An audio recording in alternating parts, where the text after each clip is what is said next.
going round the world, catching rides and sleeping in tents. Don't you know he's streaming it live? Take a look at some of his clips on Twitch TV. That's Twitch TV/Hitch. Hitch. Hitch.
Alrighty, good morning. Good morning, welcome to day 9 of our Twitch Plays Hitchhiking Corning Redemption Tour. I'm in London. We're in jolly old London, Ohio at Sheets. Exactly where we left off from a hitchhiking perspective. I hope you like this tour of London. Hopefully won't be here long, because we've already voted to go west. Safe travels. Thanks, man. Anyway, start of another day. Sorry for the later start. Was able up a little bit later last night than initially was the plan, like 2. Yeah, had a morning and still had to get driven back out to the spot where I left off actually hitchhiking. So we're back where we left off. We were considering going to the Air Force Museum there in Dayton, but my call was, if the weather's bad, I'll go there. If the weather's good, we're hitchhiking. This is a hitchhiking trip. So I wasn't going to take a day off to do a museum because I'd burn the whole day looking at that. I know I would. I want to do it at some point, but we're hitchhiking. Can't waste a decent weather day being inside. Yeah. How are you? 100%? I feel a little. I didn't get that many hours of sleep. Sorry, I wasn't expecting a voice. I didn't know they played that out loud. Well, okay, they're playing music, which has voices, but yeah, that kind of voice. All right, the speaker's working. That's good. Mindwipe just gifted 5 subs to the community. Mindwipe, thanks for the 5 gifted subs. You were gifted a sub. Welcome to the Twitch Plays Hitchhikers. Thank you. So this morning, quite often in the morning, we have to do a vote for which direction to hitchhike, but this is still a continuation of a vote yesterday. This is still a continuation of a vote that was decided yesterday. We voted for west, and we actually, okay, there's a story there. We voted west from Western Columbus, which was great. That's forwards. And then we had a police incident. Anyway, they ended up driving me to the next exit, which not really my choice. They said they were driving me to the next exit. Let's go. Happy travel. And that was the worst spot ever because there was nothing there. And no one uses the interstate on-ramp, off-ramp when there's no services. Anyway, I had to ride my bike to get here because there's actual services. We don't count that police ride as like a voted on travel for distance because I didn't want to do it. that was not my call. And we did have a police incident. Yeah. Pappas, thanks for the 100 bits. Sorry, looks a great day to go east. I've been dreaming about it all night. No, at least not before I go west one ride. We got to go west first, and then if you want to, you can send me east. I'm just not going to be too happy about it. I'm going to, hate you in a respectful way. Respectfully hate you.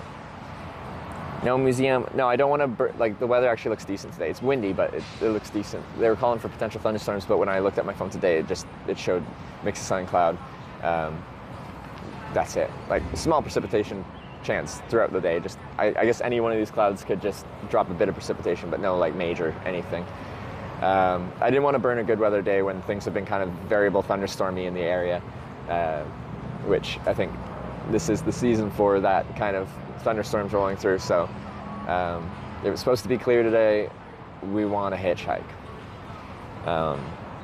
which means we don't get to go to the Air Force Museum, which I'm a big fan of aviation.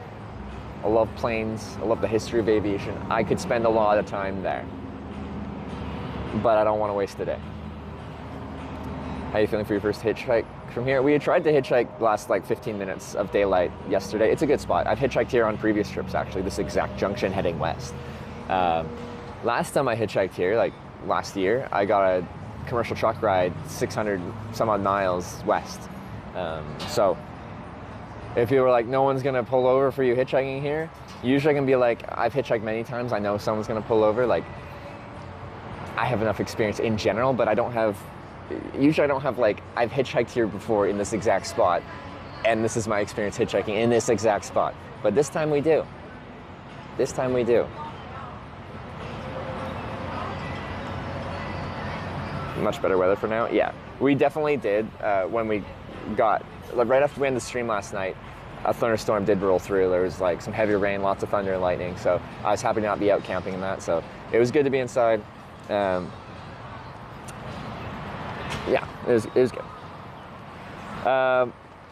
Does Sheets do anything like kind of, I know it's almost noon now, would they do anything kind of breakfast-esque? Because I haven't eaten yet, is my current issue. I need to eat. Museum in Dayton, it's nice, I really like that. I know, I honestly do want to go, but I don't want to waste the good weather day. Ah.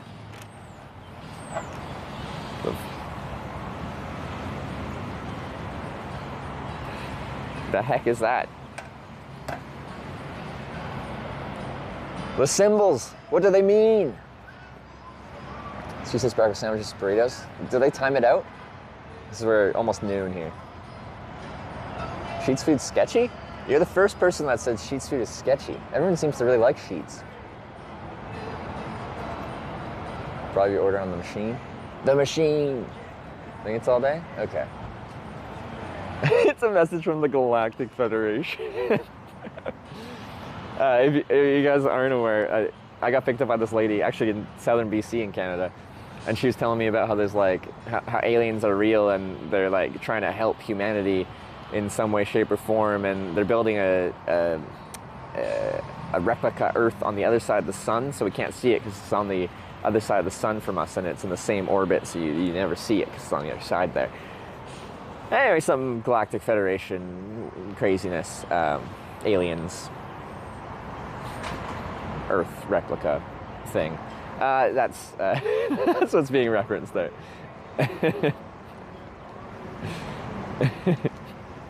I'm gonna go inside Sheets, so I actually have something interesting. All right, it's not branded. Someone in chat brought this up. It's quite famous apparently in Dayton. Bill's Donuts. I got some Bill's Donuts for breakfast dessert. We're gonna have breakfast, lunch, brunch, and then we're gonna have brunch, dessert, donuts. So that's the current plan. Yeah, that place was another reason I'm a little bit later today than I would have liked is that place was lined out the door. They sell donuts there. They sell a lot of them. All right, let's load up this here shopping cart bike. You haven't seen my shopping cart bike. Shopping cart bike. And go back into Sheets like I did yesterday.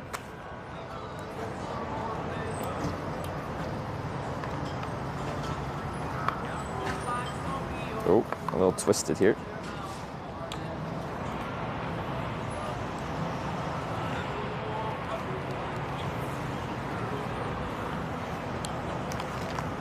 Okay, water in here. Gotta put my donuts somewhere. It's probably windy. These already blew off the table once. I can't lose them. Can they just go in here temporarily? No, but my other thing's gonna go in there. Okay, you guys are gonna go on to the shopping cart. Safe in Sheets with the helmet. You never know what could happen in Sheets, all right? I'm telling you. It can be a dangerous place. Actually, had a nice chat with the guy as I was putting the stream together. He saw my bike in shopping cart mode. He's like, what the heck is that, man? So I told him, and I showed him. I unfolded the bike for him. He liked it. Pretty much everyone that sees the bike is a big fan of the bike.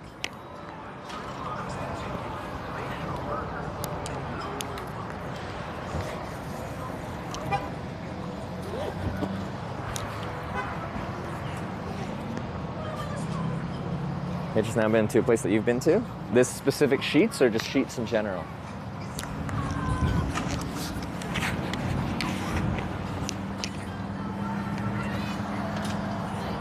You know, I'm just realizing now that I have my like shopping cart mode bike, like automatic doors are really convenient for that. But I feel like I have yet to go anywhere in the US on this trip that actually has an automatic door press thing, so I don't have to awkwardly open the door myself in like 2 parts because it's a bit of a process. Oh, bills. I see. Oh, wait. There must be a button because this is open. Where's the button? What? It was like staying open, so I'm like, it must be on an automatic thing.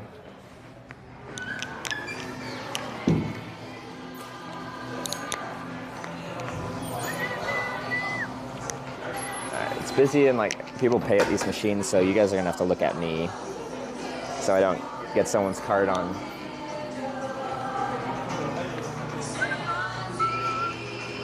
Self-checkout. No, we want to order something.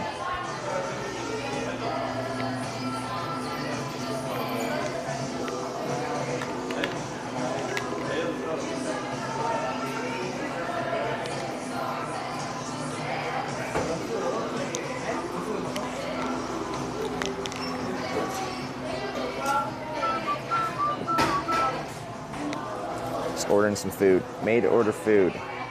Full menu. Breakfast. Sandwiches. Burritos and quesadillas, subs, platter, breakfast breads, sides, and sweets. Okay, it's the sandwiches. Schmuffins.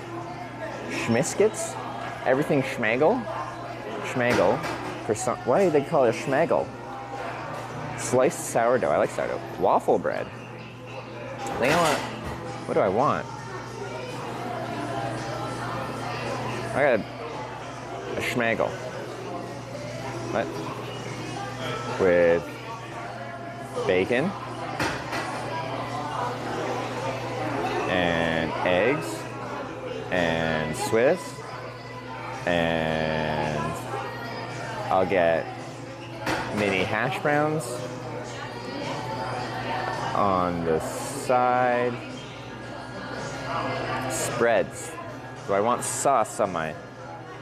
Oh, my sauce, fruit. Yeah, I was gonna use that. What sauce do I want in it? Bacon. Fuck. We're boom boom saucing. I don't even know if that's a good thing to have on it, but we're doing it. Continue. What do I want on my breakfast sandwich? Usually not much. Doesn't need too much.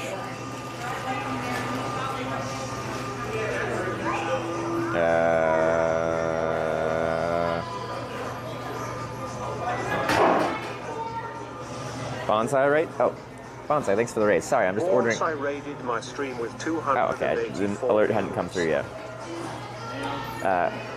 Welcome to Hitch and welcome to London. A different London. London, Ohio.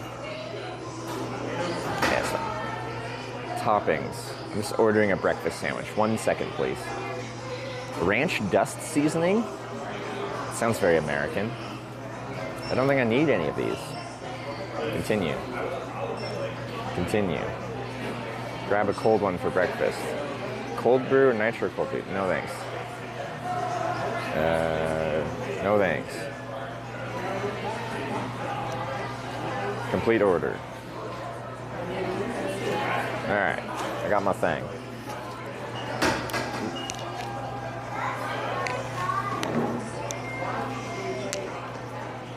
Oh, just so you know, you guys are on a bicycle.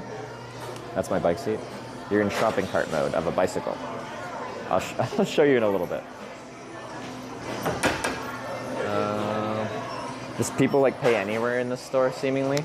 So I don't want to show anyone's cards. That's why you're just like looking at my face. Well, more like my torso. I hope you enjoy the torso view. Want anything to drink?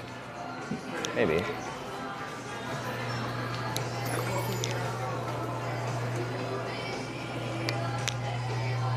What do I want?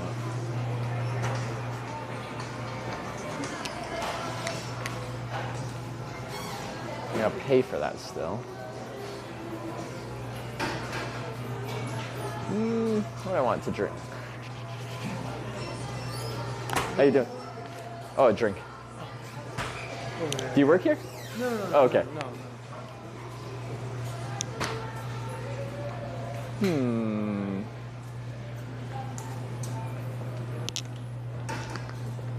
Calories, thanks for the 2 months. Cowraiser 3 just resubscribed for 2 months. #East. No. We have to go west first.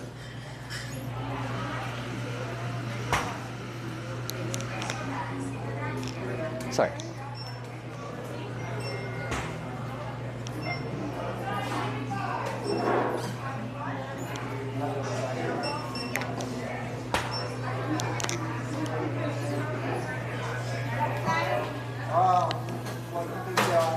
Happened at the Air Force Museum.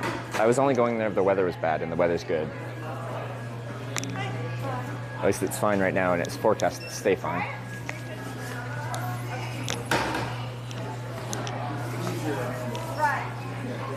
I don't know what that is. It looks like it's like ice or something.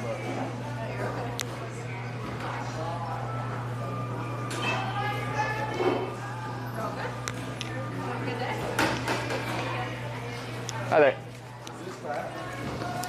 Just this guy. Okay. 728. Do you have a Sheets card? No, I don't. Okay. Do you want to see? I don't need it. Thank you very much. Card? Yep, right there. How are you? All good. All good. Thank you. Yep, Have a good one. Good one. Hi.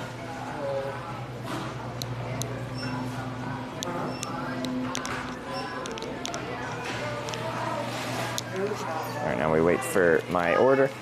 Where am I? Okay. Should take a few minutes here. What kind of bag is that? And it's an external frame bag made by some dude in Texas. How's the shower's water pressure this morning? What a specific question. Very strong, actually. I was impressed by the water pressure. Kidnapped a snowman and shoved it in your bag. Okay. Okay. Interesting. Sorry, we'll go outside and eat, and you'll be able to see more than my torso, but...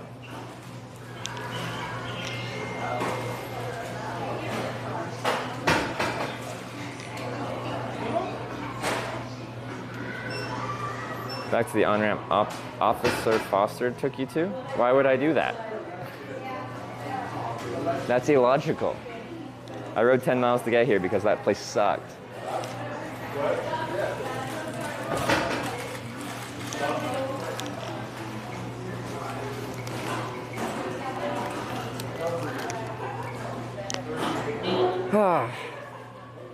Which 8 Cornings are you going to? The ones with signs. So not Corning, Michigan, not Corning, Wisconsin, or no, maybe Corning, Wisconsin, not Corning, Pennsylvania, but you're going to Corning, New York, Corning, Ohio are the 2 we've done. Next is Corning, Arkansas, and I'm not sure if that's Wisconsin, Minnesota. I have to look at the map and what's logical. Looking out my back door. Your Facebook request you yet? I haven't checked my Facebook because I didn't have like awake hours to do that. I was preoccupied talking with my host last night, our viewer. He's driving home, so he's probably not here right now. And then this morning, again, I was social, but I did call Sarah real quick before I got up and did stuff.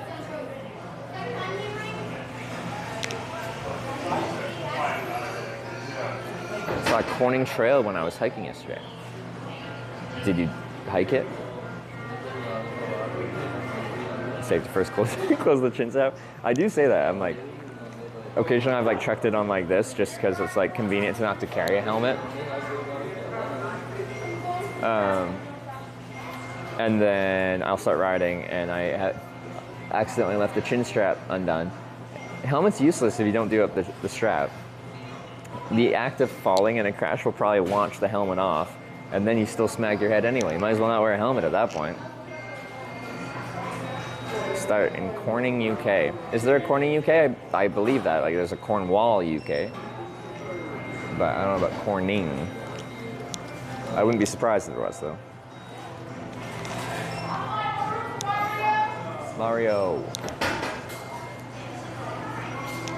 Yeah, we're just waiting for my maid to order breakfast bagel. And then we'll go somewhere we can actually set up the camera. There is Hitchin Town in the UK. Oh, that would be fun. Should go there.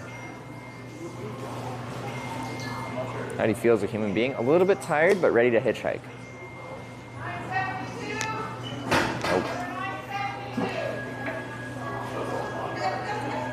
Do a trip seeing every giant corn statue in the U.S. next. How many giant corn statues are there?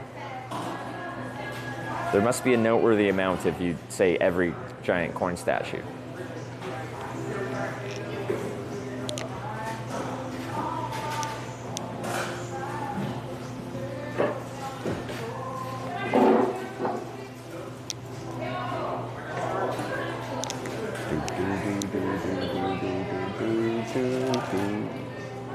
Off lunch, safe travels. Nancy, have a good lunch. I'm gonna try and do this relatively quickly because I want to start hitchhiking. It's noon already, and I haven't stuck my thumb out yet. We're just getting started. No cornings in the UK? Why would they not have a corning? So far, every corning we've been to in America on this Corning Redemption Tour trip has been really nice. I'm starting to think Corning might not be such a bad place. But we have to finishing Corning, California, which is the entire reason we're doing this trip, is Corning, California trapped me.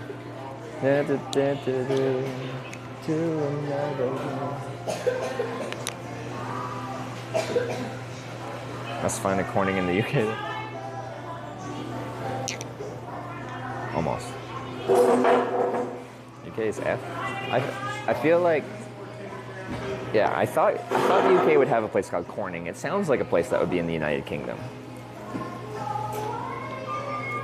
It's 100% no Cornings to UK. I live in the UK. Still only wearing merino wool? Essentially, next to skin. My pants aren't merino wool, but my shirt is, my underwear is, my socks are. This line's slow. It's not a line, they're making it, and they call your number.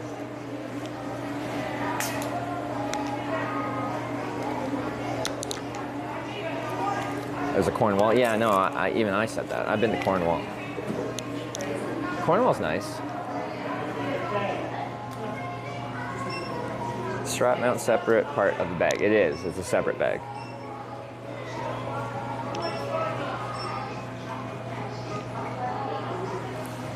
Cornwall, Ontario. Apparently there's a Corning in Saskatchewan. How was your night? Sleep well? We didn't go to bed till like 2 something, just after 2 a.m. And then I was up at 7:30. So, like I fell asleep fast, but like still, just not enough hours of sleep.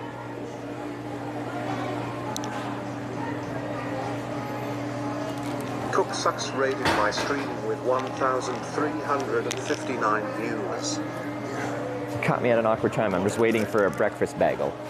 Cook Sucks, thanks for the raid. Everyone, welcome to Hitch. And welcome to London. Are you guys excited to see London? I'll show you when we get out of here. Oh, that's me. That's me.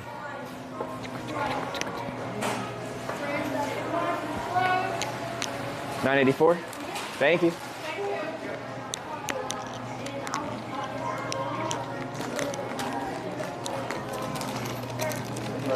Okay. This London's in Ohio. Also, if you guys are curious, you're currently being towed around on a bicycle. This is called shopping cart mode.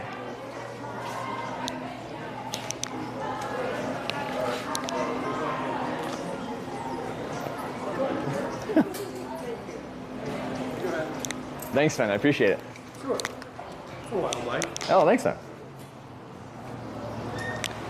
Thank you. Very kind of you. All right. We're going to push you onto this table here. And we're going to sit and have some sheets and some donuts from Bill's. What was Cook up to? Where is Cook?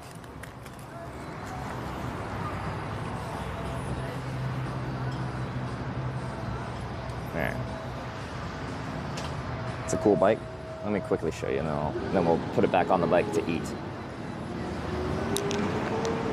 This is shopping cart mode.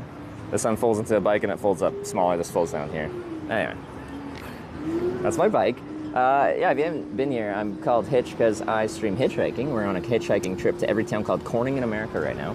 There's a story there, I can tell you. We'll get to that eventually. Preparing to leave Laos. How was this trip there? I've never been.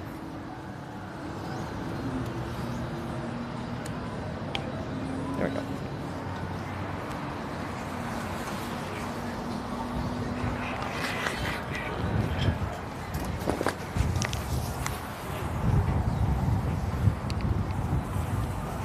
Wet.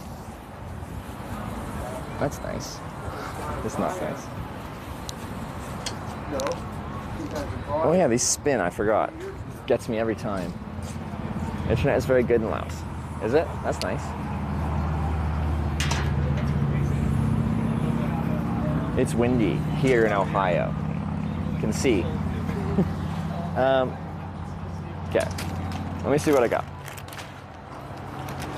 But yeah, if you did just get here, so this trip is called Twitch Plays Hitchhiking because every single ride I hitchhike, although we have a very specific goal and a very specific correct direction to be going to achieve those goals, I don't get to choose which direction I hitchhike every single time I hitchhike. You guys do. We have a compass, and every time we go hitchhike, people vote on which direction to hitchhike. Usually people choose forwards or backwards, but usually we can choose north, east, south, or west, any cardinal direction. And then I have to do that. So, you know, some days I go like this. I go forwards, then I go backwards to the town I was at, and then I go forwards, and then maybe we go like sideways somewhere. It's been fun. Oh, Sarah's here. Hi, Sarah. Good to see you. Hope you're having a nice day off. Are we still aiming for east? No. We're only aiming for east if you're a bad guy, an antagonist, someone that is against productivity and against achieving life goals.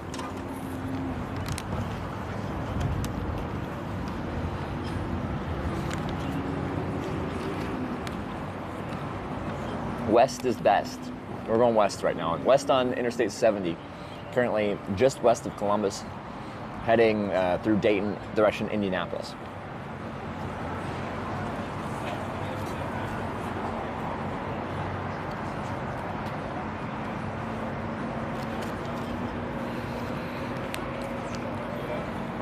Which direction is the Air Force Museum? West in Dayton, Ohio. We had the opportunity to go to the Air Force Museum today, but it's been really like variable thunderstormy in the area, and it's supposed to stay clear today. Like not blue clear, but like not thunderstormy today. So I don't want to waste a good weather day when I could be on the road. Like if I'm in the Air Force Museum, I am inside on a day when I should be outside.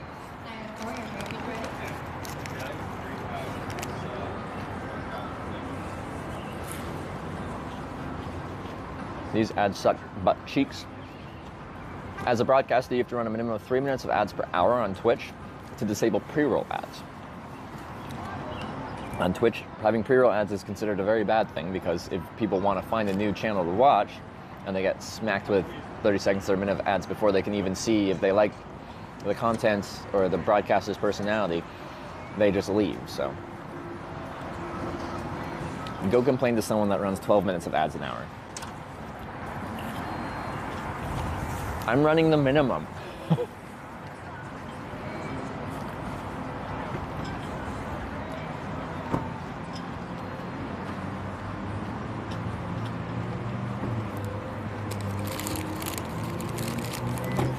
You should run more.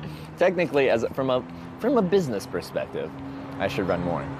But we do have a compass, which is monetized.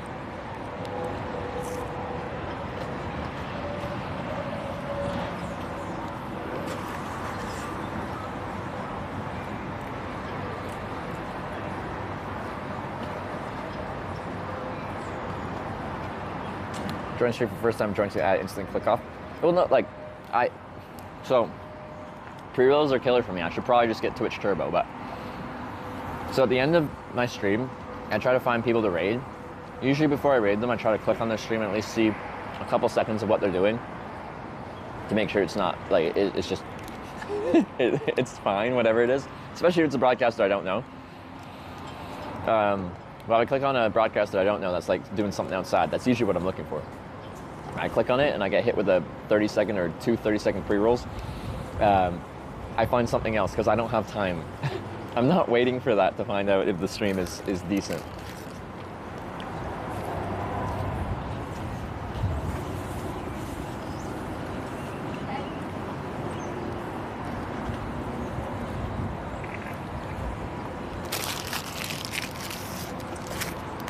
Rich partners used to have no ads turbo-like experience. Did they? Well, as a Twitch partner, I would appreciate that. When did they get rid of that? I became a Twitch partner in 2018. So, almost 6 years ago. It was June 2018.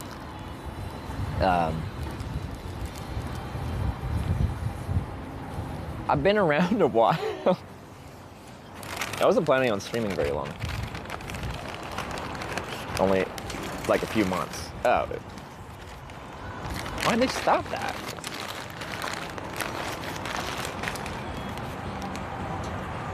Have Cincinnati chili yet? Oh, Skyline. Yeah, actually, I was talking to, it got brought up yesterday. And it got brought up this morning when I was getting dropped off back here. Again, if you weren't here yesterday, what happened was I ran out of time hitchhiking here. Well, there's a much longer story. It involved riding in the back of a police car. But anyway, I was hoping to get to Dayton because I had a viewer that was offering me a place to stay in Dayton because there's thunderstorms, or there were thunderstorms last night, and I don't like camping in thunderstorms. But anyway, I didn't get to Dayton. I'm like 50 minutes outside Dayton, east of there. What was the point of that? I don't know where I was going with that. I got dropped off by the police 2 exits down. I rode my bike here because that exit where the police dropped me off at had absolutely no services, so there's no reason to be there. Rode my bike here because there are services, so there's reasons for cars to stop here and then leave here. We can get a good ride here. Rode into Dayton with a viewer. They drove me back here so then I didn't actually make any distance via non-hitchhike rides. I guess that was where I was going at.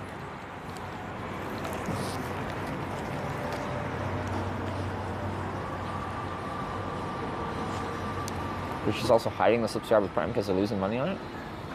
Are they? I heard they were considering getting rid of, or Prime subs, we're still gonna have to watch ads or something silly like that. And then I guess your only benefit is having like emotes. Saw the bit with the police. So in my 10 years of hitchhiking, I've hitchhiked in the United States a lot. I talk to American cops regularly. And when I say I talk to, as in like they pull over with their lights on and tell me it's illegal to hitchhike in insert state there. And then we have a nice legal definition conversation about what the legality of hitchhiking is like. The only time I've been caught where it's just straight up, I am technically not allowed to be hitchhiking there, is if there's a municipal law. Like, it's not legal in the state, it's not legal in the county, anything like that. It's definitely not legal in the nation. But if a specific town outlaws it, there's no way for me to know that. Like, I'd have to you can't even probably find that online. You have to go to like the local courthouse. And I don't, when I get dropped off in a new town, I don't go to the local courthouse and I'm like, can you find me the relevant local ordinance on hitchhiking, please?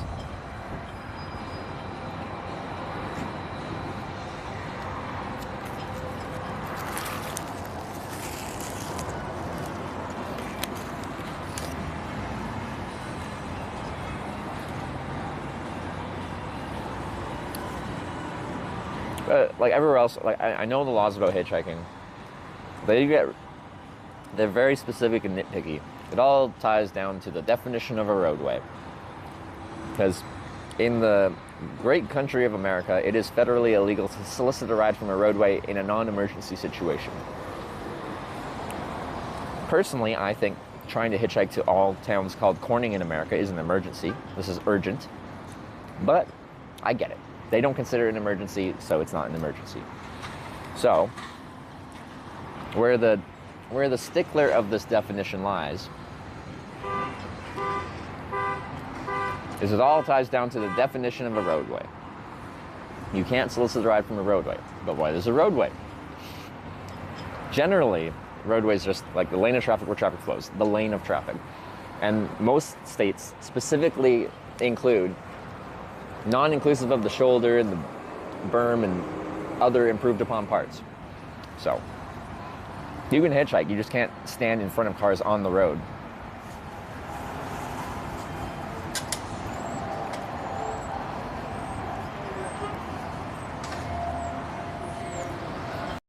Oh yeah, the only time I got caught is when a Massachusetts state trooper threatened to arrest me.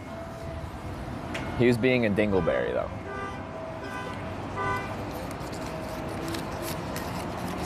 Technically Canadians are Americans. Do you really have to get so nitpicky about it?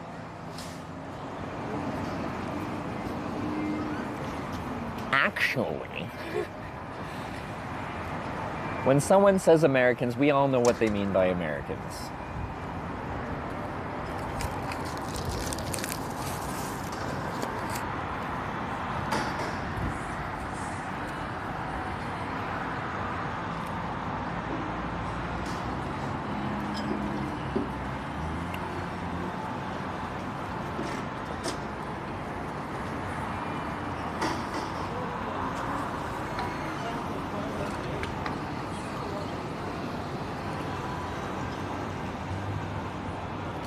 Amy saved us today. And Pete, don't forget Pete. Okay, I just want to clarify what we're doing. I'm having breakfast because I'm hungry. I'm really slow at eating, sorry. I also have donuts. But there's an on-ramp a couple hundred yards over there going west on 70. That way. And we'll be hitchhiking down I-70 west shortly after I have this bagel breakfast sandwich.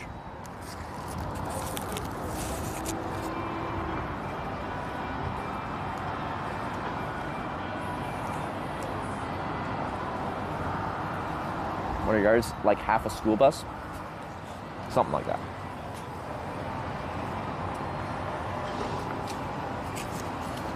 When I'm in America, I try to use American units of stuff, like miles and Fahrenheit.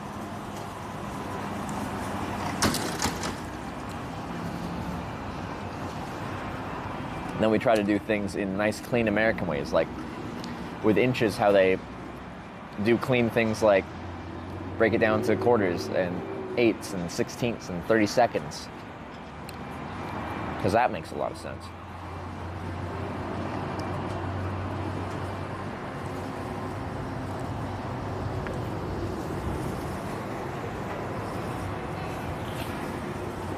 So,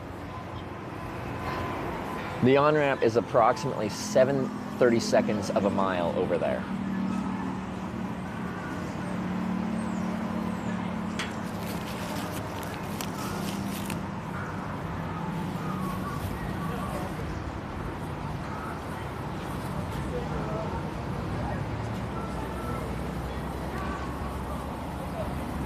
Lose your phone in the cop car? It was stacked on top of my backpack, and when they're like, okay, let's go, I forgot it was there. But very luckily, when I picked up the bag, it slid down kind of the behind one of the bags, but still attached to the backpack. And when we took it out, it was slid down there and we got it out, and yeah, no.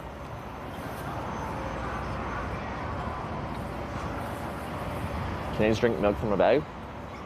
Only the weird people kind of further east, Ontario, Quebec. Out in British Columbia, we got jugs. We got nice jugs. Did you get arrested? No. I did ride in the back of a cop car though, like I have many times before. As I said to the police yesterday, I've had this conversation before, not just like to other cops in America, to other Ohio police officers. I've done this many times in Ohio. This exact conversation. I've been here.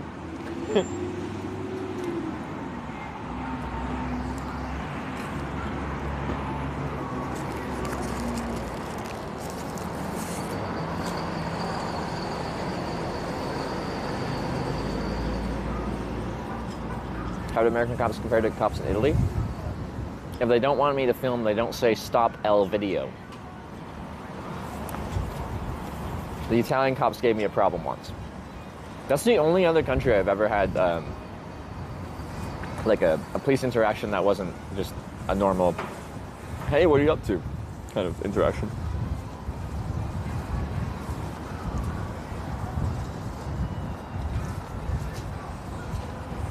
This is when you read it out loud. The legal definition of a roadway. It was nice. Because I asked them to look up the definition of a roadway. And it specifically says exactly what I said. Lane of traffic or traffic flows, non-inclusive of the shoulder and surrounding areas. And the guy's like reading this out loud to me and like kind of like...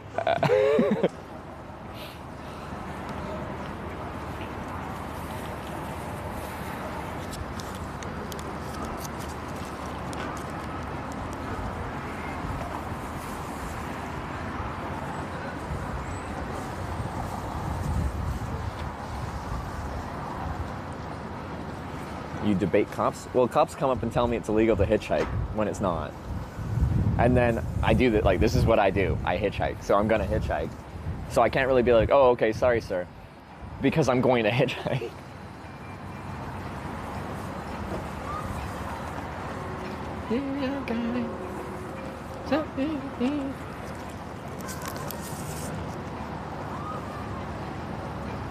Non-inclusive of the shoulder, aren't you fine to hitchhike? Exactly, that's what I'm telling them.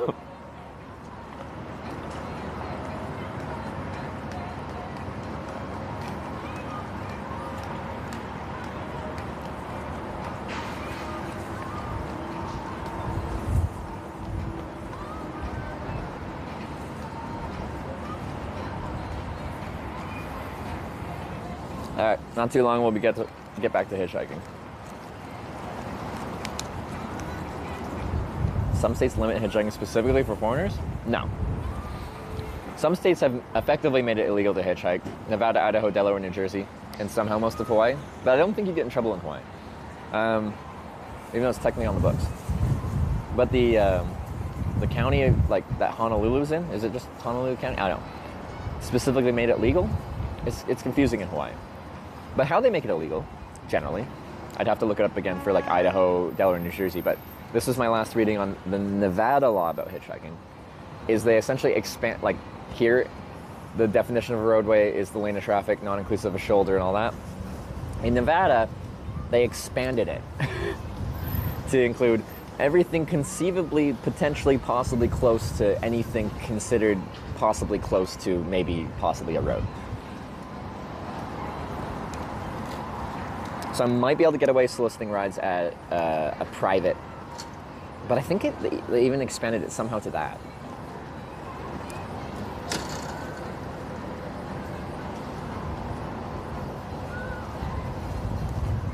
What's next? Paris, Texas? I've been there. There's a little Eiffel Tower. A little baby one. Is that Paris, Texas, or is that another Paris? Is the sandwich good? Yeah, I like it. It's good. Just the egg, bacon and Swiss. Breakfast bagel. Go to the truck stop, ask for rides. Well, okay. I hate that form of hitchhiking. I feel like I'm like peer pressuring people. I have done it. When I got stuck in Portland, California, I spent an entire night trying to do that, unsuccessfully. The other issue is, if that's the only place you can hitchhike, that's legal, it's a private business, they are very prone to kicking you off for doing that. You're soliciting their customers, they don't like that. Once you're kicked off of that truck stop, now you're on a roadway.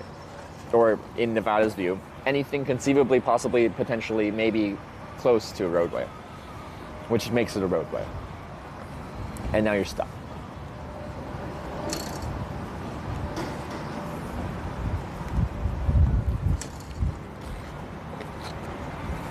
As I don't even hitchhike at truck stops very often, but I've been kicked out of many truck stops.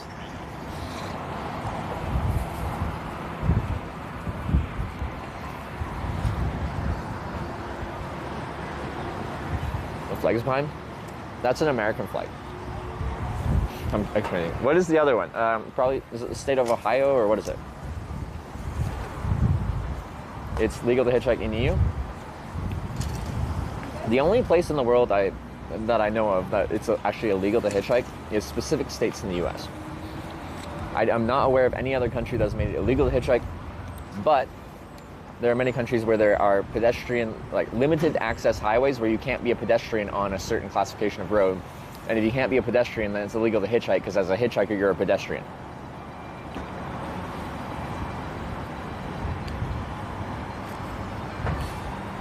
Top Gun is my film tonight. Which one? I thought the sequel was much better than I thought it was going to be. Only US makes it illegal? So much for freedoms, eh?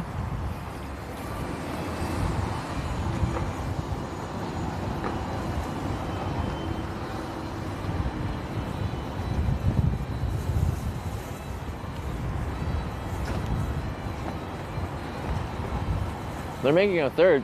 Well, it made a bunch of money, so I guess it was inevitable.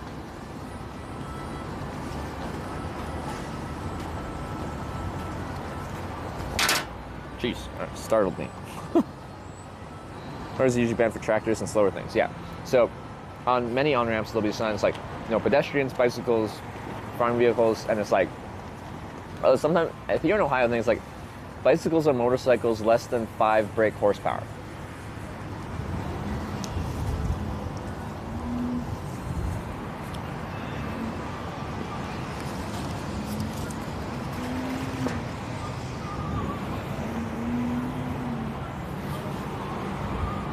Is China enabling hitchhiking? As in, is it legal? To the best of my knowledge, yes. Because I was actually considering hitchhiking there back in 2015. I did it around the world hitchhiking trip, across Canada, across Europe, across Russia, and across Japan. But rather than doing all the way across Russia, I was considering dropping down into China, but there's a whole hitchhiking Wikipedia, hitchwiki.org. And there's different country articles. And I read some people's trip experiences hitchhiking through China. And it was difficult language barrier-wise, but they didn't have a problem catching a ride.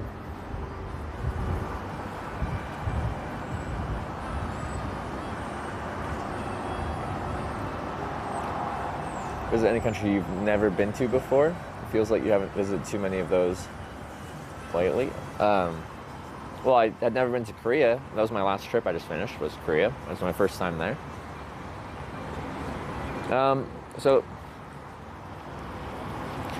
one of the issues with IRL streaming is we're reliant on the cellular network, and like a pretty competent cellular network.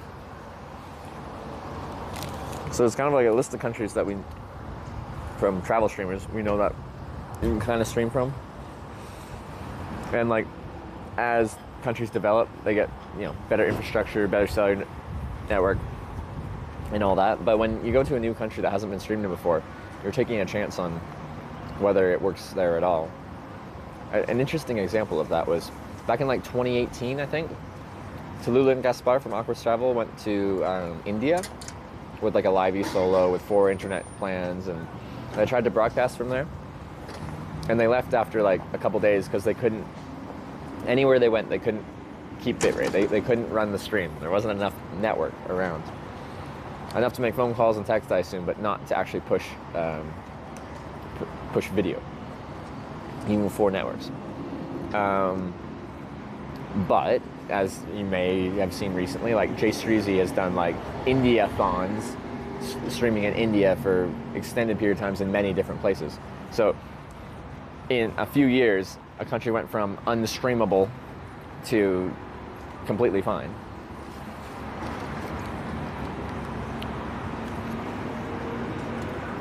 Oh, it's still good stream. You need a logo for Sims. The international ones just don't work? Okay, maybe it was that then. Anyway, I got some donuts.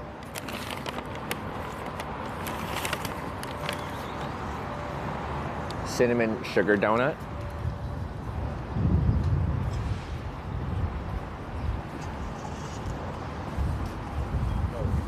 Does it mean you're planning to go to India? It looks too hot.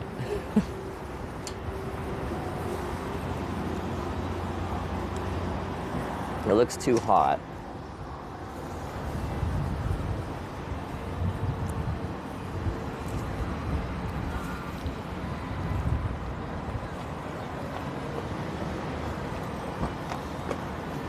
Too hot, WTF? I'm Canadian. What do you want from me?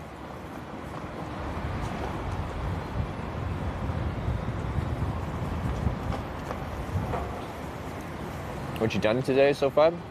Well, I was up till 2 a.m. I woke up at 7:30. I called Sarah. I drank a cup of coffee. I chatted a little bit. Then we went to this place called Bill's Donuts. We got some donuts.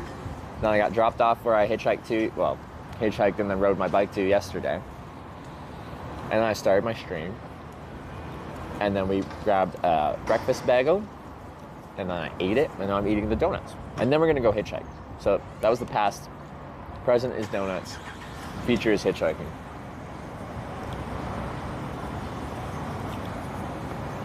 So that's why I'm on late. I apologize for that. We'll be hitchhiking here soon.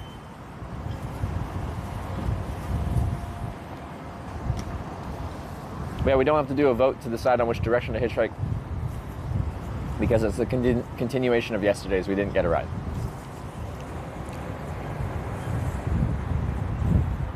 We skipped the museum. I made the judgment call that if the weather is bad today, I'd go to the museum. If the weather's good today, I don't want to waste a good weather day, because things have been quite variable around here. And I get quite bothered when I take a day off when the weather's fine, and then I get back to it, and like the day I come back or a day after I come back, you have like crappy weather, and it's like, why didn't I just take the day off?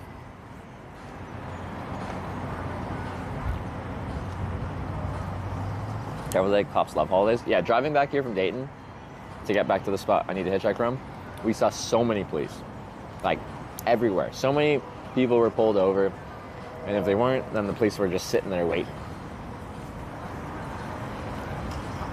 What's the final destination? So we're going to every town called Dayton. Not Dayton, sorry, the next town is Dayton. We're going, how many towns called Dayton are there? We're going to every town called Corning in America, of which we set 8, but we might have to do 9 actually. Anyway, the last one we'll go to is Corning, California, which is the entire reason we're doing this. Is I was hitchhiking down to Los Angeles, and I ended up in Corning. I got stuck there, and it ruined a trip, or it made me fail a trip, I guess I should say. I was hitchhiking from Canada to Los Angeles to go to the Streamer Awards. I was nominated for an award this year, and I had to hitchhike down, of course, with my backpack and a tuxedo bag strapped to the side. It was great, until Corning. And then that made it, I was there so long I couldn't actually hitchhike there in time anymore, so I had to get bailed out with a viewer ride to the airport and then a flight from Sacramento to LA.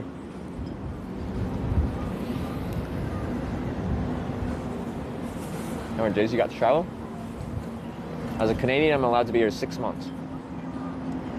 But I kind of have to go to Rotterdam for TwitchCon. So I'll probably have like a week off to do a TwitchCon getaway. Probably. Alice win the award? No, Extra Emily won. Which wasn't surprising, but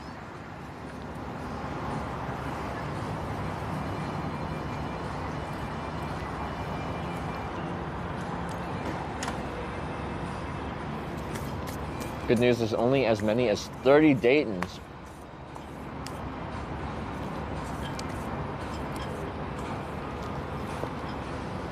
Extra Emily is a plant, I think, just like Kai Cenat. What kind of plant?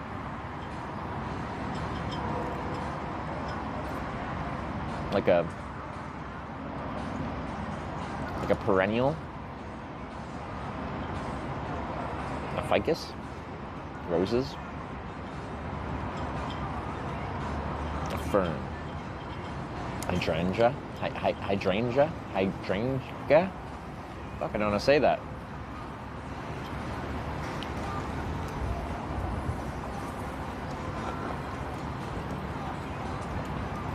Guys, what's your favorite plant? Of all the plants in the world, what's yours?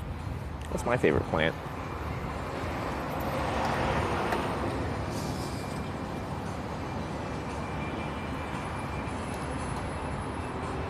Oh, of course.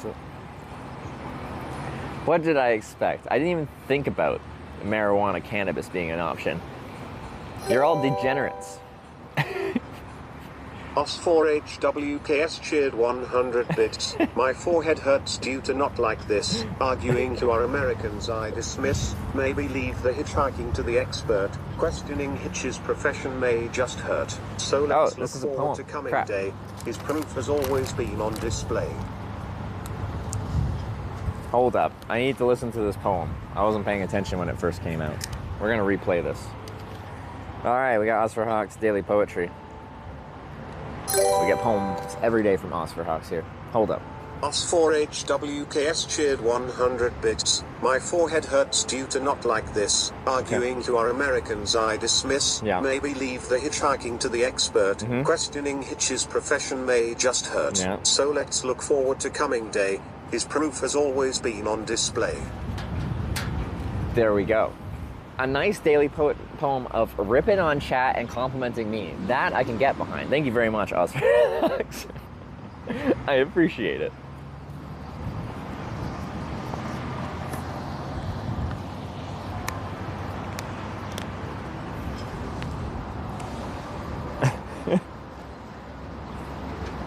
All right. I got 2 more donuts, but I don't feel like eating them right now. Let me just have a drink of water here, and then we're gonna go hitchhike.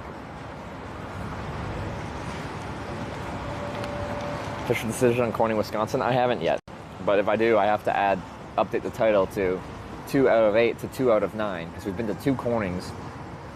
Wisconsin's add another one. Like, it's got a town hall. It doesn't have a road sign that says Corning, but it's got a town hall with a sign outside that says Corning. I feel like that's probably close enough.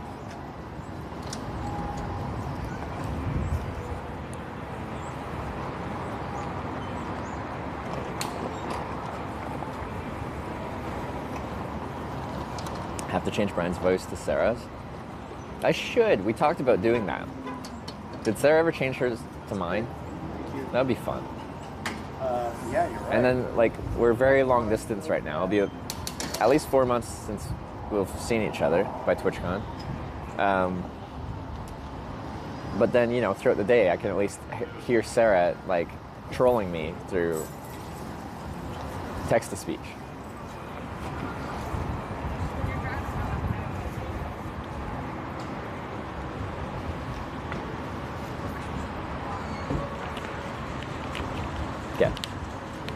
Get you the key to the city of Corning? Which one? I'm a card-carrying member of the Corning Eagle Club. Ugh. Yeah, let's throw out this garbage. All she wants to do is dance. I make romance.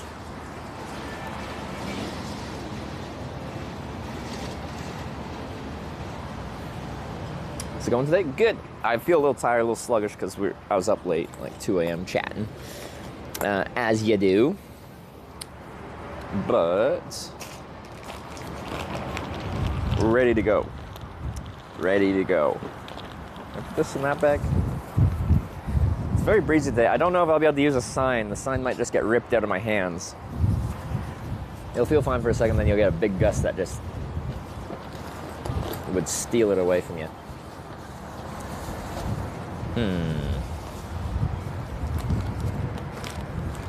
I just use this as a strap. Maybe.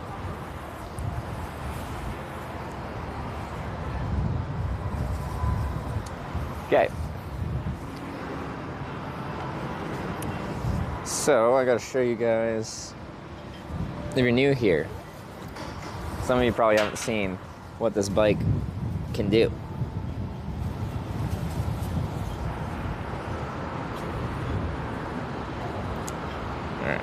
Sorry, I'm gonna do a thing. Stuff in a thing. Yeah. Okay.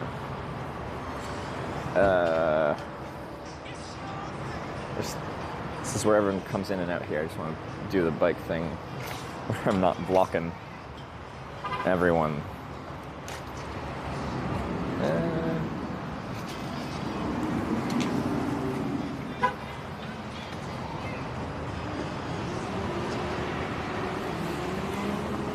Do it here. Tucketier93 just subscribed with Twitch Prime. Spin this. Okay. So, first of all, show you the bike folded up. Bicycle.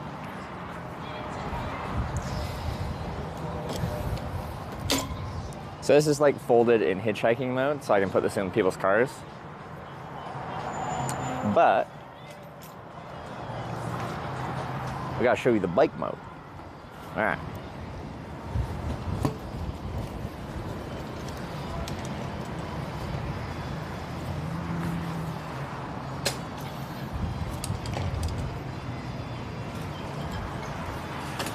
Now it's a bike. Ain't that a thing?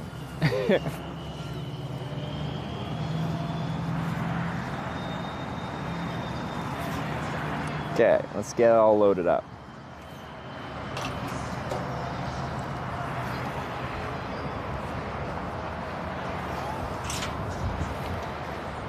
Do.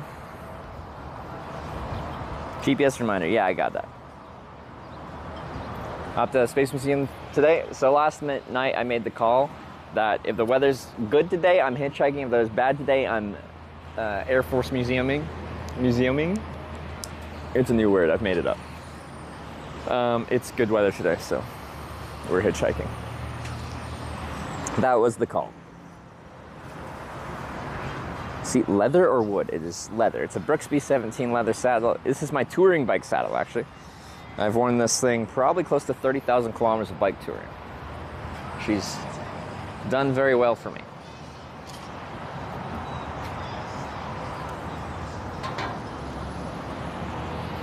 But yeah, thunderstorm did roll through last night, which is one of the reasons that, you know, I was willing to have a viewer drive like 50 minutes out to come grab me, because I would just camp otherwise. Like, I like camping, and I feel weird having someone drive that far just to give me a ride or give me a place to stay. Like, I like meeting viewers, so I'm happy to meet someone, but it just feels weird if, you know, they drive 50 minutes to pick me up, we have to drive together 50 minutes to get there, 50 minutes to get there, and then in the morning, because I can't take a viewer ride for distance, they have to drive me back here. That's just a lot of driving.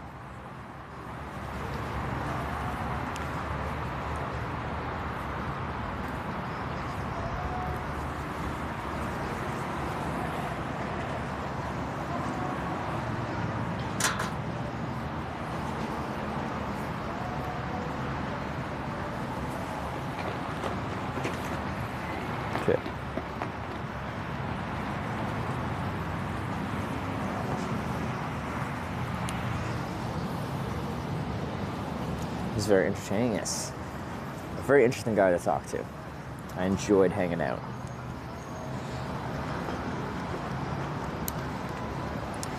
Hence, I don't know what time we ended the stream, but it was, well, before midnight, and we ended up talking until 2 a.m. So.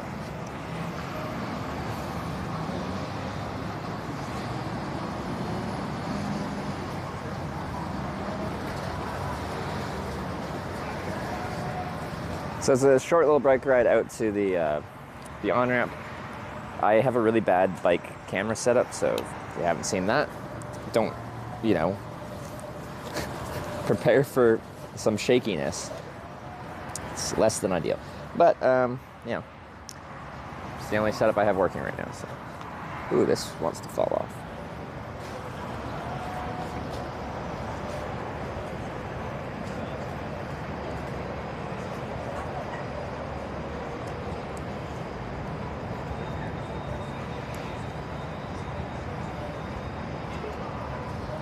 There we go.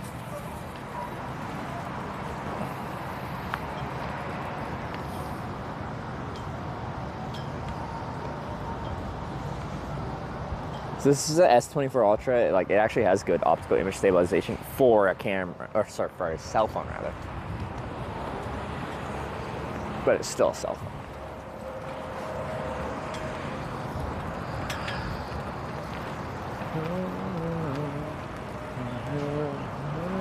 Are you ready for a brand new beat? Do do do do do do do do do do do do do.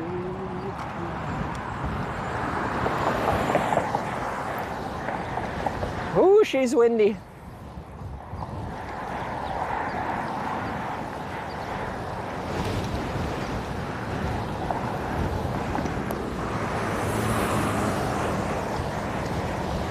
Wow, that's a good wind. Straight headwind right now. Luckily, I'm not riding too far in this direction.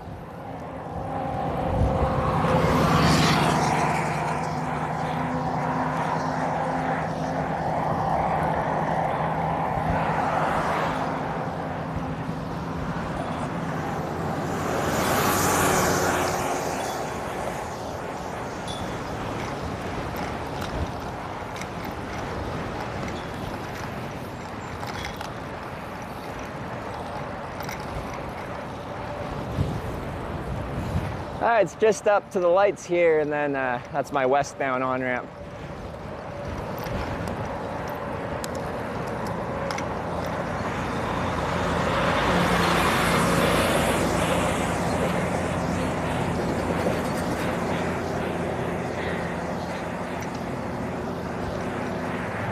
Where that truck's turning.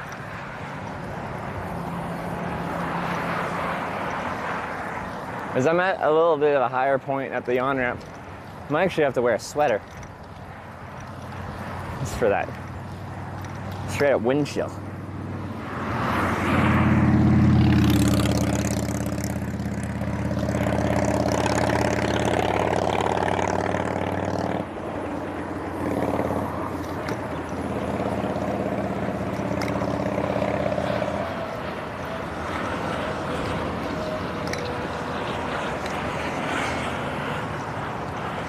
Here's my ramp. If the railing wasn't there, it'd be better, but it's a fine shoulder.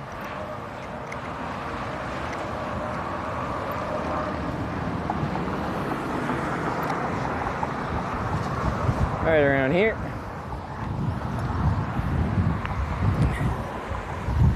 And let's get into hitchhiking mode.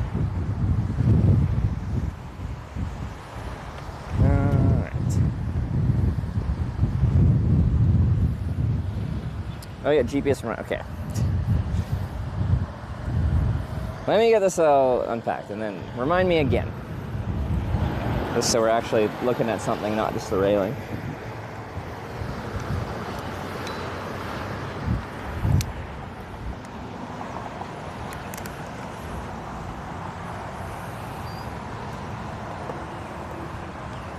No coppers this time. There are a lot of police out today, so would not be surprised. I've never seen someone get picked up. If you, if you didn't know, I have hitchhiked from this exact hitchhiking spot before and got like a 600-mile ride in a commercial truck. So that's what that is referencing.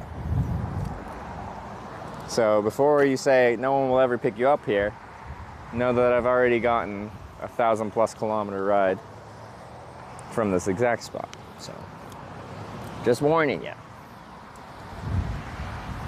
It's almost like I've done this before. All right, let's get this puppy folded up here.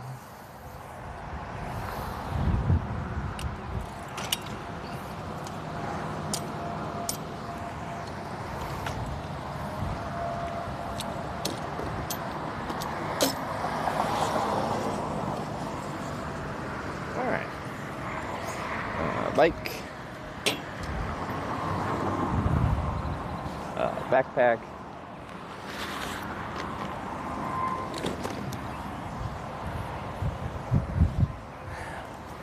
Down.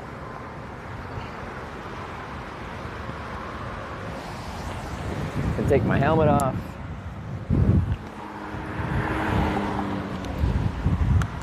Yeah.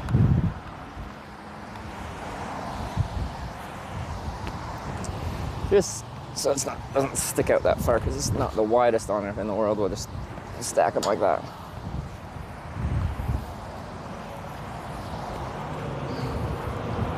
Then I can stand beside my bags and don't have to stand out far.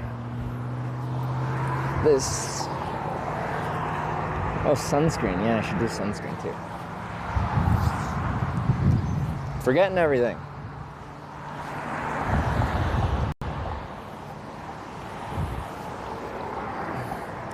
GPS reminder, thank you. I'm just plugging in the streaming phone. Doing the GPS now for all y'all GPS crew. I'm gonna adjust the camera too, but let's do the GPS. Real time IRL. All right, should be going. Don't remember if shades doctor's orders. Yeah, I probably should keep them on. Like, the sun's not actually in my eyes, then it's like kind of fine, because I'm not getting up straight up UV in there. Okay, I don't want to wear this either. But yeah, I have essentially damage to my eyes from staring at the sun all the time. I had an old rule while hitchhiking is I never wear sunglasses so people can see my eyes, to my optical health detriment. So I have to change that rule so I can actually use my eyes longer term. It's really windy, so I'm not going to use my sign because it's just going to get chucked around. It's just a west sign, but you know, we're all going west here.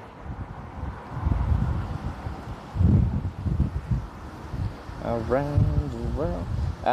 Tucker with the 20-month Prime. I think I missed that. Thank you for that.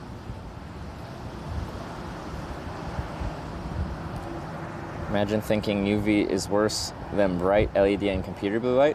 It is. Stare at the sun for a long time and let me know how that goes. I assume that must be a joke. Windy, yeah, the hair's going crazy with the wind from behind me. Want me to bring you some tacos? What, are you nearby? You know a good taco shop? Haircut soon? I'm conflicted. I feel bad because me and Sarah are apart for a long time, and Sarah likes longer hair. She wants me to try growing it out, so, you know.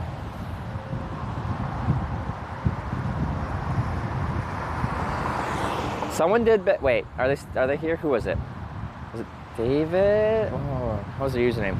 They bet 10 gifted subs that a red car wouldn't pick me up. So if a red car does pick me up, they owe 10 gifted subs. Mitty chipped $12.24. Thank you. Mitty, thanks for the 12.24.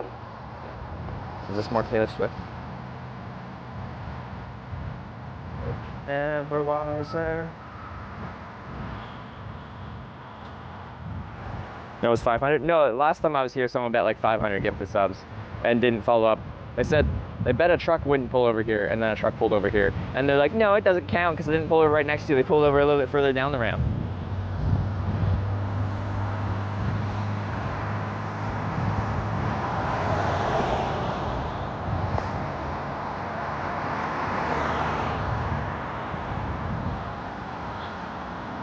It's this spot, but like when I got here yesterday, we had someone do a much more normal amount of bet for a red car.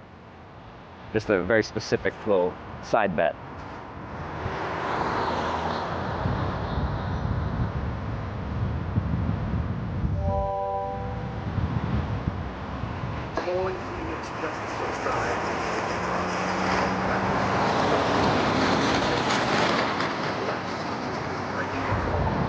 Fallen Phoenix with a 4-month Prime, thank you. Remember that quote? Glad to see you've been breaking the Corning curse. 2 Cornings down, 6 or 7 to go, depending on our standards for what a Corning is. So from my experience in Corning, New York and Corning, Ohio, our 2 Cornings we've been to, has been both really positive in both. So let's see if Arkansas can keep that going. We still got a ways to get to Arkansas. Elected $12.24. Thank you. Sorry, wrong song. No, it's okay. I like me some T-Swift. I'm trying to get tickets after TwitchCon Amsterdam, but so they like technically have rules where you're not supposed to be able to resell tickets in a lot of Europe. So when you want to resell them, you have to kind of release them back to Ticketmaster. Ticketmaster stocks, I agree, blah, blah, blah, blah. And then you should be able to buy them still at face value if they get released. Apparently it's not through some backdoor, whatever, skirting the rules. You can buy them off of StubHub for super inflated prices, just like North America. But still, people still release them onto Ticketmaster. And I've been trying to get tickets. Unsuccessfully. I've seen a few pop up, but by the time I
Incredible Gamers tipped $10. Thank you. It's been a fun 2 days watching you going through my hometown. Oh yeah.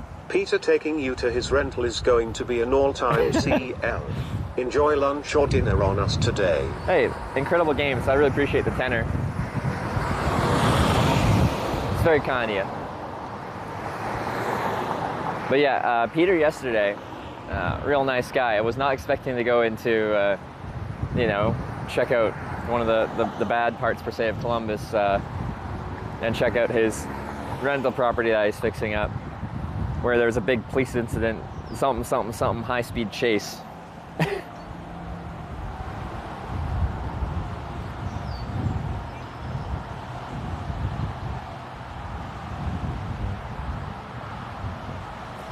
It was me with 10 subs, but it has to be a red, not maroon. Okay. Wait. That's too specific. I don't know. Can we get... Chat, can you be the jury on this? If they bet $10 that a red card won't pick me up, so if a red card does pick me up, they owe 10 gifted subs. Maroon, I feel like that's kind of... That's red. I don't know about that. We must put it to a verbal vote. Maroon should count. Any red? Like maroon is a shade of red.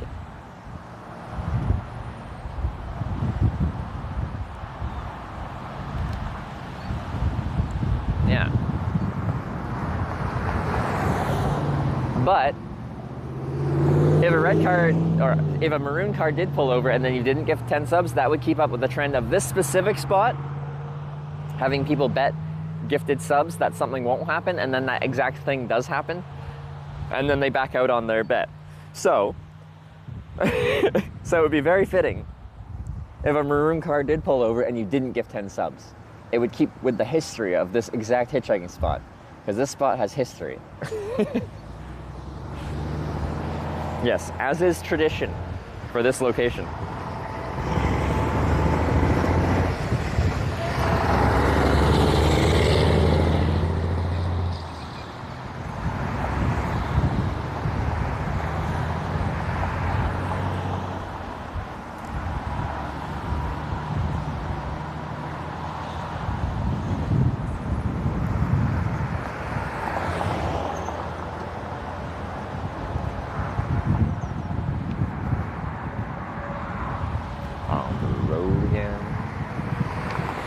Just can't wait to get on the road.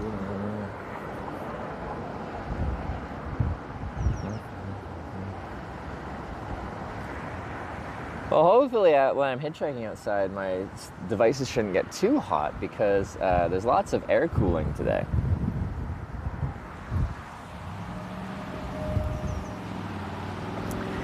How many cars have passed you? We don't count cars, we count time.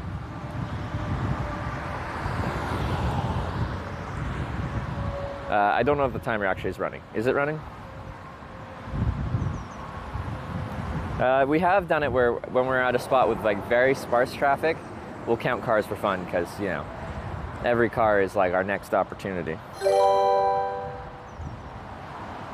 Brandon84 cheered 100 bits. Okay, I'm driving through Kansas right now, so my service is a little spotty, red or maroon line. Alright, well, I'm sure everyone will let you know if a red car does pull over, so you can make good on your bet or not, and keep up the tradition of this spot having bets that are not fulfilled. Waiting for over an hour. Is this a continuation from yesterday? Because yeah, we hitchhiked a bit yesterday and didn't get a ride before we lost daylight. So since it's technically waiting for the same ride, just over a 2-day period, it would be continued like that. But as far as today is concerned, we've been here like 5 minutes. Police chase past you while hitchhiking. I don't think I've seen a police chase like actively happening.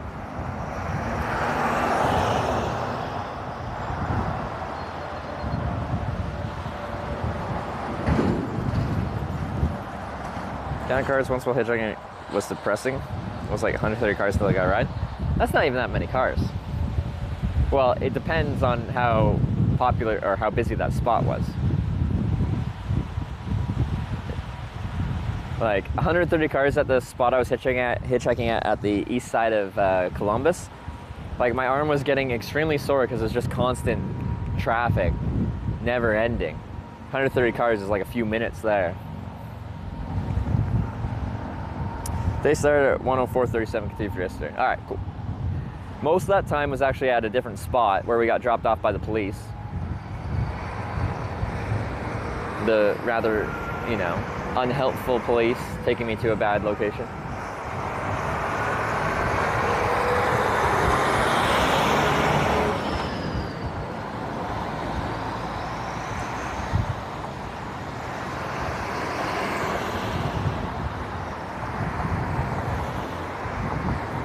On the road again, like a band of gypsies, we go down the highway. We're the best friends.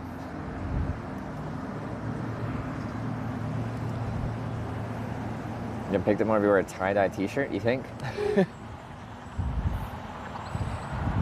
I wear khaki pants because no one can be scared of a guy in khakis. It's a non-threatening attire.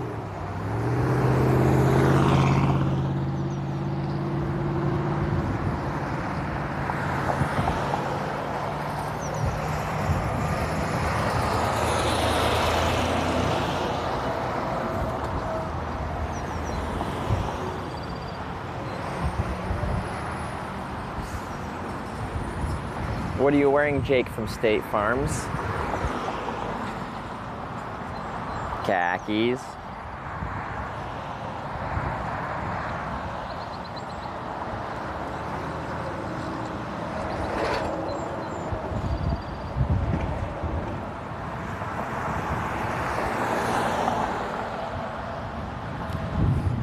Two hitchhikers meet, they fight death over the best spot. But actually, it is annoying. Like, I don't run into hitchhikers very often, but there usually is only really room for one person on an on-ramp.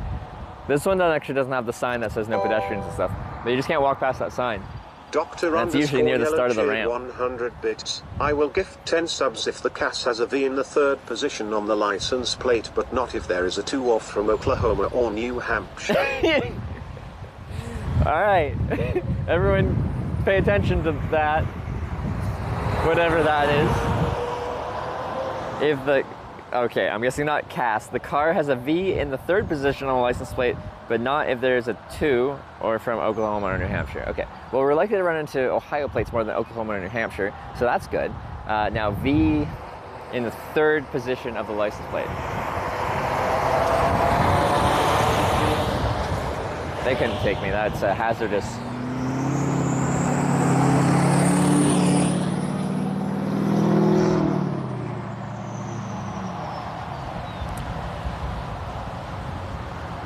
Is it turning into a sports betting stream? What do you call those, like obscure side bets on sports betting? There's a specific term for them. All right, everyone, so when a car pulls over, I'm gonna look for a V in the third position. Actually, I'm curious what plates, because maybe they'll, that was a New Jersey plate. Prime. Wasn't an Amazon Prime, but Prime Trucking is like a big trucking outfit here in the US. Isn't the number in the third position? Oh, is it? I don't know how they're, is that impossible then? Hold up, let me look at the back of this Mercedes. What's the order? Up, 7. But, wait, was that just the standard plate? So third was a 7, no. You have letters in the first 3? I don't know. I don't know, man.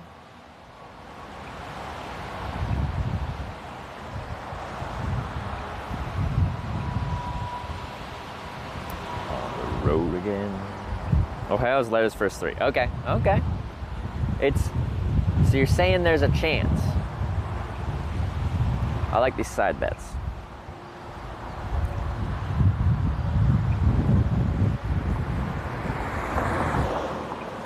We're gonna have a stiffy. I just really like hitchhiking, okay?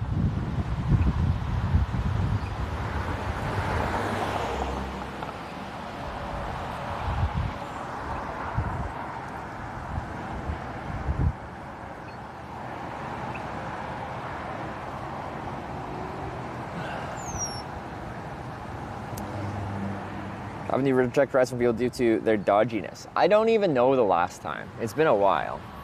Like, we have a famous one on the trip, exclamation point famous, should show the clip command of a noteworthy one.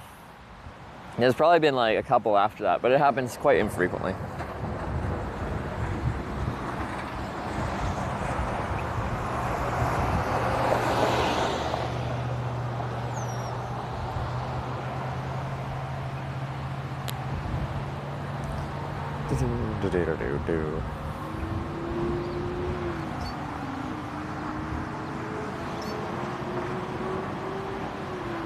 Hey,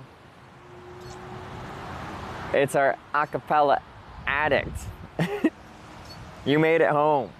Welcome back to the stream.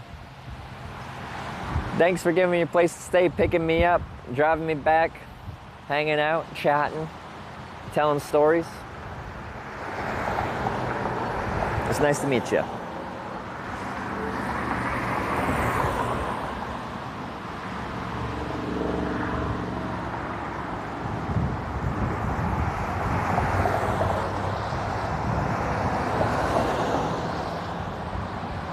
On the road again, like a band of gypsies, we go down the highway.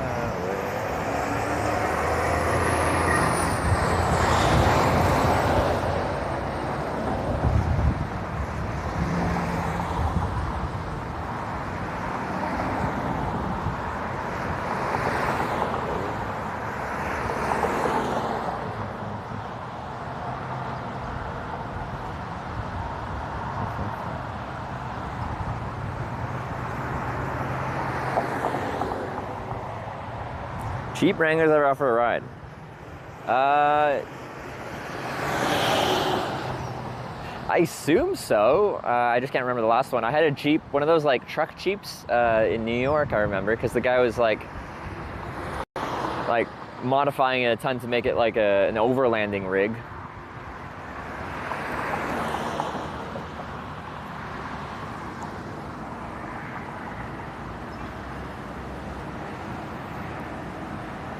Gladiator, yeah.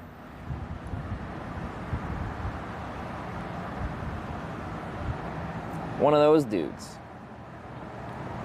But I don't know, and I'm sure in over 2,000 rides I've been picked up by a Wrangler. I just don't remember the last time. And KC_Smokey cheered 100 bits. I will give 10 subs if the vehicle has a live animal in it. okay, that's an interesting side bet.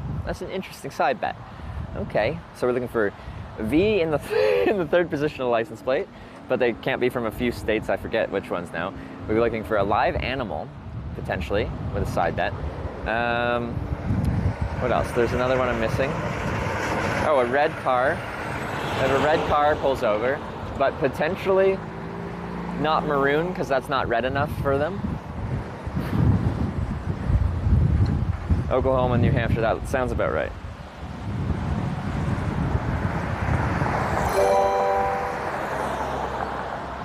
Danger Tater cheered 100 bits. 100 gift subs if it's the Oscar Mayer Wienermobile.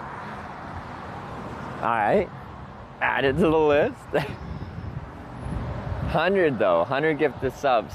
Come on, Oscar Mayer. Come on.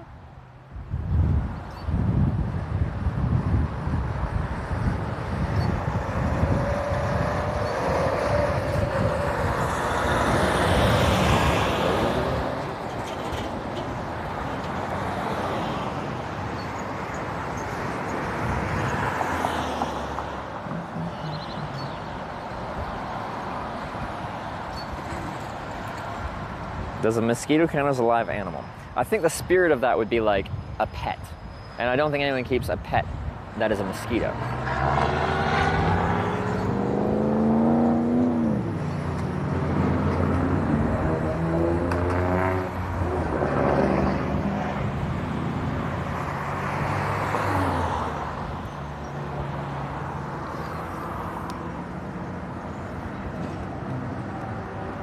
What about a small child? Are you asking if a small child is an animal?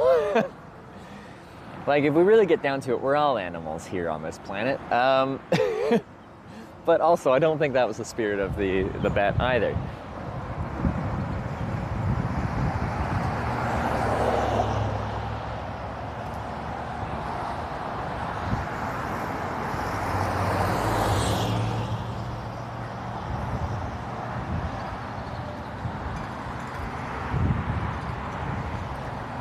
I can't wait to get on the road again.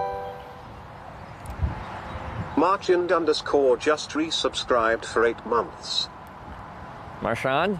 Is it like, you know, that hockey player Marchand? Or is it Marchand? Marchand? Thanks for the 8 months. I appreciate it.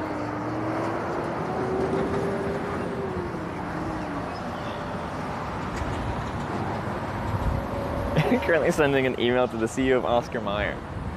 Perfect. I know I've seen like the Wienermobiles, but I feel like I haven't seen them in a long time. Have they stepped down that form of marketing?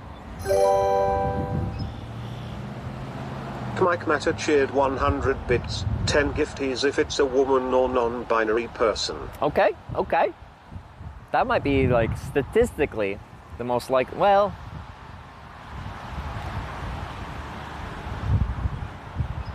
what did I say? Like 15% of people who pick me up are women? Is it a rather small percentage as a whole?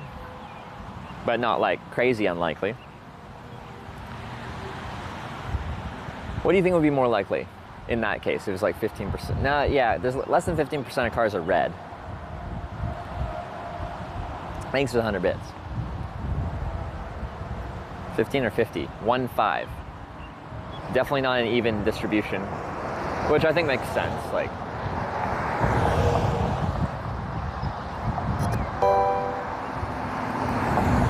Ziggy Shan just gifted 3 subs to the community. Ziggy, thanks for the 3 gifted subs. I appreciate it.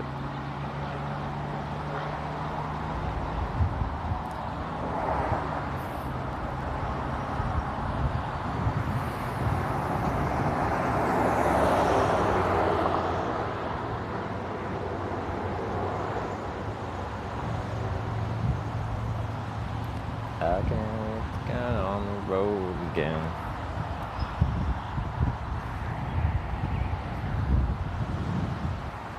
$200 gifted if a dog is driving.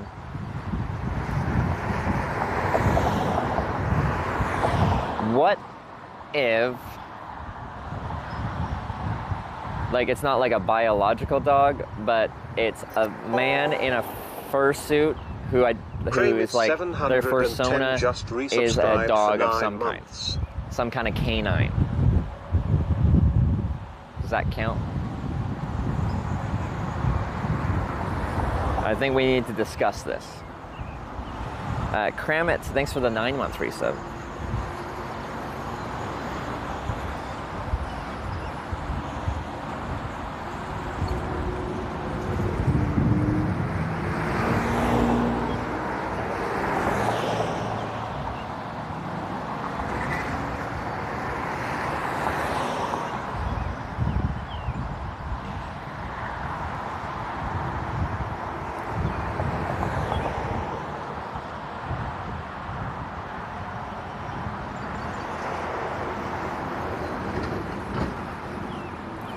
Chatting forward that you did get Bill's Donuts. They were, yeah, I had one of them. I still got 2 more. Still got 2 more remaining.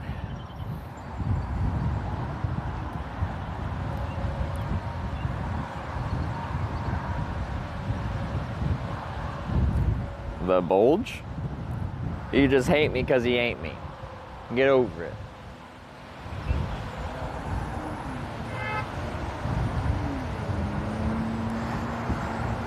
Those pants tight? Like, they're on the tighter side than my usual hitchhiking pants. Specifically because, one sec.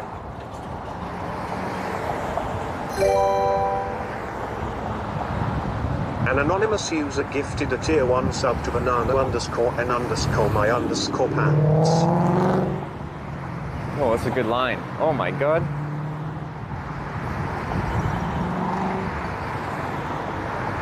Wow. That was a good line of cars. Didn't do anything, but it was a good line. What was I talking about? Oh, I think this might be a viewer. Let's see. How you doing? Good, how you doing? Excellent. Where are you heading to? Corning. I thought you pulled over before, so I'm like... No, I haven't. But I just wishing you luck getting out of Ohio, man. Thanks, man. Do you have to drive far, or are you just in the area? I live in west of Dayton. I'm just going back that way. Sweet. So All right. I figured if you're still there, I would stop and say hey. Well, I appreciate you stopping and say hi. If you want, do you want to sign that viewer book if you don't mind stopping here for a moment? I'm okay with it. Hey. Ohio. So many people come by to say hi. You love it. Love to see it. All right. If I can find my pen, that is. There it is. All right. Any page, anything you want to write? Alright. Sorry, I Potato 42 just subscribed with Twitch So many people have Prime. come by from Ohio. It's been awesome. Do you want to say who you are, or you keep it anonymous? It's totally your call. It's Rada. It's which? Rada. R-A-D-D-A. R-A-D-D-A? All right. Rada.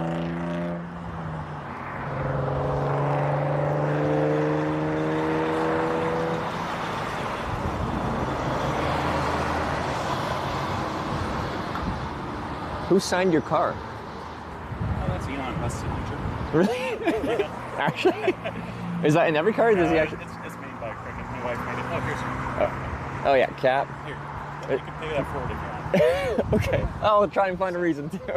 Hey, thanks, man. I appreciate you coming by. And good luck getting out of here. I'll need it. Don't make it out of Dayton, or if you happen to come back this way, just let me know. All right, sounds good. See you, man.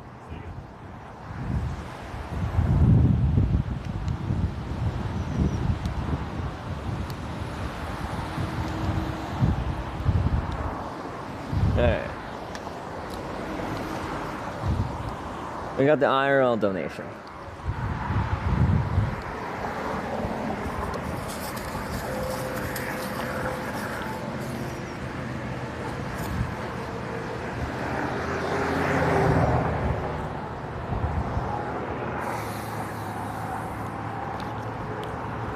There are 3 black cars in a row. Did anyone place a side bet on that? That was nice of him. No, it was, and like if people are curious, they're like, you missed cars, it's, you know, it stops the hitchhiking. I invite people to come over and say hi. I think it's cool it makes things feel more real for me. Like when I'm streaming and everyone's a screen on a name, I know it's a real person, but if people come by and say hi just quickly, like I can't stay long, I am trying to hitchhike. But it's cool for me to meet some people that watch the stream. So I think we had 6 people yesterday, which I think might be a record. I think that might be a record for a single day of viewers coming by to say hi. Ohio, the heck. This might be my highest like viewer per capita kind of place in the world.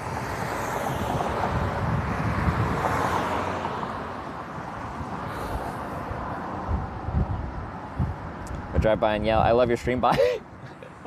Hopefully it's a slow drive by, because if you're driving fast and all I hear is, ah. Sometimes people that drive past and they actually yell stuff at me. I think they're trying to like troll the hitchhiker or whatever. But I've had people try to say like full sentences as they're driving past, like going 50 miles an hour or something like that. I know that's not like highway speed, but I need to put sunscreen on actually. We should do that between cars here. I'm like, I get that you're trying to like troll me by yelling at something, but like it's not very effective. Like I don't know what you're saying. All I hear is anonymous words.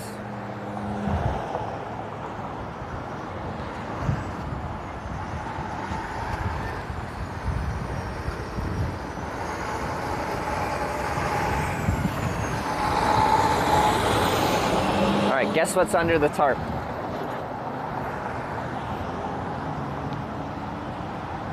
What's this, Corning Redemption? My last hitchhiking trip was a hitchhiking trip to Los Angeles for the Streamer Awards. I was nominated for an award, so I did a hitchhiking trip down from my home country. And it was going fine until we got to Corning, California, and I got stuck there. And I got stuck there so long that I couldn't actually hitchhike in time to the Streamer Awards, in time for the Streamer Awards. So I had to get bailed out. A viewer very kindly offered to fly me to Sacramento Airport, and then I caught a flight to LA just so I actually made it to the award ceremony that I RSVP'd to. You know? Anyway. I said I was going.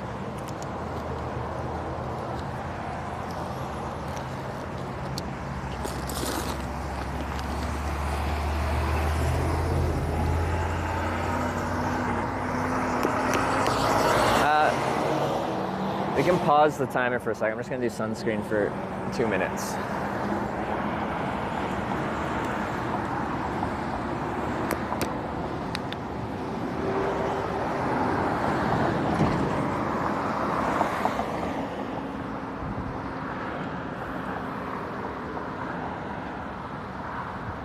I don't know if there's a mod here to do it, but it's because it's too hard to try and hitchhike while doing sunscreen. It's kind of a two-hand activity.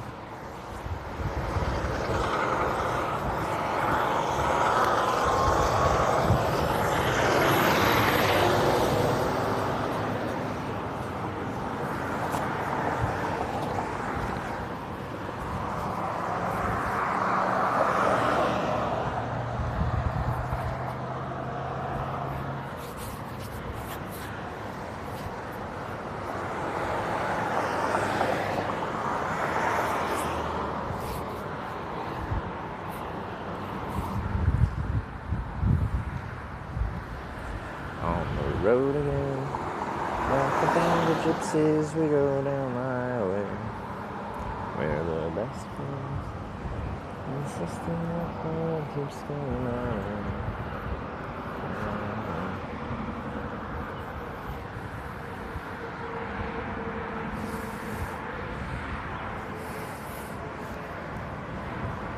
Ohio seemed to be so friendly. Yeah, between the people I've actually met from hitchhiking and the viewers coming by, nothing but good things to say about Ohio, except for the police's knowledge on hitchhiking laws.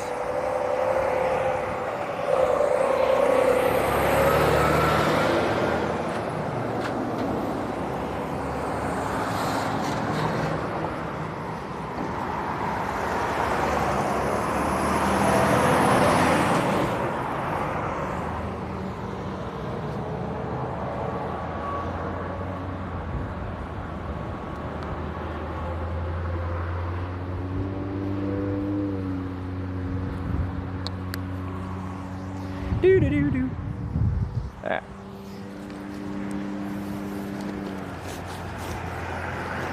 I'm sunscreened up. I'm ready to go. I'm standing here on this on-ramp. I'd love for you all to stop for a ride.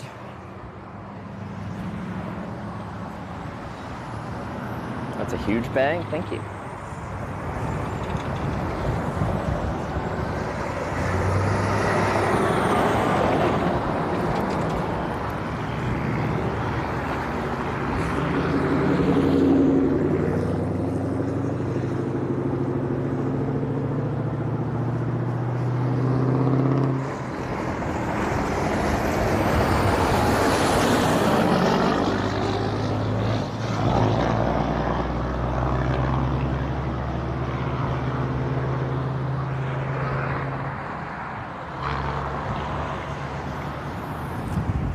Okay, I think we're gonna get a good ride from here.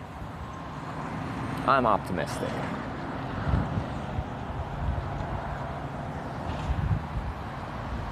Well, there's the police. Just took the off-ramp. Coffee in bed right on? Yeah, I was brought coffee in bed. I told Acapella Addict. Acapella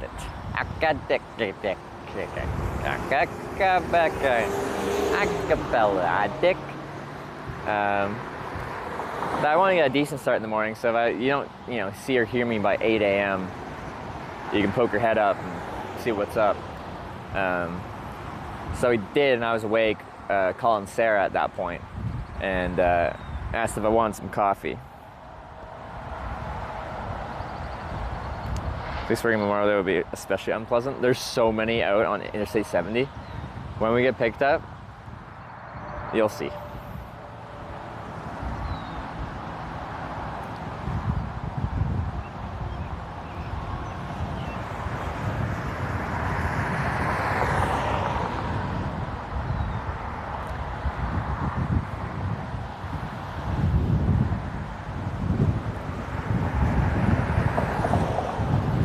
Guy signed the book that you stayed last night. Oh, I don't think he did. That's a good question. Definitely should have. But it's up to me to bring it up, so it's my fault if he didn't.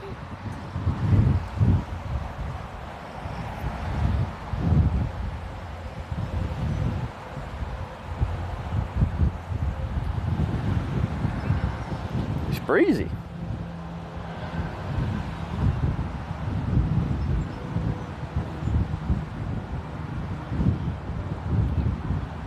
And PA through Ohio last week on 80, so lots of no 10-speed traps. The drive out here, we saw, I think 4 cars pulled over, and in those center parts where you can pull through, there were cops, just most of them, I guess. There's one that had 2 just sitting there together.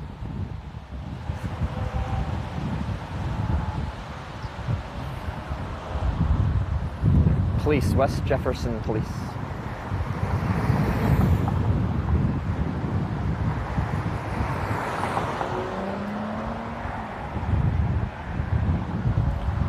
It was, yep, just after 2, we headed to bed.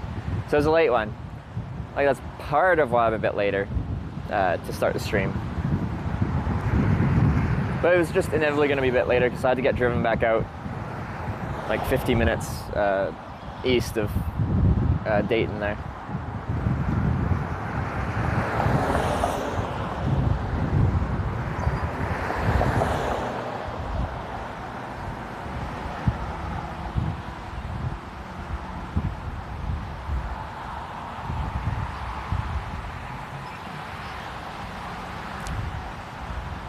Flashlight in your pocket. It's a 100 watt-hour battery.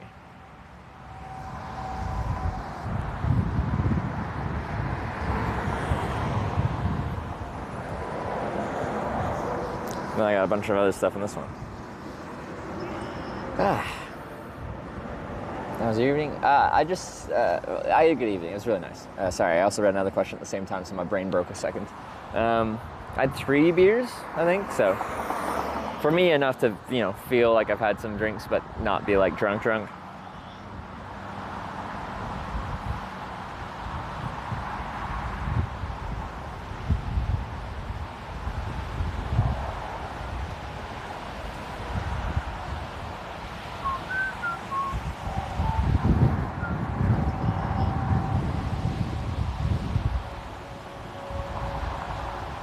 As far as the next corning, does anyone actually know or want to search it? I think it's like 600 miles, maybe just under.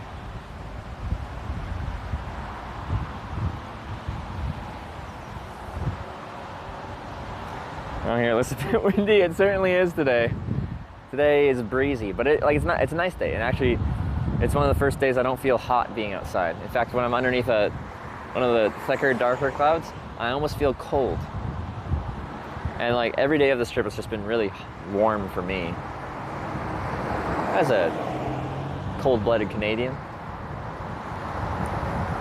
So I'm kind of like, pretty much after the thunderstorm yesterday, it just felt like quite nice and cool. It's been nice. So when we rode the bike, it was not a super hot ride. It was pleasant.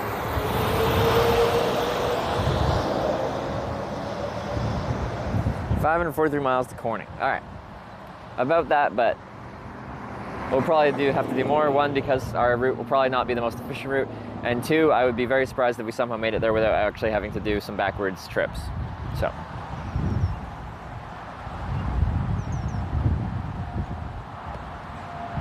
You dropped something?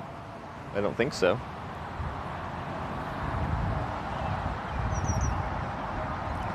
Going to Arkansas? Yeah, Corning, Arkansas will be our next Corning.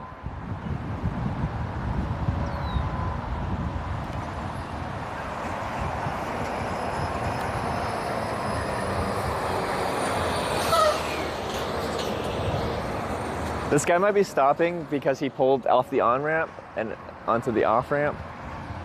So if he does stop up here, this is not for me. I just want to reiterate that. I think he's going to stop far at the end, specifically because he saw me, but is not going to pull over for me. Emphasis. So he pulled over way down there. But that's not for me. It's common, you'll see commercial trucks, they'll pull off the off ramp and then immediately onto the on ramp. That usually means they're going to stop somewhere on the on ramp because there's something they have to do where they have to pull over for. And you're not supposed to just pull over on the side of the interstate.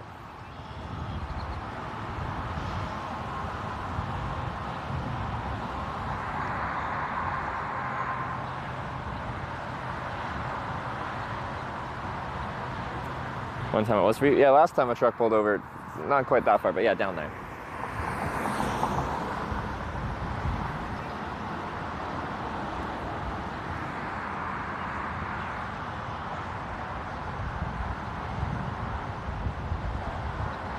Was for you to pull over at the end, just like the one last time. I know, but he wouldn't come off the off ramp and then on. Although if he honks here, then yeah, that would be for me. But he didn't look like he was pulling over for me, like visually when I looked at him. Let's stop directly on the roadway like that. What do you mean directly on the roadway? That's what the shoulder's for.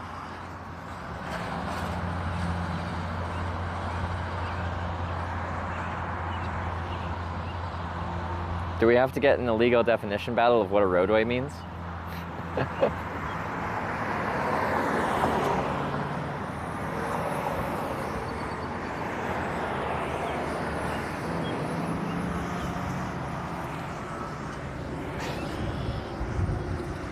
Here we go again.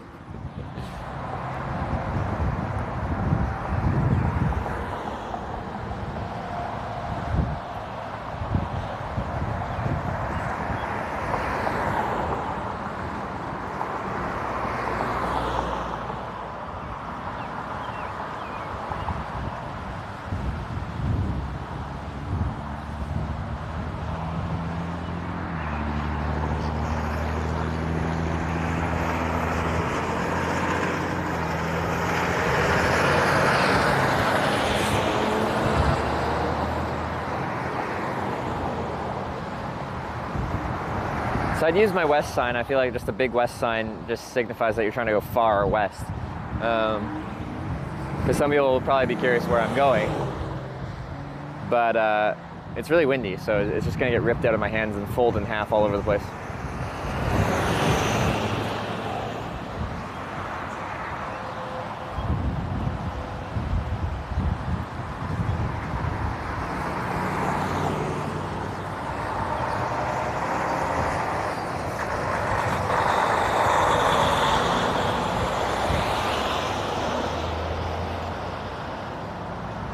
Hard to get a ride with the bike? I haven't not been able to get the bike into the car or into any car that's pulled over. Has the bike potentially lost me rides? I don't know. I don't get to interview people that don't pull over for me. So as far as I know, I can tell it hasn't affected anything because this is America. We like big cars and big trucks.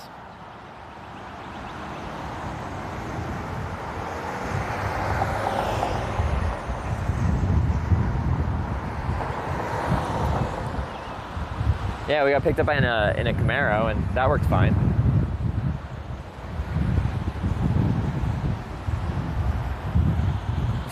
This might get blown over. The wind is, maybe not. I'll lean the battery on it just to weigh it down.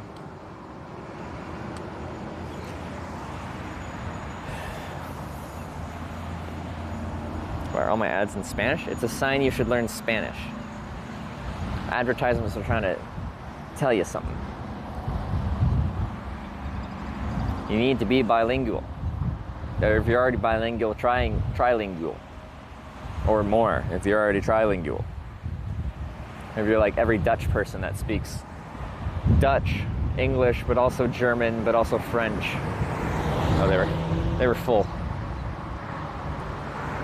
It's a two-seater. Okay. It's a two-seater U-Haul with 2 people in it.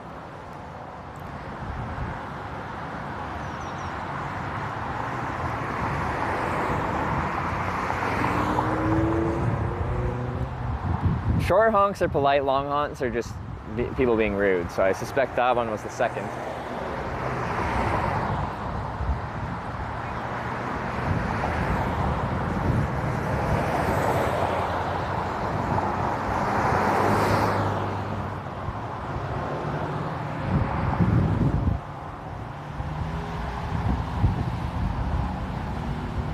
If you speak English and Dutch, you kind of get German for free. Well, they say that about like the, like English, French, Spanish, Italian, like there's a lot of similarity, crossover in some way, shapes, and forms. So if you know a couple of them, it's easy to learn a third one kind of thing. But I don't think it's for free.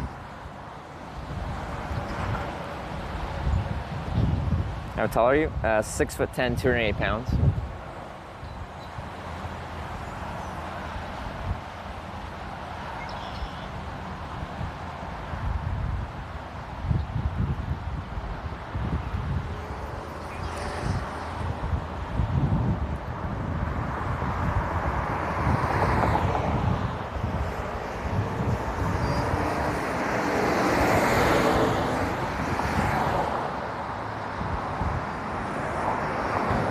They're very full.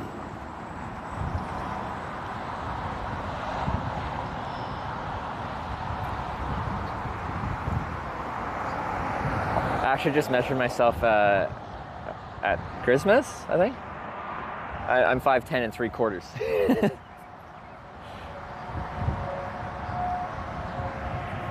For a long time, I was like, I'm like 5'10", 5'11", something like that. I'm 5'10" and 3/4. So 5'10", 5'11" was, you know, a pretty accurate guesstimate.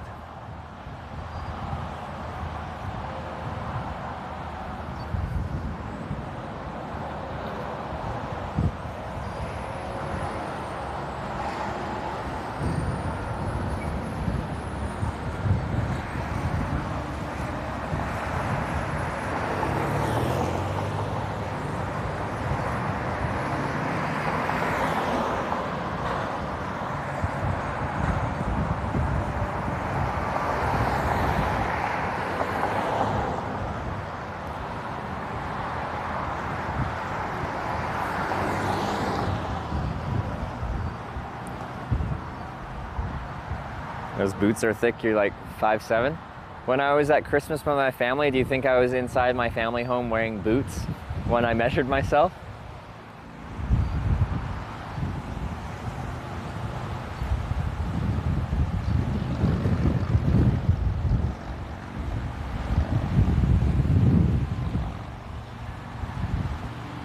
Do Americans wear boots inside?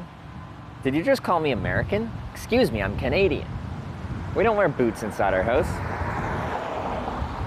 That's dumb. Boots are dirty. You're tracking a bunch of dirt.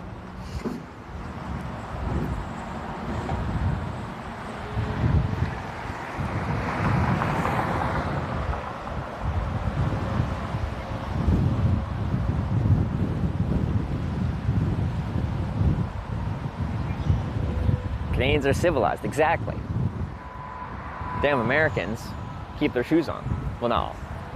Pretty much when I go into any house, like if someone invites me over for the night, like I go in, I'm like, is this a shoes on or off house? Because it's all over the place here. Because I'm like usually carrying all my stuff, so it's like, if they insist on keeping your shoes on, it's simpler that way, just because I'm carrying a bunch of stuff and I have to put it down to take my shoes out. To take my shoes off. But I was about to hitchhike and then I saw again, it's like one of those rental trucks, 2 seats, 2 people in each of the seats, or both seats occupied rather.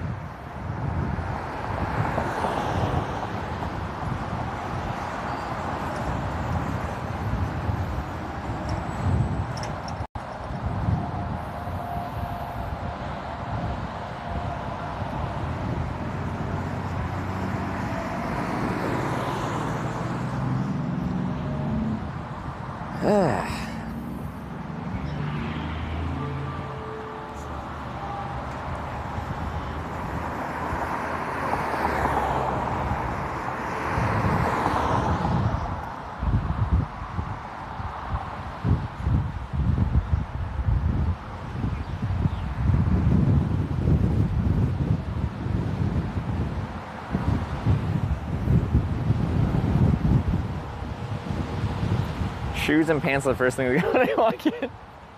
Like, you're right at the front of your, like, you get in the front door, you close it behind you, take your shoes off, you take your pants off, and then you go in your house.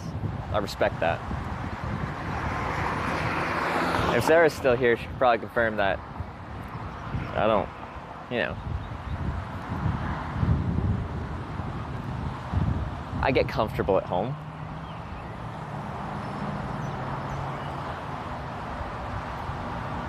There she is. Yay, Sarah's hanging out with me today. It's almost like we're traveling together.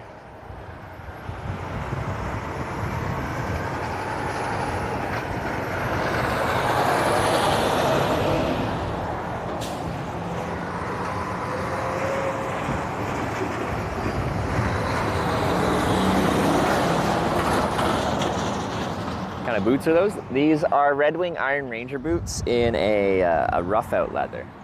Actually, speaking of which, there's like some stuff on there I want to scrape off after this truck.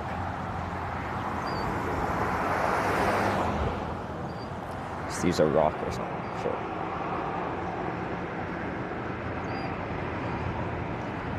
Luckily they're brown, so I can just, you know, rub some dirt in it and it's good.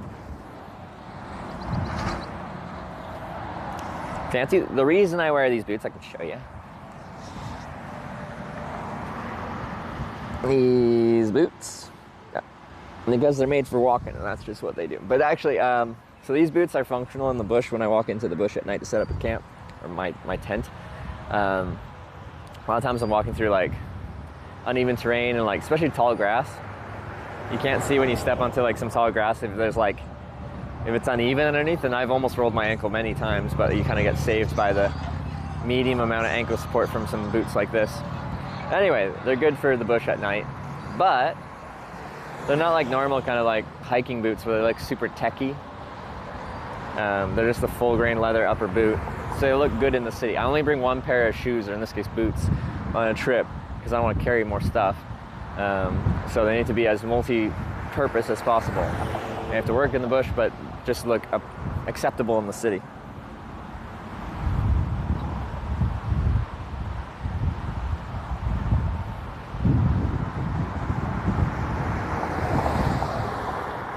Oh, I thought he was... I gotta go ask.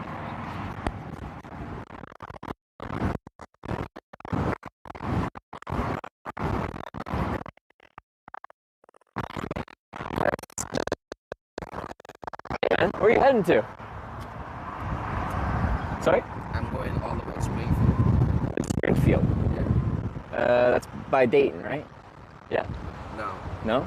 It's near Dayton, but like maybe it's something Before.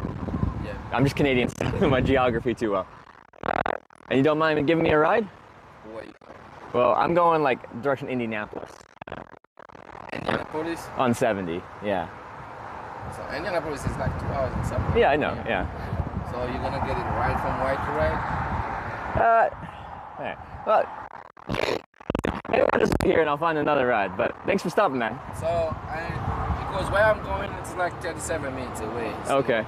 From where I'm going, I used to go to Indiana. So from where I'm going, Yeah. it's like 2 hours, 10 minutes to Indiana. Okay. So on the highway, Yeah. it will be better for you to find a ride that's going a little bit closer. Because From I'm that going location. inside Springfield, Ohio.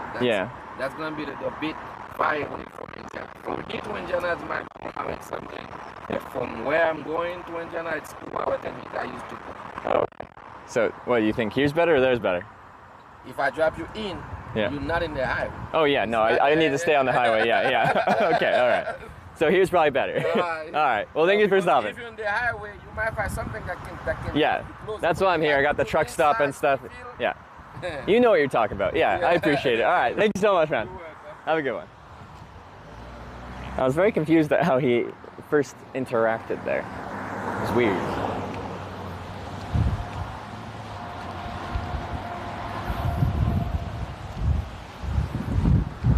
He ended up seeming nice by the end, but his initial like back and forth, I'm just like, because I'm like, where are you heading to? And then he's just like, I forget what he said, but I'm just like, that's not like a normal social response.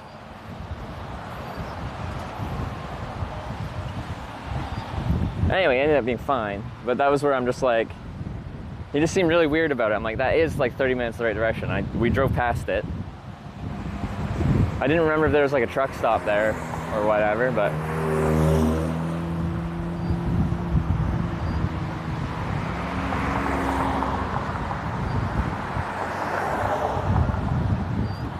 you used to the Red Wings? Do you like to see me run away?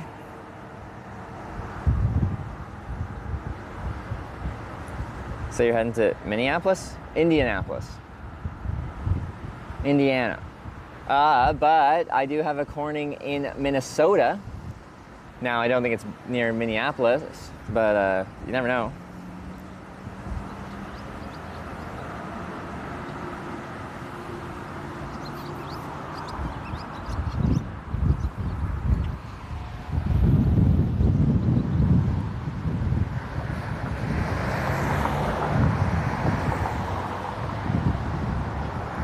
But yeah, once again, I already have a west sign. I'd just use a big west sign.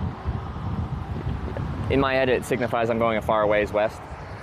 It's just really windy today, and it's kind of coming from this awkward behind me into my right angle that's going to be grabbing it the whole time. So, decided to just use a thumb, and that's it. don't have to worry about sign plus wind issues.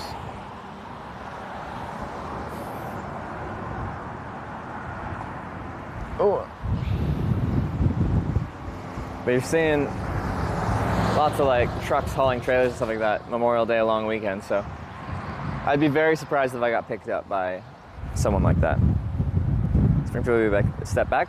No, isn't it like between here and Dayton? So it's in the right direction, but I don't know if the junction has the long distance traffic. We know this junction will have long distance traffic, so we can get something a good bit down the road, which would be nice. I'll just get a t-shirt with West on it. Just have a different t-shirt for every different direction I could go.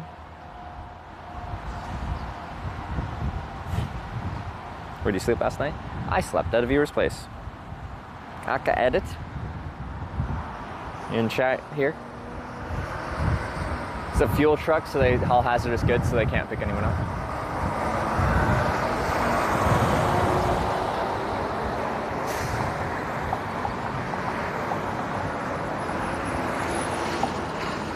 Had a roof over your head? Yes, I did. And there was thunderstorms last night, just after midnight, which would have been unpleasant to be camping in. So I was very thankful to have a nice inside place to sleep for the night.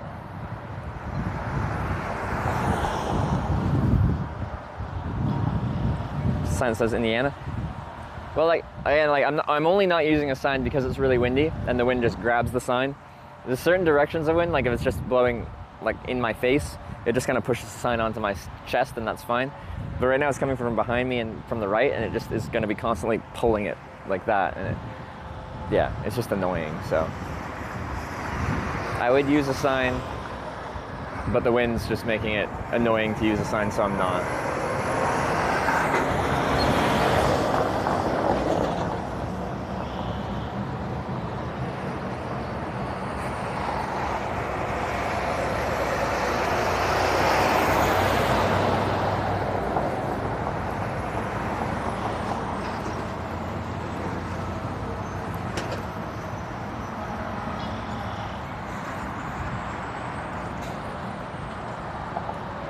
What a beautiful day. It is nice out today. So we weren't sure, the weather looked kind of variable when we looked at the forecast yesterday. So there's like a ton of thunderstorms in this whole area. And I had an invite to go to the Air Force Museum in Dayton, Ohio, which is apparently really cool. And I really like aviation. Oh, are we gonna get to talk to the police again?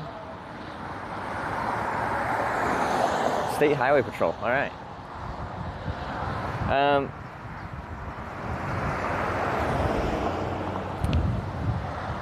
And I made the call yesterday. I'm like, if the weather's bad today, I'll go to the Air Force Museum. I don't have to be out in thunderstorms and stuff like that. But if it's good, I'm gonna keep hitchhiking.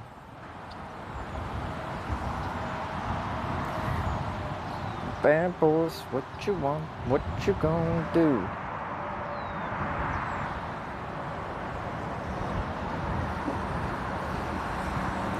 Do you want to spot find another hitch at? Usually there's a logical spot to hitchhike and no other logical spot to hitchhike at interstate junctions like this. So you hitchhike the on-ramp. I can't go onto the interstate. I wouldn't want to be on the interstate. But like where I got dropped off by the police yesterday, it was a stupid place with zero services. So with zero services means like no traffic. And with no traffic, that means no ride. So we rode like 2 exits down to the next exit on 70 that has services. And this is a good one. It's got a Pilot, a Flying J, no, it's a Pilot and a TA, a Sheets, and like a bunch of other kind of services. Anyway, people driving long distance would stop here for, you know, for gas, for food, for bathroom break, variety of things. Trucks stop here. It's good.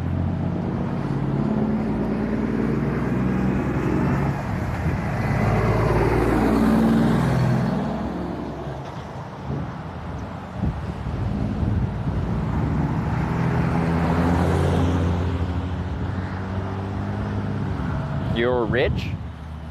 Rich in life experiences. Thank you. meet a lot of nice people from all over the world. And it's been my pleasure to share it with y'all. Good traffic flow here, enough to just feel like we're busy, but without it being like I have to leave my arm up for 30 minutes in a row.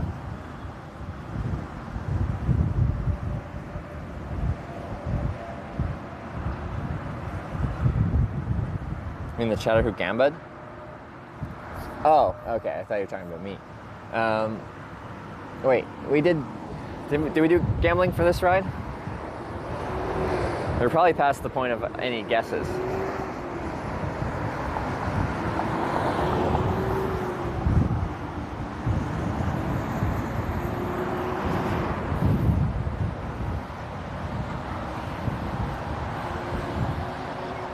You try to hitch before you start riding? There's no reason to ride anywhere from here. We're hitchhiking for distance, hence the Twitch Plays Hitchhiking trip title. The bike's just to get around town. Or in the case of yesterday, it's like the police put me in a dumb spot because they said it's safer, even though it looked exactly the same, just had less traffic. Like the shoulder was like the same amount. So, we'll be here till we get a ride. And I know hitchhiking's viable here because I've actually been picked up here before on another trip. And we got like a 600 plus mile long ride in a commercial truck from this spot.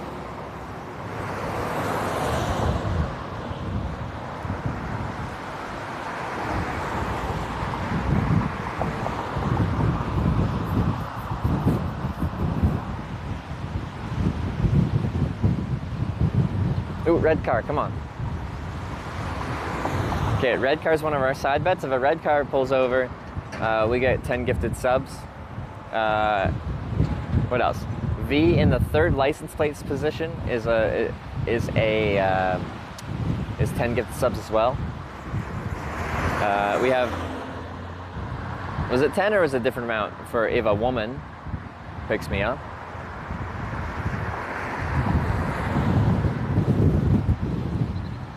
Over 80k points, nothing to buy. Channel points are just for flexing on people on this channel.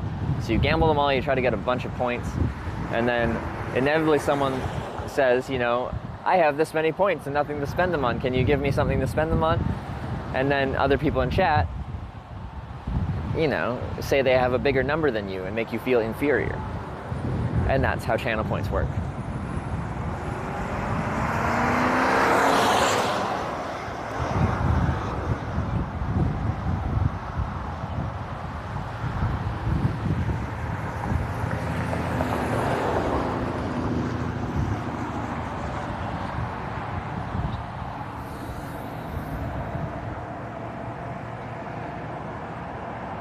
Get rides from women ever?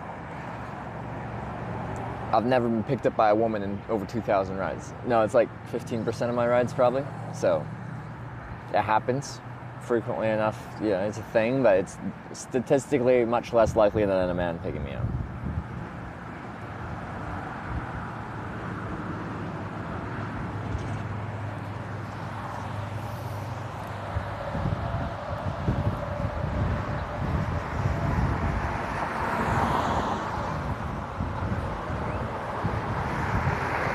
%, still pretty high. Oh yeah, like I'm not surprised when a woman pulls over.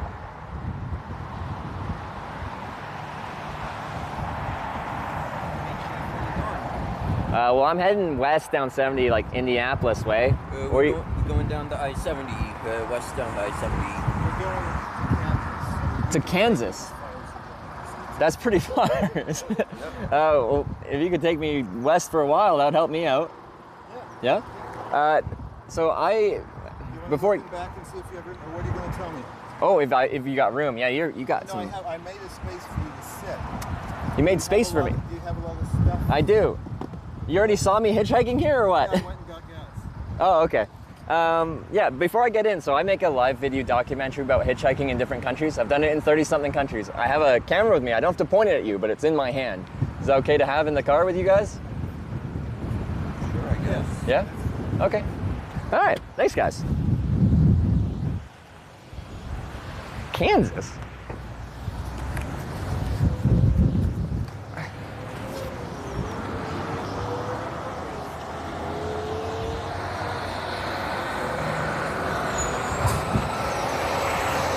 really won't appreciate. open until I turn off. Oh, okay, yeah.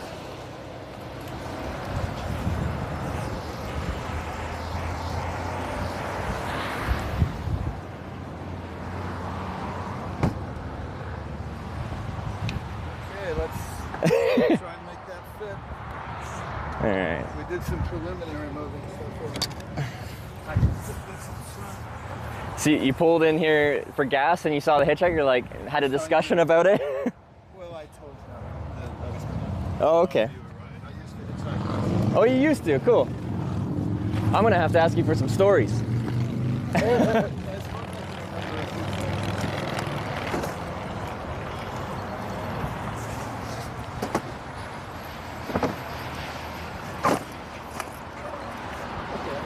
Alright, I'm gonna do this on its side, if it fits. And then I'll bring this. And then this, hopefully, like this.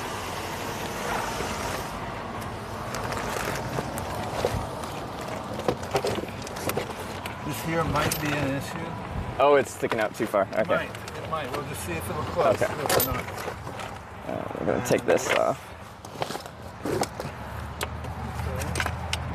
We give it a very. See if it'll stop. All right. Fingers crossed. I usually don't have a little Trevor. John. John, nice to meet you, man. Nope. Okay, we'll have to adjust it. a little. Rada cheered 100 bits. There is a corn in Kansas. I can also put this potentially in the back seat with me. Is another option. Let's see. Does this pull out? It pulls out, but You can't not. pull it off. Okay. No. Oh, Okay. can this slide down? Oh, that's probably all that matters. Yeah, I think that's probably enough clearance. Usually I don't have a little fold-up bike with me, but it's convenient rather than walking from the middle of a city. So, yeah. Oh. Is it gonna like that? it's close. It likes that? Okay.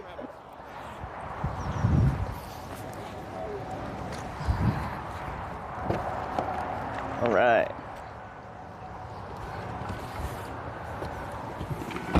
And how's Okay. your leg room? Oh, I got plenty. I'm not that tall. Dante, do you have enough leg room? I'm good. You can move back a bit if you're squished forward. Then Yeah. So Dante, this is Trevor. Trevor, this is Dante. Dante is Hey, my, Trevor. you could say he's my nephew. He's my Okay. cousin's son. Well, And nice we're to meet both you. going out to Kansas. to see What's out in Kansas for y'all? and my aunt. basically relatives. Yep. Yeah. Is everyone's doorstep? Yep. Is it going to be the back door again? Oh, I didn't put it in park, that's why. Oh, dude. There we go. So you used to hitchhike? Yeah, I'm 70. I was in college in the early 1970s. Yeah. Back when it was popular to do that. That's one reason I wanted to pick you up, is because not many people hitchhike that much anymore, and not many people pick up hitchhikers. And Yeah. I don't know how much you've been standing, but I used to stand sometimes for a very long time. I have an interesting story about that because I'm almost 30 here. I've hitchhiked for 10 years. I've done it in like 40 countries. Is that like what you do? So for 6 years, I filmed hitchhiking, and it's actually become my job to go to different places, film hitchhiking. I also do bicycle touring, and that's why I have that fold-up bike, because during the pandemic, I couldn't hitchhike, so I bought a bike, rode across Canada, and now I do hitchhiking Oh my goodness. with a bicycle with me. Where did you start out originally? On this trip, No, I mean, if you have like an origin or a home place or something. I'm from Western Canada, Vancouver Island. Oh, Yeah. Vancouver. I've been there a couple times. Okay. Yeah, it's a beautiful part of the world. Yeah. And you must have an online something where you're posting. Yeah. Have either of you, Dante included, know of Twitch TV? Yep. You know Twitch? Dante knows all that kind of stuff. Yeah, because it's known for video game broadcasting, so that's where it's known. Dante. But you also like do real life broadcasts on Twitch though, like just various stuff. If you are into games, you're in the car with the right guy. I don't game too much, but since I'm on Twitch, I kind of keep up with the whole gaming world because that's where a lot of the platform is. Yeah. So tell us more about yourself. Sure. No, real quick thing, we're shipped with this garbage. Well, just put it down, and when we get to the next place, we'll finish the trash. Sorry to interrupt. No, you're good, man. We got lots of time, I think. Yep. How far is Kansas from here? I don't even know. Like, I've been across America a few times, but... Let's see where we are now. We have on here, going to, whatever the town, but it was 300 miles. I think Kansas from here is almost 1,000 miles. It's more like 700 or 800 miles from here. Yeah, because I got a weird story about this trip. So, like, pretty much every year I hitchhike across America to a convention in California. For this platform for Twitch TV. You might have heard of it because you know of TwitchCon. But this trip isn't that. This trip is a trip where I'm going to every town in the country called Corning. Because I got stuck in a town called Corning in California on a previous trip, and it made it so I couldn't make it to an event in time via hitchhiking. And it's the first trip I actually failed, where I had to be somewhere and get there on time, and I couldn't hitchhike there in time. So I was kind of frustrated about that, and in my, brooding, kind of frustrated state, I looked up how many towns in America were called Corning, and I decided to hitchhike to and through all of them. How many are there? So we initially said 8. I had to set some definitions because, like, there's some places that are technically called Corning, but they're like unincorporated communities where there's literally nothing there. It's like a farm field that technically, yeah. And there's not even a sign that says anything. There's no businesses, there's no nothing. So I set the rules that it had to have a sign that says Corning, like the road sign, the green sign with the white letters that say where you are. So there's 8 of those, but we might add a 9th because Wisconsin has a Corning. It doesn't have the road street sign, but it has a town hall that's like Corning Town Hall. And I'm like, that sounds close enough. Yeah. Wow. So you've already been to Corning, New York? New York, Corning, Ohio was just the other day. Which is a very small town, like 400, 500 people. Next, we were planning to go to Corning, Arkansas. I think there is a Corning in Kansas, though. I wouldn't be surprised. There's a lot of people, maybe you know better, but a lot of people migrated or went west and took town names with them from Europe or England. Oh, or yeah. Wherever, or else other parts of I think there's world. like 8 Parises in America. Yeah. And Lyon is all over the place. Yeah. Lyons in Kansas, we call it Lyons, Kansas, and there's a Lyons, Pennsylvania, right near where I live in Pennsylvania, Lyons, Pennsylvania. People, I guess a lot of World War II people maybe. Yeah. World War I people maybe did that. I don't really know the history. And so, you look into the psychology of the people you meet, or the landscapes, or all those kind of things? That's a good question. Like, I started hitchhiking 10 years ago because I hated the Greyhound buses in Canada. So I started doing it as a means of transportation. Yeah. But as I did it more and more, I started to just really, I enjoyed the day-to-day lifestyle. Like, it felt like an adventure because I didn't know who I was going to meet, where I was going to go. Yeah. Every day was different. But what I've really grown to appreciate is the variety of people I get to meet. Yeah. When I was younger, I was a lot quieter, but hitchhiking has brought out this constant curiosity in other people and what makes them tick and what interests them. Yeah. And anything about people from different places. Especially when I'm in a different country and I don't know the culture and stuff like that. It's usually local people that pick you up, and I think hitchhiking is a really good way to get a sense of the culture of how people live in that place. When you sleep somewhere, do you do couch surfing or anything like that? I camp most nights, and then sometimes people I meet along the way just invite me over, and then also through the broadcast I do on Twitch, people bring me, they watch my broadcast and they invite me over. So I did that actually last night. Your broadcast, do you have something that shows where you are or something? Yeah, I have a GPS tracker. Because on this trip, there's one extra variable on this trip I haven't told you about. It's the first time I'm doing this. We're calling it Twitch Plays Hitchhiking because every single time I hitchhike, the people watching get to vote which direction, like which cardinal direction, northeast, southwest, to hitchhike next. You're becoming a game. So yeah, I've hitchhiked for 10 years and I always just go where I want when I want to, and it's just like my freedom. But on this trip, to just kind of make it fun, and yeah, we made it so people vote, and I go backwards sometimes. Today we're going forwards, at least this one. We were just talking briefly about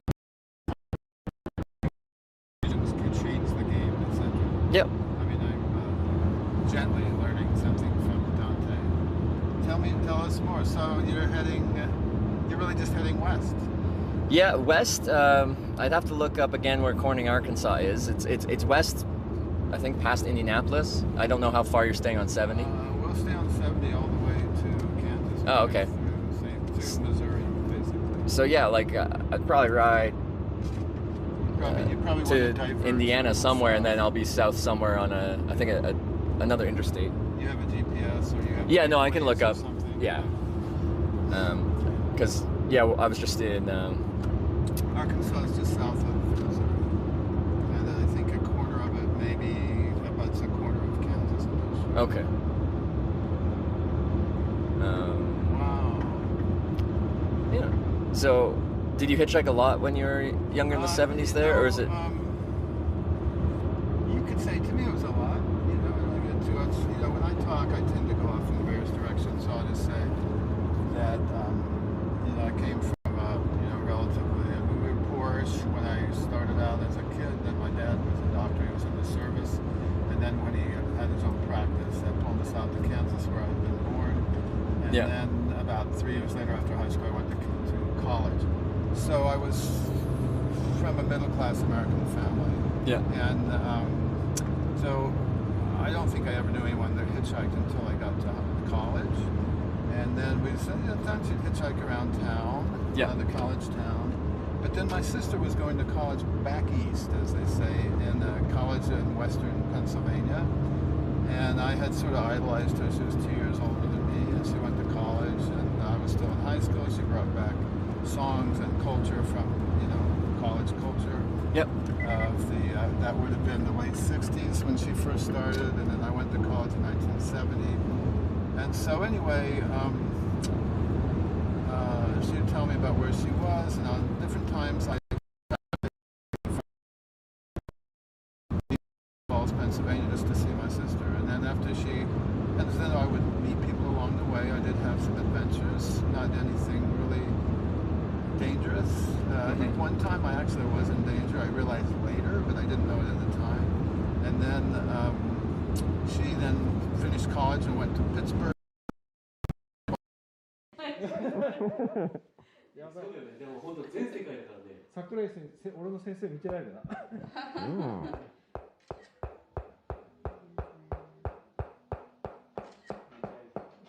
絵的に面白い。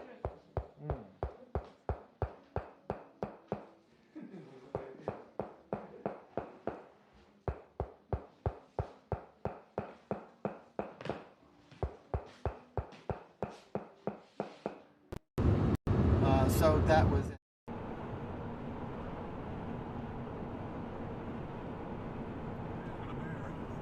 Oh, yeah, there's a bear.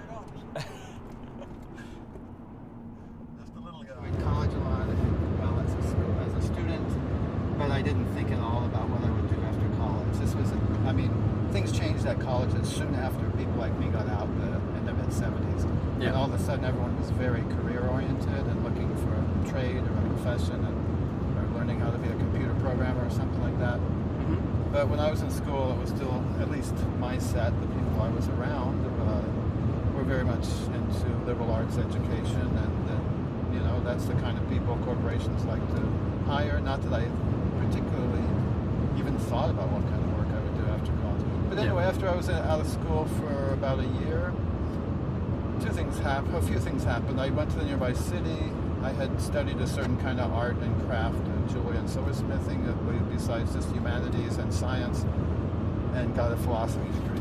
And so I went to the nearby city, and I went to job brokers, or whatever you call that, headhunting places where I would dress up and go for interviews, and then at night I was a waiter, and then I had a workshop at home and made jewelry. Yeah. And my roommate got me a job at a library as just a helper in the library art department. That was cool. And then my parents died in an accident. I had two younger brothers, and my sister was in Pittsburgh. And I had already applied and got admitted back to my university of Kansas in the art history department to be a grad student. So basically I became the guardian to my two younger brothers. My sister came back for a few months to help us out. We got them through their last semester of high school, whatever year they were in high school. I think the older brother graduated that year.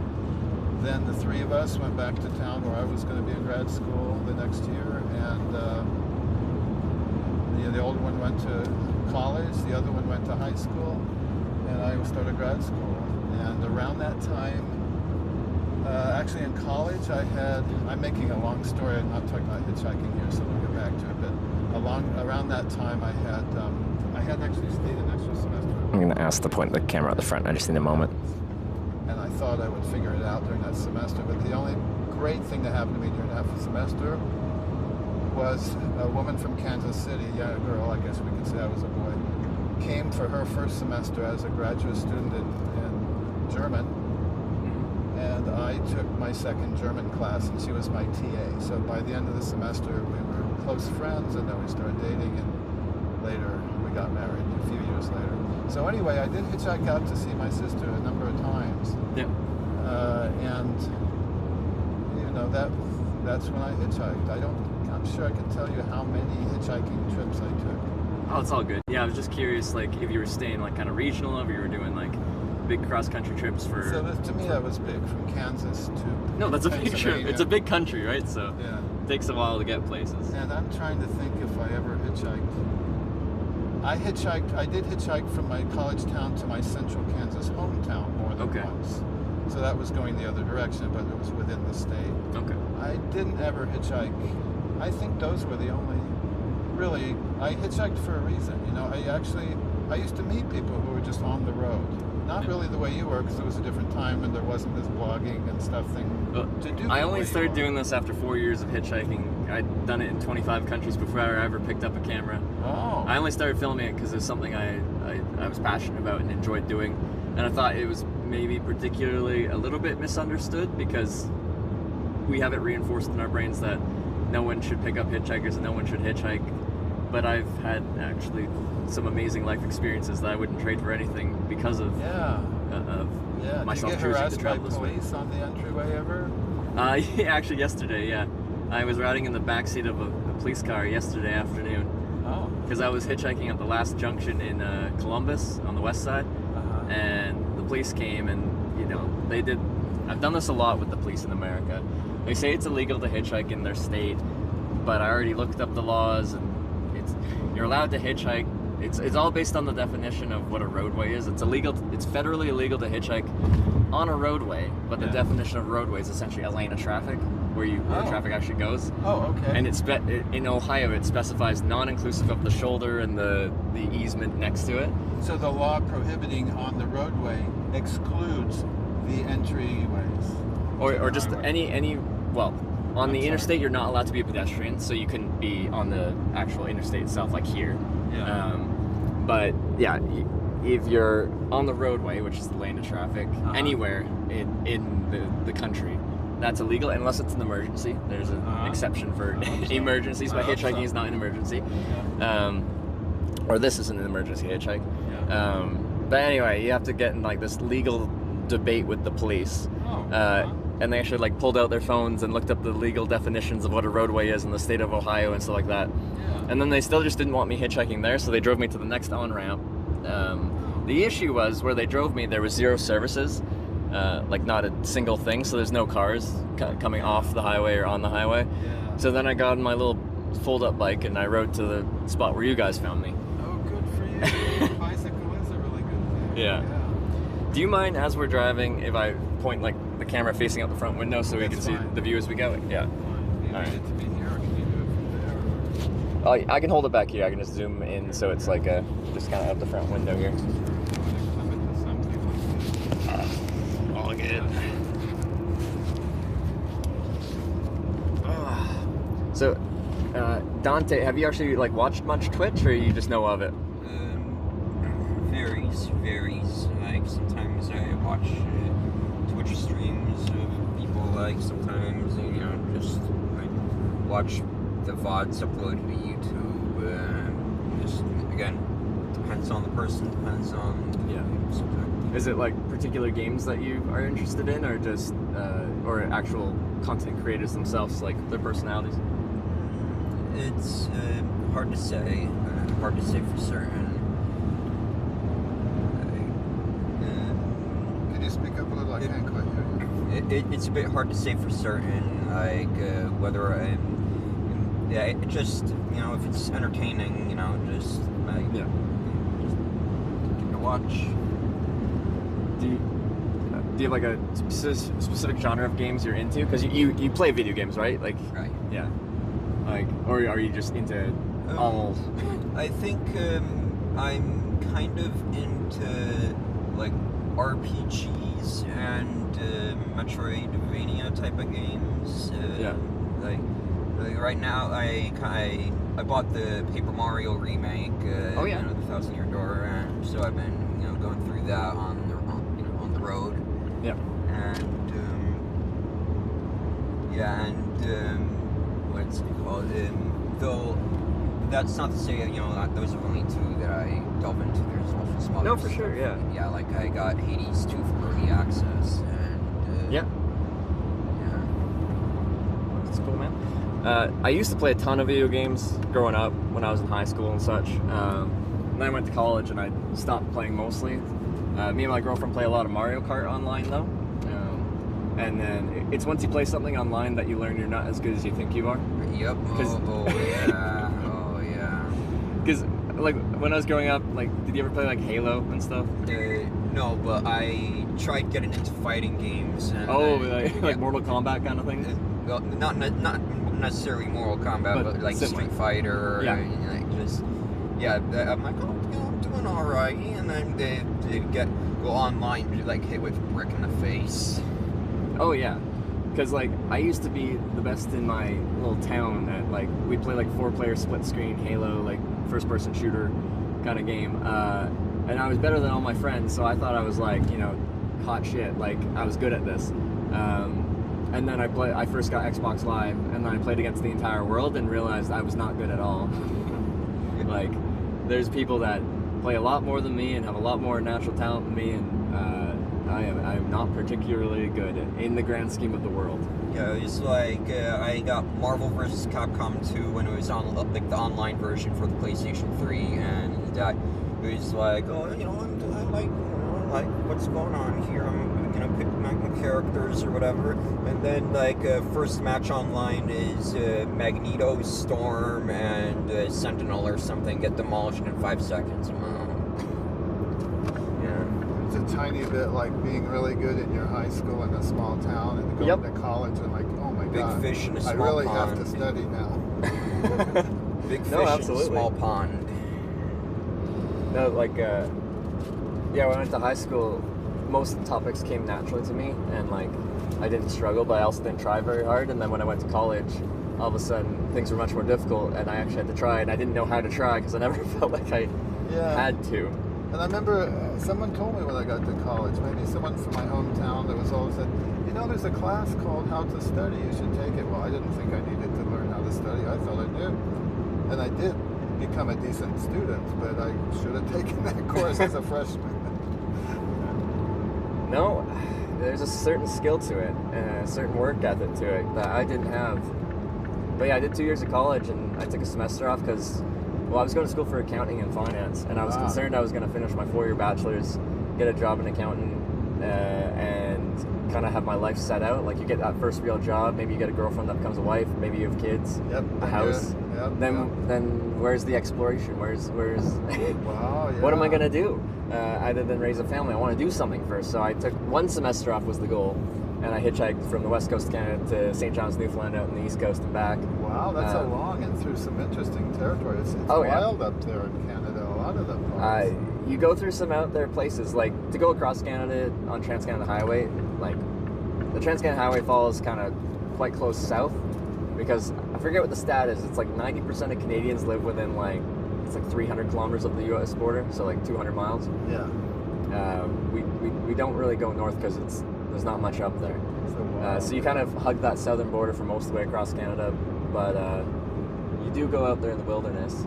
Yeah. And then like you feel that much more intimately. Like when I rode my bike across Canada, when you're driving in a car at highway speed, you kind of zip through it pretty quick. Yeah. But like just one province, Ontario, took me a month to ride a bike through. My goodness. Because it's 1,200 miles. to get through it. I just was going a little slow, I guess. We used to hear stories back, you remember I don't know how old you are, but in 1989, how the Soviet Union fell apart, and there was a lot more access and stuff. Quite a number of Americans went over and rode their bicycles across the Soviet, what used to be the Soviet Union. No, it's a real thing people do. A thing, yeah. Wow, there's an adventure. So, accounting and finance. I did an MBA after my very liberal arts and humanities stuff. Oh yeah. And my job at the time as a college student was art restoration, which became my field. Art restoration, you said? Yeah. Oh, that's interesting. Now we call it cultural heritage conservation. And eventually I went to school in that to get a credential that would be viable wherever I might want to live.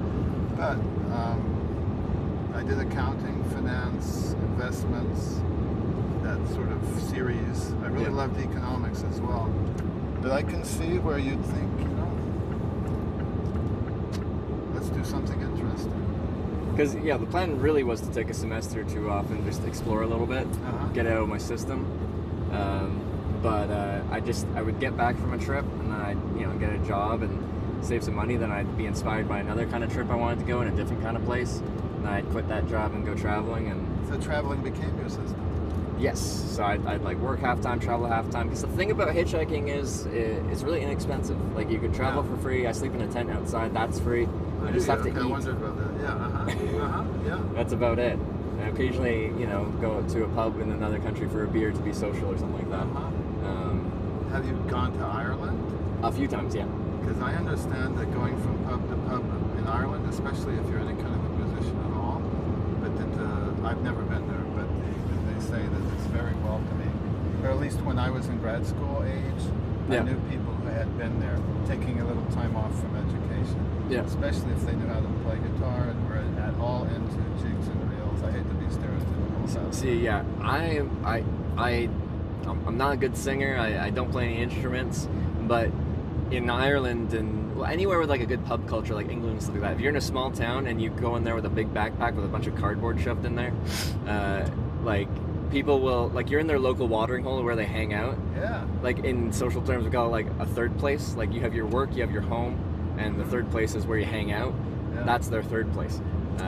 So you go into their place and they want to know who you are, where you're from, what you're doing. And you like to talk. And So but when I was younger, I hadn't really learned that skill yet, and I wouldn't say I liked it. I liked the adventure of hitchhiking, but I hadn't gotten to that point in my life where I really, really liked engaging. And So I still did, but it wasn't like something I pursued so much. Yeah. But now I do. But good. it's been 10 years of hitchhiking, and I've developed as a person over those 10 years. I'm so happy for you. Tell me how old you are now. 27? I am 29. So you're about the same age as Tante. Oh yeah. A couple of years older. Yeah. Wow. Well, I have huge respect for what you're doing, and you're safe. You haven't got hurt or been attacked or had any... like I have certain rules I set for hitchhiking that I think make it safer, but the key part there is not safe, safer. Yeah. No matter what you do, like driving your own car or taking a bus, plane, train is going to be safer because like the variable of who you're riding with is kind of under control. Yeah. Or who's driving the vehicle. We'll see who he is and whether it's mutual getting in the car. Yeah. Go on. I'm sorry, I cut you off. No, you're good. But with hitchhiking, as much as I try to control the variable of the person who pulls over, I talk to people before I get in the car.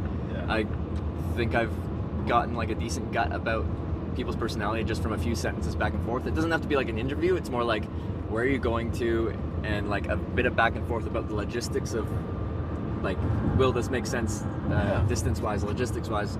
I can learn a lot about their personality and their state of mind.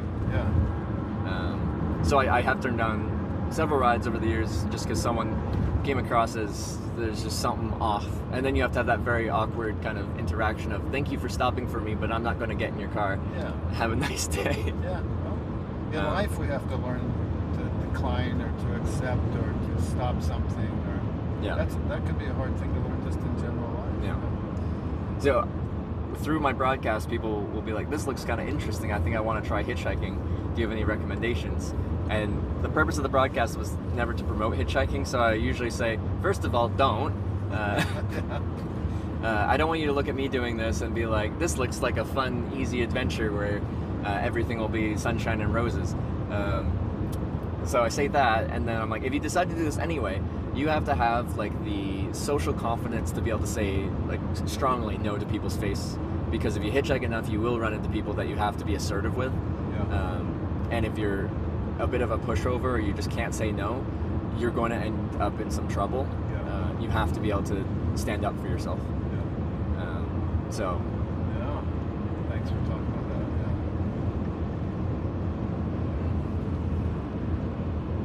that. Have you picked up anyone hitchhiking like recently? No. No? I hardly. Well, you don't see too many, right? I tend to drive between my. I have a tiny apartment in New York City that I recently bought. Oh yeah. And then before that, almost 3 years ago, my wife and I lived on West 42nd in New York. Yeah. And she passed away about 3 years ago.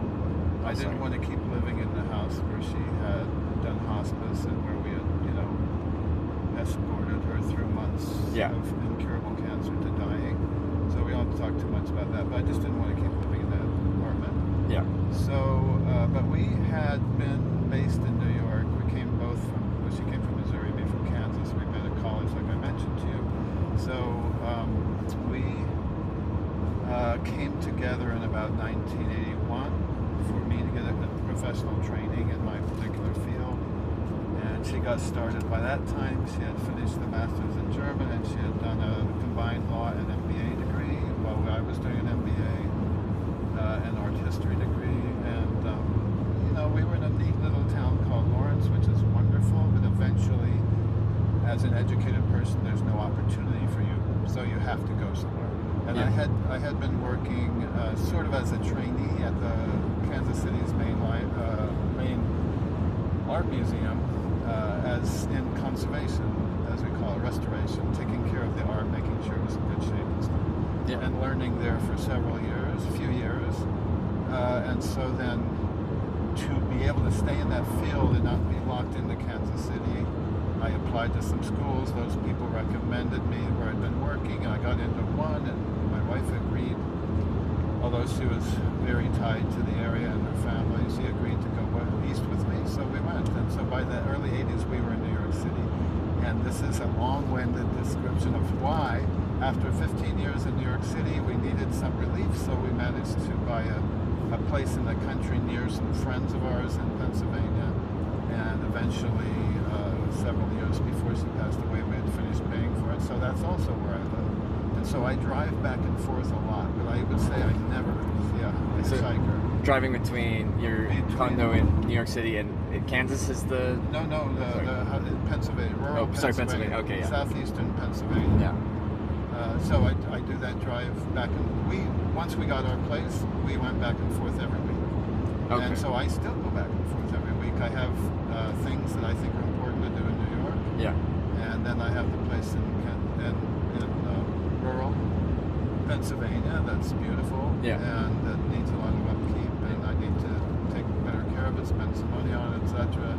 But I spend a lot of time there, and we have a group of friends in both places, so that's sort of why I'm on the road a lot. Yeah. But on the road that I travel, I don't know I've ever seen a hitchhiker. Maybe, but I mean, not in the last decade. It's not common anymore, that's for sure. Like, in all my hitchhiking in North America, I'll run into one occasionally, and like I'm curious about their story, so I try to talk to some of them, but like I fit a different like stereotype of hitchhiking. Like most people that you see hitchhiking are hitchhiking very much because they need to in North America. Yeah. In Europe, you'll see a bit more people hitchhiking for the adventure of it. Backpacking. Yeah, backpacking. Yeah, you see that a lot of places. Here you don't see that. Yeah. So I'm a very strange person to see on the side of the road, someone voluntarily choosing to hitchhike because they want the experience of it. Yeah, things have changed a lot. I know when I was hitchhiking, that it was probably only a period of about 3 or 4 years total from when I actually thought of it as something I did for recreation, or to go see my sister or go home to my parents' house or something. Yeah. I would have people pick me up that were my parents' age, and that was like the World War II generation. Yep. And they would often think, are you headed for a job? Or they were sort of Depression, World War II. Oh, And yeah, I think yeah, during yeah. Depression, people moved around a lot looking for work, or yeah. if they had a promise of work, they would get there however they could possibly get Yeah. there. And so a lot of people would ask me, what's where you're going? Are you going to a job or something? I don't know that any of that it still works like that at all. So, like, there's kind of like demographics that are more likely to pick me up. If you're just looking at the pure statistics of it. Yeah. Like, I'd say like the average person, this might sound weird, but anyway, the average person that picks me up is like a middle-aged or older guy that used to hitchhike when he was younger.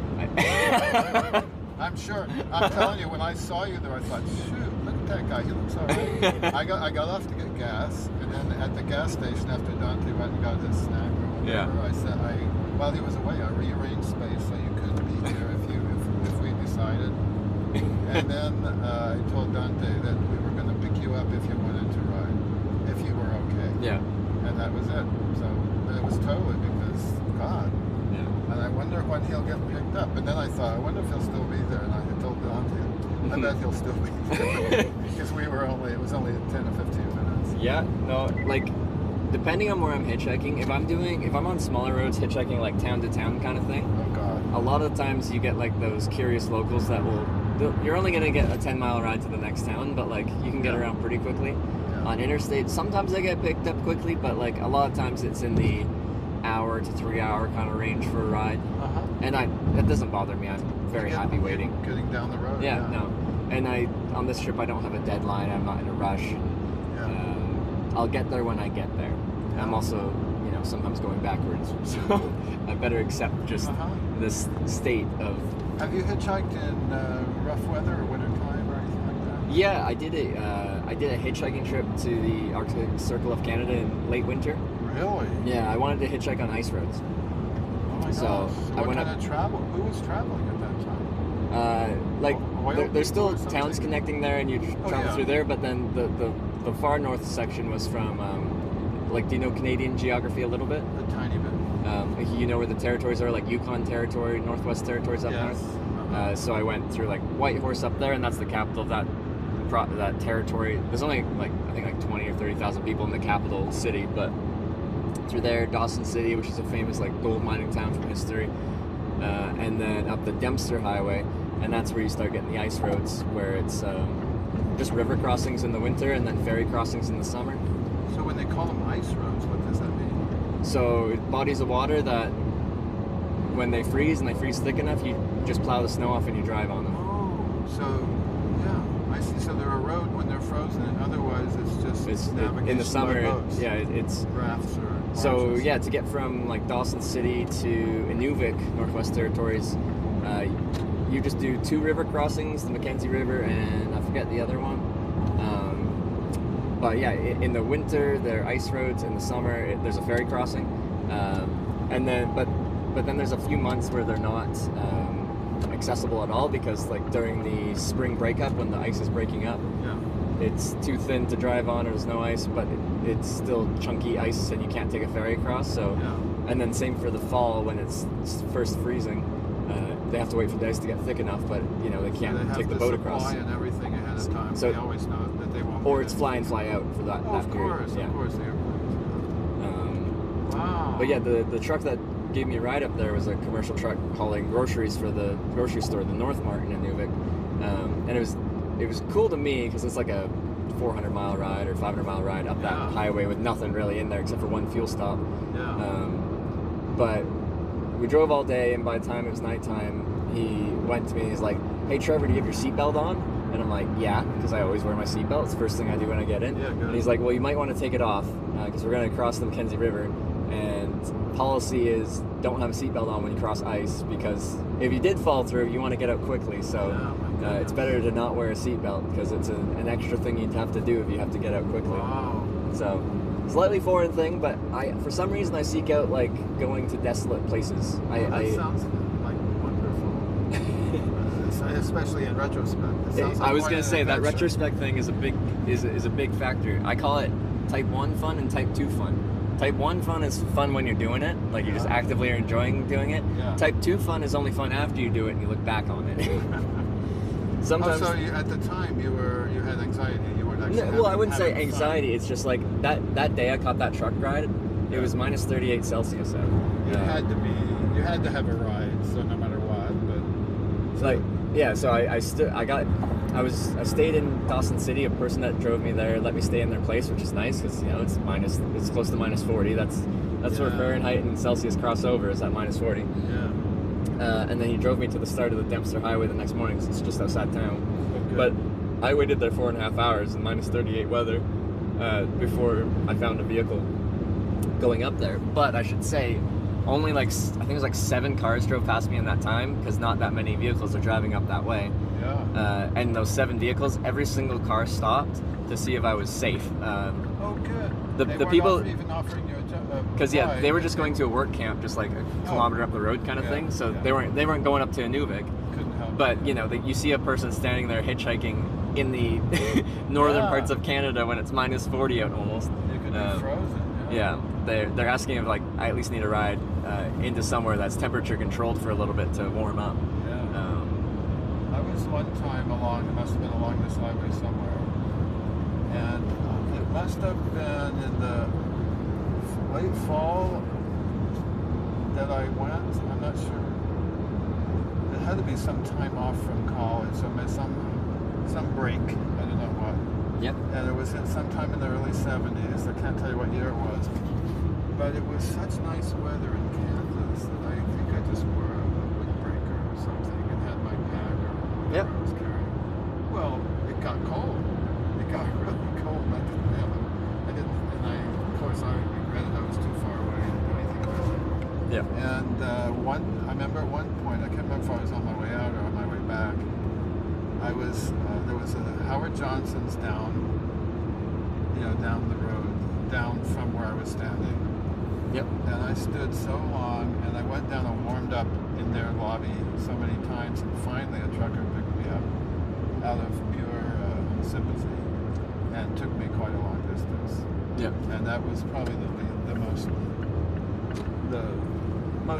most exposed to the weather that I felt while hitchhiking. I mean, I was in a lot of different weather, but that was like, am I going to be here all night? And luckily, that's Howard Johnson's the door was always open. So there's I don't know if it's still a motel. Yeah. But that's sort of how I managed it. It wasn't as cold as what you're talking about, but I did not have proper attire at all. Because I was prepared for that. Like back then, that was pre me filming hitchhiking. I just go on trips because I get a kick out of it. I enjoy the process. But I worked at an outdoor gear shop where they sold outdoor equipment, and it was like an independent shop, so it wasn't a big chain. But they were really nice in that, like, my managers, they're like, if you want to go on a trip, we can talk to the brands that are our suppliers, and they'll most likely just give you free gear for the trip to test out, because the mentality is if the salespeople that sell the gear have used it and have intimate knowledge of using it personally, then they can sell it better. So the brands have no problem with giving sales associates free equipment, usually just for the trip and you give it back, but sometimes they just let you keep it. Super. So yeah, I would imagine you wouldn't have headed for the Arctic Circle without a problem. Yeah, so like I had camping equipment for that minus kind of 40 conditions. I had a minus 40 sleeping bag. Wow. I had a 4-season tent. I had a very insulated sleeping pad to keep me insulated from the ground. When I got to Inuvik, like right up in the Arctic Circle, I got dropped off at that Northmart grocery store, and I walked behind a trailer that was parked at the back of the parking lot, and I laid down my sleeping pad and my sleeping bag, and I just slept under the northern lights because it was a calm night, so I didn't need the tent to by shelter being me. in there, it just kept all your body heat in, and that was enough. But yeah, like still it's minus 32, so it's a cold night, but I had good gear because it was given to me for free. Yeah, good. What a story. I'm glad you did that. Really. So it's been 10 years you've been doing this? 10 years, since 2014 was my first hitchhiking trip. Great. Yeah, I started at 19 years old. Good for you. So, and I was, sorry?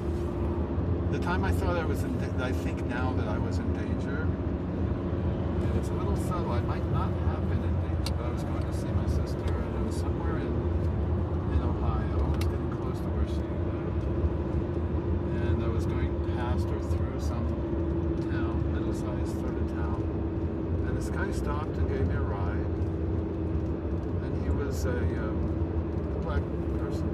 Yeah. A little older than me. Like, he told me that he and his family had a waste disposal company. Like, they had trucks that went around and picked up garbage and stuff like that. And that his father had it, and that he had finished college and was back. Either finished or left, but I think he finished college and he was back, and he was going to be manager. He was starting to be the manager of it. And we talked. And my sister in college, and even after college, she was attracted to, almost got married a few times. She didn't get married until much later in her life, but to black guys. Okay. Some were athletes, some of them were just people in her class. I don't mean there was a bunch of them, but every time I visited her, I would meet whoever the boyfriend was, and they were always really nice guys.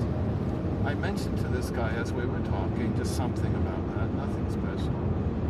Anyway, he said, you know, why don't you come over to my house for a minute? I have to drop by my and then I'll take you to the next place so we can get on the highway again. So I said, sure. You know, I was young and sort of inexperienced. And then we were in his apartment. And I forget whether he might have given me a snack or I was waiting for him to do something. He brought out a painting, a small painting, and I was into art, so I was into it. It was a painting of a man being hung, a black man being hung, being lynched. A black man hanging. Yeah. There weren't people there lynching him, but he clearly had been lynched. Yeah. And I remember the detail around, because I was into art, around his face and around his neck and around the knot. And we looked at it and some discussion.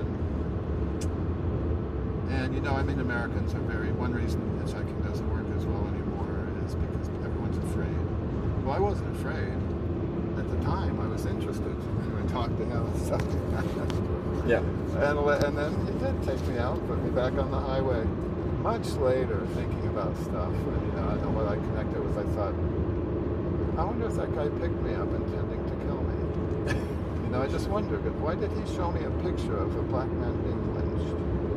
You know, I just don't know. And he was a young man, you know, probably just 4 or 5 years older than I was. And also, maybe I was totally safe. He never laid a hand on me or a threatening word or anything like that.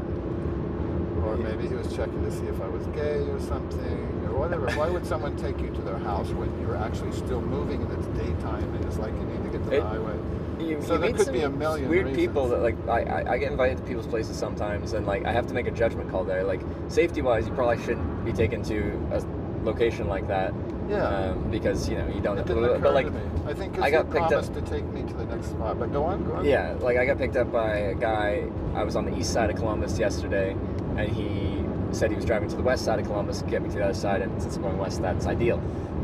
So he did, but he's like, on the way, do you mind if I stop at this rental house I have, and I can like show it off? And it was in like one of the rougher parts of Columbus and stuff like that. But like, you know, I trusted the guy by that point, but like, technically from a hitchhiking perspective, you probably shouldn't be going into like people's houses where you can't, unless you've really built up a good repertoire, like, and you trust them because there's been much more time on the road together, and you know who they are more as a person, kind of thing. But like, he was definitely an older guy. I think he was just under 80, and like even if he did try to do anything, it wasn't gonna work out. But like, no, he was a really nice guy. He was a former pastor, and he was very curious, inquisitive, and asking lots of questions about my trip and hitchhiking and what my experiences were. So fun guy to talk to. It was good. One other time when I would have stood a long time, I had left. I was going west toward my parents' home, which was in central Kansas. Yeah. And Lawrence, Kansas is in northeastern Kansas, and Topeka is the next city west. Yep. Maybe half an hour, 40 minutes west by car. So I got a ride from Lawrence to Topeka, and I was standing on the highway. It's hard to describe, but I was standing in a legal spot on the highway, and there was traffic, but nothing was picking me up. Getting very cold. And one of my good friends in my dorm, he was from Topeka.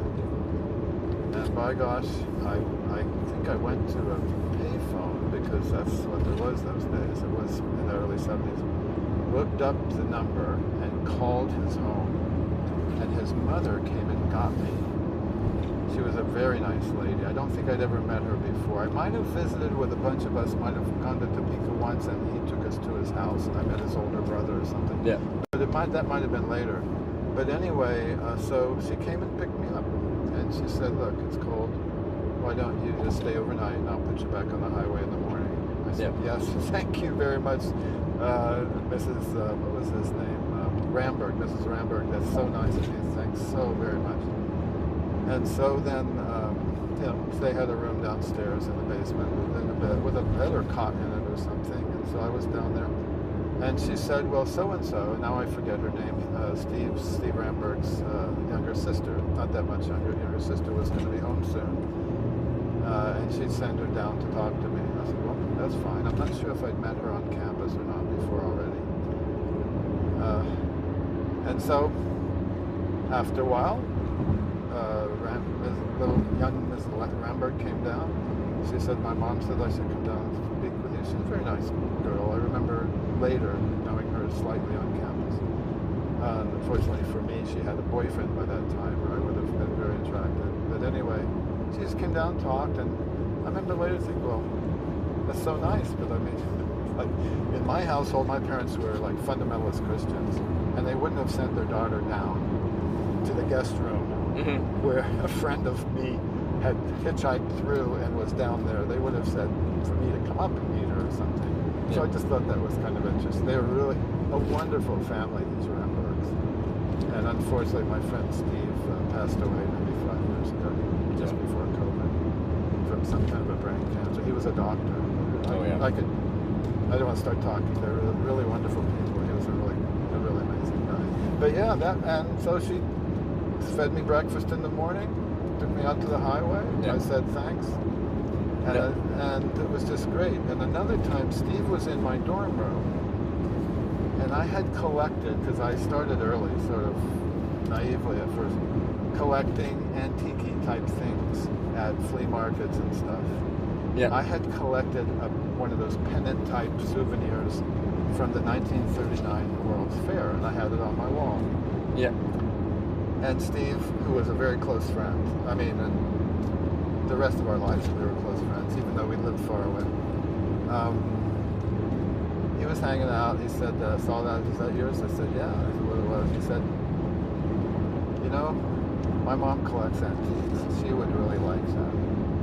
And I was such a callow youth. I mean, I must have been like 20 years old, 19 years old. And it didn't hit me that this lady picked me up in the middle of the night when I was freezing to death on the highway in her town, put me up overnight, sent her daughter down to talk to me, and gave me breakfast, and put me down the road to my parents' house. And it doesn't occur to me that when he says his mother would love things like that, I should have just like, give this to your mother. I mean, it took me a while to learn how those things should work. So I don't know. But I'll say, like, when people, like, when I have been invited over to people's houses, those have been some of the most memorable moments of my hitchhiking life, when, like, you drive with someone, you get along really well with them, and they're just like, oh, it's kind of the end of the day anyway, do you want to come over for dinner, and I can give you a couch to sleep on, or something like that. And that has happened many a times, but there's some of the most memorable ones when it goes beyond just, driving you down the road, but you make a bit more of a connection and get invited into their home. And that's a big deal. Especially, like, that happened a lot when I was hitchhiking through Japan, and like that was a really, really good way to learn about a culture quite foreign to me. Were there a lot of people hitchhiking in Japan? No, they know what you're doing. There's actually a TV show in Japan quite a bit back that centers around hitchhiking through Japan. So they know what you're doing, but they're very surprised to see a foreigner doing it. So even because you're a foreigner, you wouldn't expect to see a Japanese person hitchhiking. No, but like, and then I didn't see other Japanese people doing it. So I think I was surprised to see a hitchhiker in general, and then definitely surprised to see a foreigner that's hitchhiking.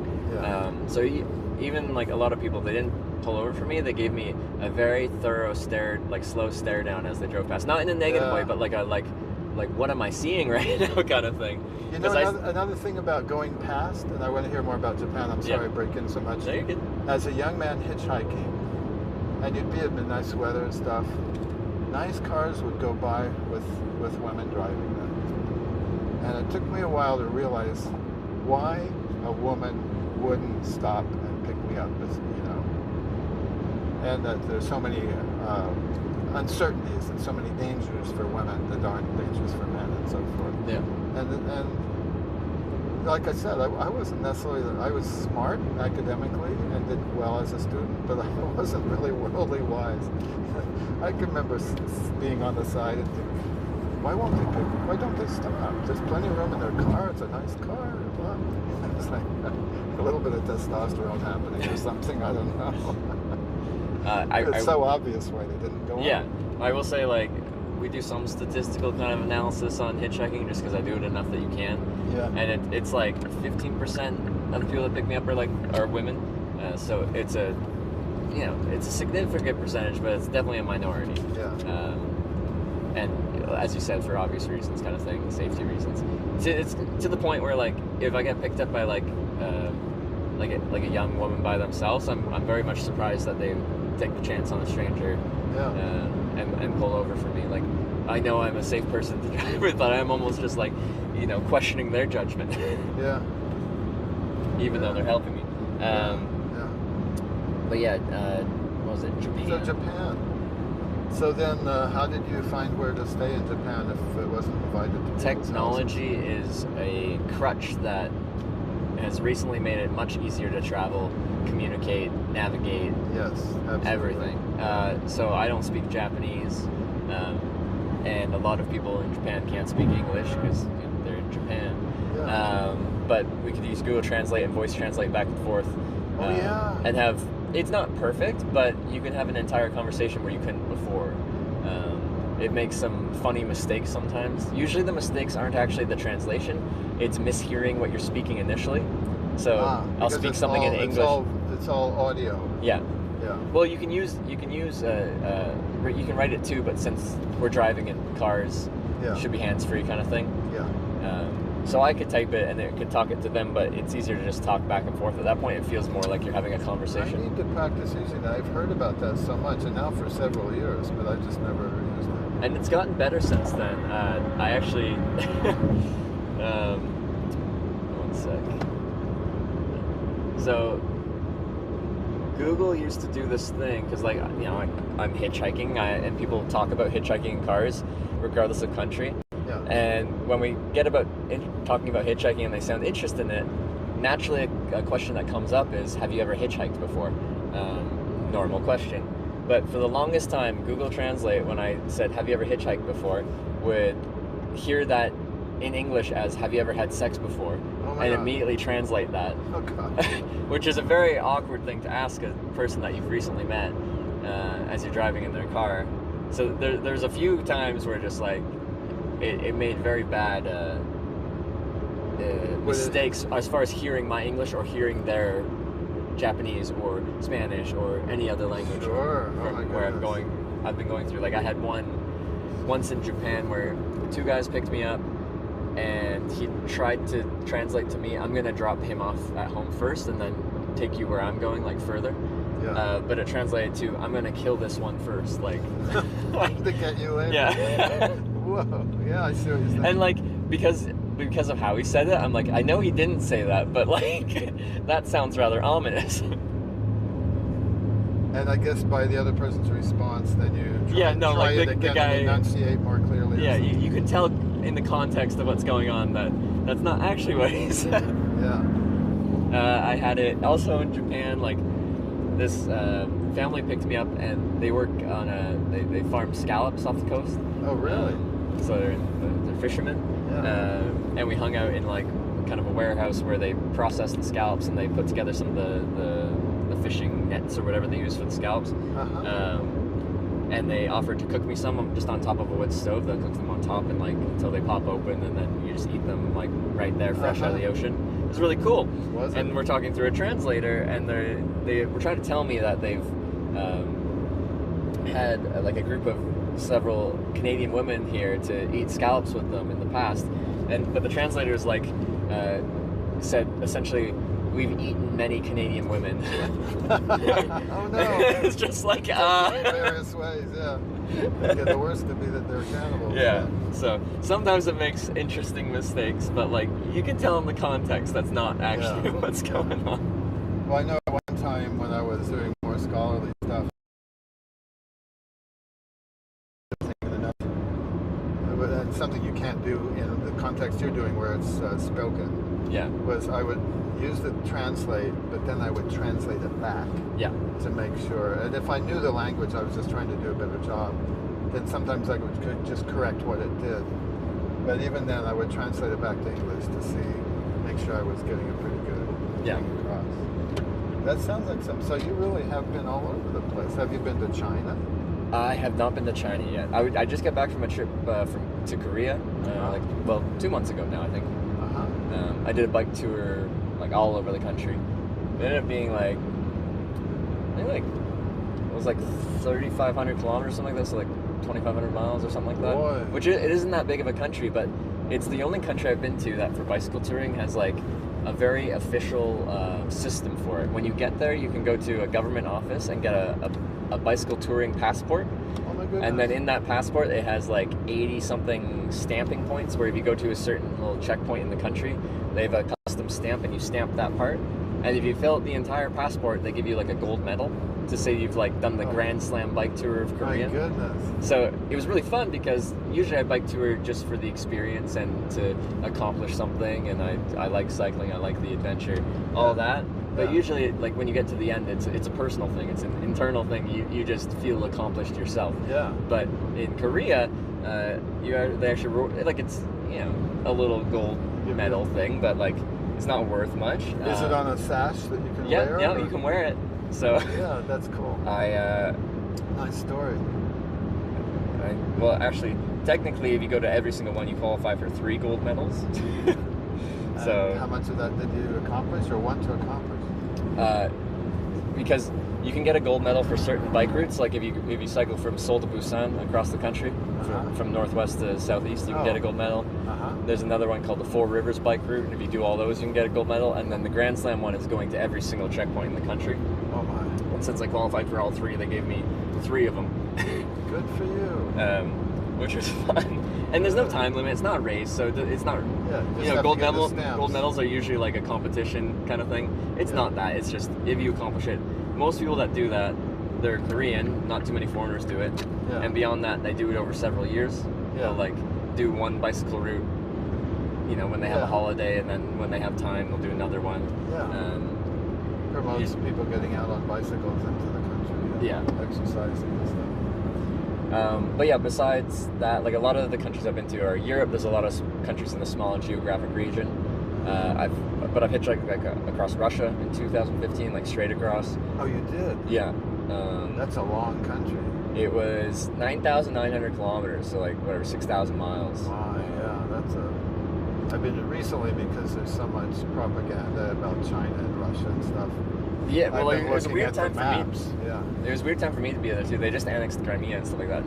In hindsight, it probably wasn't the smartest thing to do, but I wanted to hitchhike around the world, east until I got home. Yeah. So I hitchhiked across Canada, through Europe for a few months, crossed from Latvia into Russia, and then straight across Russia to Vladivostok, which is on the Pacific, on the far east. And then flew to Japan, and then hitchhiked to Tokyo, and then flew home from there. So you did? Yeah, I did it, yeah. Oh, good. Well, it's outside of the oceans.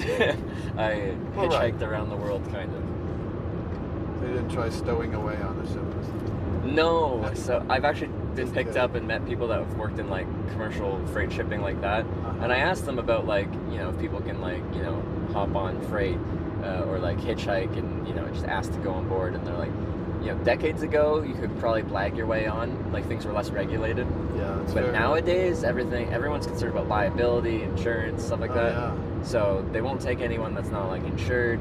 And then beyond that, they're like, we do get the hitchhikers, but they're called stowaways, and quite often they stow away in the shipping containers, and they end up dead by the time they get to the other side. So it's quite sad rather than some form can't get back of free out. transportation. Yeah. My goodness, that's something to think about. How about there used to be a traditional way of getting around. Some would be jumping on trains, freight trains. It's a good question. So when I was younger, I very much wanted to try it. It kind of goes hand in hand with hitchhiking. There are different methods of transportation, but like you know, I guarantee most people that hop freight also hitchhike. Yeah.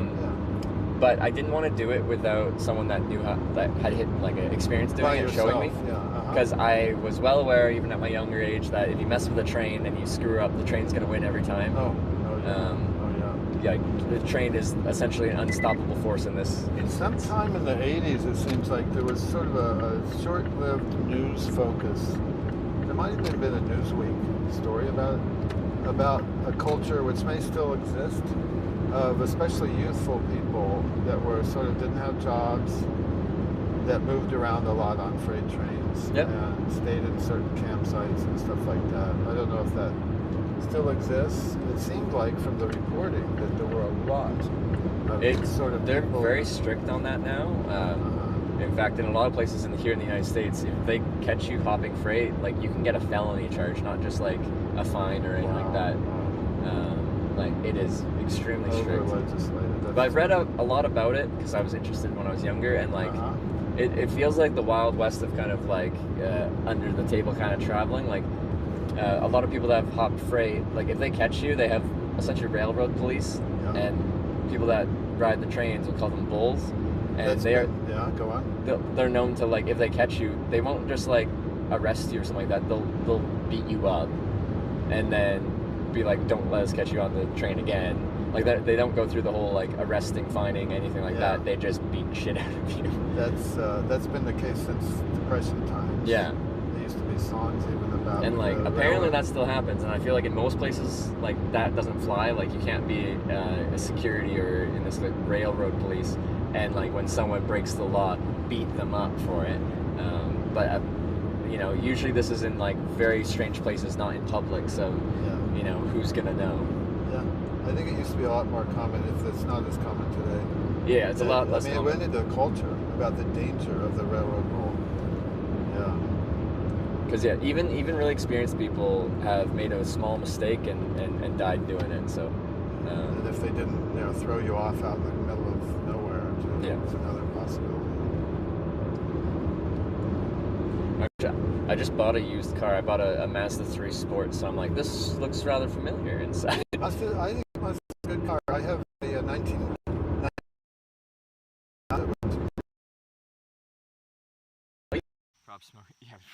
Probably came here to light up, and then they're going back.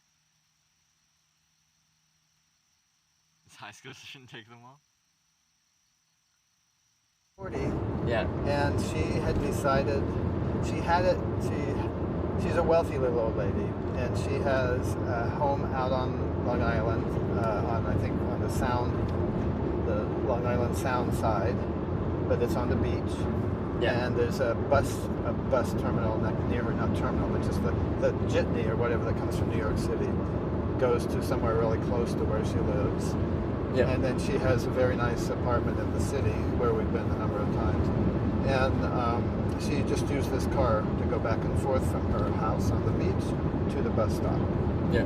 So when I bought it from her about 12 years ago, and then I put it in storage for about 10 years. After having a couple of years, we just had too many cars on the insurance. Yep. And we weren't driving it enough.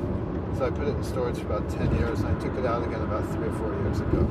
And now it's still on the insurance, because sometimes it's fun. Like the other day, someone I started dating came out to the country place, and one thing we did was get in that, just drive around all afternoon on country roads. So I was glad that I still had it on the insurance. But most of the time I don't use it. Yeah. And is this a CX-5? Mazda's a good car. This is a CX-5. Yeah. And that one's a Miata. They called it an MX-5 at the time. Yeah. No, I'm familiar. Nice what car. year is this one?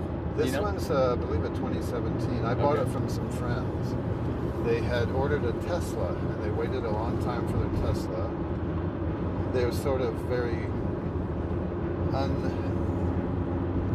unexhibitionistly, there's a better word for it. They're quite well-to-do, but they act normal, and the type of people you'd be. I met the woman when we were both interns at the National Gallery, and the guy actually met my wife when they were both immigration lawyers in New York, and we actually put them together. It's like the only couple we ever introduced. They ended up having a family, But anyway, so they're long-term close friends. So why did I mention them? Let's see. talking about the Miata. Yeah. So they're well-to-do through her family, and they always have the best in a low-key sort of way. Yeah. And so when they bought this, it has systems I don't even know are on it. Like if I take my hands off the wheel for too long, it'll say put your hands back on the wheel. Yeah. You know, stuff like that, and whatever. But anyway, their Tesla finally came in, and this was extra. And so they just put out to their friends that it was for sale, and I happened to be coming to Thanksgiving at their house. This would have been 2 years ago, probably. Yeah. And so I immediately said I probably would like to get that because I needed a fresher car. I had driven the Miata on the trip I'm on right now, I think 3 times. Yeah. And it's just a little small, my legs are a little long, you know, and blah, blah, blah. So anyway, I bought it from them. That's the long story. Okay. And they had it since they bought it new in 2017. Yeah, I never had a new car in my life, even this isn't. But what? Well, you might as well. The cars depreciate quite a bit in the first couple of years, so. Yeah, they do. I got a 2019 Mazda 3 Sport, little hatchback. Oh, those are nice cars. I've seen some. There's so many Mazdas on the road. Once you have a Mazda, you notice all the other Mazdas on the road of different styles. I know. I literally never noticed until I got one. I'm like, look at all those cars. I remember years ago Mazda was big because they were the ones that were trying to make the Wankel rotary engine. They're all rotary. Yeah. The They were RX-7 or something like that. I think. They did finally bring out a car with it. Do they still have a car that has that engine? I don't think they do it anymore. It turned out not to be so economically viable, but I remember I think I was in junior high. Yeah. And the Wankel engine was a big deal in Papa Mechanics or something. And then later Mazda picked it up and they were developing it, but then, now they don't have a product that has it in there. But Yeah. they gave it a shot. I think So how people do you still like the resale value. They're like interesting cars to kind of modify and rally. Yeah. Because the engine's cool. Yeah. But I guess it would be. Yeah, I never owned one. Yeah. But to me, cars are. When I was younger, cars were exciting, like for a lot of American guys. But like you have a but Miata, eventually it's a that's tool. like the iconic it's not like a big muscle car, but it's a fun car to drive because it's really lightweight. And the maintenance. Yeah. I don't do the maintenance anymore on it, but it has such a reputation as a car where the maintenance is very straightforward. And I was on some committee a few years ago for a few years, and one of the guys on the committee was sort of a well-to-do industrial guy, and he had several sports cars. And he told me that, for one thing, I asked to sit in his Mazda, because he would drive it to the committee meetings, to sit in his Miata to make sure whether I could fit, because I wasn't sure if I could. Yeah. And I decided I could, so I picked up this offer from our friend. Yeah. So anyway, he said that, he mentioned the other ones he has, I don't remember. He said when he wants to just go out and get in one and drive, it's always the Miata, because the other ones are so temperamental. He can't be sure they'll start when he wants to go for a drive right now. But that the Mazda just is fine. Yeah. I would agree. I had to have the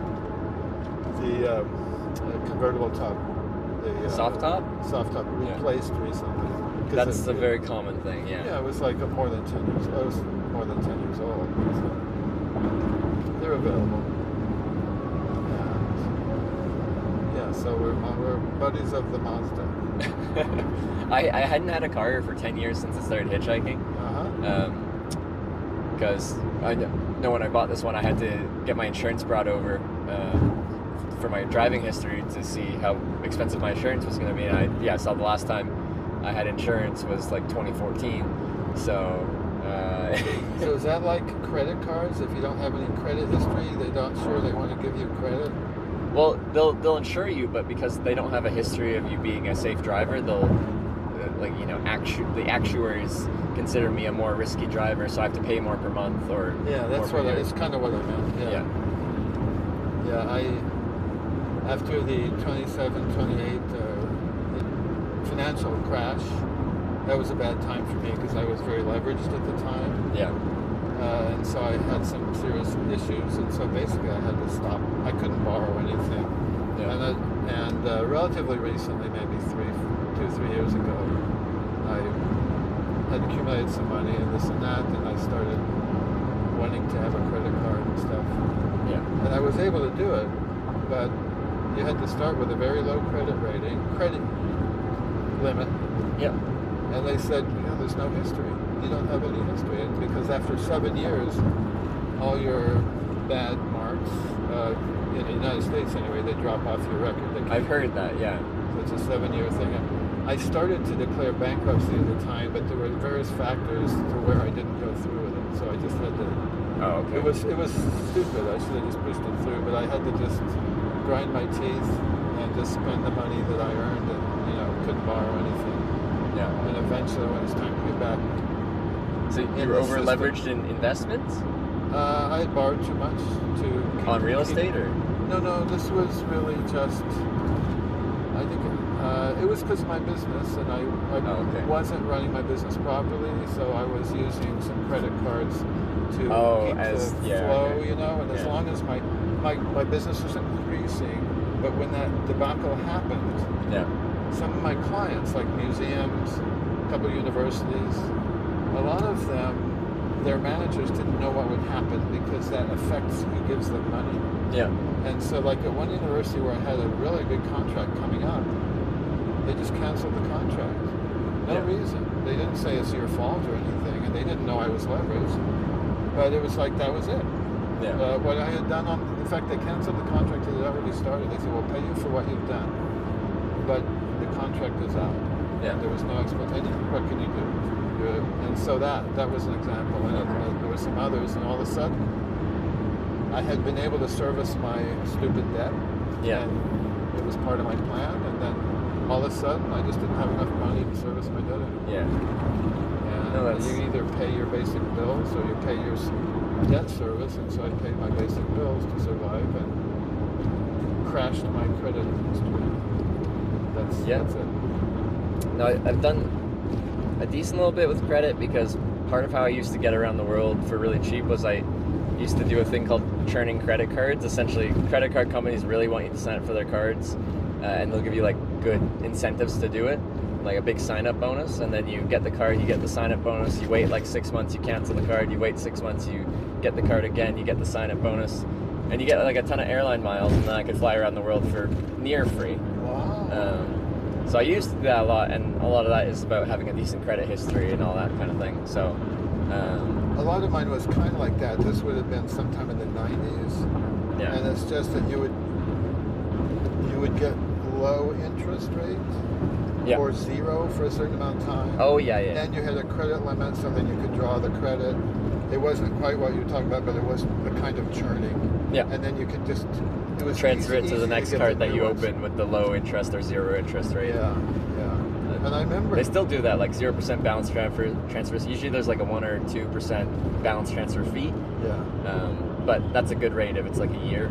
Oh yeah. Like that's a great rate. Then you can take a loan for however many thousand for a year for 1%. Yeah. Unless you get a credit card through your bank where you have a good amount of money, or they like you have a good history with the bank, you're looking at like high 20s for the interest rate. So you with credit cards for sure, yeah. Yeah, so I don't depend on credit cards at all, except just that I pay them every month. So I have a couple that I use to make transactions, but it's not like it was like 20 years ago what I did with credit cards. Yeah, I don't think I've ever paid interest on a credit card. Like, as long as you pay it off at the end of the month, it's like essentially free to use unless there's an annual fee on the card. Yeah. And they're making money because every time you have a transaction, they charge somebody in there something. So they just want people to have their cards, whether they're responsible users or if they build up a big debt, they make money on all users. Yeah. The only users that they might not make it is when I was doing that churning thing where you get the card just to get the sign-up bonus and then cancel it. Yeah. That costs them money. They've really cracked down on that now, and I think both Canada and US where it's much harder to do. But there was an era where I got a lot. Like I did a trip where I'd hitchhike and then I'd fly like international first class, where it's like champagne and caviar and stuff like that. I got to shower on an airplane. I've had clients send me places at first class, but I've never bought a first class ticket myself. Yeah, I'm semi-retired now, but I used to do things with really rich collectors and dealers of art. And like for example, one time I did some work on a sculpture when it was in New York City, and then it was in Geneva, tax-free port or whatever. it was called. And someone, I think, was going to buy it, but they needed to be reassured that it was the same one that had been in New York. And I was the only independent person who had seen it in New York. And they flew me to Geneva to look at it and confirm it was the same one. And I flew what's ever called, there's certain, it's not really business class, but there's some class on Virgin. At the time, Virgin was a viable. What does Virgin have? I think they do have their own name for their business class. Yeah, it was something. It wasn't really upper It's like class. Club World or something? Well, at the time, it was such and such class. And it was part of their lingo, you know, that makes Virgin neat. They've got their own lingo. And it was nice. It was nice. And we were bumped up a couple of times. We used to fly years ago when it was more, I don't know, we used to fly on Singapore Air. That's a nice airline. And then a couple of times we were bumped up for some reason. Right after 9/11, I think we were flying on Singapore, maybe. We were going to Germany, where my now deceased wife has her cousins live. And we would go to visit them sometimes as a first stop on a European trip. Yeah. And so we decided to go ahead and go. 9/11 made everyone freak totally, naturally. And a lot of people canceled their trips. They didn't think it was safe to be an American and all this. We decided to go ahead and take our trip. Yep. And so we flew on a plane that was like very few people on it. And we didn't do anything about it on the way there. But on the way back, when we got to the airport in Frankfurt and we were, checking in, and the guy showed us a diagram of the plane, and he said, "Where do you want us to sit?" And we left. It was an early morning for us, and we were not really groggy. And we're like, and he pointed on the map of the thing to first class. He said, "How about here?" And we said, "Here," because we maybe preferred to be behind the wing or some stupid thing. Yeah. And he had just offered to let us.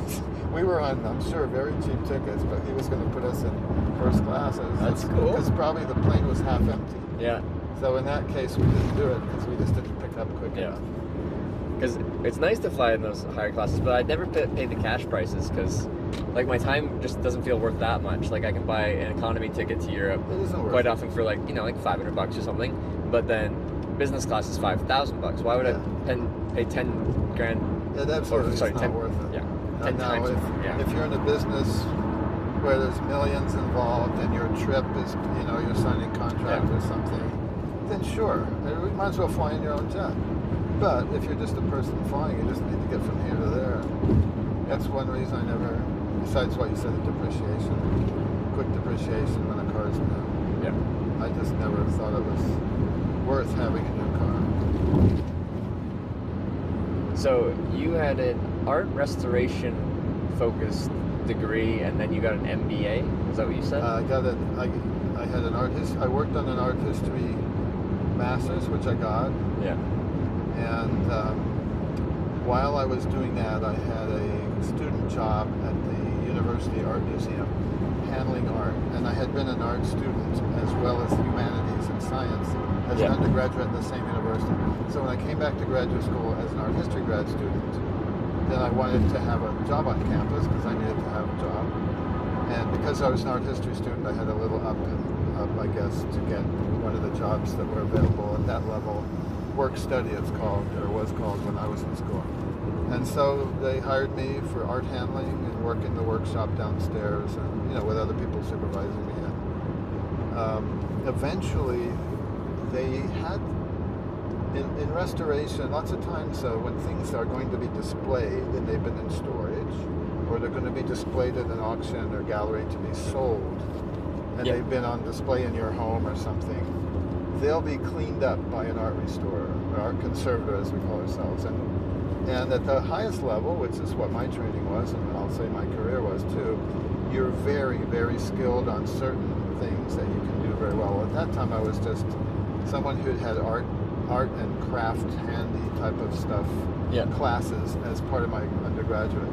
But so the people running the museum at the university, which was moving from an older building to a newly built and endowed museum building, they had a lot of their art they now had room to show. They were getting that spruced up, let's just say. by these art conservators who their main job was over at the Art Museum in Kansas City, where, and this is much less common now, they were also allowed to run a business for non-museum clients, or for clients on their own in the facility at the art museum. This is like not done very much anymore. So, but at the time, and even now, someplace that's how they would keep a conservator or a group of conservators employed at the museum, because they let them do other business. They didn't have to pay them as much. So anyway, those people were brought over. Oh, so at the art museum where I was working in the university, because of my skills and talking and stuff, they had me repairing thredimensional things that they wanted to display. Yep. And I didn't have any knowledge really. I started to read up in the literature of art conservation and stuff. And I was mechanically adept, and I knew how to fix things and stuff. So I think they just knew. Well, plus I had no skills to do with drawings, prints, paintings at all. But three-dimensional things I arguably did. So they actually gave me a room. They set a room aside next to the workshop where I had been employed, where I was still technically employed, and fitted out for me to restore some of these things that they wanted to display in their new space. Okay. So that was cool. I liked that a lot. So you weren't like trained in that? They're just like, you seem competent because enough? I had an art background. Oh, okay. I probably showed them some stuff I had done as an art student. And like, what kind of things were you restoring usually? Like processional cross from the medieval times. Yeah. That was something. Also, I had been a student of goldsmithing and silversmithing, so then that seemed to make sense. Yeah. And chalice and stuff like that. Three-dimensional small things of wood and bronze that maybe just need cleaning and polishing, we'll just say. Also, there was my first really interesting project for that little museum at the university. They had a creche, or there's another name for it in Italian, but a sort of a big thing about as big as this part of the car that has shows some terrain and some handmade fake or now antique trees and stuff, in which there's a manger scene. And then there are lots of figures all around. So all these little figures are separate little things, which are probably made of clay or something, or carved from wood, and they're painted. And they break and stuff. So when they got them out of storage and wanted to put this together to have it in the museum, then they saw they needed some restoration. They asked me, was I interested? And of course I was. So that was probably the first really interesting restoration I did at the little museum. Okay. Anyway, they brought these other people over to look at paintings and prints that needed care before being displayed. Things they wanted to display, but they didn't think they were in good enough condition. Yeah. And they brought them, I'll say they, just curators or staff, administrators, brought them to where I was working. And so I met these people. One of them was actually someone who was a friend of a guy I had worked for in the library in Kansas City before I came back to grad school. And so then they said, well, give us a call, here's a card. I did, and they invited me to come over to the museum. And before long, I was telling my professor, the head of the small museum, that they had offered me a part-time job over there, and that I was going to take it because it was a good opportunity, blah, blah, blah. I paid twice as much as my student job, so it was worth commuting. And he said, well, John, go for it. Go for it. I mean, there are plenty of students that want to have a little job at the art museum, so no big deal. And that was the beginning of me going into that thing. So at the time, I was still an art history student. Yep. And as an art history student, I read somewhere that people were getting MBAs, this was the early 70s, who wanted to be arts administrators. And at the time, I mean, my whole career has been in the arts. At the time, that was something I had as a goal. I didn't know that I had as a goal yet. I didn't have a goal as a goal yet to be an art conservator for a profession. But I was in the arts. I was about to finish the Master's in Art History. I got accepted to the local MBA program at the University of Kansas, and so I did that. And then my wife decided that she could go to law school. I mean, I was all for it, but I mean, she decided she wanted to go to law school. And she was also interested in business and having a career. Yep. So she did what was a combined law and MBA degree, and sort of started taking the MBA classes while I was finishing the art history, and then I finished the MBA. And then at that point, we both were graduating, and we realized we had to do something. And at that point, I had been doing it 3.5 years at the museum as a part-time job, the other museum. And I actually thought I would set up locally and have my own business. But they advised me that it was too late. This was in the mid-1970s, mid to late.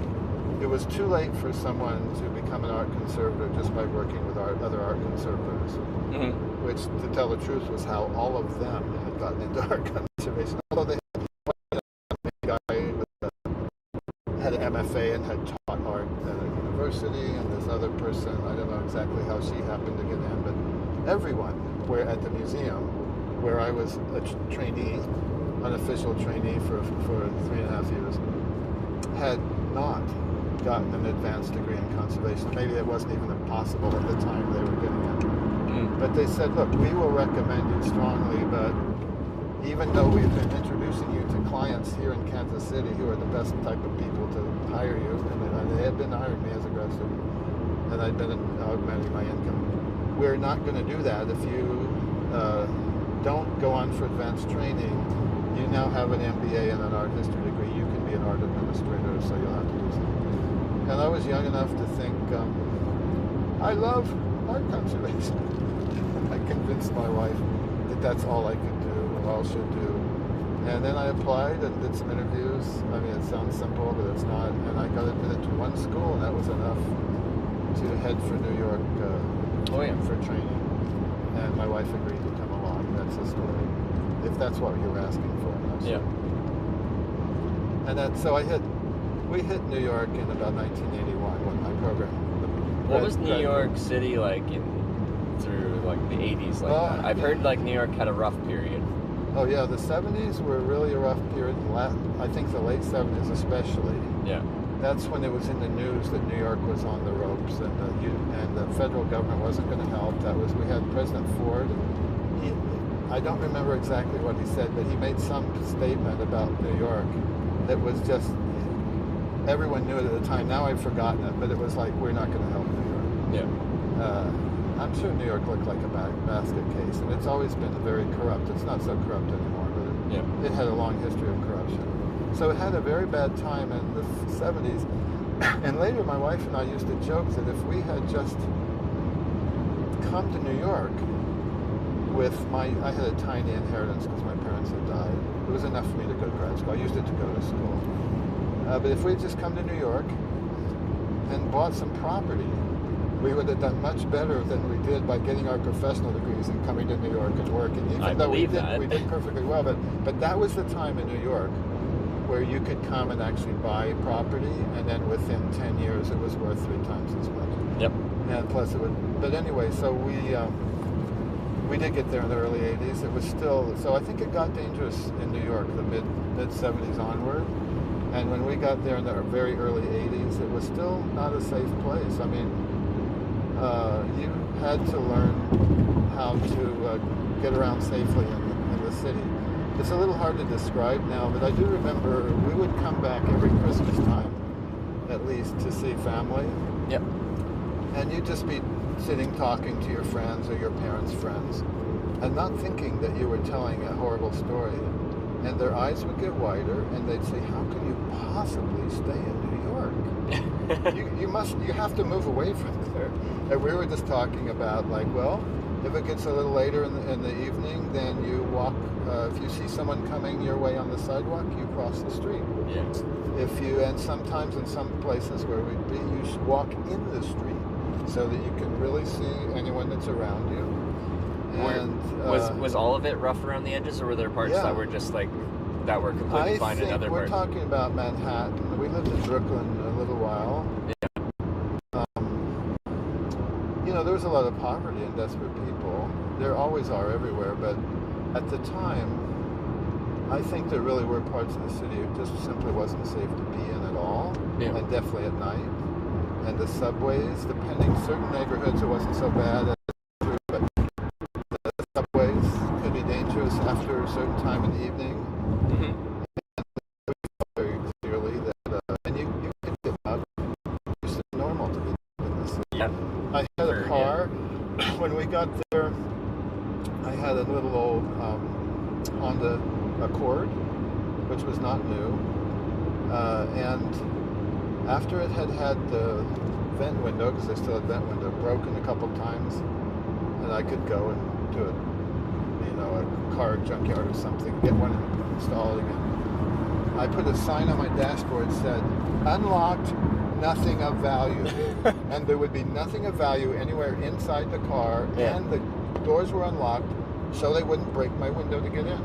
And that was did normal. you have that several times, or you just got ahead of it and never had to No, break it happened to me more than once. Yeah. And that's why I realized to do it. And other people the same. And you just knew. Even now today, you should never, probably nowhere, but in New York, if you're parking overnight, there should be nothing valuable that's visible in your car. I have a pretty strict rule I follow when I'm hitchhiking. Like, if we're driving somewhere and someone like invites me out for dinner, I bring my gear in for dinner with me, no matter where. Yeah. And I got proven that was a good idea once. I was hitchhiking in like rural Washington, got a ride to Portland, Oregon by this lady, and she was moving there, so she had a bunch of stuff in her car.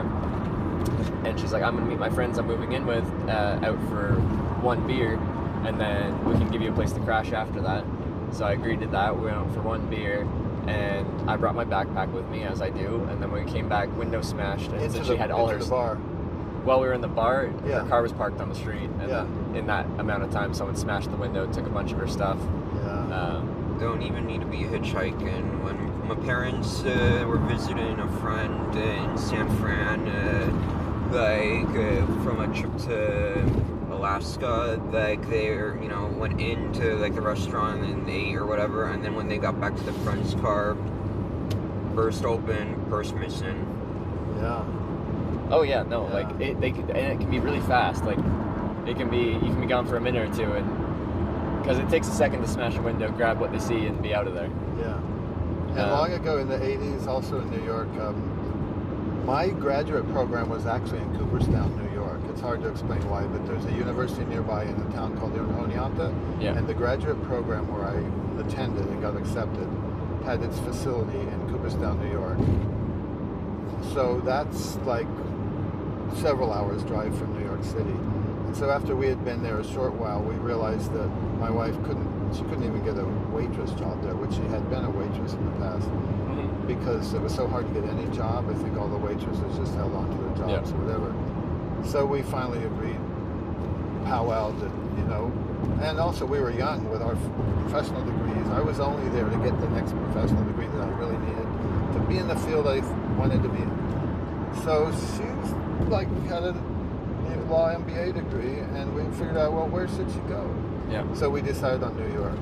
Okay. And then through two complicated stories, she had an apartment right off Central Park on 68th Street. So I would, whenever I could, I would go and visit her, or she would come up and see me, but it was always sort of a trip. And so, but one time I drove a car up, either I was in my internship in Washington, D.C., or I was coming down from Cooperstown. Then I had my nice guitar. It wasn't great, but it was a nice guitar that I liked to play in the suitcase in the car, which had a back hatchback, with the windows. And I was so tired when I got there, either really late at night. I just found a spot that was really right in front of the bar vent. And I just came in and went to sleep. And I didn't get up till probably late morning. And when I got out to the car, it had been broken into, my guitar and my suitcase. And nothing about any ethnicity, but that was the day of the Puerto Rican parade. And when she was going out that morning, I think she had to go to work or something. This was a little, for a short while, this was a little thing that I gave her trouble about. She saw people sitting all over my car. Because people were all over the street and the parade was going by, and they were probably sitting all over every car. Yeah. But by the time I came out, that was done, and my stuff was gone. And I remember asking her, why didn't you come and get me? But she didn't see it as a dangerous thing either. They were just people sitting around on everything. They were sitting on the porches and everything. Yeah. And around that time also, I can remember before we went from Kansas to New York, we had a few, I think 2 times we went to Europe, driving to New York. Once there was a company called Laker Airways, and this British entrepreneur had started one of the earliest low-price discount ticket airlines. And so we had come, and all I'm going to tell you is that we were in a van, and I parked it on the 80s, just a little bit north of the Museum of Natural History on the west side. And I remember getting out of it, we found a spot, and I did have curtains or something on the windows of the van. And I remember looking all around and wondering if it was okay to park there, because it was a Hispanic community. And all these people who now, not being from Kansas anymore and having lived in New York forever and traveled to South America and have colleagues that are from all over the world, you know, I'm not prejudiced in that way, but at the time I had a little like, is it safe to park here? It's safe to park there. Yeah. But now, if you go in those neighborhoods, those are all apartments for very well-to-do professionals and stuff. And Okay. it's been totally gentrified to many.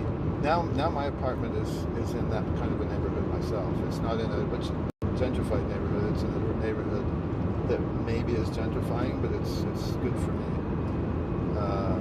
So I'm you know, digressing all over the place here, revealing various attitudes, but I can tell you I'm happy to live in that neighborhood. I lived there for 9 months after my wife died 3 years ago, and after a short time I just realized this is a great place to live. I stopped being worried about parking my car there, never a break-in, and that these accumulations of guys out on the street are just guys hanging out.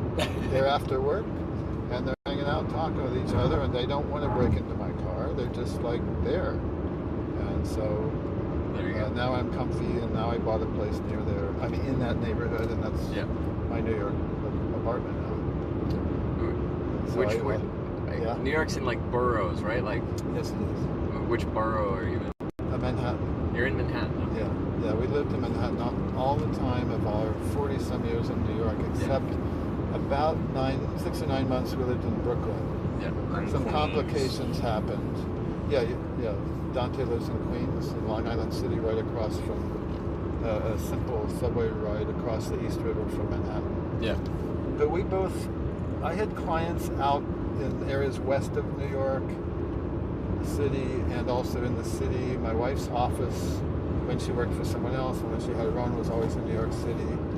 And it just was more convenient, if we could afford it, to live in New York City, so we always did. And we never had to deal with, we didn't have children, so we didn't have to really economize quite as much as when you're bringing up kids and you have to provide more, and then you have to be more careful how much you spend on the apartment. But yeah, it was dangerous in the 80s. I'd say into the early 90s, it got less so. I had in my early career, I would train interns that other conservators would send someone to work with them a while, wanted to get into conservation. They would have them call me, and sometimes I would hire them. And I had an intern, I remember once, and at the time my business was in the artist loft that had 2 very nice apartments plus a lot of workspace. And I changed some of the workspace into small spaces that were kind of like Airbnb, only pretty, pretty simple little rooms with a adjacent shared bathroom and adjacent shared kitchenette. So when I was doing internships, then I would offer those people if they'd like to stay there as part of it. And usually they did, because it's hard to find a place to live in New York. And I used to warn them about the city, especially in the early 90s, which is what I'm talking about, these interns. The city's dangerous, or mid-90s even. Be careful, all that. But at the time, my early career, to work, I would go to people's houses around New York. They would make an appointment, and we'd agree on what I would do, how much I get paid.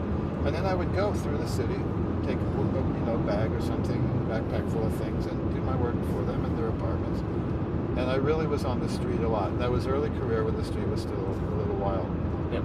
Then later I got busy and people brought their stuff to me, to my workshop or studio, whatever you want to call it, and I wasn't doing that as much. I was out mainly to go out to dinner or to see friends or something. And so I remember I was warning this one intern. And of course, as soon as she was finished work every day, even though she lived in the same space, she would want to get into the city. She was from far away. She was from Germany. And she just wanted to experience the city. She loved it. And at some point she said, John, you have to get on the street at daytime sometimes and in the nighttime because you're warning me about something that doesn't exist. It's not dangerous out there. And I realized that because of my business had changed, I wasn't on the street as much. And then we bought the place in Pennsylvania. We would be gone on the weekends. Yeah. We lost our connection with the real city. We both worked in the city, based in the city. But we either weren't there in the evenings outside of the apartment unless we had a social thing. Or on the weekends we would leave. And so we weren't connected to our city as much anymore, even though we live, and I mean my wife passed away there and I still live there. But I'm not sure you get what I'm saying. But the difference between the early career for both of us was in the 80s. Yeah. And it got better during the 80s. Okay. No, that's interesting. Then it got I'd much only heard, better, like, right? kind of in passing that it used to be a really rough place, and now, like, New York City is a very expensive, fairly safe place to to be. I would say almost everywhere in Manhattan is completely safe, and probably most of the city is good. Were you about to say something more? No, you're good. Actually, I've been needing to ask. I haven't really talked to Dante yet. Dante, what are you pursuing anything? Like, what do you have going on in your life right now? Right now I'm pursuing a major in library science. Oh yeah. Where I got my a master's rather. I got a bachelor's in museum studies. Oh yeah. Yeah, so museum studies. So you're kind of following in your, to a certain extent. Sorry, you were uncle. Sorry, what was the relation? You could say I'm an uncle. We're cousins technically, but his father is my third cousin. Oh, interesting. Okay. But I'm Uncle John, I guess. Whatever. Yeah. So museum studies was your bachelor's, and your master's library science. I plan on working with like archival stuff, and working in the archives, and maybe since museum studies and library, maybe like archives for museums, perhaps history museums. And when we're talking archives, is that like archival because there's different kinds, like there's archival like footage, archival like documents. Documents, I believe. Again, my life's long way ahead of me, but one thing I did when I was even when I was in college, I was doing transcription of various things from like a digital, they were both digital, but it was like an audio file to then transcribing that to text, and so then that would be a document that would be in the library to go on. Digital text. Digital text. I would type it out on like a Word document. Because I've heard that like doing archival, like for books, they'll take a bunch of books that are kind of kept in the archive, but no one really has access to them, and they'll digitize them so people can study them, research them, and actually have access to them, especially for very old books that only had very limited print runs. Like no one can really see them because you don't get access to them, but if you archive them and digitize them, then you can get them out to the world to actually consume this. Scholarly work has changed a lot. Yeah. When we were in grad school in the 70s, basically we were both done with grad school by not counting my conservation degree. Yeah. But there was a lot of scholarly work done in the library, and you had to get the physical paper stuff, or get copies made and sent to you or something. Yeah. And now it's so different. And so you're in your master's now? Is that 1 year or 2 year? Well, I was actually where I had to be a non-matriculant because my GPA wasn't high enough to hit the minimum. So they were like, "All right, we're going to give you 2 classes, and if you if you get a B or higher in both, then you're good to go." And so I just finished those 2, and so then officially in the master's, good to go. And so But yeah, like I'd Was say that maybe, stressful because you had like 2 classes and you had to like these classes I have to perform in, otherwise I'm not accepted. yeah, pretty much like the final essay for the first class and the final assignment for the second one were like do or die, make or break. Yeah, yeah.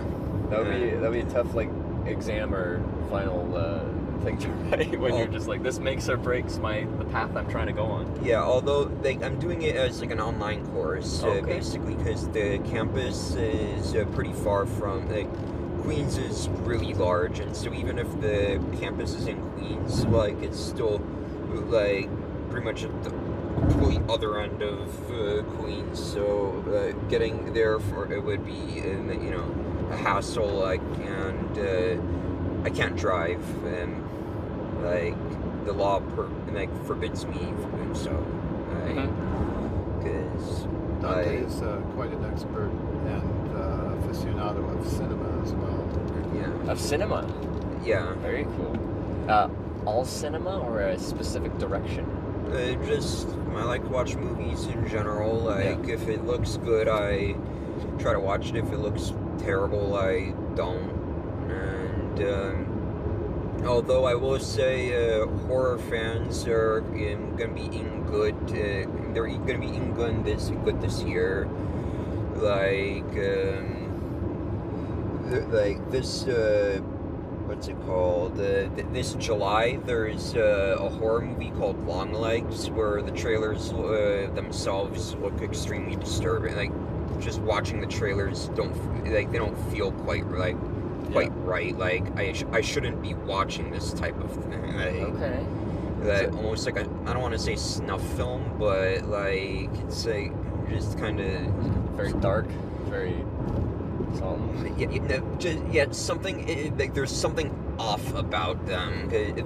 Or at least until like the most recent trailer where it was marketed like a regular film, but before that, it was all like I almost want to say like just not viral marketing, but like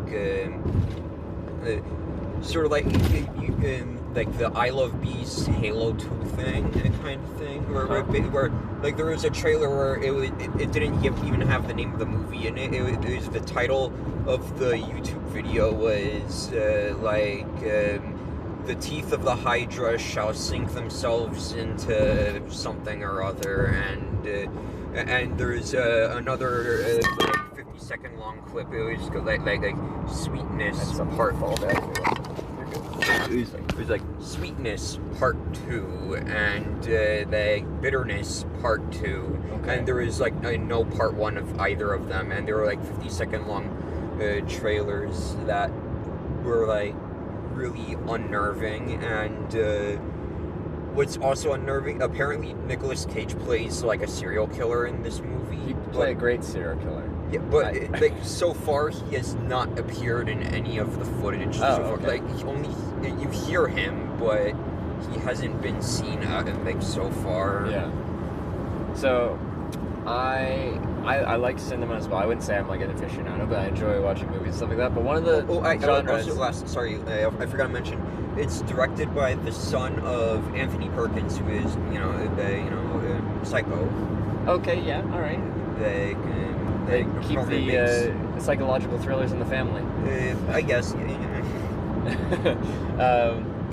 And I like most genres, and I can handle horror movies. I think I pride myself on being a very rational person. Like, if I watch something that I know, like, is objectively scary, but is obviously not real, that's not particularly scary to me. But my issue is when I sleep, your subconscious is not rational. Like, so I don't remember my dreams, but I can tell after I've watched a scary movie that I am unsettled and restless because that part of my brain that is not grounded in reality when you're dreaming and stuff like that goes off the rails if it has that inspiration from like a horror film or something just super psychologically messed up. Right. So I've limited myself to not watching too much of that genre. Well, it depends. I think it really depends. If it's just like a kind of darker kind of thriller, it's fine. But straight up just horror films, unconscious Trevor doesn't handle them very well. Yeah. But then you get like those types of movies where like how Predator is a horror movie disguised as an action movie. Yeah, where like on the surface it looks like just a generic Arnold Schwarzenegger movie, but then when you strip it down, it's basically Friday the 13th, but with an alien. Okay. Yeah. Do you have interest in like pursuing film itself, or you're just an enjoyer of the media from a consumer side? I kind of like when I was in college, like museum studies wasn't my first major. Like I switched there from electrical engineering technology.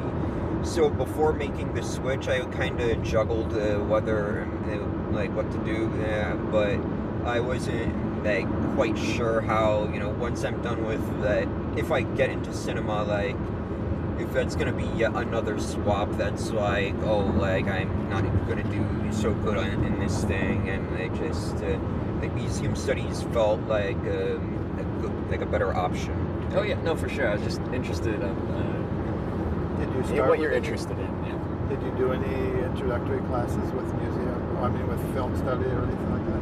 Oh yeah, there is even if I didn't go into film stuff, I still did some like stuff regarding film as like a not elective, but I guess elective type of stuff courses were like American film history after the 60s, for one thing, that.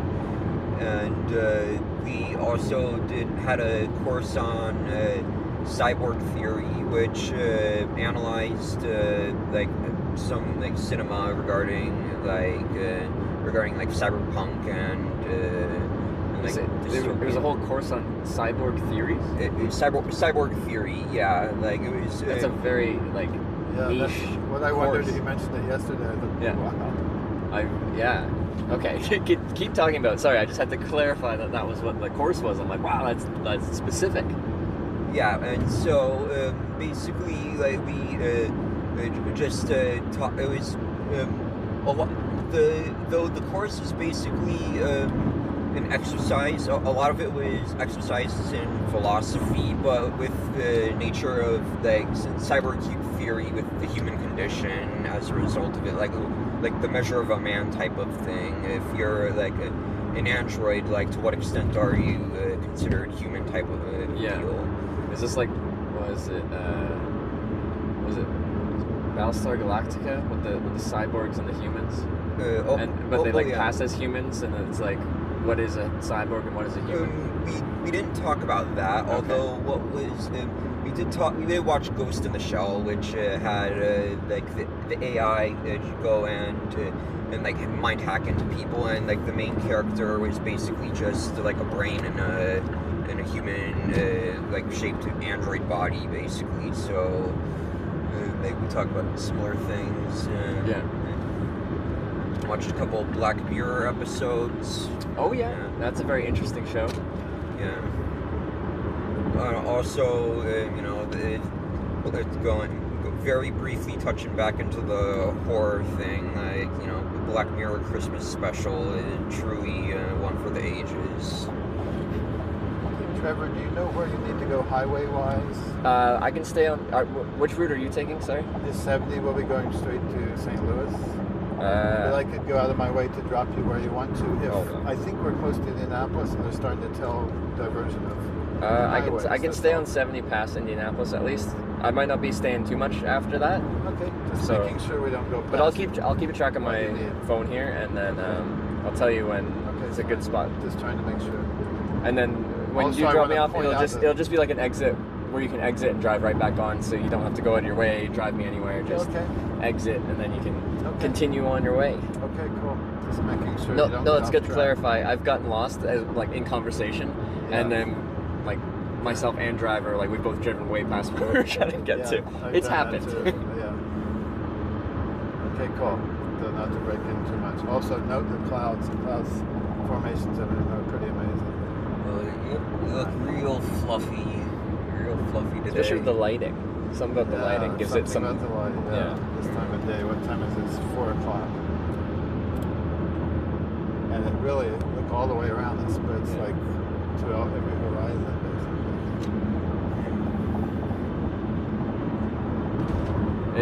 On the topic of cinema, I really struggle with these questions, favorites, but do you actually have a favorite film? It's okay if you don't, because I don't know how to answer that question. One of two. Okay. Like, I kind of narrowed it down to two. One is either The Thing.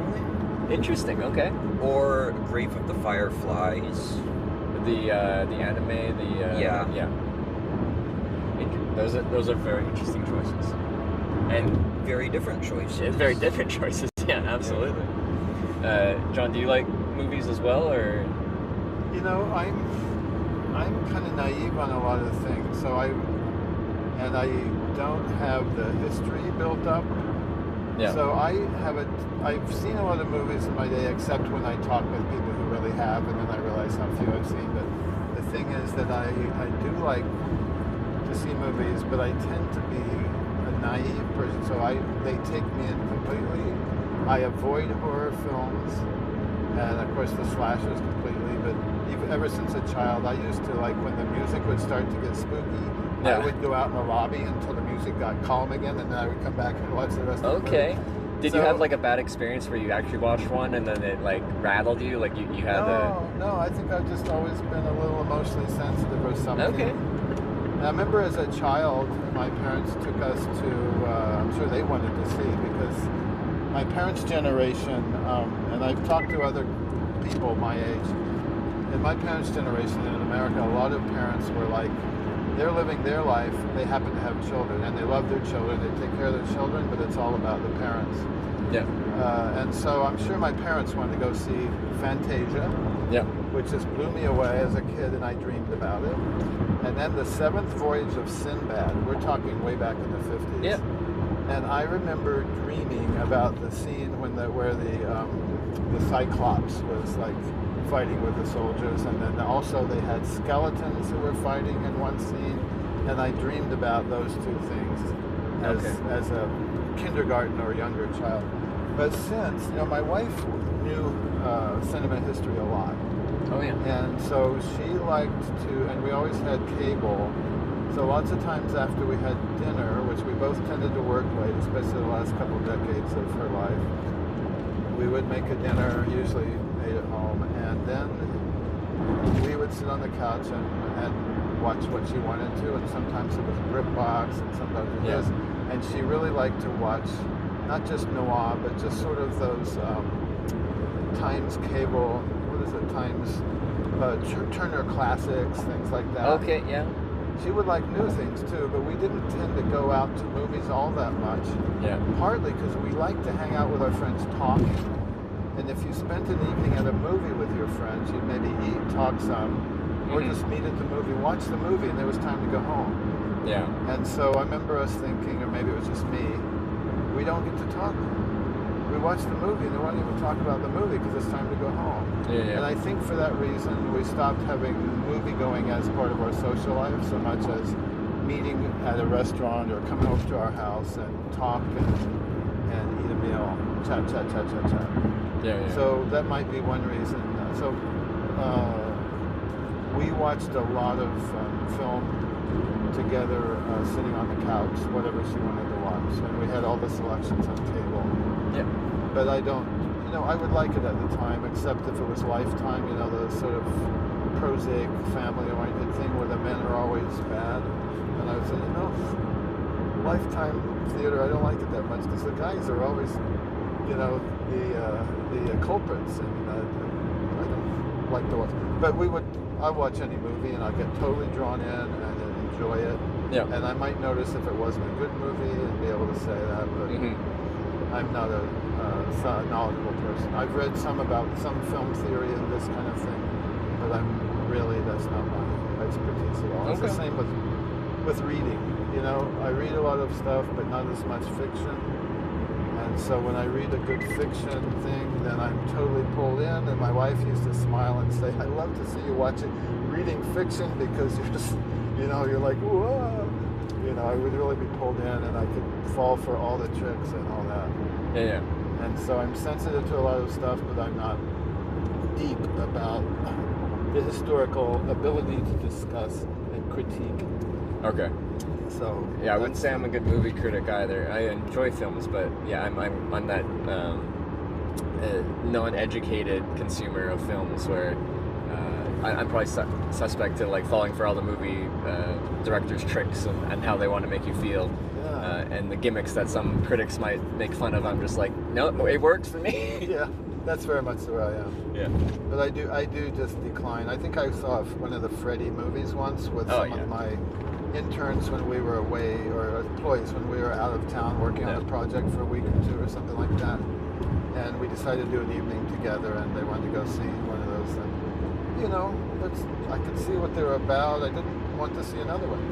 That was enough for me. Let's hope it wasn't the last one. It was back in the late 80s, early 90s.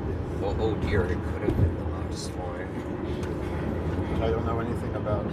Yeah, I'm sure that that franchise is probably still going on. I have no idea. Yeah, like there were like 6 movies or something, and well, like technically 7, but yeah, like the 6th one is like a lot of people say it's like the worst one or something. Just yeah, like Freddy Krueger's like a clown in that one, and it was in 3D. Actually, that was the thing. Was the film you saw in 3D? Oh, so you put the glasses on? Yeah, they tell you to go put the glasses on, and there's like this cheap 3D experience where like Freddy's at the end, Freddy explodes, and there's like these weird little worm things that kind of float around in 3D, but it's like. It looked bad then, it looks even worse now.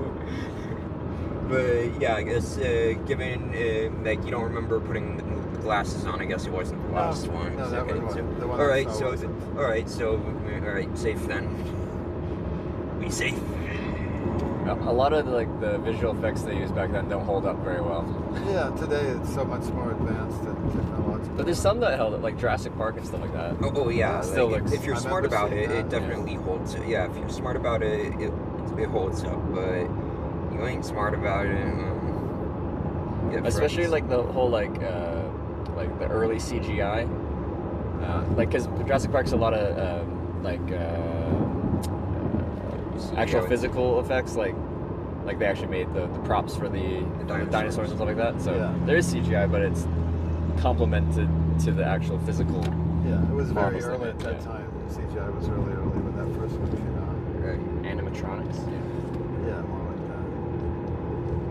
Yeah. I remember liking movies like, of course, now I can't remember the name of it, so I won't say it. Yeah, there's a reason why I didn't specify what version of the thing that I said was my favorite.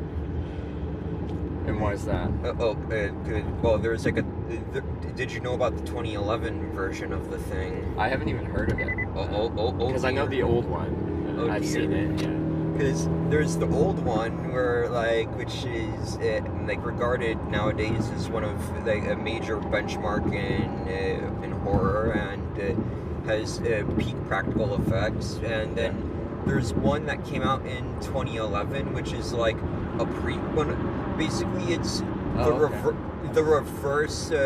What they're doing now with like how like the Force Awakens, Jurassic World, Halloween 2018. It's like the reverse of that, where instead of like a belated sequel, it's a belated prequel, where it's the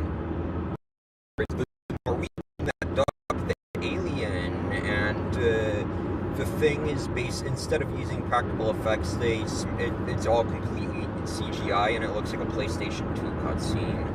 Even though it came out in 2011? Because even though it came out in 2011. That's where CGI was getting better by that point. Yeah, they just didn't do a good job. The CGI in this movie looks, it looks really bad. Like, it's like quite astonishing for something released in 2011. Do you ever feel like, there's some movies that are so bad they become good again? Oh yeah. Okay. We were talking about that earlier. Have you ever heard of Neil Breen? Neil Green? No, Neil Breen. Breed. No, I haven't. Breen. B-R-E-E-N. Oh, B-R-E-E-N. No, I still. But basically, he's a man that has produced, directed, and starred in now 6 feature movies, and I am still not convinced on whether or not he is in on it. Basically, there's on being so bad they're funny. Like the sixth one is the closest he's gotten to, but all the other ones prior to that one are like this is hilarious. Like he is genuinely trying to make genuinely trying to make a good movie, but is failing miserably at it. Okay. And only with this sixth movie am I kind of questioning it, because all the backgrounds are like Shutterstock green screen, and he fights a CGI tiger in it, and it's and there's several moments that are just recycled like at least 3 times. So I'm starting to wonder, like, is he starting to be in on this whole thing? But then something happens that's like, no, he's still ignorant. Like, he's still Is this like similar to like was it like Tommy Wiseau? Yeah, Tommy Wiseau. Yeah. His other movies, are like as incompetent as The Room. Yeah, where like there's a place where it's supposed to be like a dirty alleyway or something, but it's clearly just some random community college. Yeah. And some guy playing a bum, he's just lying there, and there are a couple of rubber rats right next to him.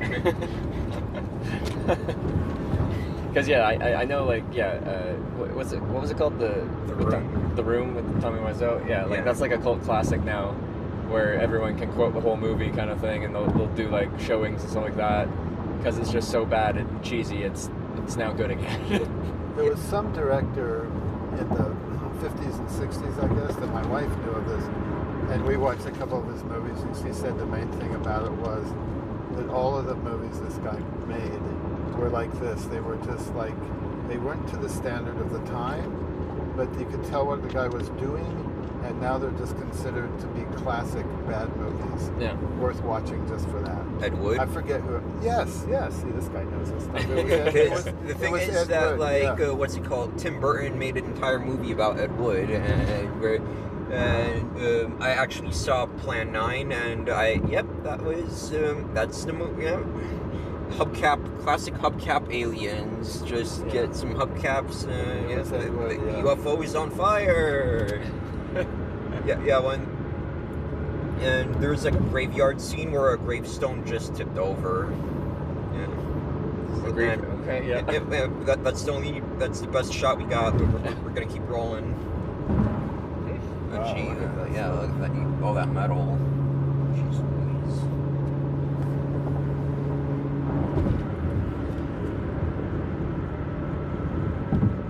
Yeah, Dante's always going to the movies in New York.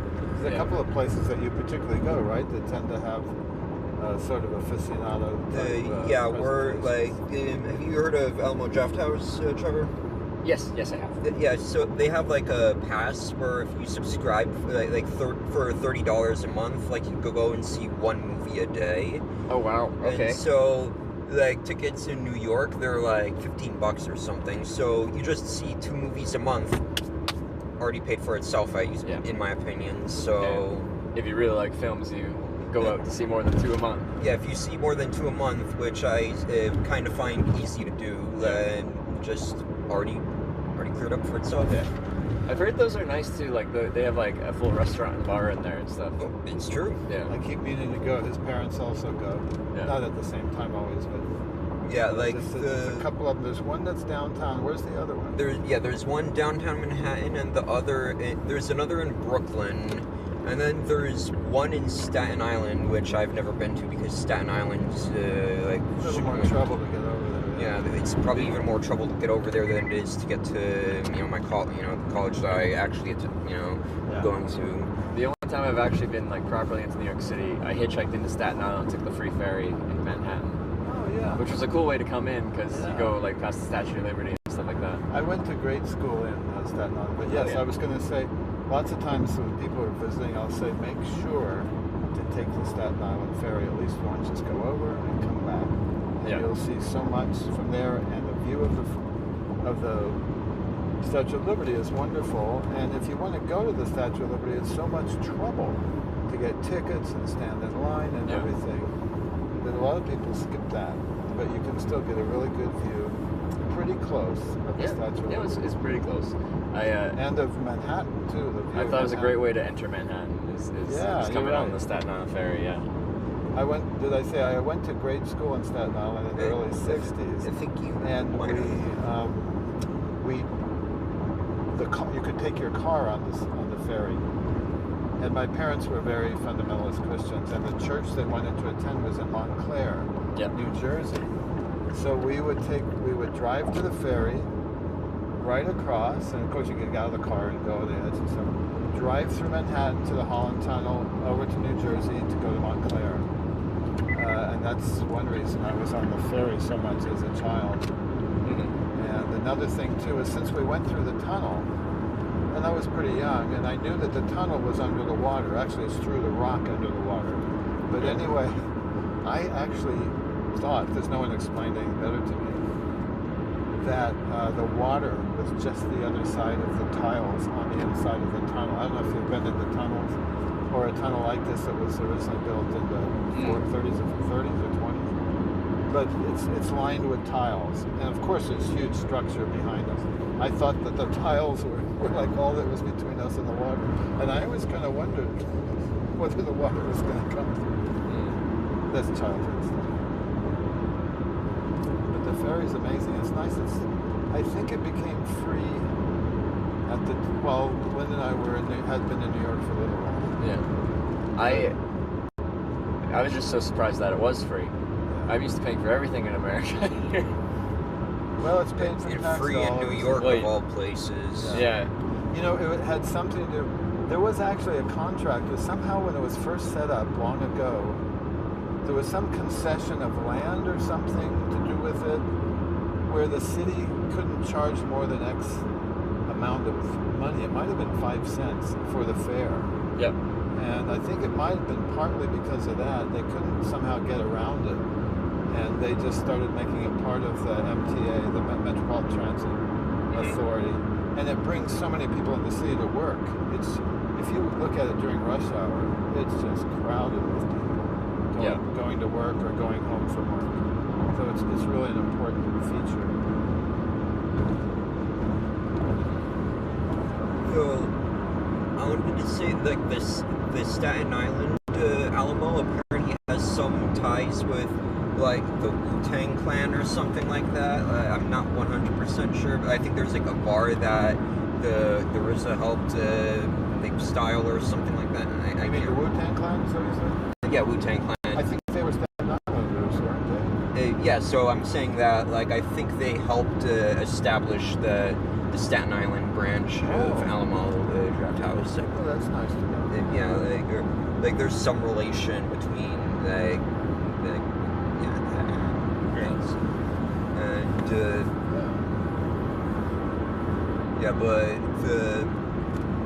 but the Brooklyn branch is considered the main one, even though I go to the Manhattan one the most because it's the closest and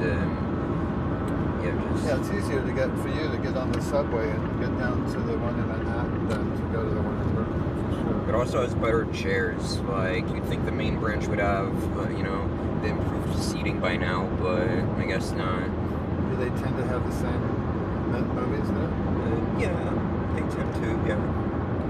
The theaters are way bigger in the Brooklyn branch. That's why I say it's the main one, because, like, the ones in Manhattan, it's like they have a bunch of different theaters, but each one is like 4 rows or something. But the one like in that's small. Yeah, but then the one in Brooklyn, it's like big open. Like, did it used to be one of those big palatial theaters, or not? They just brought a bigger one because it's easier in Brooklyn or something. In Brooklyn, it's pretty much the same. It's the same as the one in Manhattan in terms of what's it called? It's an area as that's part of a larger building. Both are shopping malls or something. That the Alamo Draft House is like. One of the places that has space in the mall. Yeah, the basement level 3 for like Manhattan, and then like 4th floor in Brooklyn.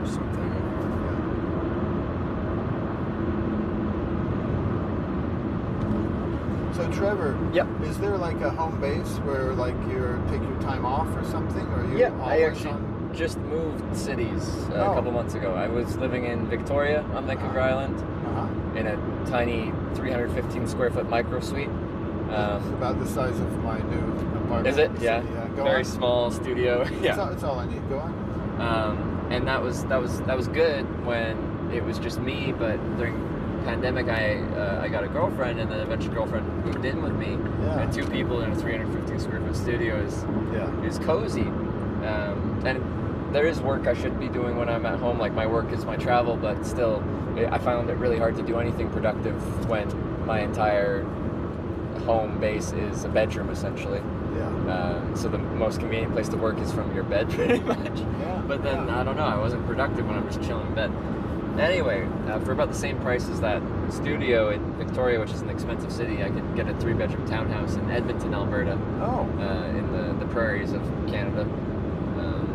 And I just needed a. And your girlfriend's good with that too. Yeah. You still have Well, a she has a girlfriend? ton of family there actually, so it was quite nice. Oh, so it was good for her to go to that place. Yeah. So it was good. Pay about the same, have a lot more space to work and live.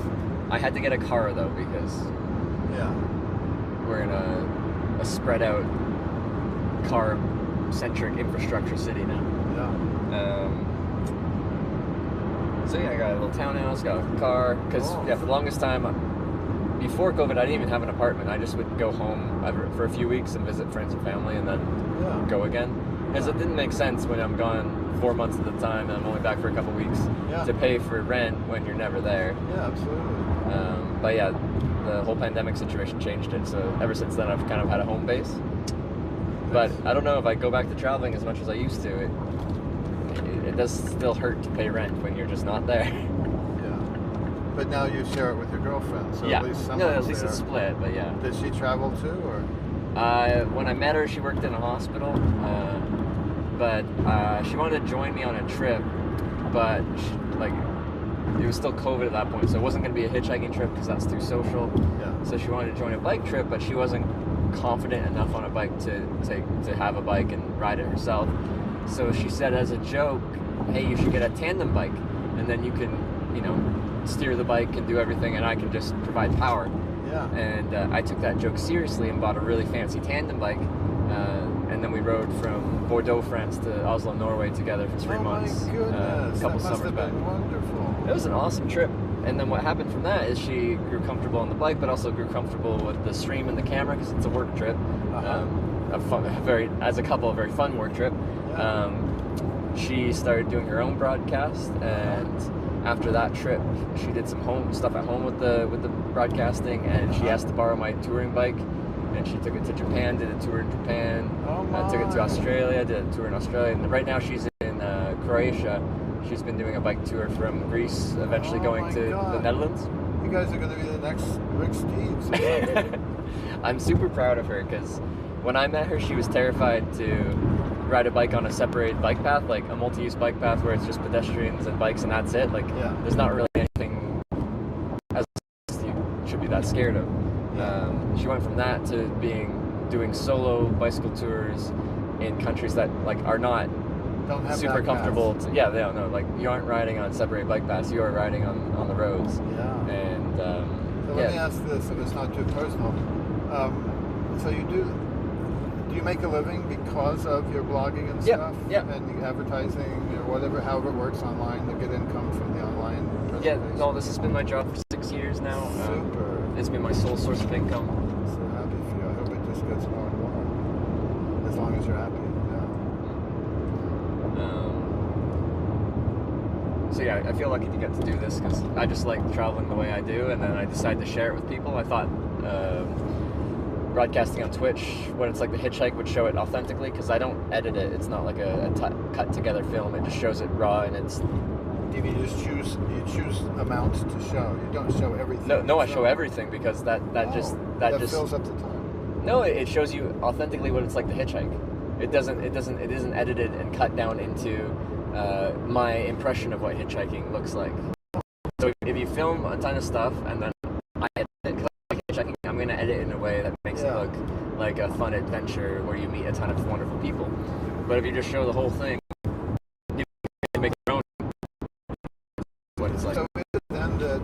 time someone connects to you, or say it's a link, I don't, that they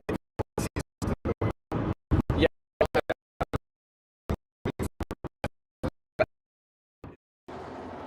Yeah, I'll show you that.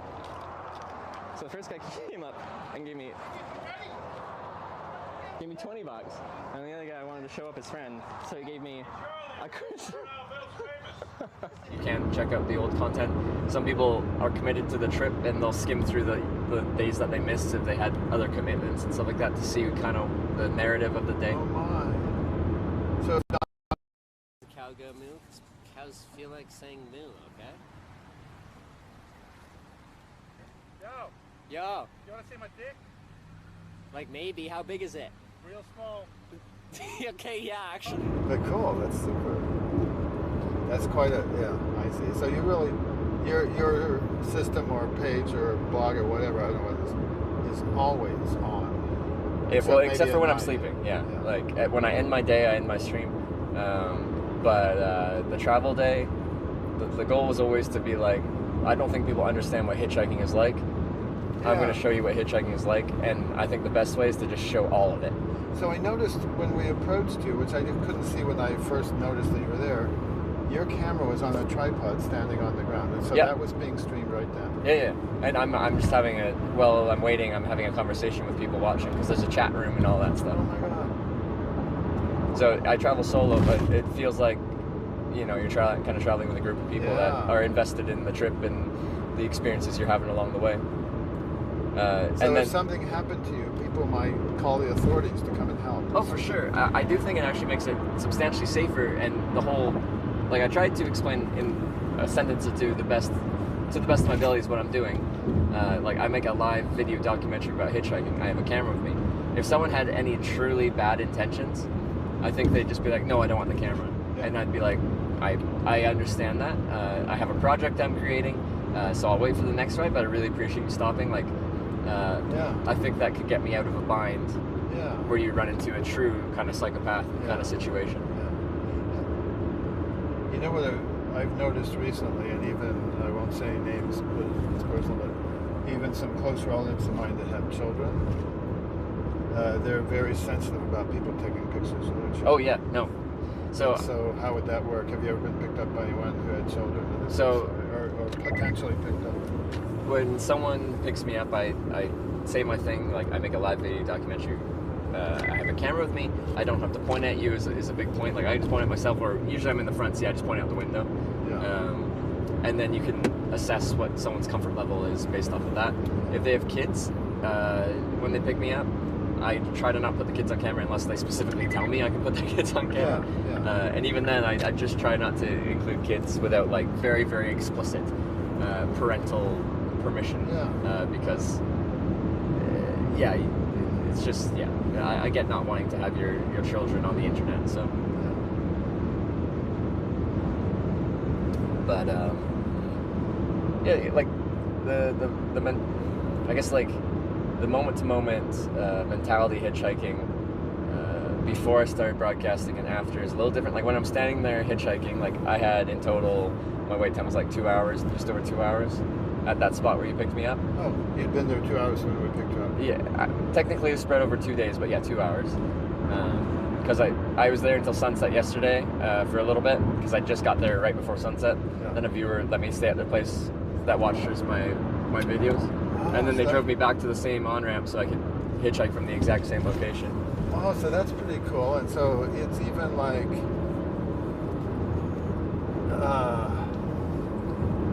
there's a participatory, non-participatory aspect to it, and people who are watching may help you like that, and then like that. But I don't let them give me a ride in the car like for distance, because that's not hitchhiking. That ain't the rules. Yeah, so you wind up for that day, and then you go with them or whatever. I don't know. That doesn't happen. It's not like, it's not necessarily a wall, I hate to say there, but it's actually sort of interconnecting between your audience and your experience. Yeah. And then I invite people that watch when I'm just out in the world to come by and say hi at any point. Like yesterday I had 6 people that watch from Ohio come by and just come by, say hi. I have what I call, it's called the viewer book, and anyone that comes by that watches the stream, they come by, they like write their name and the location and the date where they came by to say hi. Oh my So the longer you do it, the more dense your network becomes. Yeah. And then, like, I travel to all different countries, but I don't get too many people coming by in other countries. It's the core of my viewership, the highest percentage of my viewership is from the United States. So whenever I'm back in the U.S., it's a very regular thing to have people come by, say hi, or occasionally invite me over for a place to stay. I haven't actually had to pay for accommodation on this trip because I've either been camping or I've had offers for places to stay, whether that's from people I met from hitchhiking or just recently my server at a restaurant. I was telling him what I'm doing, and I asked him where he thought I could set up a tent for the night. He's like, "Oh, just come to my place. It's fine," which was cool because his roommates were all pilots, and the next day, one of his roommates, he owns an airplane, just a small Cessna 150, and he's like, "I'm gonna go for like a flight up to Lake Erie and over some of the islands there. Do you want to go for a flight in my plane?" And I'm like, "Yeah." Yeah, hitchhiking to new heights. Yeah. Wow. Oh yeah, and the more people we bring talk me about like it, the more interesting your project is. But it started so small, and I started in 2018, and at that point I had one follower. That was my mother. Yeah. So, and then it just naturally grew from there to what it is today. And what's the numbers today? The numbers today? The follower numbers. 140 some odd thousand. Wow. Yeah. Good. Super. And then on the platform I'm just called Hitch. So the website's called Twitch. Channel's called Hitch. Hitch on Twitch. Yeah. I'm easy to find. Oh, great. And So, to see it, one joins Twitch. I have no idea. I have no well, idea. I'm sure Dante can show you, but I can show you as I well. don't think you even need an account. Like, you just search Hitch on... Yeah, you can Hitch on literally Twitch. go to twitch.tv/Hitch is the exact web link. Okay. In any kind of browser, and then you just find this. Yeah, although there was like a search bar that you could just, type in Hitch.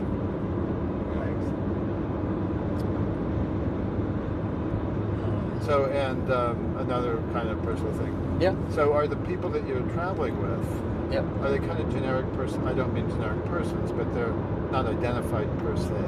They have a screen name that they chose.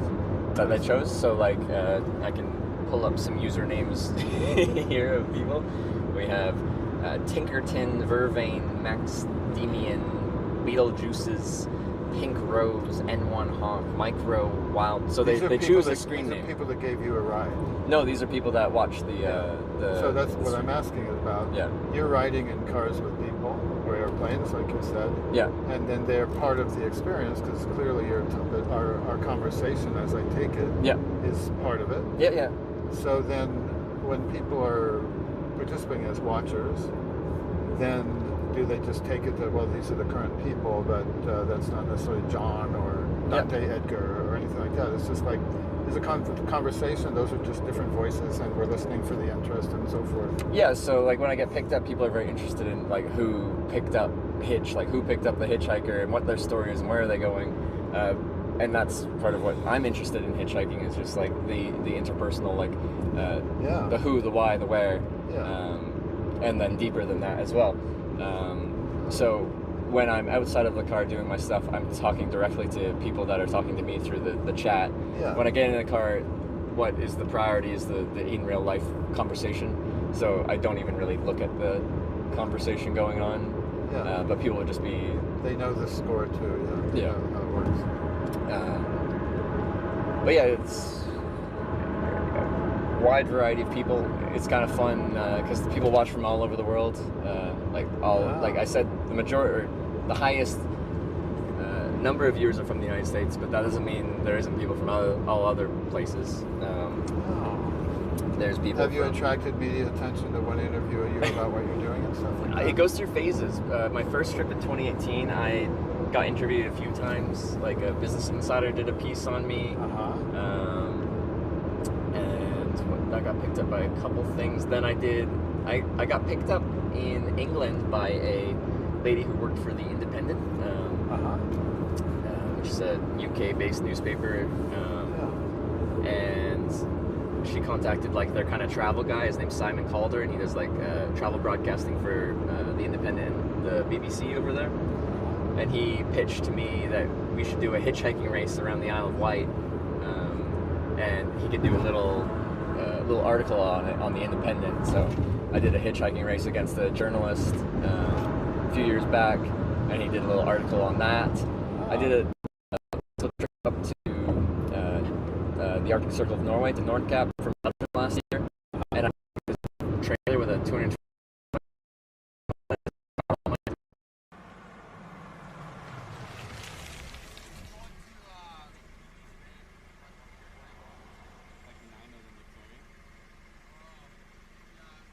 A very local newspaper, and they came out and interviewed me quickly. And then after that article came out, like NRK is like national radio and television funded by the government in Norway. In places like they come out to where I was camping and do a little live radio interview and film like a television spot for just local, regional kind of. Because they knew where you were because of following your Twitch. Well, for those ones, like we'd planned the day before, like I'm staying here and you can meet me out here at this time and we can do a quick little live radio interview. And then I even did with TV2 is national news in Norway. With my broadcasting hardware, we did a live television interview where I filmed on site from where I was camping with news broadcasters live on site there in Norway. And then they got me to ride on my bike, and that was on live news. So it comes in waves though. Like in Norway, it was like as soon as that one little article came out, then all of them jumped on. Oh, sure. Because I've heard in summer in Norway, there's like nothing going on. Like so they have a word for it. It's essentially like slow news. Like when nothing's going on, you can do those funny little like character pieces of like some Canadian guy's riding his bike through Norway and filming it, stuff like that. Interesting filler. Yeah. So let me ask you this, just popped in my head. Yeah. When we do drop you off, do you mind doing a selfie with the three of us? Oh, absolutely. Okay. Let's do it. We will. That's so interesting. I'm so happy for you to have this way of life. My goodness, I really am. No, I feel very lucky to get to do this because it's really just what I like to do, and it's what I was doing before I was filming it. Now I just don't have to. Like I'm semi-retired. I'm planning to do some traveling. I'm doing some blah blah blah stuff in my field too. But it's like the kind of thing that people think, oh, I'm about to retire and do something. Yeah, and I would. It sounds like the kind of thing that a person has to pull off in order to do. And I had a friend in my field. I won't say his name or anything, of course, but it's a driver. Yeah. I always thought maybe, he does a lot of the same kind of work I have done. But for some reason, with my prejudice, body image prejudice, I thought maybe he's a little unhealthy. We were at a meeting together once where we were both making presentations, and we got to talk in the social part.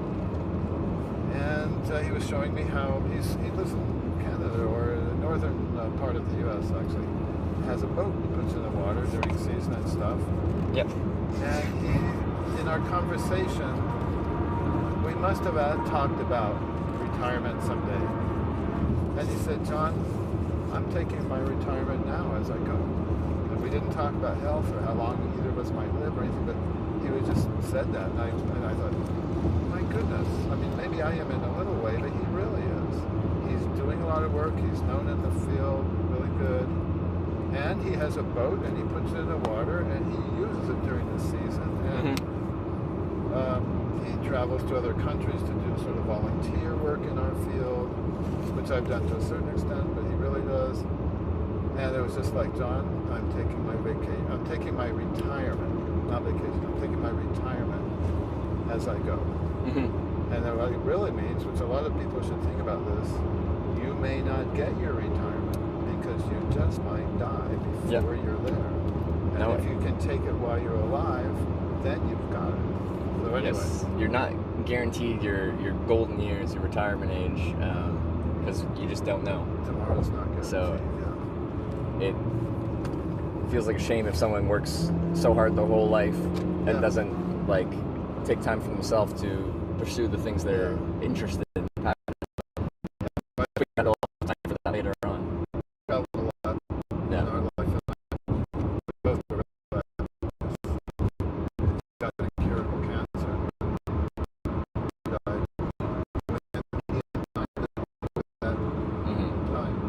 we had gone a lot of places, done a lot of things, and knew a lot of people. So she said she wasn't afraid to die. And she didn't want to die, but she wasn't afraid to die.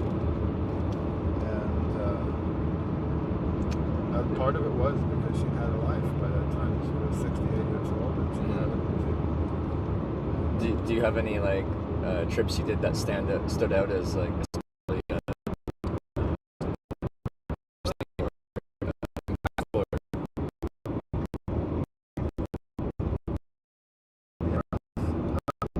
especially, we started, when we met in grad school in the 70s. She was in grad, I was finishing college. And then within a year I was back at the same school in grad school. And from then on, things took off. And I knew, and her mom was a World War II war bride to the U.S. Mm-hmm. And so they had cousins, and she had a grandmother, and she knew her grandmother and her grandfather in Germany. And her mom started taking the kids back to Germany for extended visits very young, when they were very young. So it sort of dawned on me that we were really close, and that she really cared about me when she wanted me to go to Germany to meet her grandmother and her cousins and her aunts. And it was nice to do it. That was like 1977 or 8, something like that, or maybe even before then. And then from then on, we used to go a lot of places. And at first, it was mainly we would go to Germany for them, and then she was really there for her relatives. I had to learn that as a young person. It's like, if I want to go see the things I've been studying in art history, I will go on my own, and sometimes she'll go with me, but she's there for her relatives. Yeah. So that's cool. You're in Germany, there's a lot of Kaffeekuchen and sect, having a little, that's not sex, that's sect. Yeah. That's champagne and stuff, and people are very social, especially when you're visiting from far away. So that, I did get tired of although I love sweets, but I got tired of all the Kaffeekuchen and sitting around, and I knew a little German. But anyway, but then eventually it started to, we started tacking our vacations onto our business trips, and I'm sure a lot of people do this. So if one of us had a trip or a convention, because we started giving talks at our separate professional conventions, and so then it was a place you both wanted to be, then you'd go a week early or stay a week late. Yep. And then it was sort of partly a business expense. So that took us a lot of places besides the German relatives. And then I got on a international directory.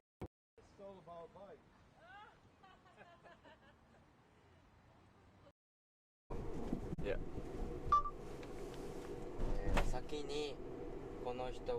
My whole career, besides my training, was as a private entrepreneur in my field. We could put it that way. We call it private practice. And so that meant if I was going to do this, I had to pay for it. It was worth it. And then we started going, you had to make a commitment to go to 2 meetings a year of this board, which would be held in different international cities, usually a city where one of the board members was employed. And so then we started not just going to Germany, we went to Australia, we went to France, we went to Portugal, we went to Spain. I'm trying to think. It was 3 years, 6 places we went. And so then that took us out, and we always met friends. And the other thing too was, in order for me to cover the expense of the time I was there just for the meeting, like when she would show up, then we would have a rented apartment or something like that. But I would do couch surfing. So I discovered couch surfing around that time. So through couch surfing, to stay with people and make friends and usually be introduced to the city. And by the time she would come, then I would know it a little better. Plus, we wouldn't couch surf with those people, but now they were my friends. So then we would do some social things together. Yeah. And that made traveling really, really nice. I've heard great things about it. I've never actually couch surfed. It's a good system. It's a mutual, mutually vetting. Yes. You have your profile, so you've heard about it. Yeah. And so you go on the system and you look for people that you would potentially like to meet and stay with by their profile, and then you send them a request. You have to send more than one to make sure you get something. Yeah. They look at your profile and vet you. If they don't care to... Because I made a profile and I was gonna do it, but my issue was every time I was traveling, I didn't know where I was gonna get to like that day until I got there at night, pretty much. Yeah, that's... So I've heard there's like last minute hosts and stuff like that, but I always felt bad like being like, it's 8 p.m. and I just got to the city, can someone put me up for the night? That so does I always, happen. I've heard it happens. I just like, I've always been like, oh, I'll show up somewhere and just make my own way. Like, So you always do, yeah. Yeah. But in that system, they do have last minute hosts. Yeah, no, I've heard that. I just never tried it yet. I know the person that I stayed with in France, I did arrange ahead of time, but he was a last minute host. A slightly different word for it. And he always had several people in his apartment. Right now, I don't think he's hosting anymore. Yeah. I'd like to tell about him and his wife who do couch surfing. And they've come. But another thing about this couch surfing was, kind of it's petering out, but everyone I stayed with, almost without exception, came and visited us in New York. But they were all invited, and I was couch surfing, but I had a so on my couch surfing thing. And I think that happened. But basically,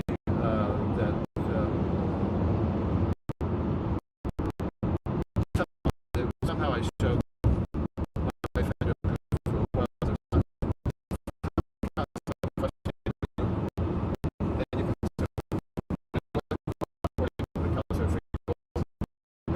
otherwise I had my couch surfing. Well, you can just indicate whether you can be a member and not ever host anyone. Yeah. You don't have to host to participate. And you just show on your profile whether you're hosting or not. And you can change it. And there's always meeting up. They have a meetup situation, so you can always see people in the city, even if you're not staying with them. You can see local couch surfers. So I couldn't say enough about it. And I met friends, and then Linda would meet them when she came to the town, and then they would be invited. And I'd say almost everyone. There was one woman whose parentage was half American and half whatever, either Dutch or something. And somehow in her childhood living in America, she detested America. And so even though she was really nice family, and I stayed with them in some part of Holland because I had a meeting nearby, she just said, well, thanks, but I have no intention of going to America. So, okay. And there might have been one other family or group of people that didn't ever come to visit. But otherwise, everyone I ever stayed with came and stayed with us either in New York or also in the Pennsylvania place. So now we loved Paris, and we were there in the springtime, the classic thing. Yep. And had a wonderful time walking around the town together and doing a lot of things. It's a cool city. I was there last July. Yeah, good. Yeah, so it wasn't very hot at the time? I mean, it was a beautiful city no matter what the weather, I'm sure. But how was July last year? It's hot. Yeah. Much of Europe is very too hot for Canadian. Yeah. Yeah. We used to travel on the off-season. Was it July? I don't remember now. And it was nice to be in popular places where there weren't crowds. And that's a good tip I give people. Travel on the shoulder, or whatever they call it, or a complete off-season if it's going to work out. Because then you won't be standing in lines and looking over so many people's heads at the things in the museums and stuff. Australia was nice. I was there twice. Barbie Zodiac rated my stream with 41 views. There's a notification from there. I didn't think that was turned on. We also went to Peru, one of our first international trips other than the family-oriented one was. We had some friends around our place in Pennsylvania where we had all talked about going to Machu Picchu. Yep. And so finally the bunch of us put it together and went in 2007, I believe it was. Yep. In a couple of different groups. And we already had friends in Peru because of people who had come through my professional connections to see with. Thank you for the raid. I appreciate it. Yeah.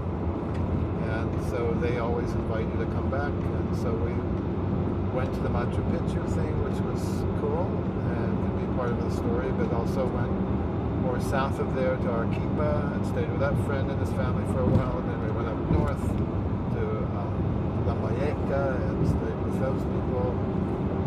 And road trip, and also we were in India. The next year we went with a couple who we ended up doing a lot of travel with, international travel with, from a couple friends from Pennsylvania. We went to India, and I had a professional meeting in India.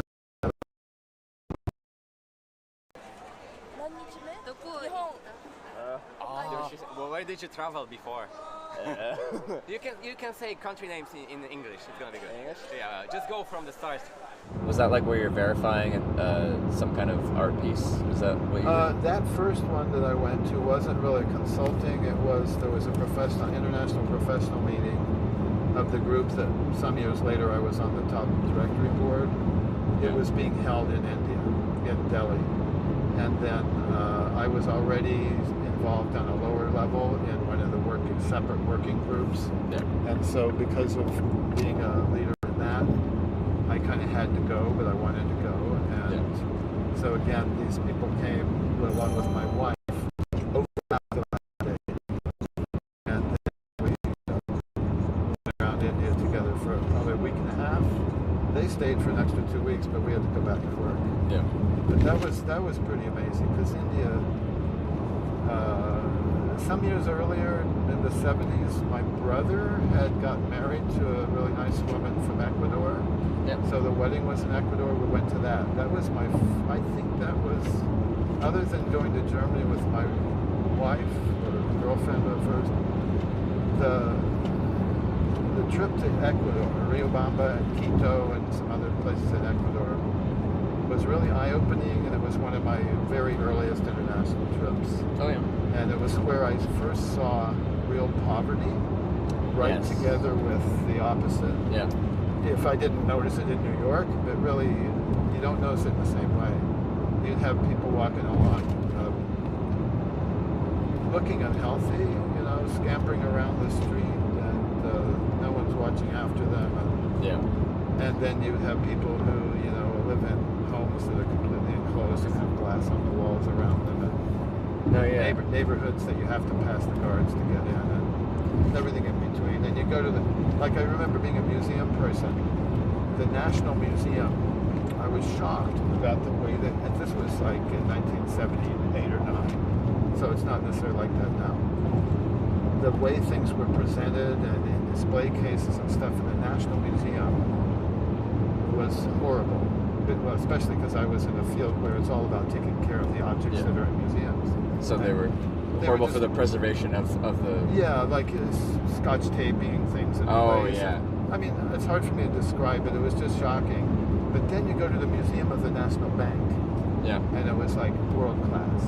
Oh, yeah. And so that was a contrast just in my own field. Yeah. Because the National Museum was being paid by national money and by political decisions of what to do. And the bank was marketing. And it was just beautiful and well set. Eventually, people but also you go to churches. Yes.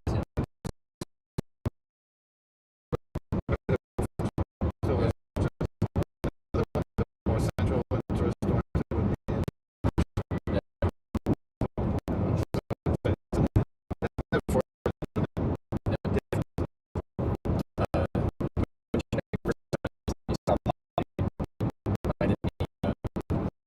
First time I did as well, I was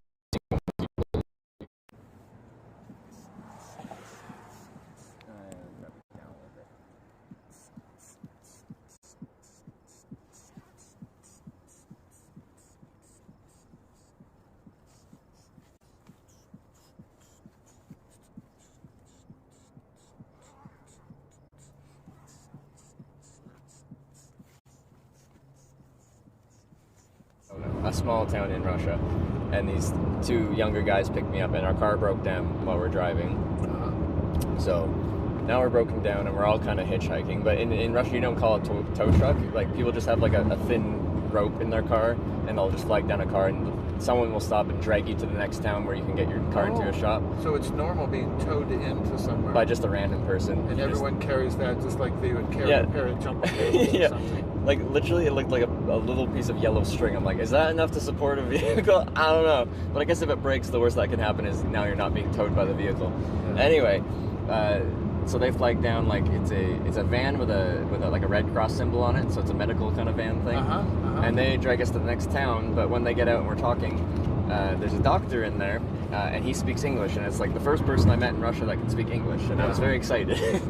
So we're talking, and that's we're having a good time. So we drag the car to the next town, drop them off, and then the doctor's like, I just finished my rotation. Essentially, he works as a rural doctor going to the rural communities in this part of Russia, servicing them as needed. Oh, that's and then work.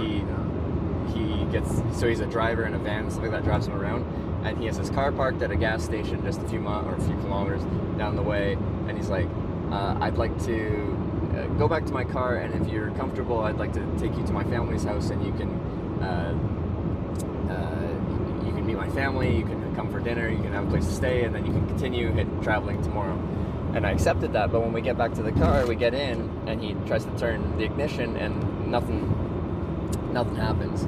And he's like, oh, there's no energy from the battery, and he opens the hood, and someone stole the battery while he was working. So now we're stuck there with the cars, and he calls his friend. His friend comes in like an hour with a spare battery, and we get it started, but the alternator's not like actually charging the battery, so as soon as he's not gunning it on the gas, it just dies. Anyway, we're not going to his family's anymore because it's too far, but we get up the yellow string again, and we get dragged to the closest town, which is just off the main highway going east-west across Russia. And it's just down a dirt road, and it's this community, and they have a hospital in town, but the hospital is like a one-floor like rancher house, and they're gonna let me stay there, but like the hospital doesn't have a bathroom. You use an outhouse on the street. Oh my god. And like, anyway, like as soon as you get off the parts that are invested in Russia, it's just like people have nothing. And all along the roads, people will be selling like jars and preserves and. What year was that? 2015. Wow, pretty recent. It was October when I was going through there, so snow was just starting once we were east of the Ural Mountains into Asia. So people would be on the side of the road with like a jug of windshield wiper fluid. It's less cheaper, hoping that they had a windshield wiper fluid, and it's really annoying not having it. So they bought it and they're hoping to upsell it on the side of the road. Oh my God! So people were just needing to make money however they could. Oh yeah, like I just hadn't. Yeah, those towns, you could tell there hasn't been a dollar pumped into them since the fall of the Soviet Union. So it's been 30 years. And yeah, you can just tell, you can see it, the lack of economic activity going on. And there's nothing. And the economic activity is centered on major cities and points of power, and out in the rural areas it's really so much less. Russia was like Moscow, St. Petersburg, and then on the east coast, Vladivostok is a trading port, so that's a advantaged city. But sorry, what you're talking about just reminded me of. No, that's fine. Yeah. That's fine. I'm glad to hear more about Russia. Yeah. From what I hear on some online scholars and stuff, it seems like Russia's economy, such as it is doing much better lately. Maybe partly because of Western sanctions and because of the war. Because the sanctions have made Russia. I mean, they've been dealing with sanctions for couple of decades, and the war then has demand of production of military and armaments. They're in a war economy. And so and so it's raised the economy, and also their ability, their participation, for instance, in BRICS, that whole thing. Which is, it's kind of tragic, but like that happened in World War II here in America. A war economy stimulated the entire economy and brought it out of the Great Depression. Yeah, that's right. That's right. And then like post World War II, U.S. became like, that was definitely when they became like the superpower that they have become.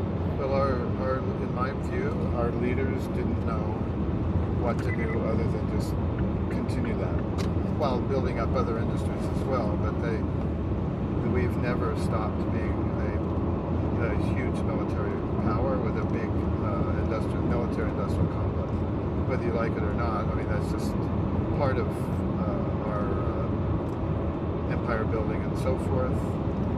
And part of us having such a big, strong economy that I think, you know, the leadership, the industrial and the government leadership realized what had happened and how this had, beyond the war aspect, had benefited the country economically, and they really didn't know or care to change gears and orient building up, say, social infrastructure or physical infrastructure or standard of living, although that did improve, that was left, you know, and I think you said you've studied finance and stuff, so we know about economics and things, so it's not that we're judging against capitalism, although we might have our critiques, but the social part was left to the free market, whereas the industrial part has had its own kind of socialism ever since then, if not before.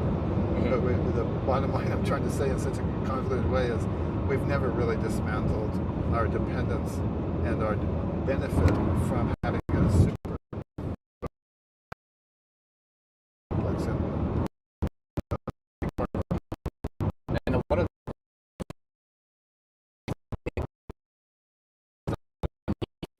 Literally ride with my boyfriend, like I always ride on the back, and for me it's always fine, but like having someone on your back is like a bit more difficult. Yeah. I'm like always being so annoying with him, like moving around, and he's always just like doo-doo-doo. So I thought it'd be easy, but it's not. It's like,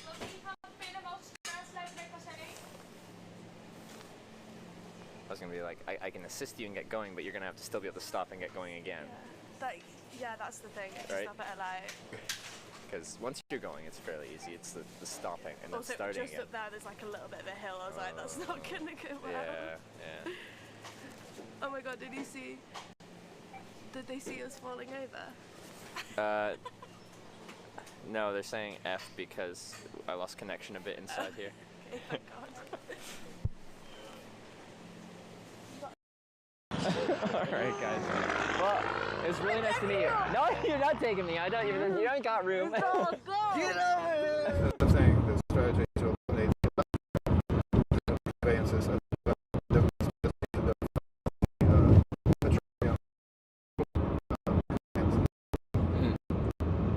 yeah. And today, even today, you know, people are saying, the analysts, let's say, are saying, because you don't read this in the major media, that we've been supplying, say, touch anything too touchy, but we've been supplying Ukraine and Israel recently so many of our stockpiled weaponry and ammunition that we're coming to realize that we actually have been offshoring the manufacturing of those things, although a lot of it's still built here. And starting in the 80s into the 90s, we passed laws here which gave people benefits, tax advantages to move their industries out of the country. And ostensibly that was called globalization, but also was chasing much lower pay rates for employees, and also it was to avoid climate control or pollution control laws that had been instituted in the U.S., and we're starting to have some good effects. But industries were able to avoid that kind of control or regulation by going to countries where that didn't exist. But one of the bottom line results is that capacity is much reduced, and you'll hear now in the news, you will hear the government people talking about the need to redevelop our ability to produce the things we need within the United States. Not that we don't have huge industrial capacity here, but it's not actually enough for what we need, and if we were to fight a war where we were directly involved, it's questionable whether we can produce the things we need in order to be successful in such a war. So I don't want to go too far into that kind of political discussions, but it's somewhat related to what we were talking about before, and about the situation with Russia and what happened to their economy. You know, I'm not on the Russian side by any means, but they're gung-ho to whatever. I personally think most of the people involved in this don't think that they have any designs on going farther, but they've ramped up, and they already were well underway dealing with having an economy West was trying to sanction them, punish them with sanctions even before the Ukraine wars. Yeah.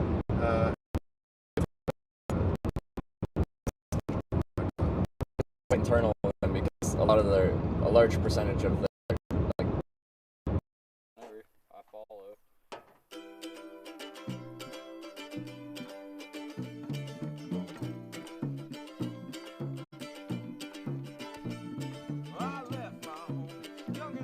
They sell to India, they sell to Brazil. I mean, the BRICS people, such a crude way of putting it, BRICS is a new way of clearing international transactions, and it's free of and independent of Western sanctions, which are mainly and very much enforced by punishing people within the banking system if they violate the sanctions.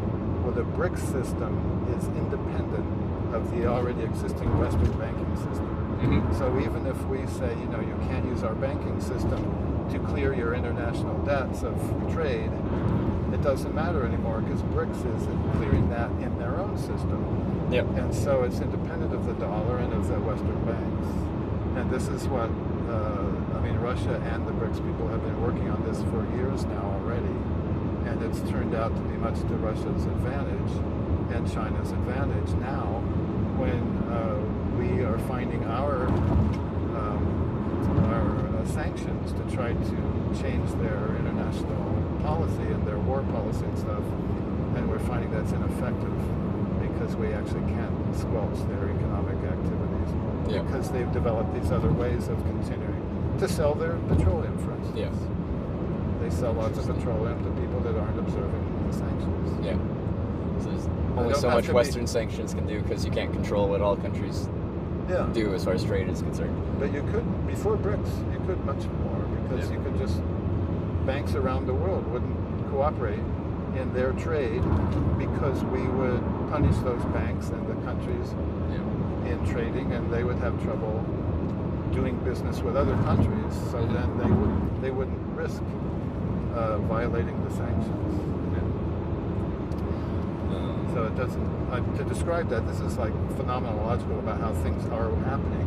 It's not because I'm on the side of Russia or on the side of China.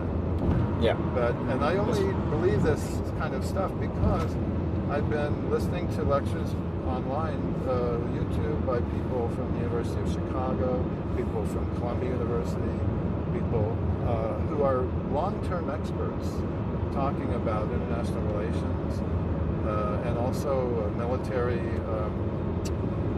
economics, I guess you would say, and who they're like discussing just in like bottom line what's really going on, not anyone's propaganda, not Russian propaganda, not American propaganda, but what they observe, what the statistics are, what the numbers are, and how it is that these things are able to keep happening and not happening. So, and I wish I was a better speaker about this kind of thing. If we go back to the travel topic. Whatever, sure. Dante, have you traveled anywhere? Is there anywhere on your list you want to go? Venice. Have you been, or you want to go? Want to go. Want to go. You've been to Spain a lot, haven't you? Yep, I've been to Spain a lot. I got family members in Spain. Oh, cool. Yep. Do you speak Spanish? Un poco. Yeah, he does. He definitely does. Yeah. That's one thing. Like I travel a lot of places, be like, oh, you must speak a lot of languages, and like I find as an English speaker, where I am at least, I feel we're like spoiled in that it's like the international language of travel. I feel really, really lucky that way in my professional interactions. Go on. Almost anyone who's educated in the world knows some English or lots of it. Go on. And then it just makes you lazy about it because you're like, I'm going to places and then I kind of know English will just kind of get by, but like I try to learn a few words as I go and like be polite at a restaurant kind of thing. But I know I'm going to be going to another country in another week or two kind of thing. Especially if, like, say I'm in Europe. I'm constantly moving. I'll be in Portugal for a week, then I'll be in Spain for a week, then I'll be in France for a week as I'm traveling along. So you just Sounded like you said that you use Google Translate some too. Oh yeah, no. So I can do that, but still, it just means you're like shows you're putting in effort if you can actually speak the language, not just use technology to communicate. Yeah, you totally should do that. And the ability to learn online is a big part where you can do that. Get started really quickly. I think. I mean, you're doing it. My main languages are Spanish. It's my strongest foreign language, and then tiny bit of German, and then it's English. That's it. And I have been doing a lot of international travel recently. And then anything in particular about Venice, Dante, or just it is a really cool city. So just I don't know the city in general, like it's interesting. Like the city gondola, not the gondolas, but like, I don't know. I'm kind of like in and out of. I'm kind of tired right now. I'm a man. I'm sorry. Oh no, you're good. Yeah, I feel like me and John have been talking the whole time. I'm like, I kind of want to learn a little bit of you as well. I know, it's perfectly We're fine. lulling him to sleep. The canals and the different cathedrals and stuff like that. Yeah, just the food. Like, well, it kind of. I know I said Venice, but just Italy in general. Like, oh I yeah, haven't really it's a good choice. I haven't really been to. I've been to the Colosseum. Like that's I want to go see Rome. Yeah. Florence. Oh my see the classics, the world classics, the Renaissance. Yeah. I remember I used to. These days, I hardly ever use a map on paper, just because of the way technology has gone and this thing is happening here. But when I was in Rome, I forget which year it was. That time, for some professional meeting, and then I was taking time, obviously, to explore around. So I had a map, and I kept getting lost. And eventually, I realized that it really is true that Rome is built on 7 hills. And if you have a flat map, it doesn't quite do it. So I would end up in places not quite where I thought I was going. And I was following the maps that I had. They were probably touristy maps. And I finally gave myself that excuse. It's because it actually is it really is built on 7 hills. And so it's not just flat like their map is.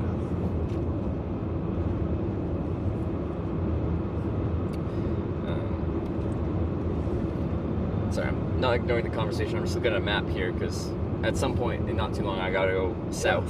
Yeah, tell us when. Yeah. You're supposed to be on 57 going south, or we're up ahead, maybe? Well, yeah, 57 would be the logical route, but if sooner, just tell me. That is 57 miles ahead, according to my GPS.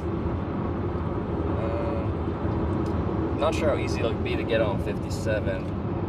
Yeah, well, tell me what you need when you know it, and we'll use that as a gas stop or something, or we'll just stop and let you there, whatever. Okay. I'm fine. I'm really glad that you were standing there, and that I felt nostalgic about it. I felt a little pity for you too. Not that I'm a saint for that, but that guy, I don't know how long. So. Well, I hope you don't feel pity anymore. No, I'm kidding. Absolutely not. I'm really happy for you. I'm too old to envy doing just what you're doing. I hate to put it that way, but I really am happy for you. And it makes me feel good, even though I'm not going to be hitchhiking, for the travel I have in mind. And the way that you meet people, not just you, but people meet people who care about people when they're traveling. And that's something I look forward to when I get back to traveling. And this year, I think I'll be doing some international travel. Last fall, I went to Spain for a few weeks. Yeah. And then I drove from New York up to Maine and back, taking 2 weeks, stopping with friends. And I have some plans like that. Right now, I didn't get started quite again as fast as I thought because I have a lot of sort of slow, you could say, business I'm straightening out around New York and Pennsylvania. But I'm really looking forward to, starting pretty soon to get out a bit. And I'm going to start following you for sure. Yeah. I tell you, I'm really happy for you. I'm happy for you and your wife. You actually, you and Not your wife yet. Oh, I'm sorry. Yeah, see, I'm so old. I was married for. We always just think of, yeah, you're together. You're married. It's You're been not 3.5 married. You're years, partners. but you know, you never know what the future holds. But yeah, that's right. Really, once you're an old married guy, you just see people together and you just think, and you don't realize the implication of saying wife or partner. In Europe, and lots of no, it wasn't a big deal. I thought just like, yeah, I hear because you. if people watch the stream, they'd be like, wife? Yeah, right. You have a secret wife that we don't know about? Yeah, we have a good friend in New York, and he had this one girlfriend. And we came back from a trip, and all of a sudden this woman was in the picture, and he said she was his wife. But I don't know why he said that. It didn't imply the same to him, and then eventually we realized in getting to know her and some social stuff before they sort of semi-broke up, that it's just that he was so happy to be with her. He was totally identified that, like, this is my wife.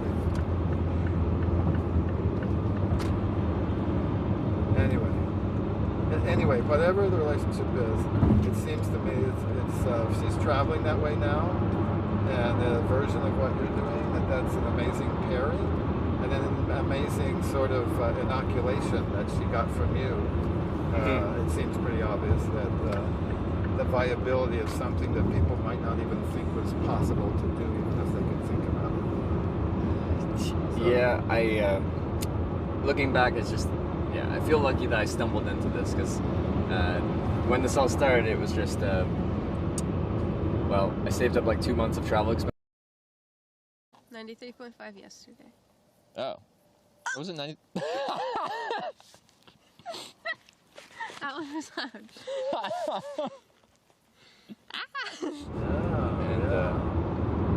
And the thing of filming things as they're happening, unedited or virtually unedited, that could be translated into a lot of fields, even if it's not 24/7 or day after day. Still, because there's a lot of the entry barrier in some types of things, including teaching how to do certain things, is simply that you know that after you get the stuff together, then you're going to have to edit and arrange it and so forth. But if it was the type of thing that people would accept, that you were, especially if there was an archive they could go back and look at, if they would accept it, they'll take the time to follow it, then you could convey a lot without worrying about your ability to edit and repackage it and give it in a traditional format. Yeah. That's really kind of inspired thinking about my field and what I... That's part of how I came into this, is I wanted to show hitchhiking in some way, and on my first long distance hitchhiking trip, I brought a journal with me, and my plan was to, like, you know, journal about my experiences every day. And I used that journal the very first night, and I never did again because I was so exhausted at the end of the day. I just felt like I didn't have the mental capacity to actually like take my thoughts and feelings and articulate them onto a piece of paper.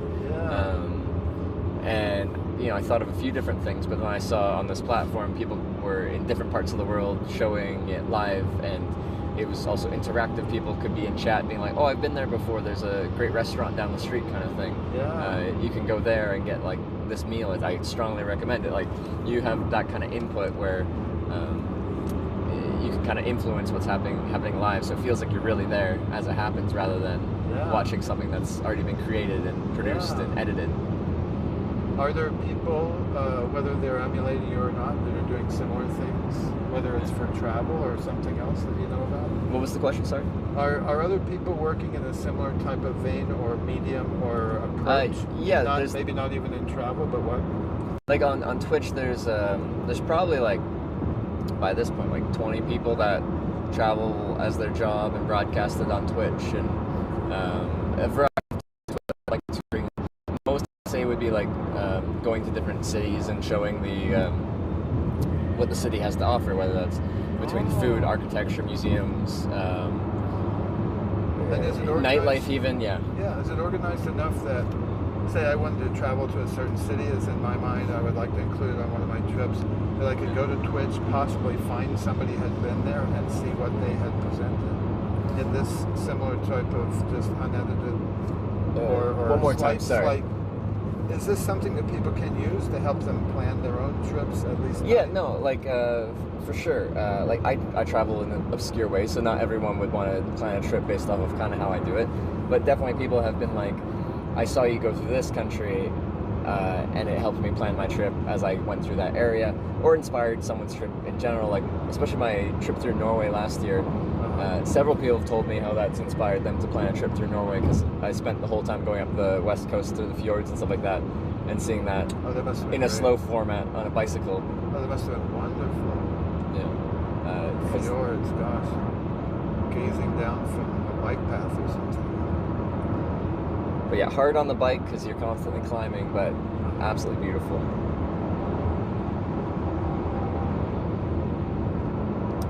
Okay, so then clearly you're in pretty good shape. So, and you're a young person, so maybe it doesn't concern you as much. But how do you handle like keeping up with your medical checkups and stuff like that? Like health insurance when you're in different places, if you do. I pay for travel medical insurance. Yeah. So I'm especially in the United States. I'm terrified of getting an injury, whether minor or major, and having to pay an insane medical bill. Yeah. But I always have that. Even when I was younger and it wasn't a business or anything like that, I'd always have medical insurance. I've always had this concern that I'd make decisions and go on a trip and I'd end up injured or without money, and I'd be a burden to people back home. Like I'd be like, you'd have to make that call home to parents and be like, would they bail me out? They would, but I'd feel like great shame in that. Well, it's nice that the insurance is available. I always buy travel insurance when I travel. So yeah, I traveled that trip around the world. I was so cheap. Like I spent 4,400 Canadian in 7 months to go all the way around the world, including flights. So that's like 3,500 US. Because I never paid. I ate horrible food. I used to dumpster dive for food. I was just so cheap, but I still paid for travel insurance because I was just concerned of the shame of needing assistance from someone else based on my decisions. Well, that's shame or just sense of self, taking care of yourself. And self is a word for, now that I get older, I don't get all my words as fast as I should. Self-sufficiency. Yeah. That, for whatever reason, that's important to me. Well, that is. You can depend on yourself. You can't be sure how people will help you. Was there another part to that question, sir? How you handled your medical checkups?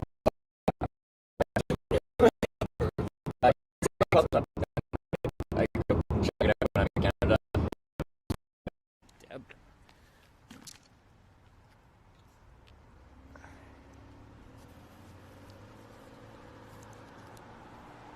Are you guys ready?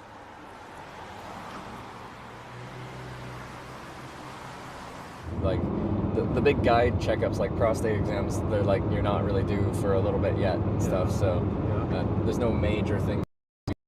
That's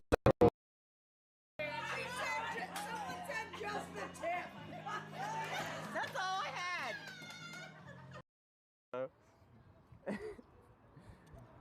Here's the Four Rivers bicycle path, and then the backs that people are asking about. Four Rivers of Korea.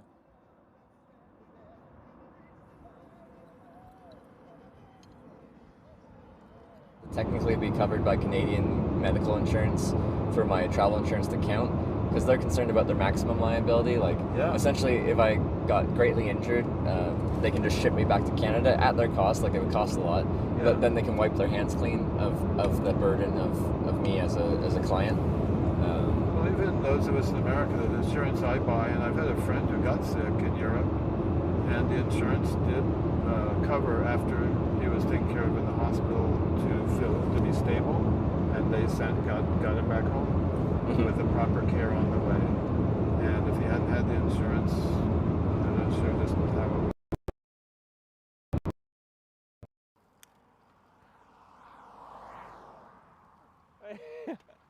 Is this for me? Really? Oh my lord, what'd you guys bring me?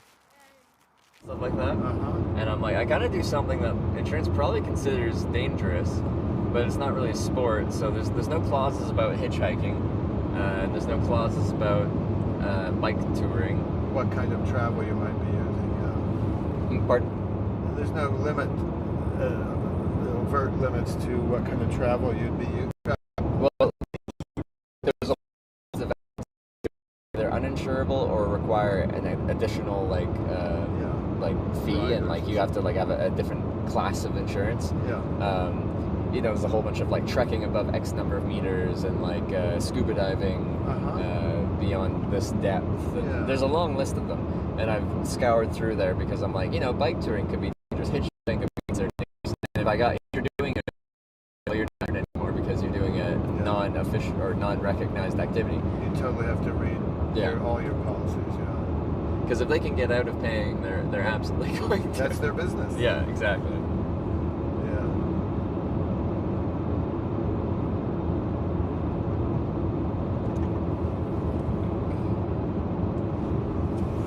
I think I'll get on Effingham. I'll probably get out at the 57 junction. There's a town there called Effingham. Okay. It's like it's still 45 miles, so like we got a little time, but and then you can just do a quick exit and then get right back on unless you need to stop for anything. Yeah, I'll probably get gas there. Yeah. But you want to go down to the gas unless I go back. But anyway, I do want to make sure. The light looks like it's pretty good. If we face more or less toward the sun, and we'll get a decent selfie with the three of us, I would appreciate that for my momentum. Oh yeah, and we still gotta get that selfie one. Yeah, that's what I said. One of my phones, I need to replace it, of course. I haven't gotten around to it. The selfie camera is nice and clear, and the one on the other side isn't. So I take regular pictures with the other. I have two phones. Oh yeah. But the one that does the best selfies is this one here. Yeah. I've broken a few cameras in my day. Well, for me, my work really includes taking really good photographs of the things that I'm caring for. Yeah. And once the cameras on the phone start to be so good, which is some years ago, a lot of the field trips I would take to go look at a project that might be assigned to me became much simpler. Once I knew how to use my really good phone camera, I could get a good enough appraisal of what was going on to put in a little report with even details, and I didn't have to carry as much of a camera bag with me anymore. Yeah. No, it's I have like different camera equipment for different types of cameras that are actual cameras. But for hitchhiking, I always go back to just like a cell phone based one because it's just lightweight, easy to carry. Yeah. And for most of the other camera ones, I have to have a cable essentially attached to a backpack that carries the broadcasting hardware. Yeah.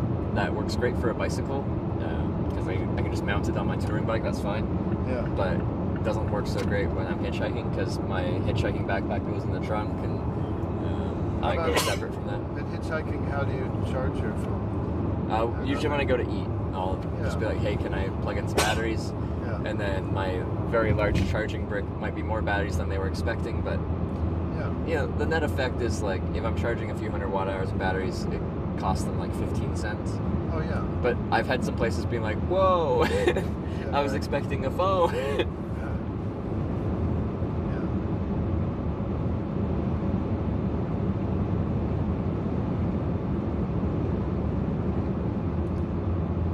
The miles really do go by when you're talking. What's that? The miles really do go by quickly when we're talking. No, I hope this has been a good choice as far as just making the drive go by. It's a decent conversation. That's the only thing, but yeah, it's really, we've put down a lot of miles. And where do you leave from this morning, or like today? We left from Wheeling, West Virginia. West Virginia? Yeah, and we drove there from basically Kutztown, Pennsylvania the day before. I always have trouble leaving on time, so as Dante could tell you, I brought him from New York the day before when our original plan was for me to stay in New York and then we both leave from New York City. Yeah. But I had chores I had to do, extensive things that I just hadn't finished earlier in the week. So I asked him to come with me early. So the day before yesterday we drove to my place. Then I immediately, started repairing my mower because I needed to mow this big expanse of ground around my house. And then when it was too dark, when I mowed what I could, then I went inside and was packing and prepping some food things that I like to make sure I can eat when I'm traveling if possible. And then yesterday, I still had to do more mowing and some other stuff and packing, and we didn't get on the road till 6:30. Yeah. So that was, and I don't really like to drive at night. It's not my eyes, but I like to see where I am, even though there are so many walls of trees around the highway. But yesterday we had to drive about 4 hours at night to reach, get as far as I wanted to get. And I don't remember if you discussed this. What's in Kansas that you go for? Lots of cousins and stuff. Okay. And so I'm dropping Dante with his aunt, who's a really good friend of mine. That family is a really good friend of ours. Yeah. And then after I drop him, I'm going to my mother-in-law in Kansas City, where it's her birthday coming up. So she's 95 this year, and my wife and I started going to her birthdays when she was in her 80s, because you never knew how long she was going to live. And my wife's now been gone for 3 years, but I still go there for Christmas and for her birthday. Yeah. God willing, she lives a long time. And then after her birthday, I'll be there another day or two. My brothers-in-law will be there and stuff. And then I'm meeting a bunch of my cousins on my mother's side for dinner at a town a little south. And then I'm driving to see another friend, cousin friend, for breakfast, I think. And then I'll go on to my brother, who lives in a central Kansas town with his wife. He's a retired college professor. And our youngest brother, we have 3 brothers, and my sister who passed away around close to the time my wife passed away. My youngest brother has fallen on bad times and is living out around Denver, Colorado. Yeah. And he was also estranged himself from our family in about 1995, but we kept track of him. And he attended a church that we were brought up in that denomination, so we were able to sort of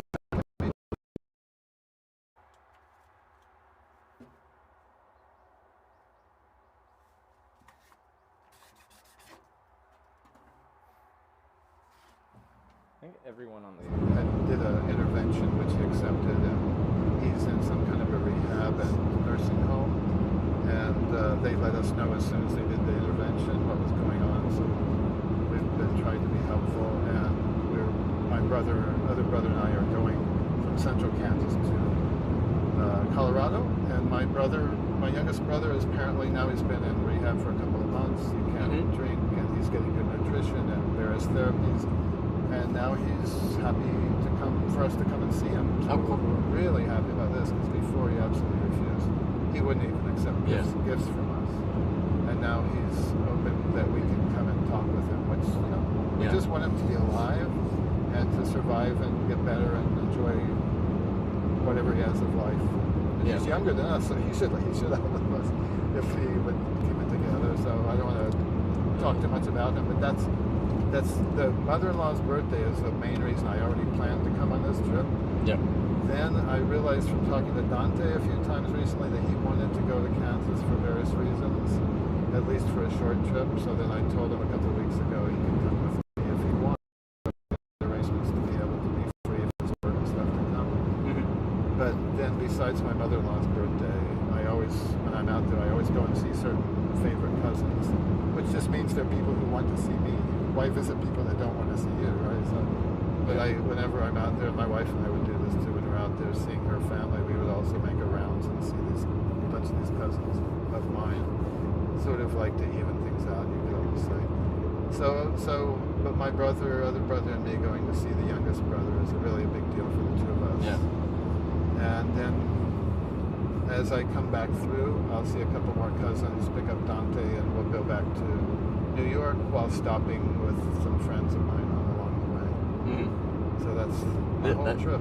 That's a big trip. Like, how long do you suspect this will take, or it takes as long as it takes? We'll be home in New York by the 11th or 12th of June. 11th or 12th? What even day is it? 27. Okay, yeah. For me, it's about a 2-week trip. Yeah. And Dante, obviously, too.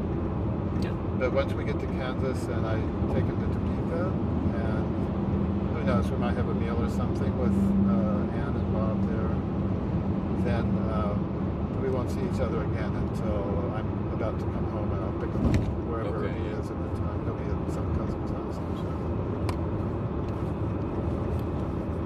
Have having his own Kansas adventure.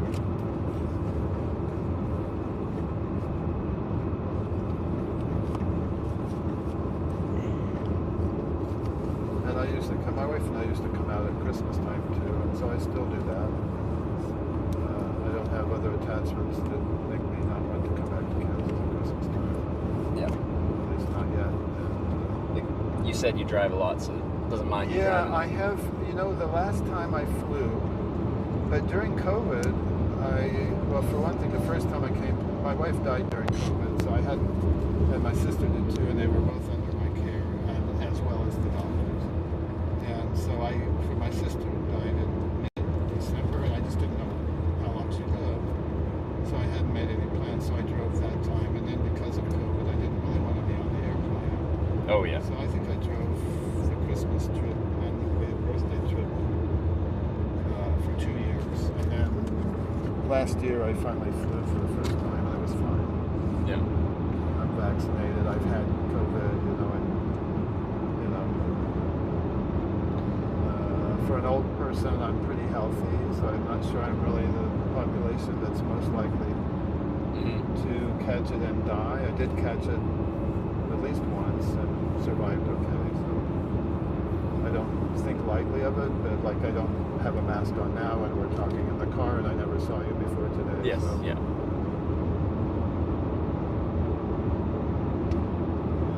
Famous last words for you and for us. Yeah. But the whole society is kind of going that way, so I hope we're all okay. So. I was curious when I got back to hitchhiking after pandemic stuff, like if people's mentality would change, if people would still pick people up, because everyone kind of isolated for a while, and maybe they'd be less open to, picking up a stranger. So my first trip back was one across the continent from St. John's, Newfoundland, Canada to was it San Diego? I think so.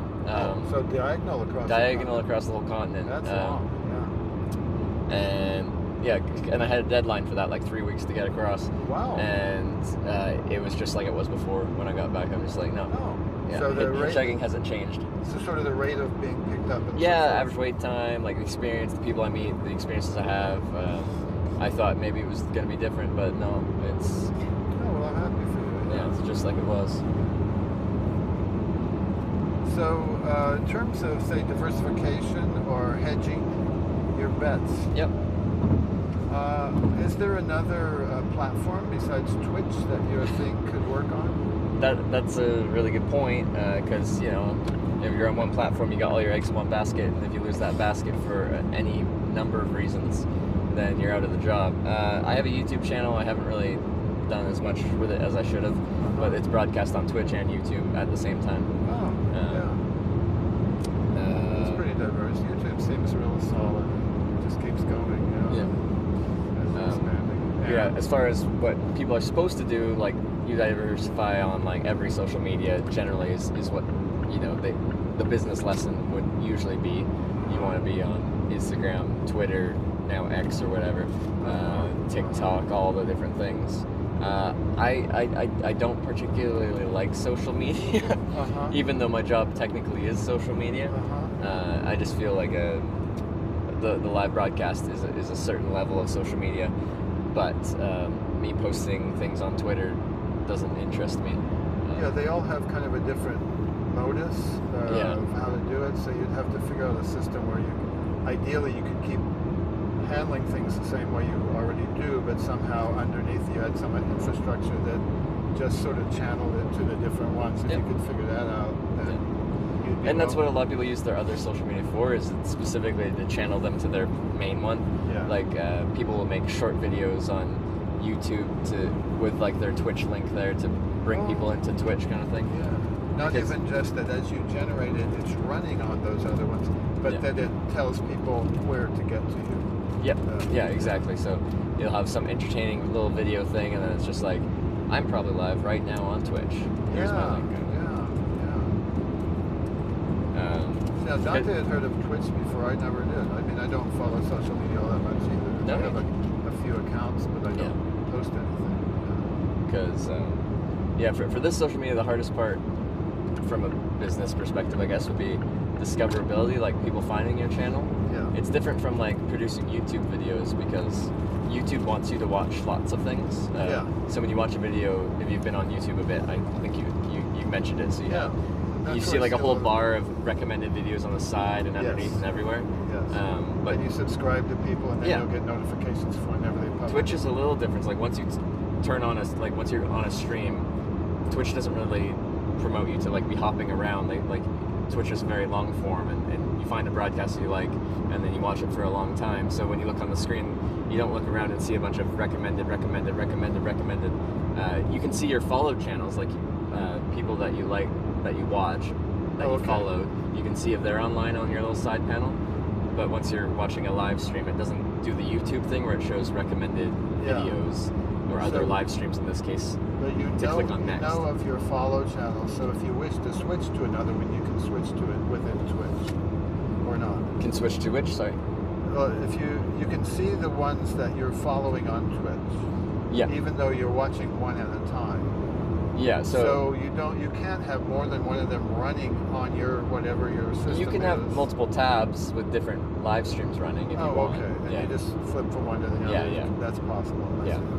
But like, it's just to say, like, when people are finding a new Twitch channel, it's hard for broadcasters to stand out, for people to actually click on there and be like, oh, this is nice, I would like to watch this, and then follow the channel, and then come back later.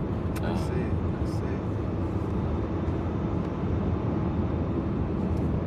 So we've got 20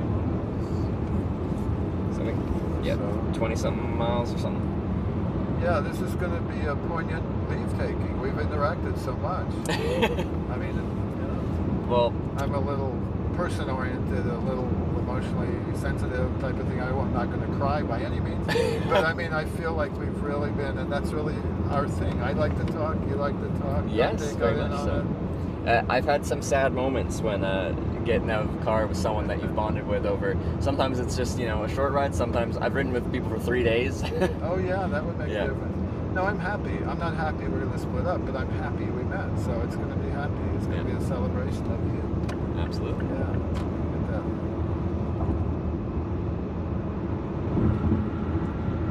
And so let me ask you this, because I will find out, of course, I'm going to go on Twitch, obviously. Yeah, sure. So people are mainly seeing the road while they're hearing conversation. Yeah. They're not necessarily seeing your face there talking. Yeah, when I got in the car, I was just pointing at my face until I confirmed with you that you're okay pointing out the front, because you can see like your hands on the wheel and stuff like that, so it's still showing you. Yeah. But not like, interview where it's at your face kind of thing.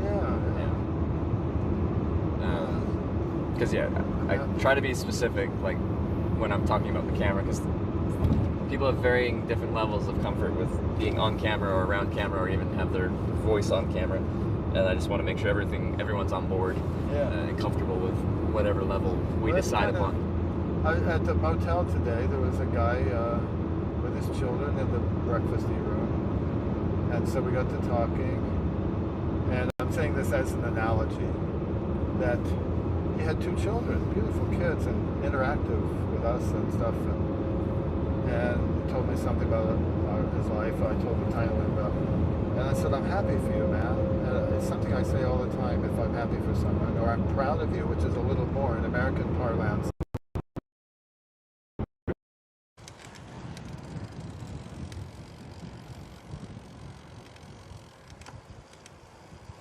Oh, I got matching shirts. Did you guys need a beer? A beer? Proud of you, and he could say, well, my uncle's proud of me, that's good. But I'm happy for you. I'm really happy for you, what you've been describing your lifestyle. I mean, how it is yours. I'm really happy for you. Yeah. Thank you.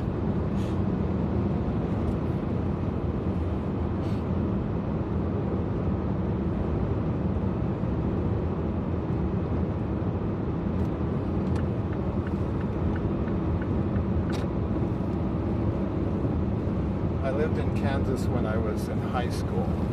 I mean, I did as a small child too, but I don't really remember that too well. Kansas is kind of like this, especially where I went to high school. It's flat. Yeah. And usually not so many trees as we're seeing here. Yeah. And even in the area of East Kansas where I went to college, it's more like prairie. A solar panel for broadcasting. Broadcasting. Yeah, a live video. Okay, live. So the solar powers all the electronics. So you're bicycling. Long to drive through that state on the way to Colorado, when they're thinking of the mountains and stuff. No, I've done that drive on 70 to Colorado. Yeah. And I have to say, well, I lived in Kansas. You have to live in Kansas a while to appreciate its subtle beauty. Yeah. It's beautiful in Kansas.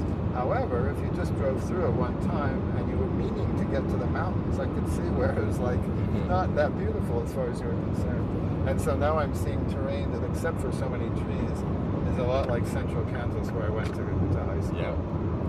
No, it's kind of the same mentality in Canada. We have like the prairies in Canada. They're quite flat. And when you're going across the Trans-Canada Highway, you just see the flat parts. But I have learned from hitchhiking and getting picked up and driven different places that some of the valleys, especially, that run through the prairies, that's where all the life seems to hang out. Yeah, it's usually the water is down there and stuff. Yeah. So, like, there's valleys, and that's where you've got all the trees, you've got the wildlife, you've got everything living in these valleys, and they're absolutely gorgeous. They're just not quite to the scale of, the Rocky Mountains and stuff like that, right? Yeah, a lot of it's just scale. Like you said, it's kind of like it's beauty, just not to the scale of. You have to be around it for a while to notice it. Yeah.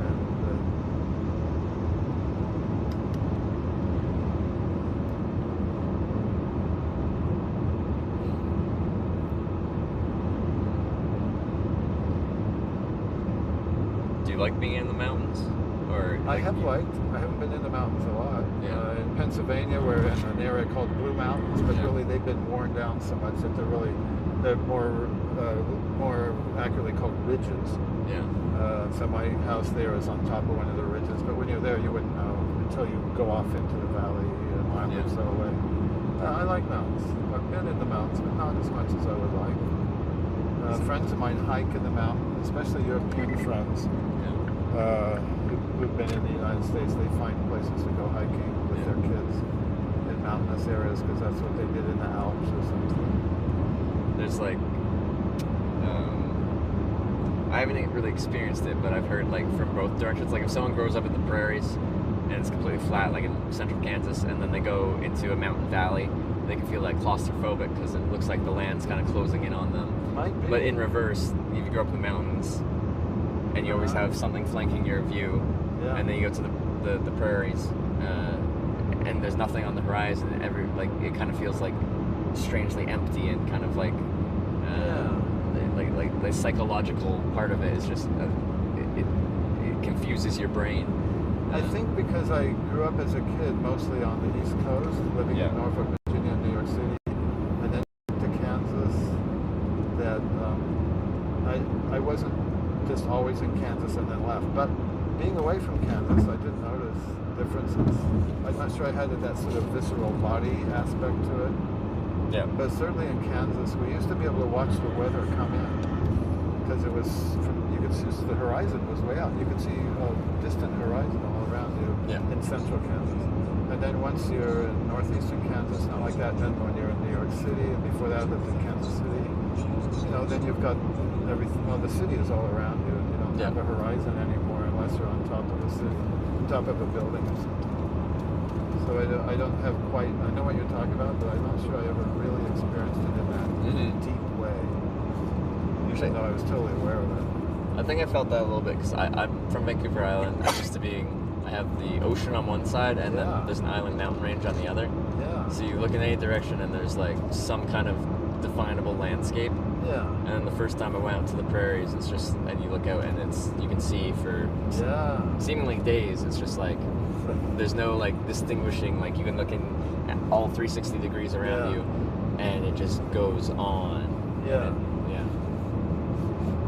I would say it's not something. It's like a strange feeling. Yeah, if you lived there for a while, it would become more normal. Yeah. But when you're there as a visitor, I mean, to me, the sky is just magnificent. And in New York City, you just wouldn't see the sky this way. Even if it was the same sky, you'd be like buildings all around. Yeah, that's true. You'd have to get to the edge of the Manhattan to look out to the sky, and even so, across the water would be Isn't a there? certain amount of stuff breaking up, you wouldn't see a horizon. Yeah. Isn't there like a state with a slogan? It's like Land of the Living Skies or something like that, or Yeah, something like that. Kansas? Or Big Sky Country, something like that. oh no, that's Canadian. Sorry, that's why Land of the Living Skies is the nickname for Saskatchewan, Canadian province. And why do they call it the Living Sky? Because it moves so much, or expressive, or? What does it say? Slogan inspired by the province's skies, which can be beautiful any time of the day and feature a variety of natural phenomena. Oh, yeah. So sunrise, sunsets, northern lights, cloudless nights, dusk, bird. Yeah. Like, it's just like, and the sky seems to go on forever. Yeah. Yeah, and really coming east, the sunsets, like the sunset in New York City is the sun setting over whatever urban texture you see off in that direction. But you never see the sun really going down to the horizon because there's no horizon to see. That's true, yeah. But you still have beautiful sunsets. Yeah. And out here they're just a different thing.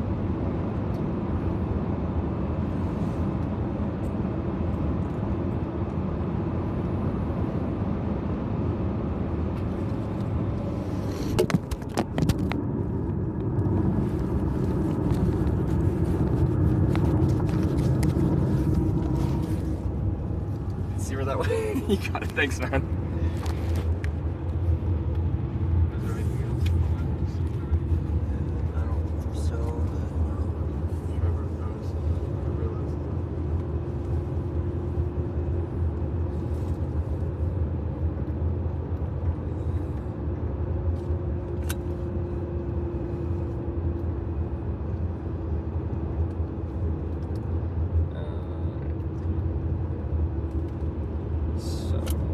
Not too far out. It's like the next town, and it's still a little bit here, but I'm gonna take exit 159. I was going to ask you, because my GPS isn't telling me an exit. Yeah. Okay. Well, yeah, it's just gonna tell you to stay on 70, but we'll just zip out on 159. Get you on your highway for sure. And then I'll hopefully be able to hitchhike on the 57. We'll see if the people that watch let me, because they get to vote on which direction to send me next. So I'm telling them I want to go south now, but they could send me back the way I came if they wanted to. Wow, so there's actually a numerical vote? This is actually part of the monetization. Actually, Dante, have you heard of Twitch Plays Pokemon? Yep.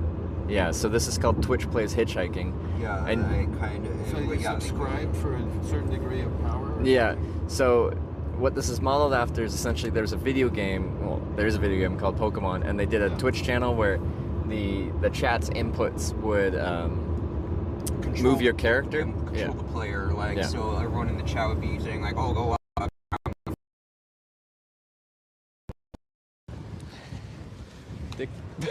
I think that's a seal or something.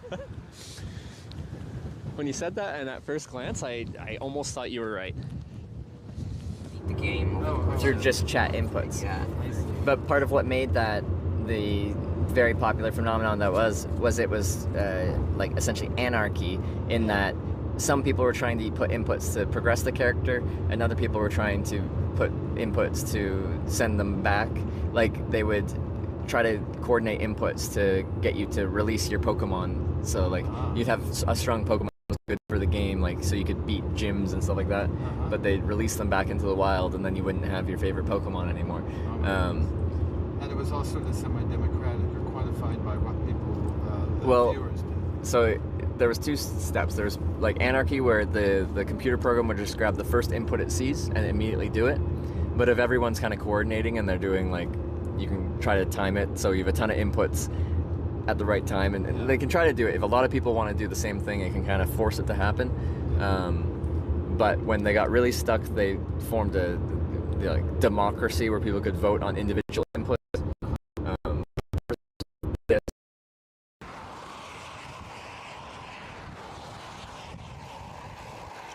Wait, what was that?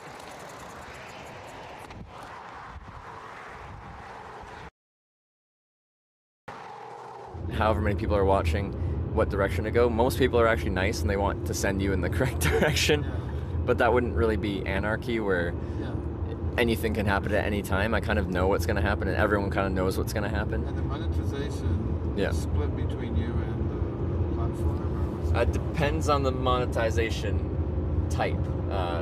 Like Twitch has bits, which is like you buy them from Twitch and then you can. That's going to the power. Ooh. Did they almost rear end them? Pretty sure that car like got real close. Okay, so they can go either way. And do the PayPal donations affect the Twitch action, or is it only the things that... Go, go, go. I gotta go to bed. Okay, let's go. The matcha salsa. What? $5,000? Non-Twitch ones. And not to get too personal again, but are you able to put aside savings now doing this? Yeah, I am. Good. Yeah. Because for the long time, I hadn't really monetized it much, but it was enough to cover all my expenses. But like at some point, I actually do want to have kids and stuff. And yeah. I don't need numbers. I just need. No. It's just the philosophy of it, like the. Yeah. At some point in any business, you have to be able to start building reserves or something, however you want to put it. Yeah.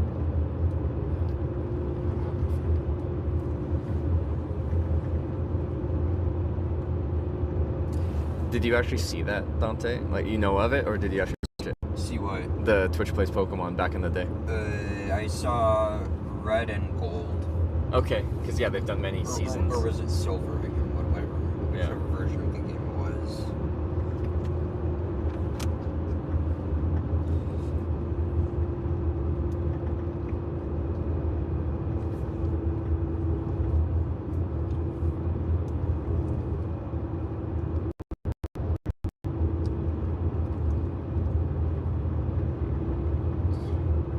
And I like that you have your bicycle and you've done so much bike traveling that if you look on your map and you realize you should be at a different location, you can just get on your bike and you're not worried.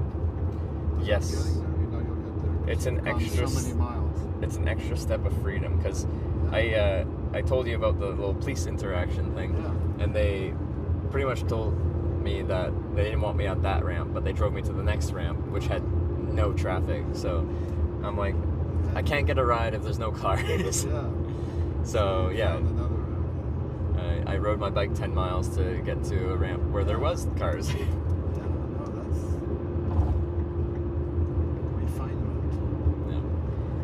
But I'm curious, like if I tried to do this in Europe, like people just drive smaller cars there. I might struggle more times to get my stuff in. Like we struggle a bit here because you guys, you're fully loaded in here. Not fully loaded, but you got a good amount of gear. We would have found something.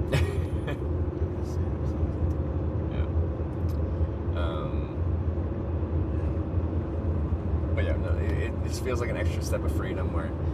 And then with this, where people can send me backwards, sometimes I have to like travel a bit to find a logistically appropriate spot to hitchhike in a different direction, and then that's not as much of a bother. But you're usually at an exit, so you can walk the bridge across to get to the other side. Yeah. So you don't ever cross the highway or anything. No, I would never walk across an interstate. There's always an underpass, overpass. But yeah, a lot of U.S. infrastructure is not really set up for cycling. At least around in towns. There's a lot of busy streets with no shoulders and sidewalks that you're not supposed to be riding on. Do you need to stop here to see which way to go? Because 70 continues with 57 for a while, or else 57 goes. They split just after this town, Effingham, so it'll be a little bit of a challenge because I'll have to stand there. I'll have to make probably an Interstate 57 South sign because a lot of traffic leaving the town will be going on 70 West rather than 57 South. So. Oh, I see. They do split. Yeah, just after the. So town. they're together as we go through, and then Yep. they split. Will you just tell me where you want me to go? Yep. I can always So. go back to somewhere else. Well, if you're staying on 70, what the exit I have here, you should just be able to go straight back on, and it's before the split of the 57-70 split. So you just stay on 70 when you get back on.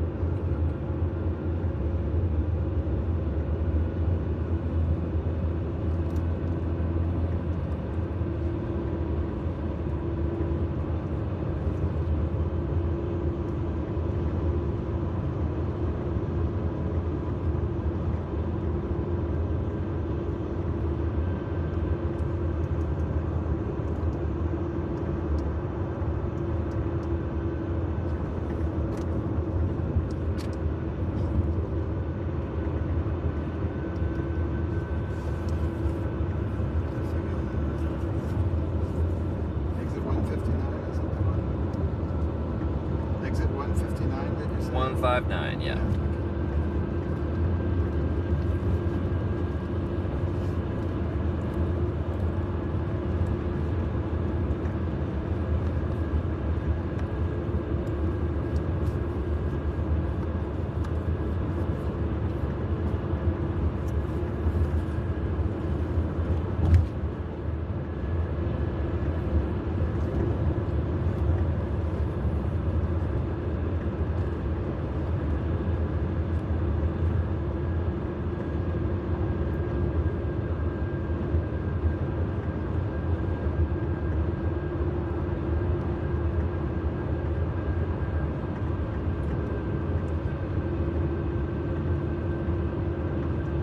We're just 35 miles from the preliminary destination we set ourselves.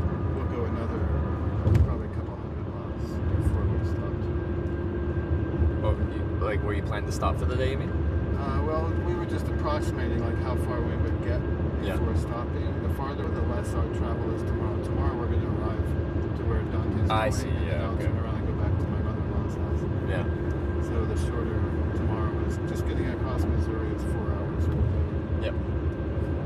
So we'll be not far from St. Louis when we stop. Or maybe we'll be in or passing.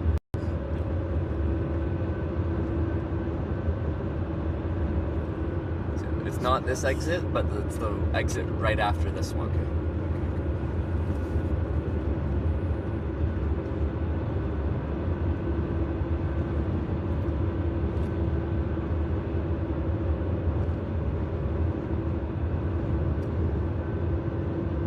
So do you want me to pull over right away, or where do you want me to go?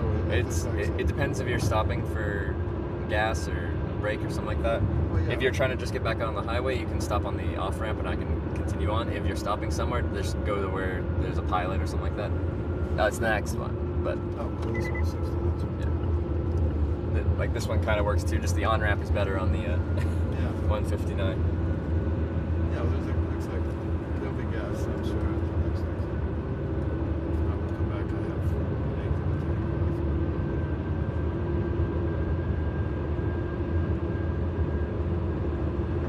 Yeah, you can think of it. You were with us for one tank of gas. You filled up at just Time flied too. Yeah, that's really good for me as a driver.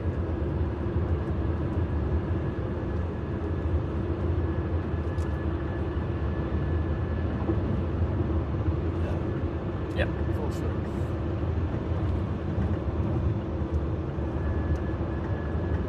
So I should drive up and take you across the street, or? Like I'm probably gonna stop at like one of the fast food places or something. Right. Yeah. Then you're good. Dinner. Are you stopping for dinner?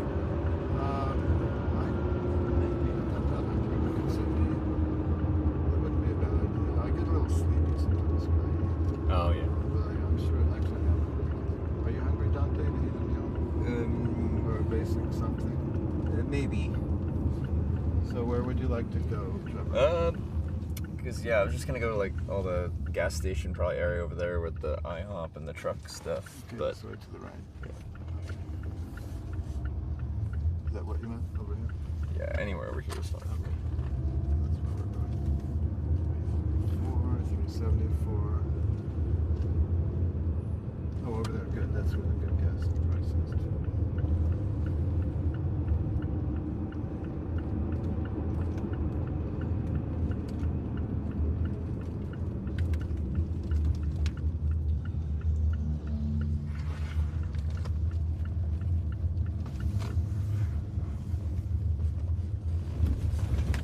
So I'll just drive up to the tanking spot. Is that good for you?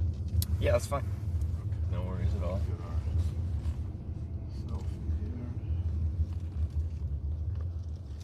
Is that only diesel? Looks like it's only diesel in here, so we'll go to the next one. Or maybe they're all green at this point.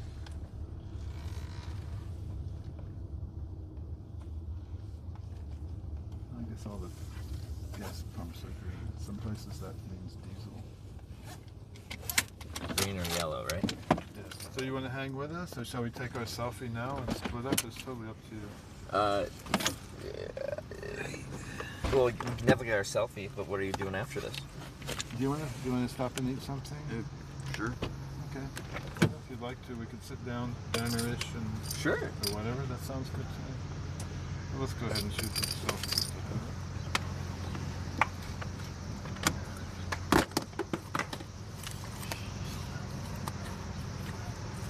I did that this morning too, and I don't have a case. Do you have a case? Yeah. Oh, you're a smarter man than I am.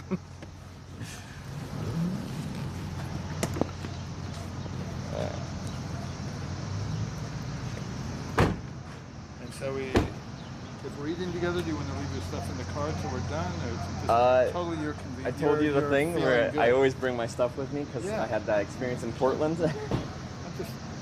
Not that Effingham's a bad town. I don't know, maybe.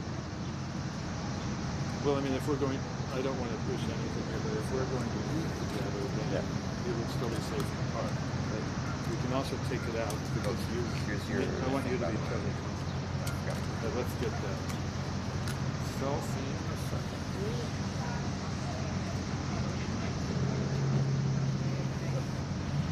My phone's been in the sunlight. It says it's too hot to use the camera right now. Let it cool off. If we are eating, I'll try afterwards. Yeah, that's why I don't use cases on my phone because. Yeah, that's probably why. Let me start the tanking. Sure. And you want to decide where to eat or whether. You got any favorites? People are saying Culver's, but I don't know if you have a preference on food here. No. I haven't really eaten out of Culver's, so maybe they're just because I. For something new? Yeah, for something new maybe. Culver's, all right. Well, it's somewhere on this junction. I don't know where. Let me look. Well, I ain't seen anything other than that IHOP. We might have to go to a different. I just saw it on the sign here. Is it on the other side of the interstate there? Butterburger and cheese curds. That's what I got last time, I think. Let's see.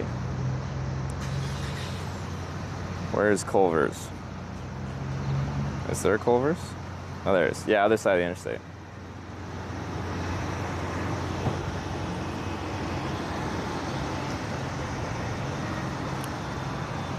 Oh yeah, just so you know, the third letter of the license plate is a V. Someone owes me gifted subs. I'm kidding, it's not. When we were hitchhiking, we were doing like side bets where people would be like, I bet like 10 gifted subs that the car that picks you up won't be red. They can color like that. Yeah. Okay, sorry, so if that thing happens, then they're supposed to like gift subs. Gift subs. Yeah. That's true. Yeah. But, well, whoever gets red, but no. Yeah. None of the side bets won this time. No. There was the third letter of the license plate being V was one of the side bets. A woman picking me up was one of the side bets, and a red car was one of the side bets. Nope. Yeah. Wow, there's that much action. It seems like a straightforward proposition has a lot of action. When we're waiting a long time, you know, you kind of get bored and you got to come up with ways to entertain yourself. Yeah, sure. Oh yeah. Well, that wasn't going to happen. Someone bet a lot of money, essentially, to that the Oscar Minor Wienermobile would pick me up, and that wasn't going to happen. But you never know. It's one of those, like, in the betting worlds, like, it's never going to happen, but they give really good odds. Yeah. Okay, what kind of background do we want? We're shaded here, so it's good for picking up. Yes. When my camera's not. Yeah, so we're now squinting. What do we want in the background? Oh, actually, let's do this way, because otherwise the background will be so bright that we won't be properly exposed. So what do you think? Isn't the light coming from this way, though? Yeah, but we're in the shade, and that's really bright there. We could stand into the bright light. Oh, and then okay. we'd even it out. Yeah, okay. Yeah, sure. You know what I'm saying? All right, yeah, okay. This guy's thinking about the composition, the overexposure of our cameras. I want our faces to be visible in the and so we have to be in the center. Okay. Come back. Oh, now we're in the sun again. It's gonna complain. It's gonna be like, it's too hot. All right. See how we stand up? All right. Be in the middle. Get in between or something. Okay. And I'll try not to squint too much, and we'll crack a smile. That's what it does, and we'll do another one. Well, actually, that was pretty good. All right. Yeah, That's a good one. bad. Hopefully, Wait, Not too bad. can I get one real quick too? Sure. that All right. smile ain't looking like I got- completely demented. Well, I don't think it's my best smile of my life either. Dante, he wants one too. Get it real quick. Group shot. All right. Great. Selfie accomplished. You guys decide on Peter? There's a Culver's just on the other side of the overpass. Is that? Have you been to Culver's before? It's like a regional burger chain. I don't know if you're on any kind of. They do like cheese curds and stuff like that. It's from Wisconsin, I think.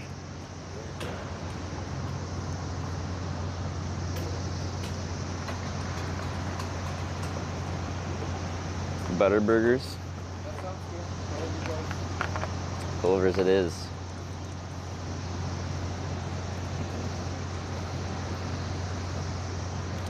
Let them pick. Well, I was asking Dante, but he didn't have any particular favorites you were going for. Do you have a like favorite fast food or fast diner? Fast food diner. Like in terms of this fast food, I don't think I have any. Although Yeah. I could, part of the thing about like in terms of fast food, like just the prices are just getting way too high. I know it's a separate They thing, are really but, expensive. like, I agree. There's Is he Lincoln? Did that a come on? Shake Shack in New York, where basically, like for my part-time job, like I usually end up at around a Shake Shack. And initially, I decided, might as well go and eat a bit at the Shake Shack. But then the prices started getting to like $20 just for a burger plus fries. I'm like, I might as well just go to an actual restaurant and get a burger and fries. Get back in the car. Or do we Yeah. walk to it? Yeah, so it's just other side of the interstate, on the left. Yeah. Yeah, might as well just go and go to an actual restaurant and get a burger and fries. No, exactly. Yeah. It's insane. Yeah, some are only reasonable if you have like their app and they have like the coupon deal kind of things, and they can be like a little bit more approachable at that point. Right. I do like Shake Shack, but you're right, it's just excessively expensive. Oh yeah. I did. Yeah, they did. The burgers there are good. It's just that at a certain point I was just like, I can't do this. No, I'm with you on that. Do you mind telling me your last name? Yeah, it's Daniluk, spelt Daneliuk. It's a strange one. Daniluk. It's Ukrainian.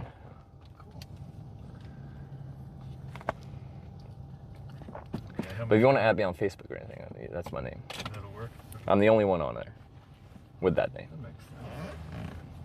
How many generations of out from I've Ukraine are you? been asking, because it's on my dad's side, my grandpa's side, and I asked my dad, and that side of the family is not super like family history oriented, because I'm curious about it, but apparently no one else is curious. A lot of Ukrainians came over when Stalin was starving the Ukrainians. The Holodomor, So yeah, that would be World War II-ish. yeah. And then even before that, a bit earlier, yeah. Canada essentially had it set up where they'd give free land to immigrants to occupy the prairies for farming. Oh, Yeah. Sure. They could have come earlier just for that. Yeah. So if you're in like Saskatchewan and stuff like that, there's a lot of Ukrainians. I think, actually, in fact, I think Canada has the highest population of Ukrainians outside of Ukraine. Someone correct me if I'm wrong. I don't want to. I don't know that. Maybe outside of Ukraine and Russia historically. It's like a bunch of Polish people outside. Yeah.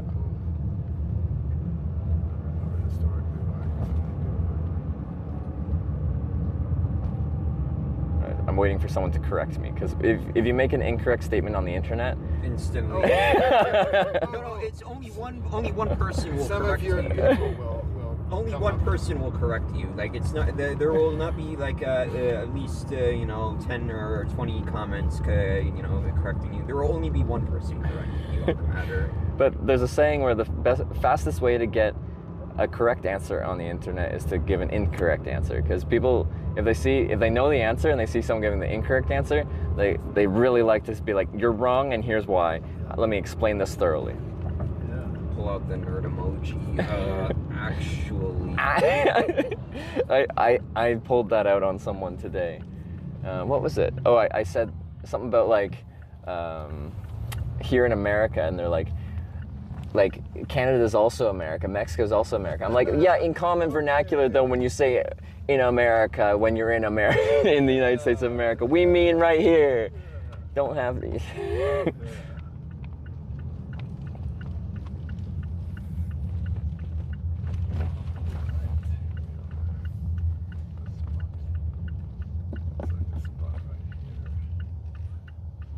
There's never any shade in these places. Now wait a second. Is that reserved? I see that arrow on that side. Yeah. Makes it seem like all these are reserved. Did they not paint it on the ground though? That's weird. Usually it's on the ground. Yeah. I see the arrows pointing. Yeah, no, I agree. That's confusing. But we don't want a $250 fine.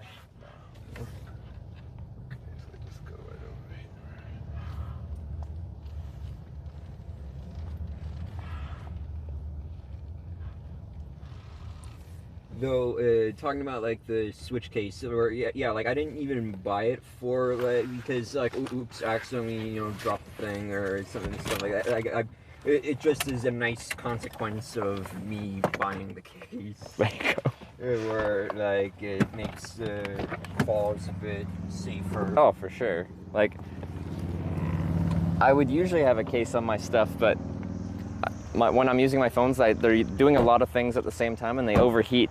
Even when it's not that hot out. Yeah, and a case just locks it in a little bit. Yeah, part of the reason why I got a case. Just because of my rules, Oh, no, you don't. Oh. I gotta take my stuff. It'll just take 2 seconds, but yeah. Yeah, I'm sorry. Yeah, like part of the reason why I got the case is because I was starting to get a bit too many games, so just the case also had stuff going on and yeah. Like a place where you hold them. So. Here we go. Convenient for storage and carrying. Well, this bike has this convenient feature called shopping cart mode, where you can push it like a little shopping cart. So you can just go boop, and then I'll just carry it in my backpack. Pretty dang cool.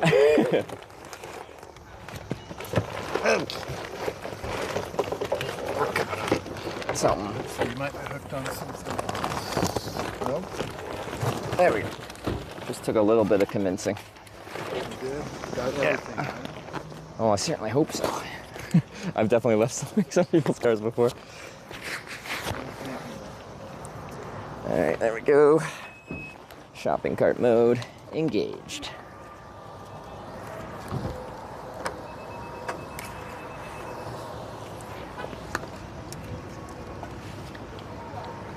Okay.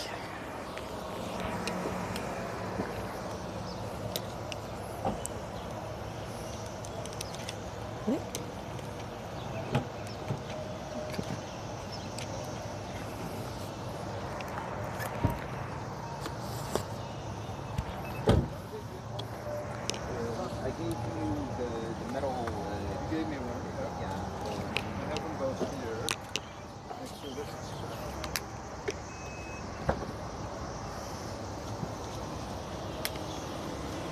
Hitch should travel with a dog. If I had a dog, I couldn't travel much international because they actually are quite protective of traveling with a dog. Like you have to quarantine them and get like a dog travel documents, and the quarantine is where I struggle. So it's like if I have a dog and I have to quarantine them all the time when I travel, that sucks because they have to I think sometimes it can be like a month or two. Favorite European country you've been in? Or been to, rather?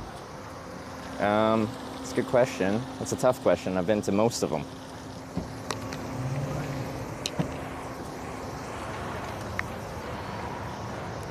But yeah, most of the time when I'm bike touring, I can't bring my bike in shops, but no shop has ever been like, no, you can't bring this guy in. Yeah, look at that. Bring that little guy in there. Really refined your system.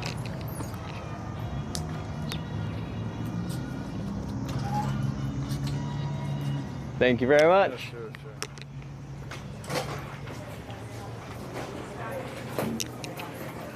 Thank you, Dante.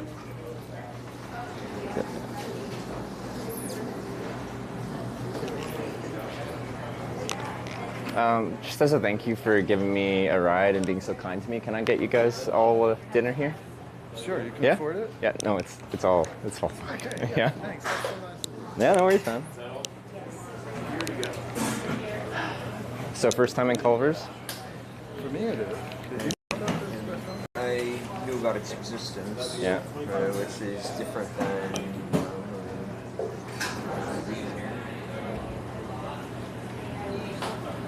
So people think their burgers are good. Since it's Wisconsin based, I think they got the cheese curds, like the deep fried cheese curds. All right.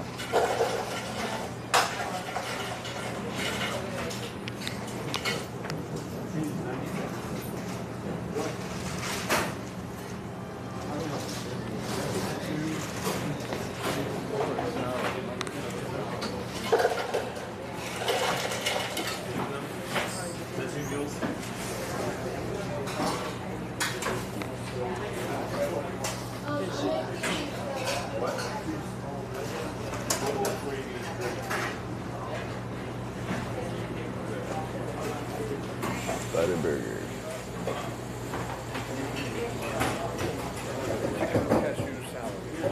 Chicken and cashew. Chicken and cashew salad. That sounds interesting. Yeah. I try to have a salad every day. Yeah. My salad too. I wonder how their salads are. Fast food salads can be like hit or miss. I hope it's good. Yeah.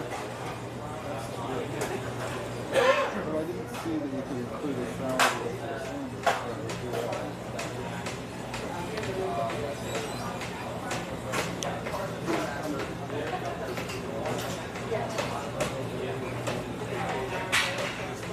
It'll be fun. Okay.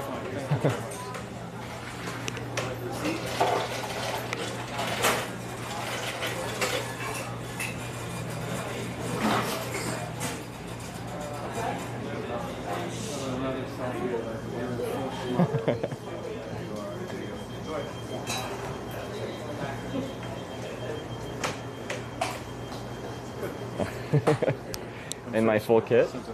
Oh yeah. Have you decided on what you're getting? yeah, I think I'll get building a butter burger. One of the butter burgers? That's what everyone tells me to get, yeah. I got a single with cheddar cheese, Nice. ketchup, Nice. mushrooms. Okay. And also onions inside. Yeah. You've been helped? Hi, how you doing? Excellent. Can I get a butter burger cheese double combo? Yeah, can I get like the works? So ketchup, pickle, mustard, onion. Yeah, everything. And you like for your drink? We have Coke, Diet Coke, Sprite. Coke's good. Yeah. What's that? Do you want to order yours? Oh no, I'm sorry, never mind. You don't want it? No, I do want it. Okay. I just don't remember what you want. Can we get a chicken cashew salad, please? What kind of dressing? Oh, he didn't say. Where did he go? Yeah, I'm kind of looking for it. Okay.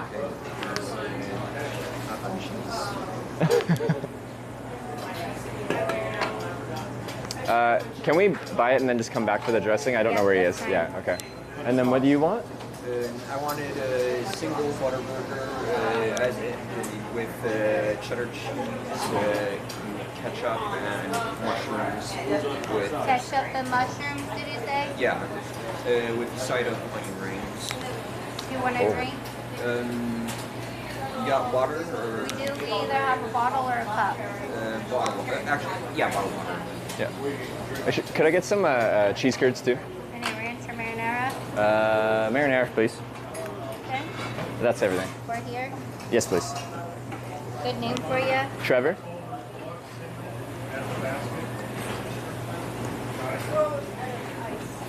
$35.05. Sure. Lincoln, are you on the register? Yeah. Okay. Wyatt. Can I meet you? You get lemon ice on the freezer.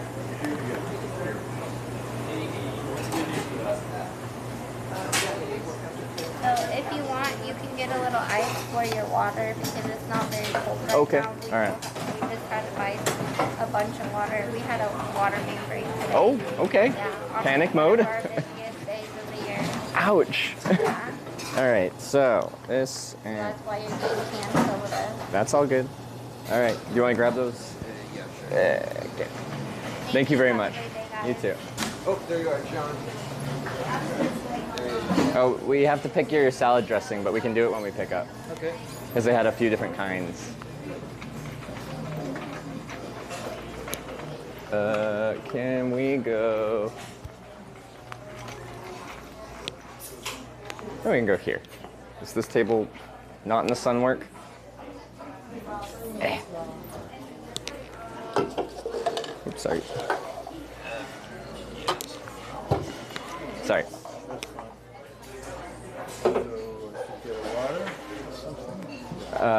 That was for ice because they said they had the water main break today, so they have to give us cans, and it's not particularly cold, so they said you can fill that with ice from the ice machine. Sure. Is the order of how they explained that to me. Okay. Yeah. So if I went to drink something, I get a cup from you?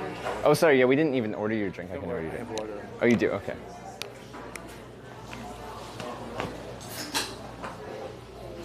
Yeah, for that Thousand Year Door remake, I've been trying to basically I break my record for like how deep I could get into the pit of the 100. Like, have you played the game before?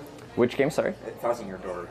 I have not. No. So like basically, there's this thing called the Pit of 100 Trials, which is like 100 floors of fighting enemies. Okay. And that they get tougher and tougher as you get down. Yeah. And there's a super boss at the end.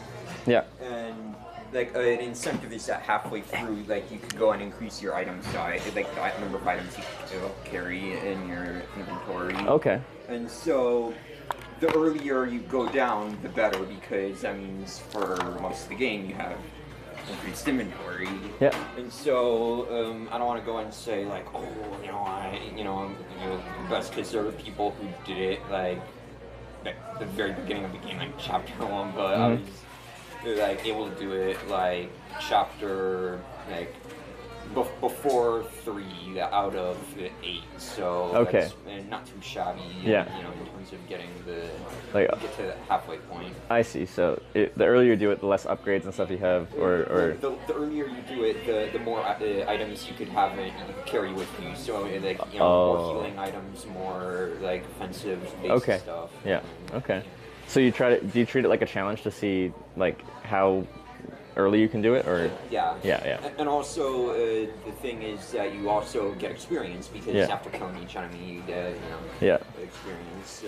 So. Because I know on Twitch with a lot of games, like people take it as a challenge to beat games in harder and harder ways, or there's a huge speedrunning community. I don't know if you've watched any speedruns or something like that. There's some insane like 20-second speedrun strats.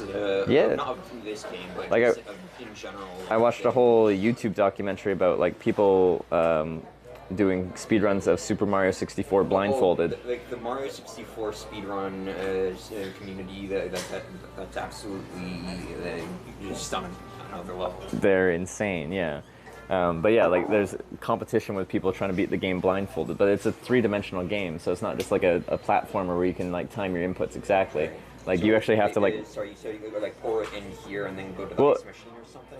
All they said was it's not very cold, so you can fill that with ice and like mix the two to make it cold, because they had a water line break. I don't know. There's a pop dispenser here that has some ice. Yeah. Yeah, whatever. I'll just drink from there. I'm gonna get some ice. Do you want me to get you some? I'm going anyway. Or you can. Okay, that works. Yeah, just sure. The ice, I guess. Gotcha.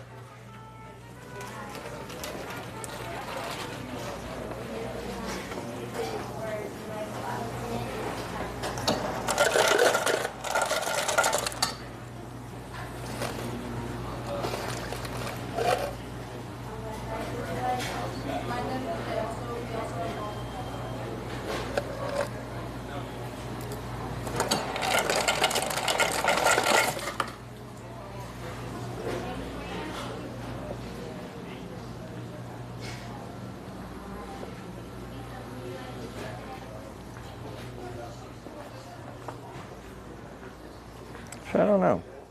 when it came out into your water glass, I'm like, I feel like there's like little pieces of sediment from the ice. Okay. So I don't know. I can tell them that and get you another one if you want. Because now your bottle of water is no longer. I don't know if you care. But it's just like, can you see them?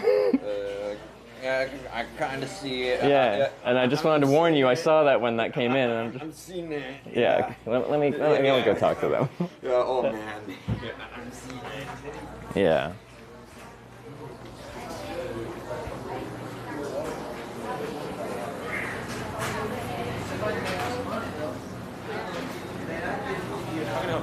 Sorry, we just like put the ice in here because it was for here, but there's like quite a bit of sediment that came with it, or like, can you see the black pieces? Yeah. Can we just get another water? Yeah. And then we won't use the ice this time. Right. The east side has like looks like there's a path and like has a little thing that says it has a camera to take pictures and stuff. All right. Sorry about that. Yeah, we'll skip the ice this time. Yeah. No.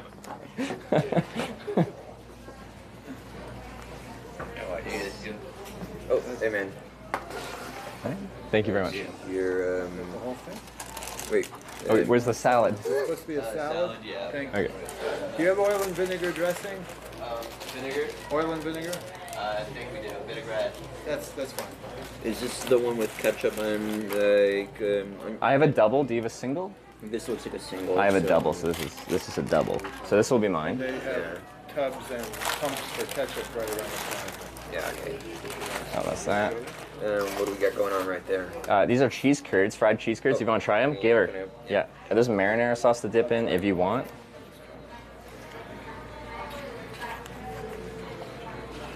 So just really warm cheese.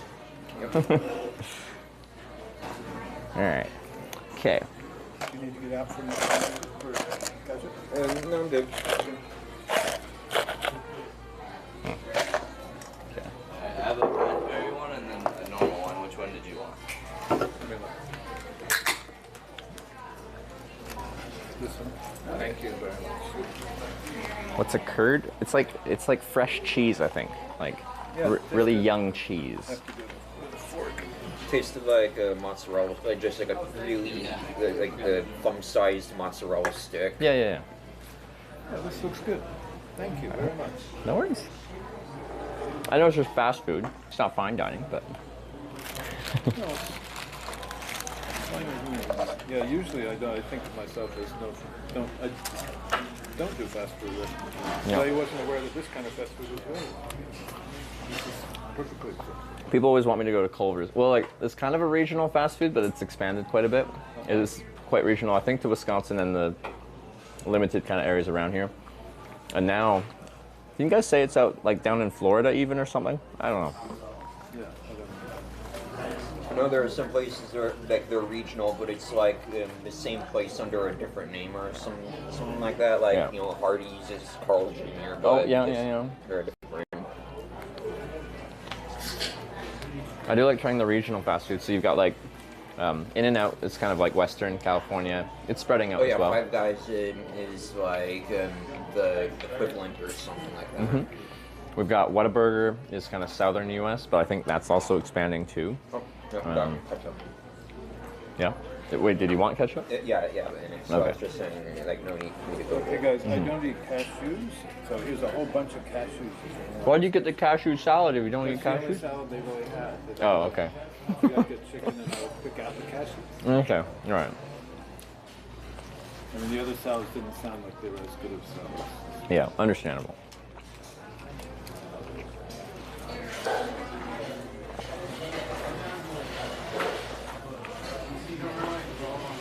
Go.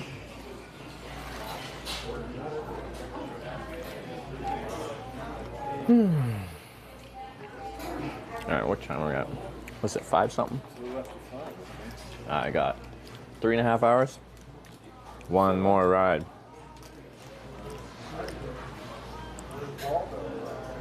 Okay, this needs to charge.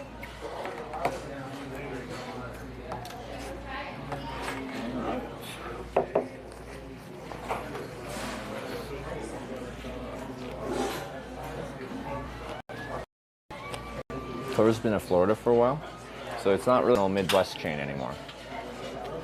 Oh, we changed time zones too. Oh, is that what's going on? Yeah. We didn't think about that, so that's another reason we have more time. Yeah. So it should be 6 something, but it's 5 something. Thanks, chat member. Have you ever talked in the chat? Like, do you have an account? No. No, okay.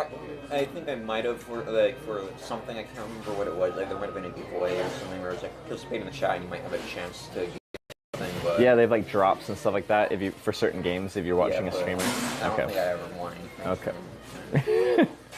This man's in it for the drops. I said hi to the chat earlier. And You did? Okay. Yeah. Do you wanna talk to the chat? Not really. Okay, that's fine. I just wait hello. Okay. Because I can give you a phone to read if you were curious.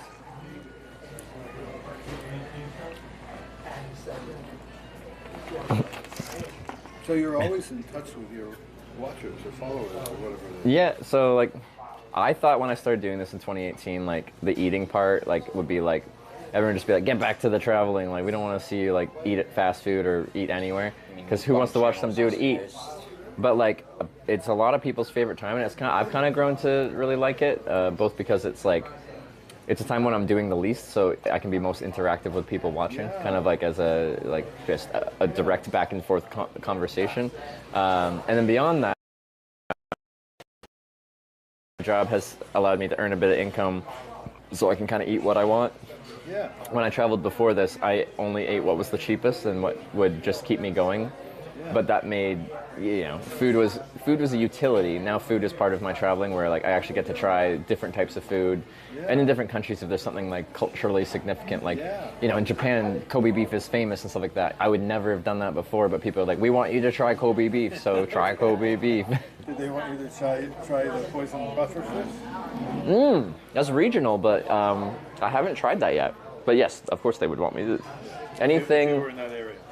Anything that is potentially harmful. Or just obscure and different.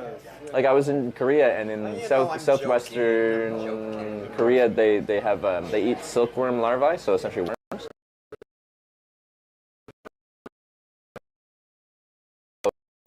That was one of the sides on one of my dishes, and I asked them what it was because it looked like worms, and I'm just like, and I expected it maybe to be not worms, just kind of looks like it, but no, they were silkworm larvae, so like they look like little grubs. Yeah. Yeah. Those are the worms that spin the cocoon around themselves. Yeah. Wow. So yeah, I got to try stuff like that. That was fun. Yeah. Would be. So yeah. Food used to never be a big part of traveling to me, but now it's a fun part where I actually get to explore the culinary side of. Oh, that's great. Yeah. Food's really important culturally. Yeah. And just experience.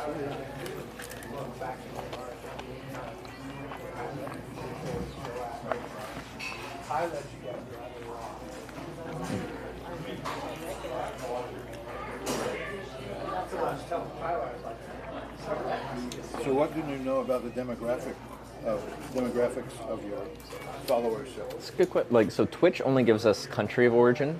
Oh. YouTube gives you like country, gender, age groups, like percentage by age group. They give you a lot of them, but Twitch just only gives you a country of origin. Usually I'm about like 50% US, 10% Canada, and then 40% everywhere else in the world.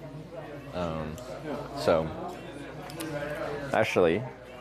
So that's something, country of origin, considering it's international. I'm gonna press one in the chat if they're from the EU right now. I'm gonna ask the question, guys. Guys, if you're watching and you're in chat right now, where in the world are you watching from? Oh my god! My gosh, look at that! Wow! Oh my, Pennsylvania. Thank you. It's such a more visceral, direct concept of what you're doing. Yeah. Oh, that's not going to stop. Nope. Good. Thank you. You can keep reading if you want. Mom's basement. Mom's basement, yeah. Newfoundland represent. All right. I saw Pennsylvania at least once. Mm-hmm.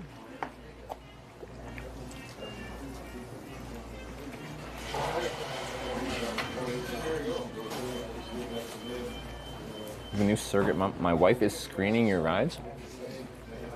Don't have to screen these people. They're awesome. Oh, this is the viewer I stayed with yesterday. So I met them yesterday. So now I know them personally, which is always nice because I like breaking it from like, I might know their username, but that feels slightly impersonal. But if I meet someone in person and actually get to talk to them face to face, now I know them as a person in real life. Right. Yeah. Which is a level up. Do they tell you when you're visiting what their name on your system is, or do you do that when they say hi, it was nice last Like night? some people, when they come by and say hi, they want to stay anonymous. They just wanted to come by, say hi. They might bring me a snack or a drink or something like that. And then, but they don't want it known in chat like what their name is because they want to remain anonymous. Other people, yeah, they say who they are and advertise it and either stay by the username or might go by their personal name. It's all their call.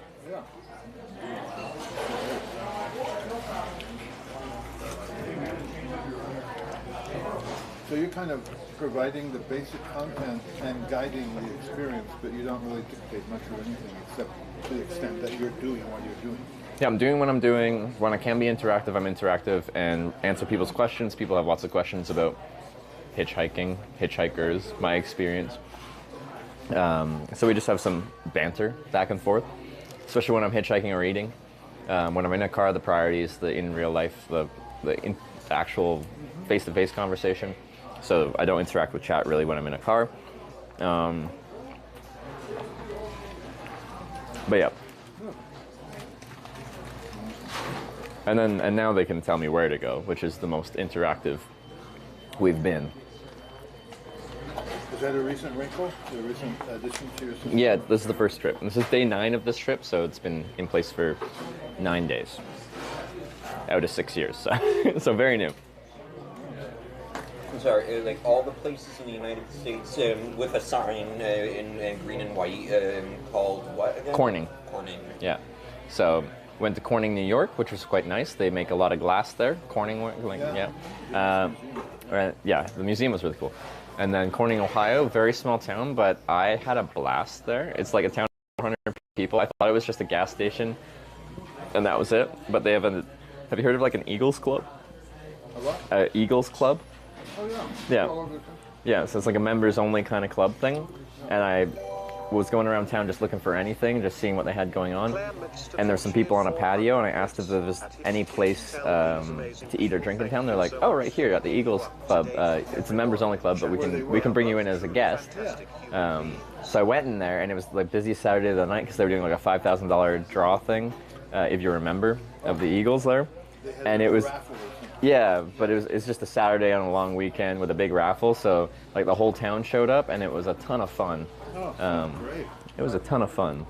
Really So now I'm a card-carrying Corning Eagles member. If I can find it. I had to like swear myself in. Like they pulled out a book. Like I had to raise my hand, like say some words, pay my membership dues. Pretty much. If you're in another town, you could. In Canada, there's one in the greater Edmonton area where I live. So like. Did they ever tell you what the fraternal order is like based on? Like, actually, I don't know. I don't know the history of it. I should.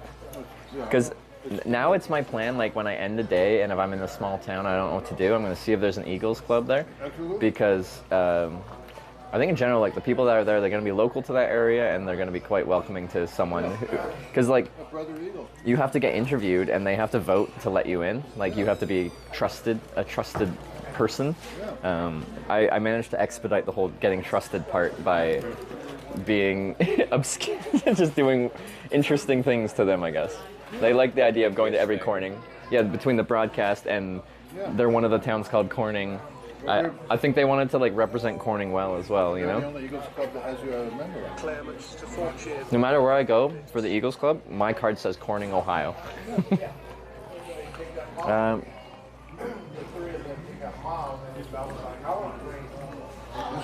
Someone gave me some money and said, tell these amazing people, thank you so much for picking you up today from everyone in chat. They're both truly fantastic human beings. Oh, so Thank you very sweet. much, That's chat so member. very nice. Thank you. Thank you very much, We chat really member. enjoyed this. It's really amazing to meet Trevor and to meet you all in the secondary sense. Thanks for that compliment. Thank you, Claire. Claire. Thank you, Claire. Sorry, I should have said the name. Yeah. Yeah, Claire. Yeah.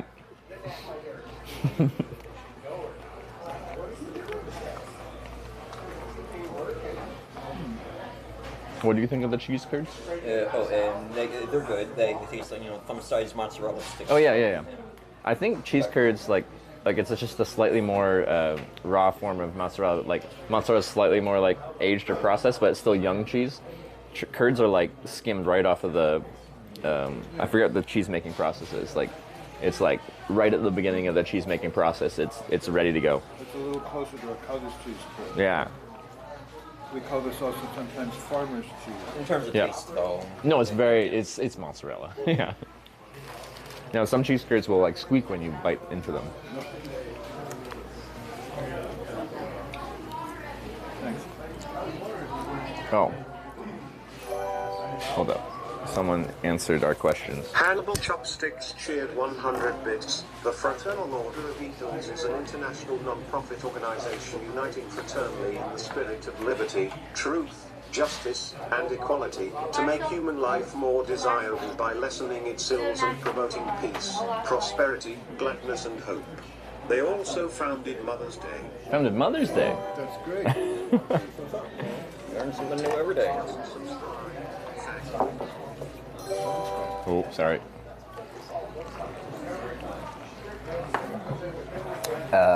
Teapot 6 for 7, Predoxity with the fiber out there. Thank you. This is the message. Thanks for picking him up. You guys are awesome. Oh, Amazing thank you. human beings. Oh, it's the same message. Yeah. A new person said that. Predoxity. Last time it was Claire. This time it's Predoxity. All right. Well, thanks, Predoxity. Yeah, thank you. Thank God for wide-angle lenses.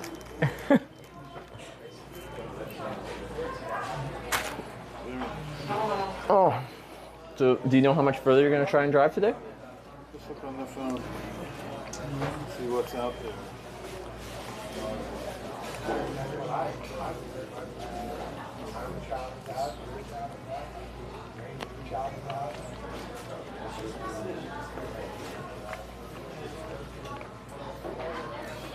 Well, your phone's, it looks like it's starting to run, It's run a bit close. dry, I was thinking about so- turning it off and use my other phone. I have another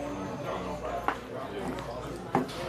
You see the $40 from the Santos? Oh, I did miss that. Sorry. Oh, it's not showing up. It must have. My phone was probably like in sleep mode, and it's not updating that. Let me refresh. I don't know. It's not showing up, but I believe it. Santos, thanks for.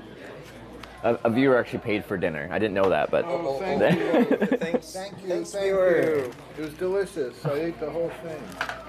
So for a fast food salad, was it decent? You don't have to It say. was quite decent. Yeah. The chicken was good, and the greens were good. So, Yeah. Yeah, and the dressing was fine. Mm. Yeah, I would And then- say I would come back to this. I've never been to a Culver's Okay. before. Is that familiar? Yep. I would No. go in one again. In this area, when there's only fast food around, people are just like, Culver's, go to Culver's. Which I like it, so I can come to Culver's. I have no problem with that. Hey, but people on Twitch are a fan. People on Twitch are a fan. You know, I think we can get past St. Louis before dark. Yeah? Because we were going to go to Vandalia, which is just about 20 miles down the road. Yep. And St. Louis is only about 30 miles past that. So we can get well past St. Louis before stopping. Okay. Maybe Columbia. Actually, I have friends in Columbia. I can see if he's out. Just after you paid. I don't know why it's not showing up though.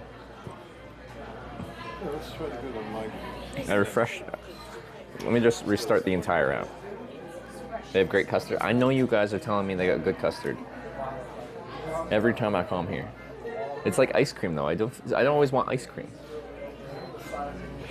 Or I don't eat really cold foods well. Like if I'm having ice cream, I have to take little bits and like fully process it and let it melt before I can like swallow it. Does it bother your teeth or your? I don't know. It's just like my body doesn't want to swallow still frozen things. So like, and then I get a brain freeze easily. I feel like I'm so wimpy with cold foods. Well, at least you know that about yourself.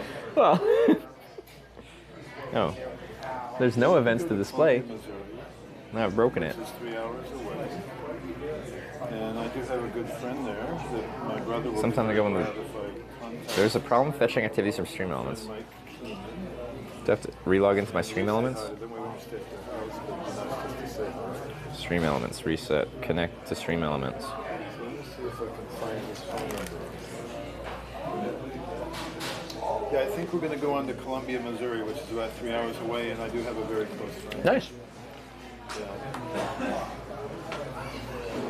But yeah, I'm a very slow eater, so when you guys are done and you want to head out, you can head out. I'll probably hang out here because I'm probably going to do the vote for which direction to do. Yeah. Because we're going. I'll need to walk a little bit. Okay. My legs. Yeah. But yeah, no, this is super. And this would be eat and run if I left right now. So we're going to figure out if I can contact Mike. Yep. No, I'm just kind of stretching myself. From the long drive? Well, if I was stretching myself from the long drive, it would, be both my legs. That's true. That's true. Sometimes kind of the old limbs. Yeah. I feel you. It's not loading. I can't load my Stream Elements.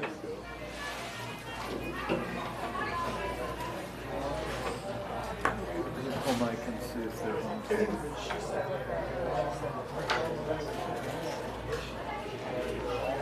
You looking for something? No. Oh, okay. Tech fails again this trip? Yeah, all my tech breaks on this trip. It's wonderful. So like, I have other setups where I use like an action camera instead, but then it has a cable connected to other broadcasting hardware. I have a bunch of different setups on this trip. That's why I have as much gear as I have. I should have a lot less. Anyway, none of that works properly, so I'm carrying a bunch of weight that I shouldn't be carrying. That's what we're all talking about. In case of emergency, then get Well, this one out. I guess like I technically have backups, but they didn't work very well. So if this current setup breaks, then I have to go to setups that didn't work very well. Oh, jeez. Anyway, it's still just loading forever.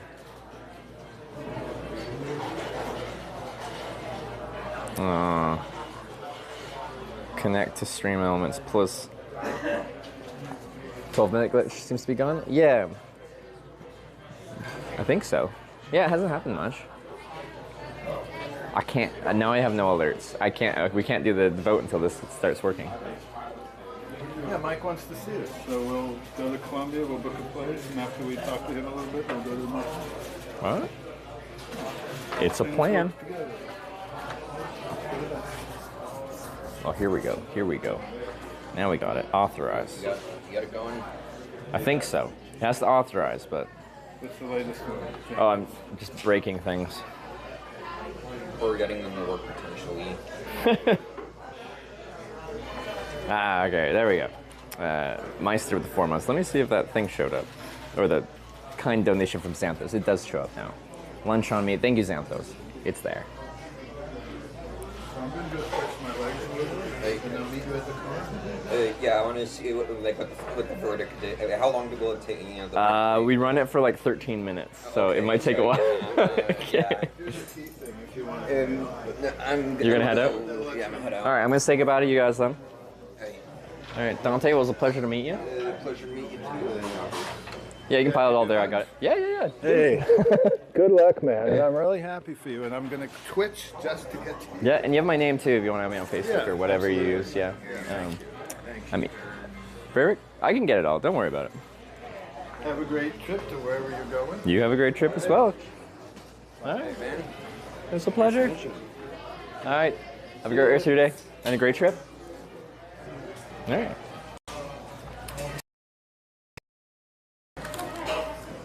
Now I got quite the tray here. Right. Ooh. That had a lid on, I think. Watch the vote. Yeah, I guess he pulled up on his phone. Well, that was very wholesome. That was very nice. I hope you enjoyed that. We drove a long way. Does anyone know how many miles we went? I could look it up. I think it's the cell networks. It says we have 4 out of 5 bars of 5G, but it's not competent. This is AT&T or T-Mobile? This is T-Mobile.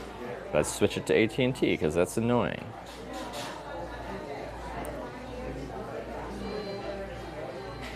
That's why my stream elements wouldn't load. Mobile networks. Network operators. Scan networks. Okay. You ever reflect on the interesting people you meet? Like internally, yes. We reflect as a unit. We reflect on the different people we meet in different places. It's AT&T. Because this is on Verizon here. A little network diversity. But Verizon's holding this whole stream together, which is typical of Verizon. But I don't know how else you'd need to reflect. Okay, now hopefully things work better. Okay.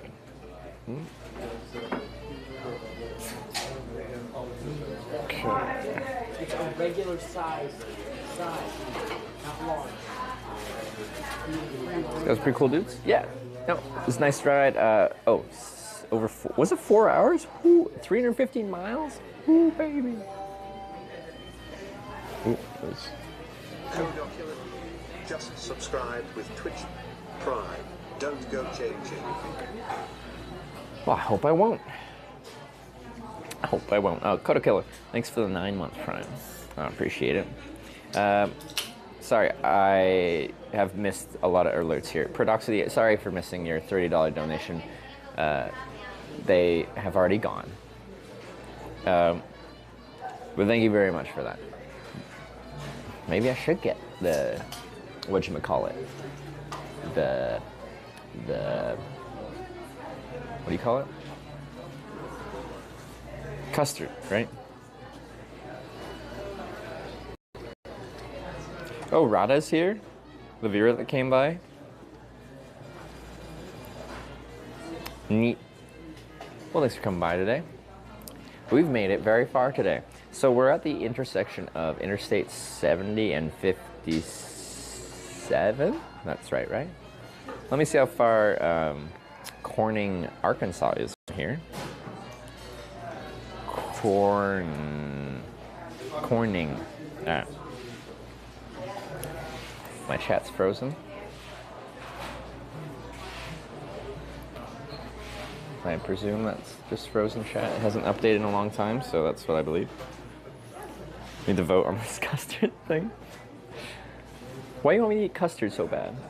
I need to eat my cheese curds though, before they're cold. Didn't go to the Air Force Museum? I know, but I wanted a productive day of hitchhiking, and that is what we got. We only got one ride today. But we gotta do at least one vote today. And then try to get that way. I just need to look at a map and see what we got for options. And then go from there.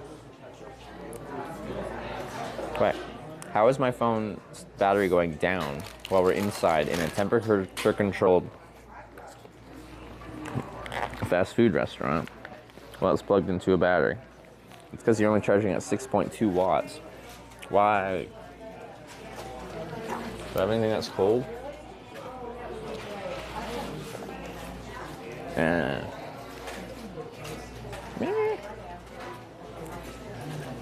Start today from Ohio or Indiana? Ohio. I was just west of Columbus. So we actually went really far. Going to be in Indy? We are already west of Indianapolis. Now you could send me back east and I could end up back in Indianapolis. That could happen. Custard is cold. That's true, isn't it? Maybe we should get custard. Okay, So, directions to Corning from my location, if it will load. Hey, company decided to get dropped off here because we're going to Corning, Arkansas, which is south of here. I could have gone further and then headed south on a different route. Maybe we should have taken like US 51, taken a non-interstate highway. That could have been fun. Anyway, that is not too far west of here. From Vandalia. So we could have hopped town to town up and down there. Well, that kind of looks interesting. Regrets. Well, this isn't necessarily worse, it's just... I kind of like those small town to town hitchhikes. When I'm on interstate hitchhiking, like, when I get to a good truck stop with good traffic and stuff like that, it feels kind of like a waste to, like, take a ride, like, a couple exits down or, like, to the next town. Because you can get rides like what we just got. Like, people drive really long distance there. If you find the right person, you can go real far from that kind of junction.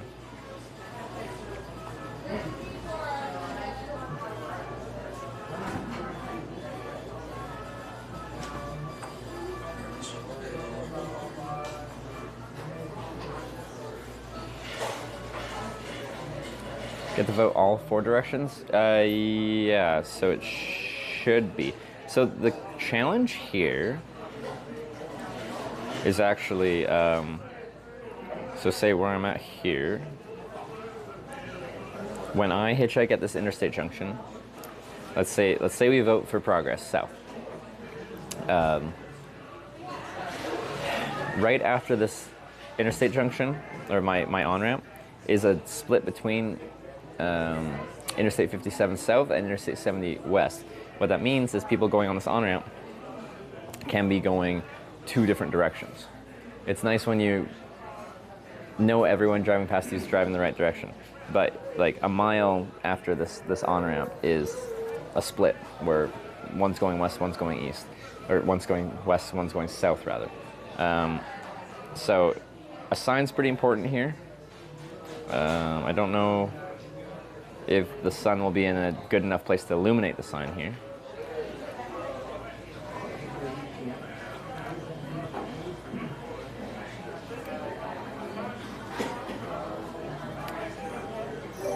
Like anyway, I guess like in this case, if I...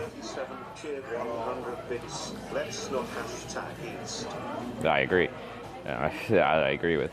The other issue is, yeah, if we go, let's say we vote east, I'd hitchhike north out of this kind of ramp generally, but that is onto 70/57. They're kind of combined at this point. And then it's a couple miles down the road where it splits between 57 north and 70 east. So going east backwards on the interstate can also be challenging to find a ride because, well, some traffic's going to be splitting off in a variety of different directions. So yeah. So all directions are viable. It just might be hard to find the right ride. Like, let's say we're going backwards east and I'm hitchhiking on the ramp that heads east, but I get a ride that's splitting up on north. I kind of have to turn down that ride and wait till I find a ride that's going actually somewhere east.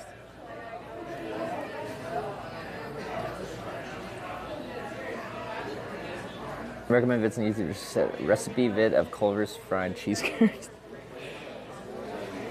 Targeted advertisements.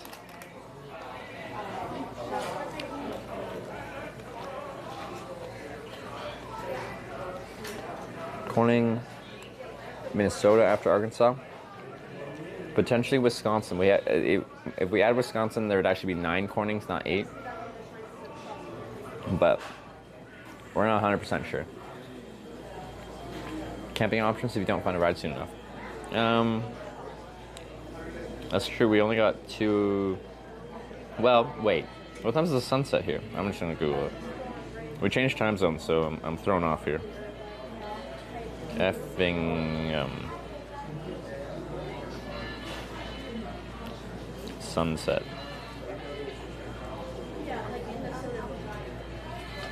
Oh, 8:11. I only got 2 hours. I need to make a sign too. We need to do the vote. Do we have mods here that can do the vote?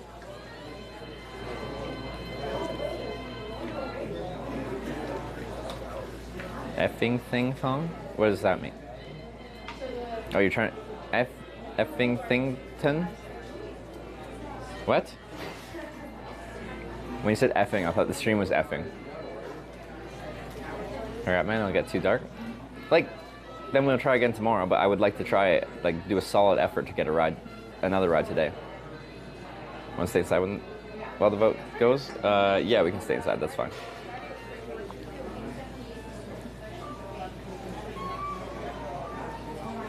Corning, Wisconsin has a Corning Town Hall. Yeah, so like, I said what we count as a Corning is it has to have like a road sign that says, like the green sign with the white text that says Corning. Corning, Wisconsin doesn't have that, but it has a town hall, which makes it sound like a town. And there's a Corning sign for the town hall. And I feel like that's probably enough to make it like an actual Corning. I think all there is like the town hall and a volunteer fire department. Preferred directions. We can do all of them. Northeast, southwest. Thank you. North, south, hashtag east or west. North, south, east or west. Which direction do you like the best? North, south, east or west. Which direction What is preferred? Oh, sorry, south. North going south. South going north, then south, then east. East going north. North going south. South going north, then south, then west. West, north, south, east or west. Which direction do you like the best? North and south. Oh no, this song's gonna become a thing, isn't it? Which direction do you like the best? Because that's a big part of this stream. It changes. The good direction changes. Oh, here we go. The Wii with the 200 South bits. You love to see it. Thank you very much, guys. All right. Oh my God. Haven't done this yet today. I gotta get into. Oh, it's stressful to me. Okay. Okay, guys. Cheers 500 bits. Hashtag south. Okay. I can't with this music playing. I find these difficult. The Wii with the 200 South, thank you for the South. Emerald Audiovisual with the 1000 South, thank you very much. That's a lot of South bits. Mike with the 500 South bits, thank you, Mike. Stores with the 100 South. Pajero rather, with the 200 South. Acorn Smasher with the 100. North to Chicago. I've never actually been to Chicago. Well, I've been to like the airport, but that's it. Claire, 200. You forgot the hashtag Claire. Thank you for the 200 bits though. Casey Smokey with the 333. Guys, if you choose a direction, you need to include a hashtag in your message because otherwise the widget doesn't know what that it needs to look for a direction. 100 bits. Hashtag south always forward. Tism, I appreciate the always forward. Wow, south is coming in Core good. underscore cheered 1000 bits. Hashtag west. FC War with the west. West I could do as well because I'm like I could take that US route there as well. Eve cheered 300 bits. So I'm not opposed to west. So east is backwards, north is also just the opposite direction of Corning. Now, I guess if we ended up going north too far, we could just go to Wisconsin first. So I guess we could work with it. The Weave within the 300 south, J-Tight with the 100 south, Snappy with the 100 east, Vervain with the 200 north. Interesting. North is backwards, so I get it. Hashtag north. I know you're afraid with the 100 south. Emerald Audio Visual with the 200 south.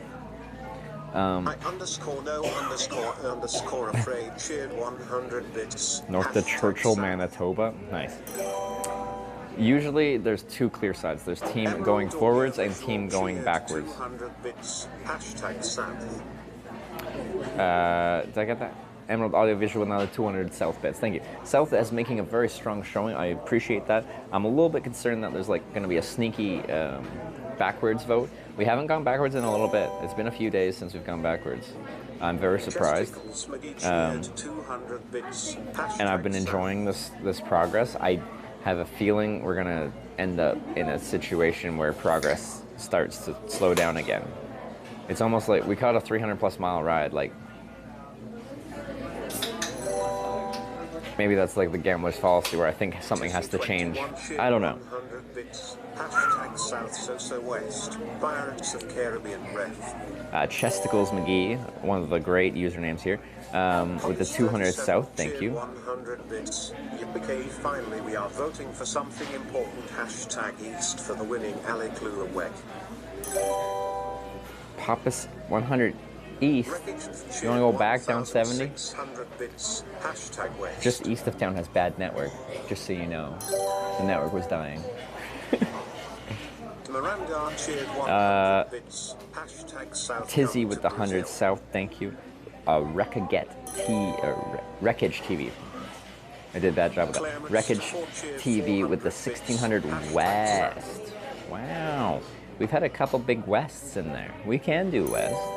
Yeah, it's in the cards. D. Miranda with the 100 South. Find another pilot so we can go hashtag up again before we go hashtag South. I would love to go up again. I would love to go up again. D. Miranda with the 100 South bits. Thank you, Claire. With the 400 South bits. Thank you, Claire. And Dr. Yellow with the 100 South bits. Holy, you guys are so productive in your votes lately. The team Go Backwards has not made a showing. I think your guys' support has scared them away. It's scared them away. They don't know. They can't handle the amount of protagonists we have here that want success for this trip.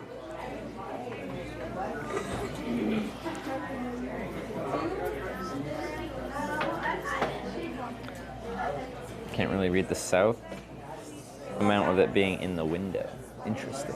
Where is it? Over there? Yeah, I think we need to add like a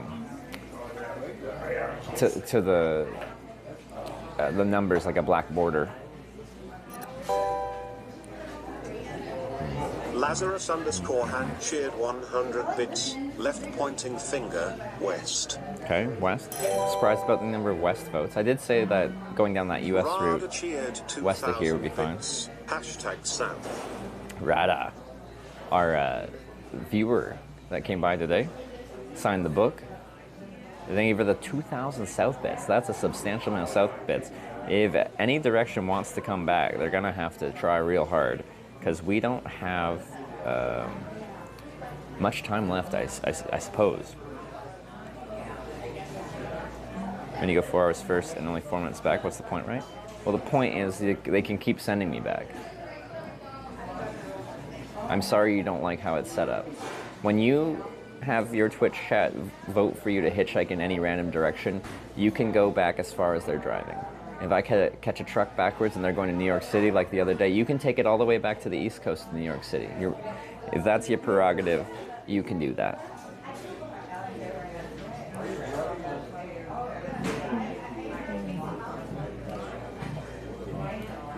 The reality is, if we're hopping back on interstates and we do a couple rides backwards in a row, we go far backwards. Things are spread out, especially in the Midwest here. Where's the desired next corning? Arkansas.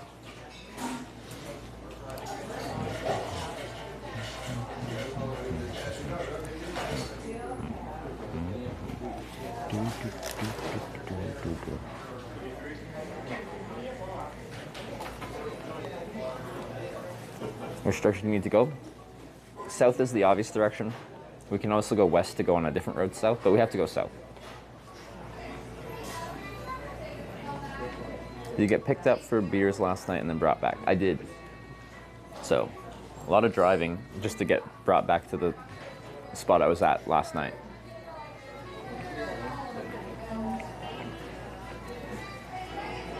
You go backwards, how far do you have to go? Next town, at least. There's some people here that are saying, because I can go forwards on long rides, I should go back as far as someone's taking me backwards.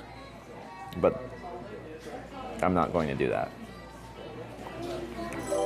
If people keep sending me backwards, we'd end up going very far backwards, but you can't satisfy everyone. Can't satisfy everyone. VB Green with 100 bits south. Thank you. Cheered 800 bits. We're bringing the shot hashtag south to Arkansas. Make Betty and Birdie proud. Bringing the cock shot to Arkansas. Well, thank you for the 800 south bits. 400 bits. Hashtag south.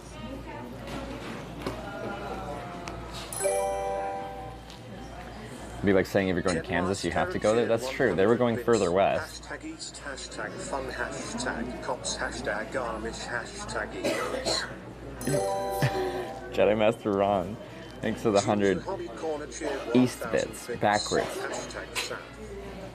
Ginger Hobby Corner with the 1,000 south bits. Holy, south is coming in. I did not expect this showing.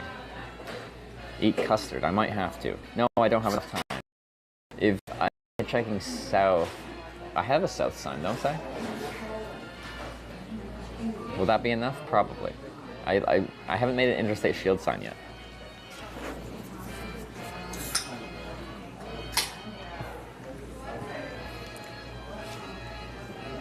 Let's up the camera low because I cannot see the points on south because of the window. Up? Oh, I see what you mean. Is that better? You do have a south sign, yeah. So we could probably get by with that.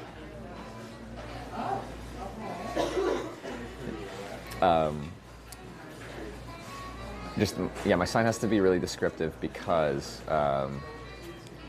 people have to know where I'm going because otherwise they're going west on 70 from this junction. 1 mile after we get on the highway, it splits between west and south. 70 west, 57 south. What direction we want to go? It's currently south. Currently south.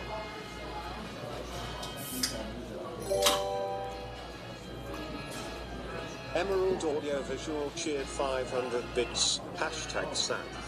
Emerald Audio Visual with the 500 south. Thank you very much. Doesn't Iowa have a Corning? Is that on my list? We just got hit with a tornado, a wind turbine thing there. I don't think any houses. But there was a tornado in Corning, Iowa.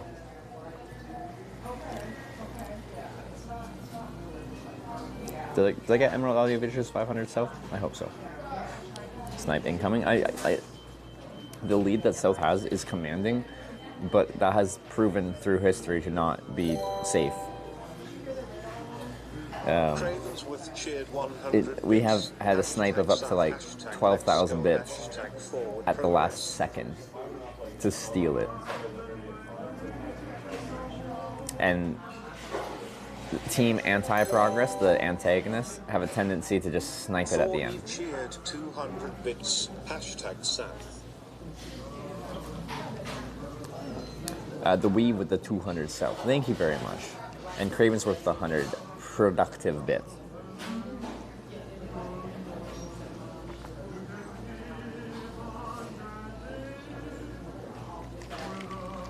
It's like winning an eBay auction. Yeah.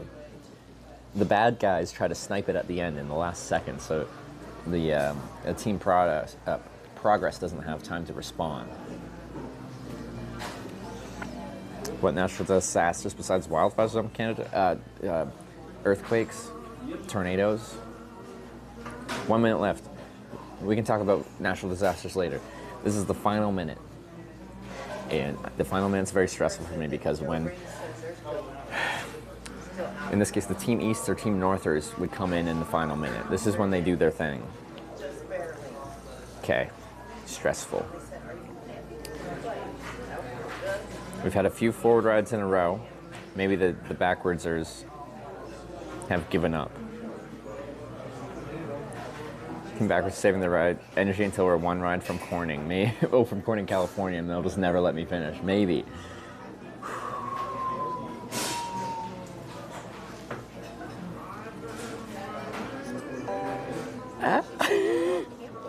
Green cheered 100 bits. Hashtag south.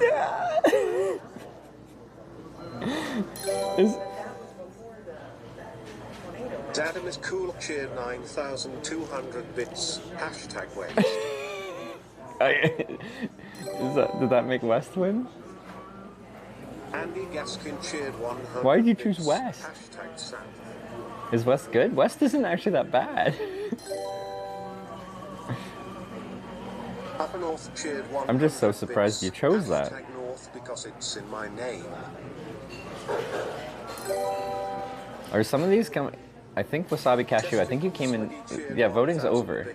I didn't really describe this, but after the vote ends, you can't get the vote in after. Wasabi Cashew cheered 5,000 bits. Hashtag Sam. This is what we're talking about. The little vote can come in at the end and just snipe it. Zedem is cool. Okay, there you go, 9,200 bits. We're now going west. I have a west sign. That works. That works. Okay, we've been going west all day. We're continuing to go west. I kind of want to, like, if we go to Vandalia, west of here, a few towns west, we could, if you guys vote for me to go south, we could go south on 51, which would probably be an interesting way to start getting some south distance without being just on interstates. That was a great example of a last-minute steal. Okay, I gotta thank a few people here. I do appreciate all the votes. It stresses me the heck out, but I do appreciate it. So it was VB Green with the 100 South. We had Zedem is cool with the 9200 West. Out of nowhere. Andy Gaskin with the 100 South. Upper North with the 100 North. Chesticles McGee with the 1000 bits south. Was that one within, did that one get counted? I don't know. And Wasabi Cashew with the 5,000 south. I think that was like a solid like 30 seconds late.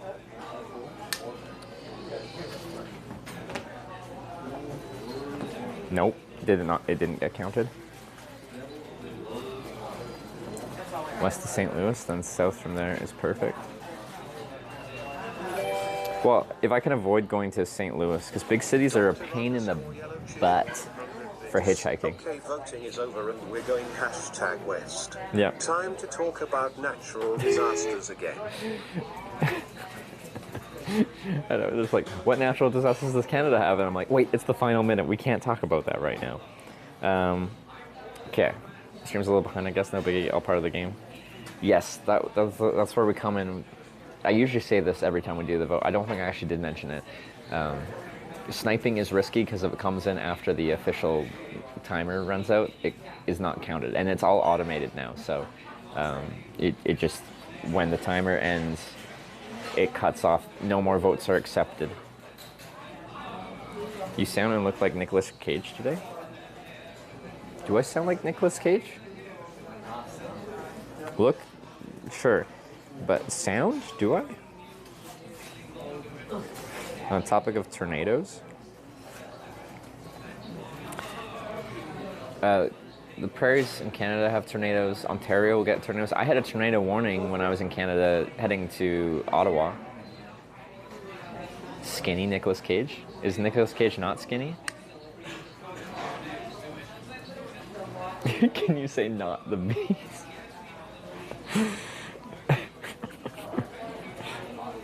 Can you say I have to steal the Declaration of Independence?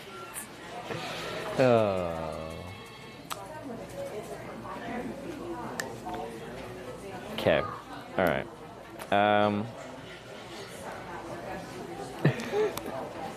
I like Nicolas Cage.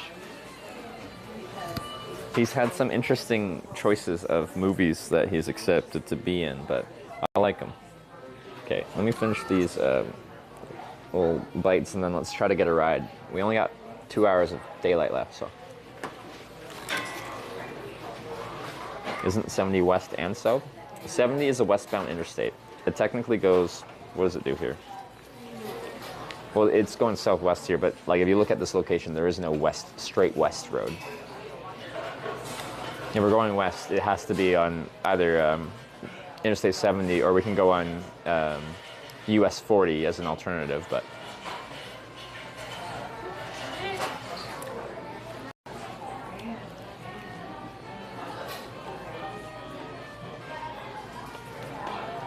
in general, so in the United States, if an interstate ends in an even number, like 70, it's generally considered a west-east running road.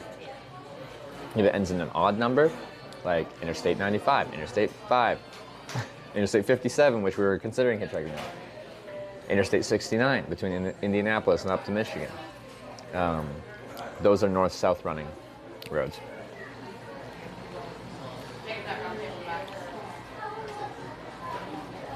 Oh, so legit, I'm stripping you explain the same thing at the same time, yeah.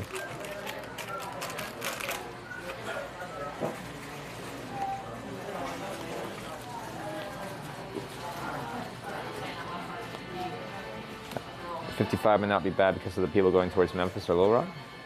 55. Where's 55? Oh, south of St. Louis. Well, my thing is, I'm sure if you were on 55, you get good traffic.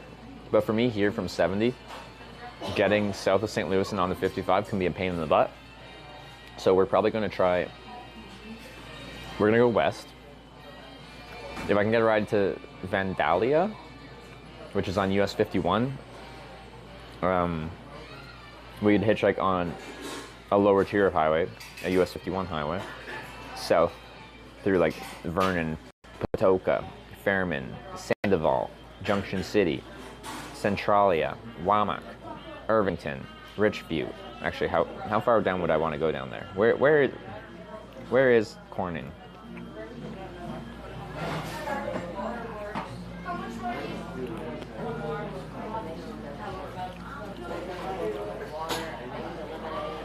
Yeah, like 51, like technically we can get on that and stay on it almost all the way. Not almost all the way. A lot of the way. Okay, not almost all the way. A decent amount of the way down to Corning. But it won't be bad. We just won't get, 300 kilometer or 300 mile rides on a lower tier of highway like that.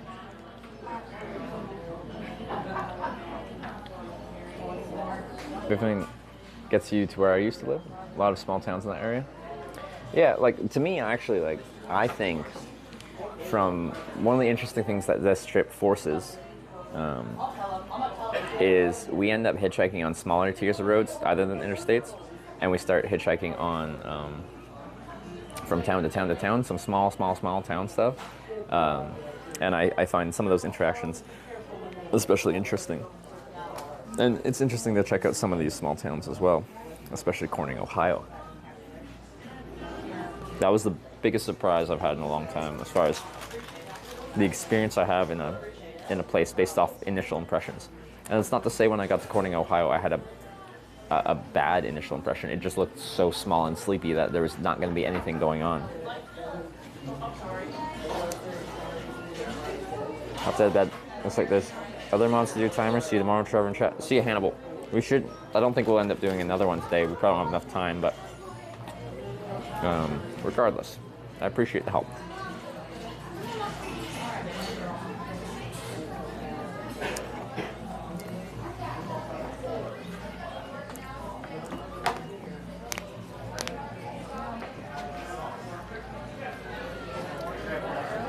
All right. You streaming tomorrow, Hitch? I took the day off. I should be.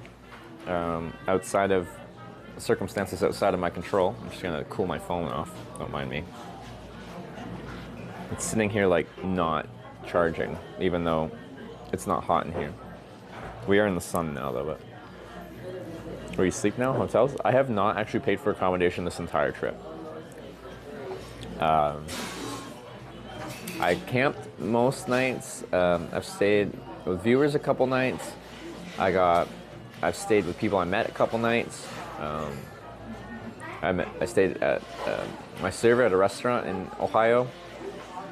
Jordan gave me a place to stay one night, and then one of the ladies at the little Corning get-together we had gave me a place to stay.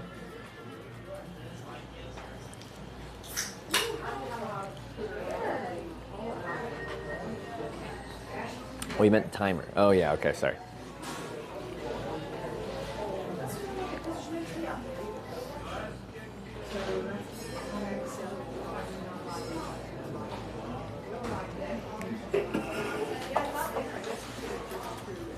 Eagles. Yeah, sorry. Not a get-together. It was a Corning Eagles was gonna say party, but it's just like, call it restaurant, bar? Corning Eagles guest house? No, clubhouse. Clubhouse? What is it called? Oh, really? Why do you say that?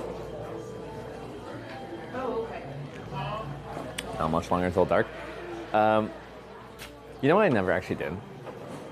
When Wasabi Cashew cheered 5,000 bits, I essentially just said, I think that was too late. But I don't think I actually thanked them properly. Wasabi Cashew, thank you very much for the 5,000 bits. It came in too late, but I do appreciate the bits. I hope you're not upset about the situation there. We just had to set that rule about anything that comes after the timer can't count because it causes lots of controversy. If we let something happen after the timer runs out and then the other team that would have won if not for that vote that was after the timer, it causes lots of controversy.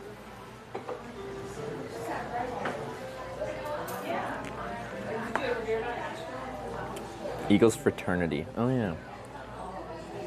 We still get the dono? I know, that's why they donated to me and I felt like all I did was said, that doesn't count. I didn't actually thank them. And I felt bad and once I realized that that is the situation that just happened. So I'm now thanking them and apologizing for the situation. Cheered 100 bits. You could write a book when you're older and all your travels and experiences of the travelers. It comes up in conversation sometimes, and it could happen. I still have no idea what I'd write about. And before you say, well, hitchhiking, what about hitchhiking is what I'm unsure what I'd write about. You know, I'm sure I could. Books have been written with much less actual, like, experiences than really the experiences we've had together, even if we only count the streaming experiences we've had together, not including the other hitchhiking I did before streaming and beyond. Just what we've done on stream we've had a lot of experiences, and I think it could be absolutely a book's worth of an experience, but I just don't know what the book actually would be.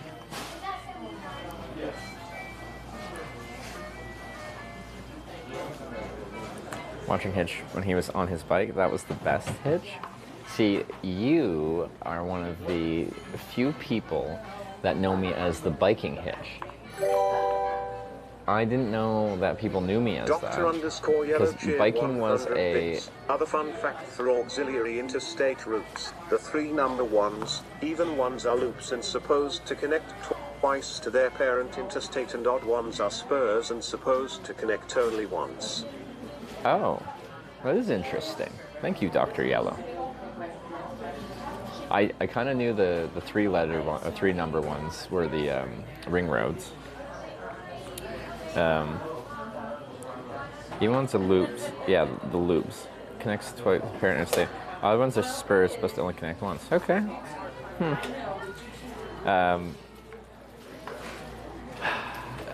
So when I biked across Canada, I raided someone, and they'd only known of me from the biking trip I've been doing, and they're just like, "Oh, that's Hitch. That's the biking streamer, isn't it?" And that was the first time I heard it, and I felt offended. I shouldn't, but I felt offended because I've always been the hitchhiking guy. I started biking on Twitch June 2020, but I've been hitchhiking since April 2018 on Twitch. So I was always the hitchhiking guy. Then the pandemic happened and I had to change my content. And then people called me the biking guy, and I felt like it kind of hurt my feelings. What do you mean I'm the biking guy? So yeah, we do ride a bike on this trip though. We just don't ride it usually very far. We rode 10 miles yesterday though. Okay, I do have to go. We don't have much time left. But you love biking now? I do. And even now going forward, we're still gonna do biking trips, exclusive biking trips, not the hitchhiking and biking trips like this. Because I still like biking.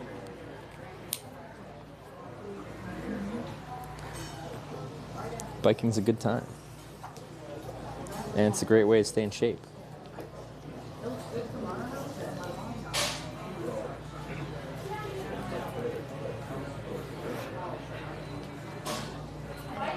I'm aggravated with myself because it's the adjustments. I'm like, oh, I didn't know those I didn't do that.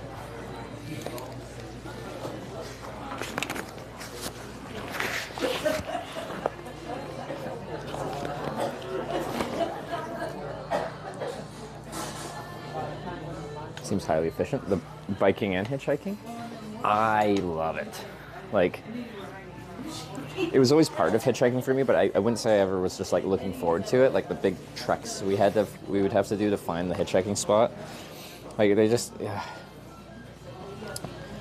it can wear on you.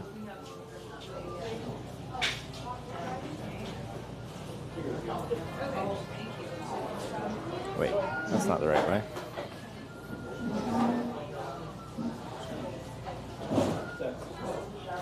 That's the right way.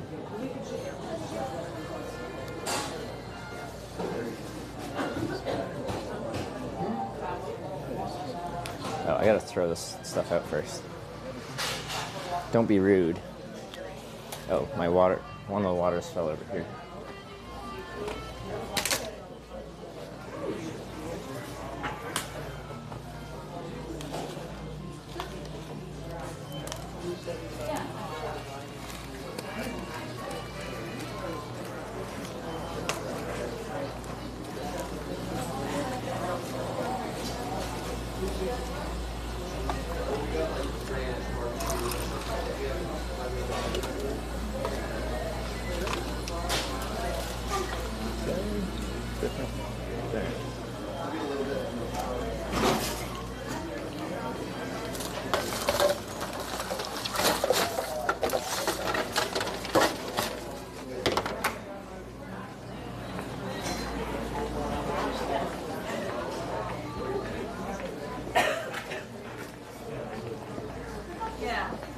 All right, let's roll. Literally.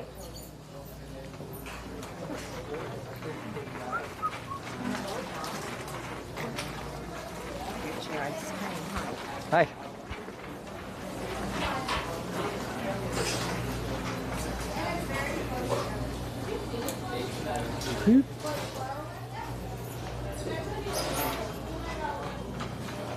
One of my wheels is a little squeaky. The little rolly shopping cart wheels.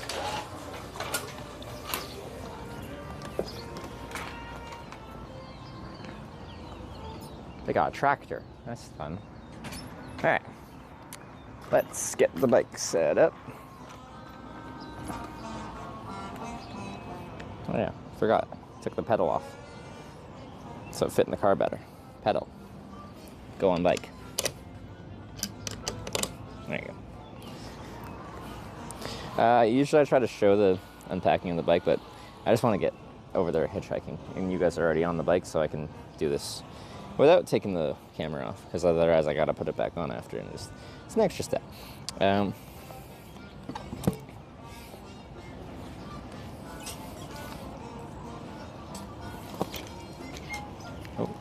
now you're staring at the ground.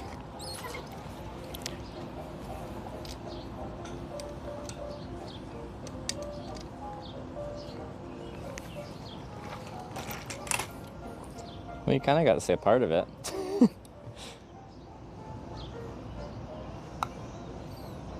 Okay, I gotta spin this around now, because I like the tunes.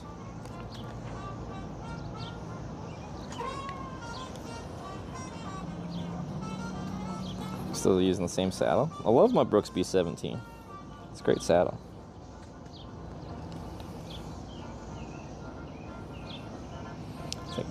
Chat as a kid in a stroller, or in a stroller buggy? Yeah, exactly. Which should make us all happy, right? Okay.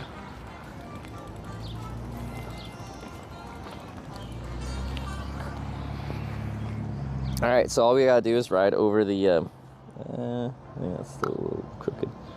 Ride over the interstate overpass. And then our on-ramp will be on the left side. Hopefully the sun is in a decent direction for us to illuminate our sign, because if we're going west, which is what was voted upon by y'all, they need to be able to see that. I should be able to get it. Maybe. We'll see.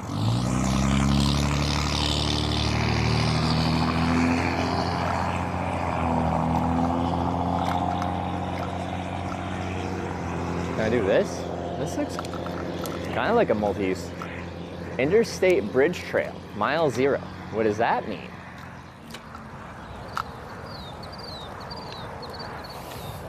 Anyway, look at this infrastructure. Did not expect this here.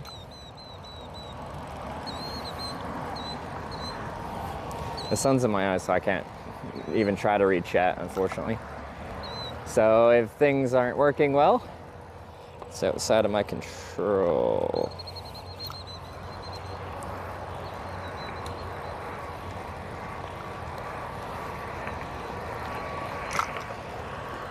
Feels really nice out right now, actually. Thought it was gonna be hot out here, but it feels really nice. Wonder where this trail goes, because that was mile marker 0. How far does it go?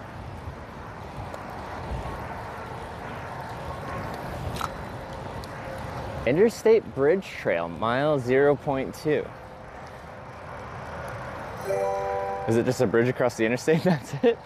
Thor Eve cheered 100 bits. There's Lutheran Cemetery down the road if you need a camp space. Wait, let me read that. Something down the road if I need camp space. I'll have to see that in a sec.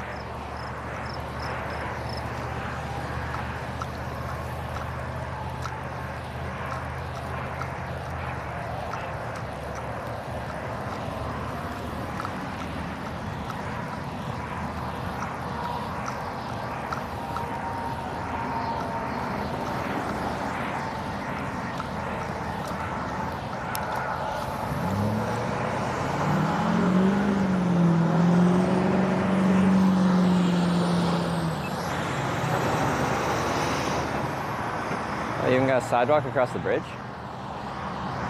Damn.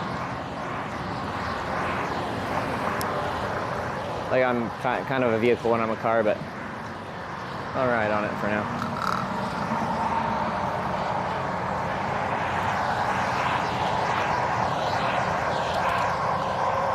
So all we do is cross this and turn left on a interstate, well, 70 west, but it's also 57. Thank you. The bicycle song will never be beaten, but this is close. Let's hear it. If it's working. Ooh. Is it working? I might have to problem solve this in a second. I think I should be able to illuminate my west sign. Sorry, thank you for the donation. I'm gonna figure out if there's a, I assume there's a media share there. Ah, that's a crazy amount of ants.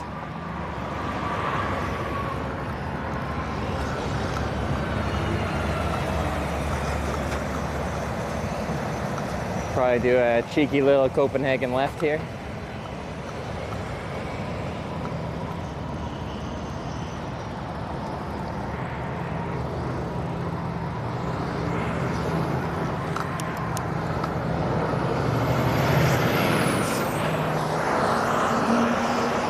And this light turns green for these vehicles. I can cross over there. Anyway, there's my on-ramp. She's pretty tasty looking. Of course, the prohibited sign's pretty high up the start of it, so that's a little bit annoying. I prefer to be down, like, you know, just like 30 meters down the ramp so people will have time to turn on, think, and then act.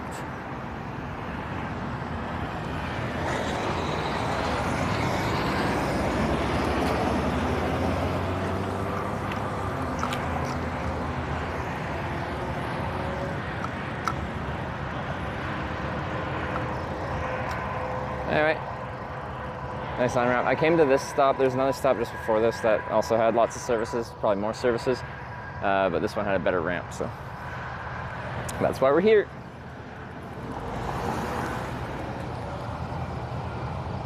So let me fold up the bike and then I will check my notifications there. So. Alright.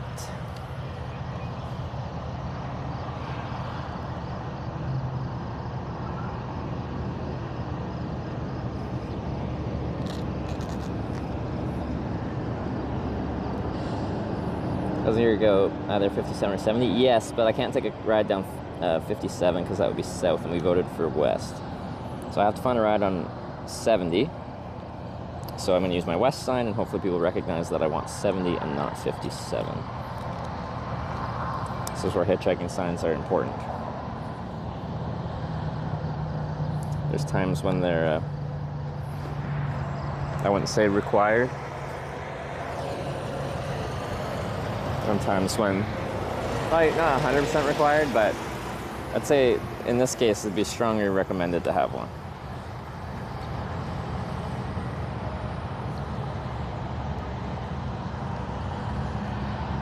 West direction, hitch one or one south? I wanted south, but west is actually like doable.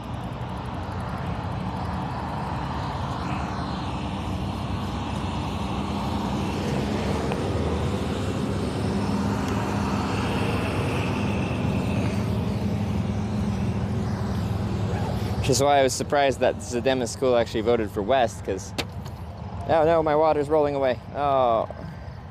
Okay. Anyway, west just isn't bad.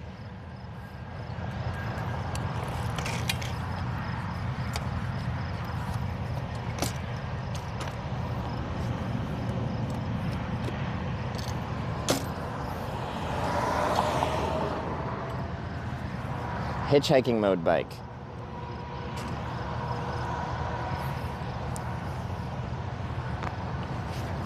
That still hasn't gotten old. I love that.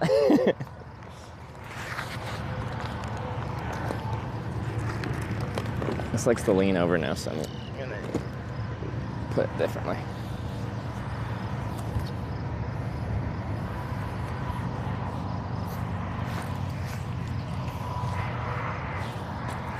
Okay. That went off. Let me see what we got. I want to hear this song. It's a close second to, what was it, for a bicycle song?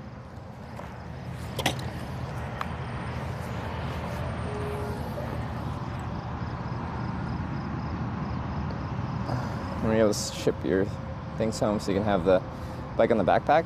That's a good question. I should do that.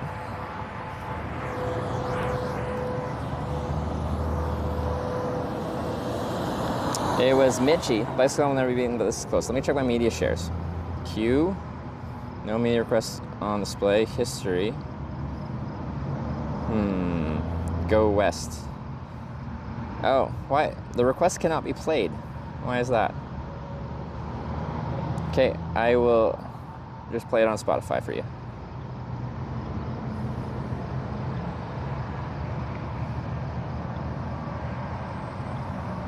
My bad.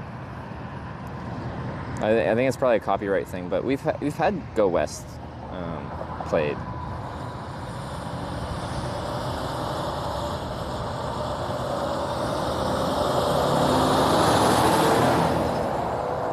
Wait, who's it by? Is it this?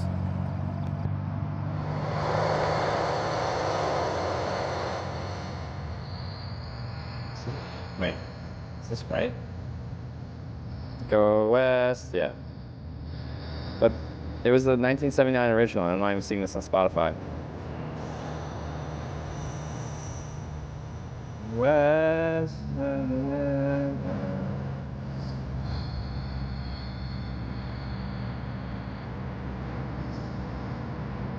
Copyright? Yeah, but yeah, yeah. It's just I could use a VPN and it would work. But yeah. Go west. Okay, let's get the west sign.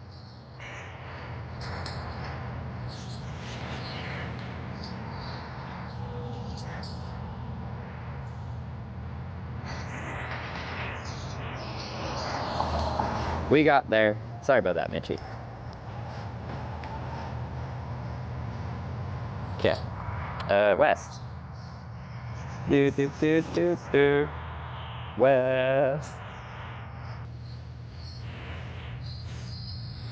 Alright. Oh, it's actually a beautiful, and I can, look at the sign being illuminated. If I face it at the cars, then I'll start to get less illuminated, but if I just hold it straight to the road, currently it's illuminated.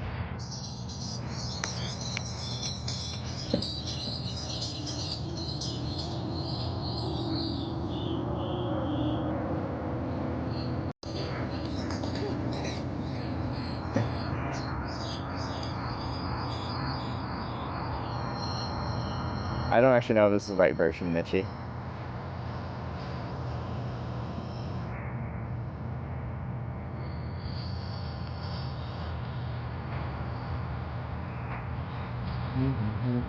Man, if every day could like be this weather. Wow, it's just nice to be outside right now. It's lovely. I have to wear sunglasses though. My optometrist says I have UV damage on my eyeballs from my hitchhiking.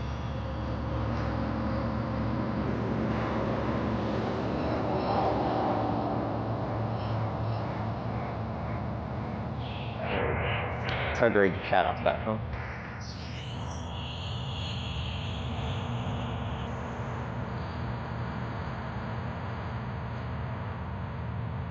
You all optometrists say that? No, like my optometrist like was looking at my eyes and he's like, have you been doing something where you've been spending a lot of time outside without sunglasses on? And I'm like, maybe.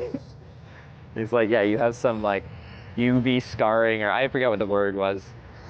And he's like, you should, it hasn't done like irreparable damage yet, but whatever you're doing, you shouldn't keep doing it.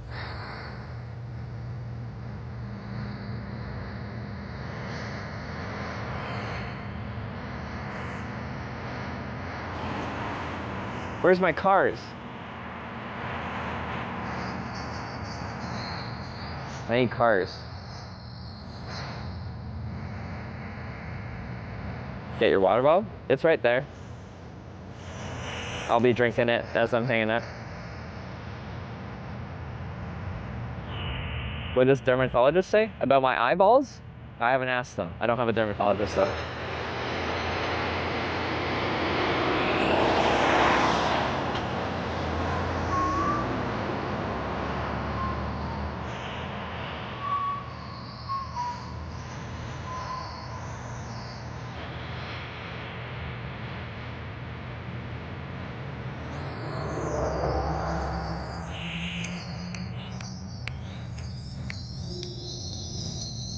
What finger do you guys snap with? I use my ring finger. I can't do my middle finger that well. I use my ring.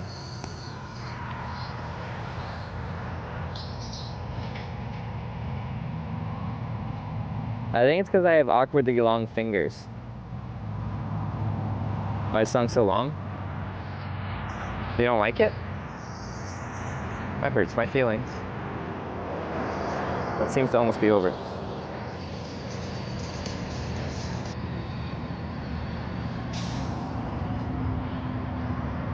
Last time someone picked up Hitch, a couple days ago. Oh, the day we got to Corning, we had a backwards ride in a commercial truck to Ashland, Ohio.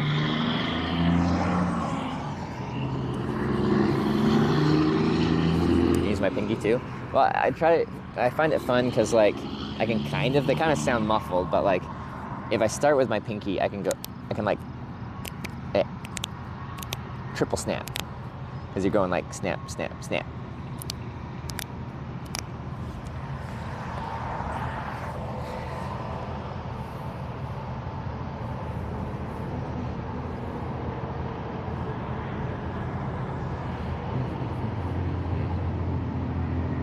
Sunglasses, Andy. I have to. My optometrist told me to. Because my old rule of hitchhiking was no sunglasses ever.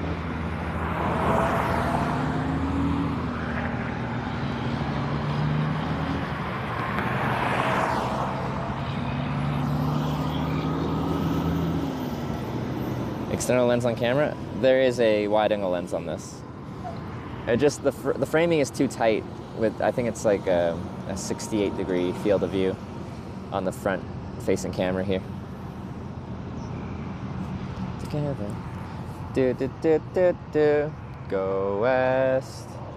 Down I-70. Go west. Then we have to go south to Corning. Oh. This traffic's a little sparse right now. There's a chance we might have to continue this west hitch tomorrow. I got out of Ohio. It's funny, so like two of the states we've been in so far, we've been like very in and kind of felt a little bit stuck in there. And I wouldn't say like negatively, just like we got a lot of rides, but some of them were really short distance and like it took a while to get through. New York took us a while and we were doing a lot of back and forth and kind of just messing around in New York State.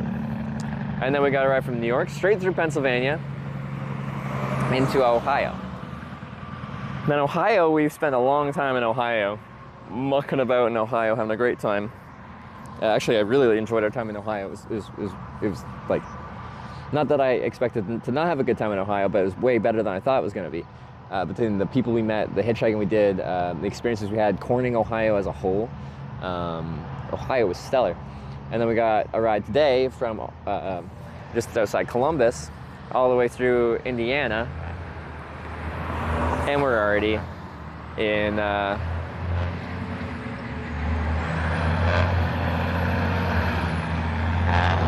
right? Where am I? Where am I? Effingham. Where's Effingham? Illinois.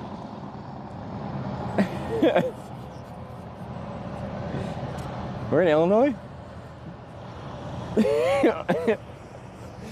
I think I've just come to that realization.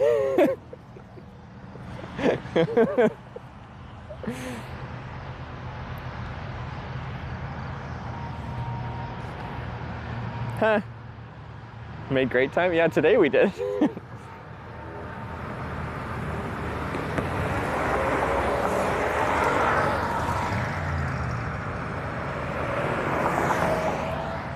Go west.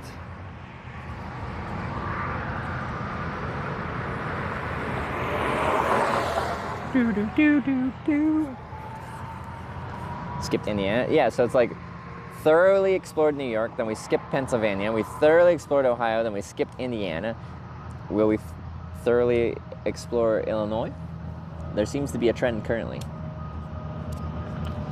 Beautiful weather here in Illinois today. It is gorgeous. Like this is, as far as just like my general comfort being outside, this is the nicest, right, this moment right here. It's so nice outside. It's just pleasant. Also, wait, someone had a, they cheered about camping tonight.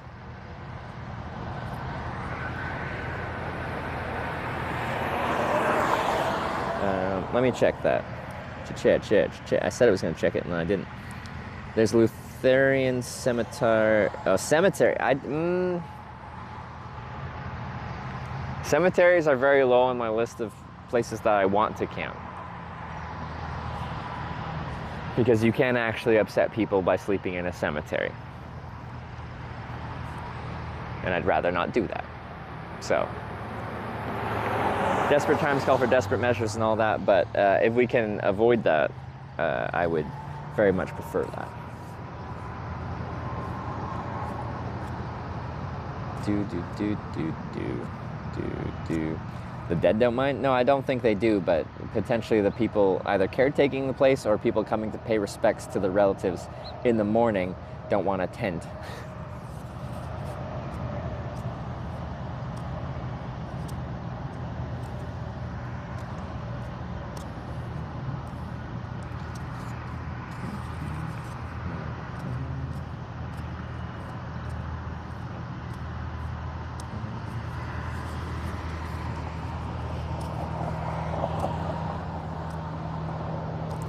Where are you right now? Effingham? How do they say it here in Illinois? Anyway, we're in Illinois, in a small town on I-70/57. I'd be too scared. You want a ghost story? I camp outside in a lot of old places with a lot of history. I have camped in cemeteries when I've been in a bind. Not in the United States, because the U.S. intimidates me in some ways.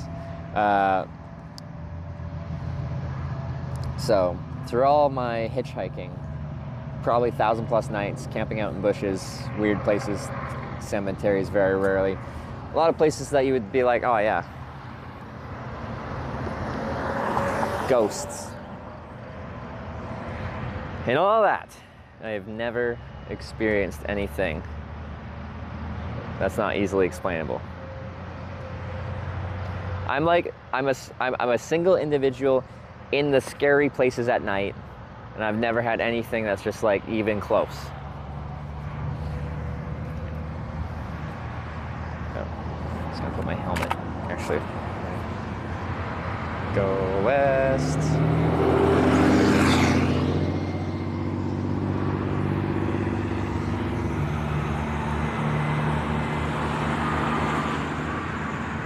Aaron drove away your stuff? Only because I forgot it in their car.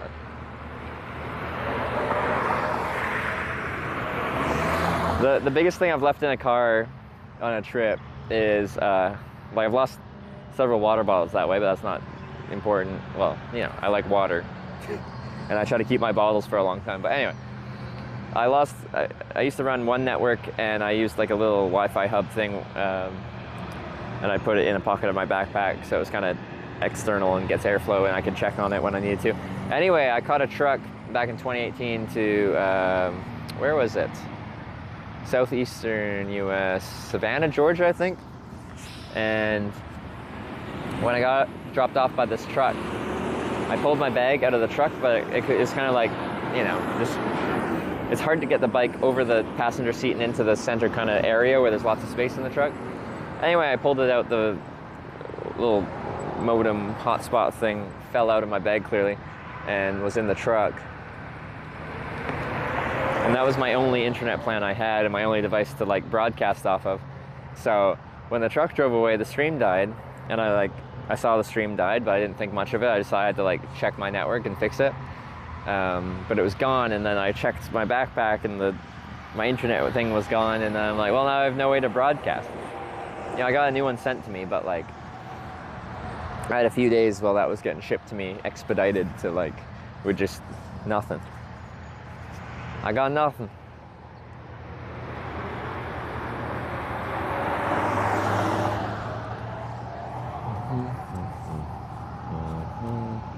Good at GeoGuessr.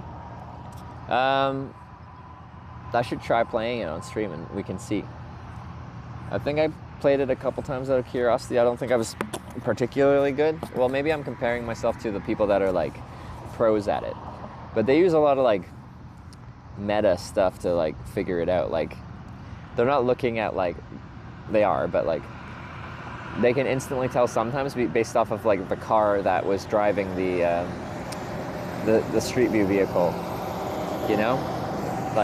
or this specific camera has like a chip when it's in this region kind of thing, or a little scratch or something in that way. They can just look at it and get a general vibe that way.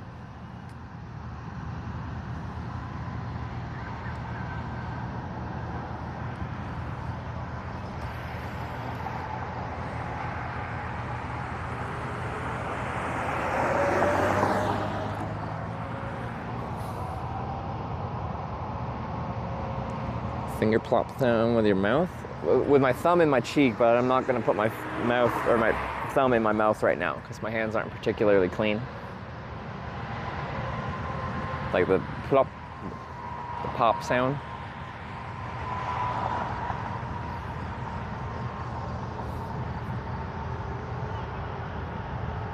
Road signs from different countries. Yeah, there's tons of stuff beyond that little mess stuff that they use to identify. Just, sometimes you'll see a video and they're it looks like the shot they get from Street View Just looks like an anonymous desert in the middle of nowhere. But they can identify from a variety of things. But it can be road signs. It can be like the center line, the color of the center line. Like if it has European road signs, but the center line is yellow, it's most likely Norway, because most of Europe does white center lines, which I think is stupid, but apparently most of Europe doesn't. I really like the yellow center line because it designated if you cross that line, you're crossing into oncoming traffic. Although on this ramp, there's a yellow line on the left side, and the only thing that happens out here is you merge.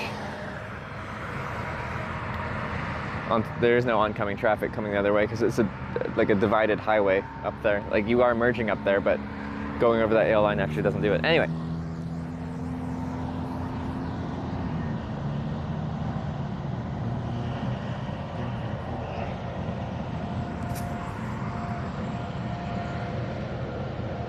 Street view car ever passed you while traveling?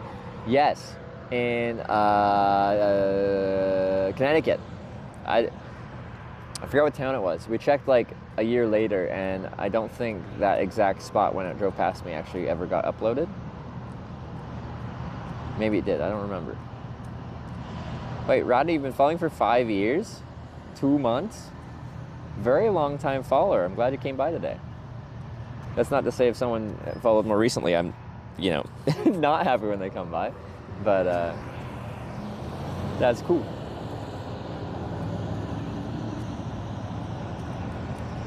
Sun's behind a cloud. Have you played GeoGuessr? Yeah, I was just saying, like, I think I played a couple free rounds of it. Like, you can get like I don't know what the paid version is, but just out of curiosity. I think I did okay, but maybe I'll have to play it when I get home. I want to make a secondary channel, much like Jay Streezy, where when I'm home I could sometimes stream stuff just to stay in contact with some of y'all, and do some stuff where I don't feel like I have to be hitched, like I don't have to be on an adventure. We can just hang out, chat about stuff, we can play some games. I'm not much of a gamer, but play some GeoGuessr.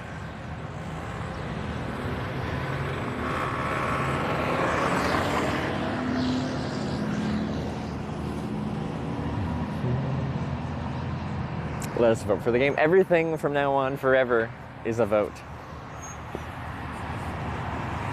Go west.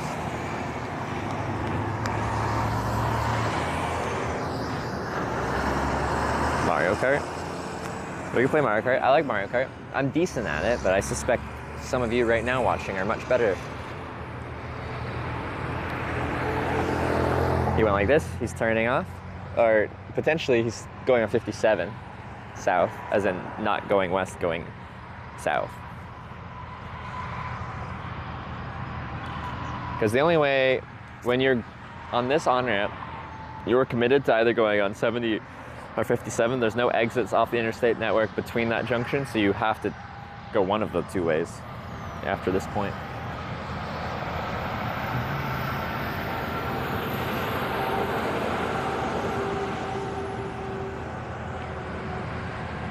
Traffic's on a bit on the slower side, but we'll get it right. West.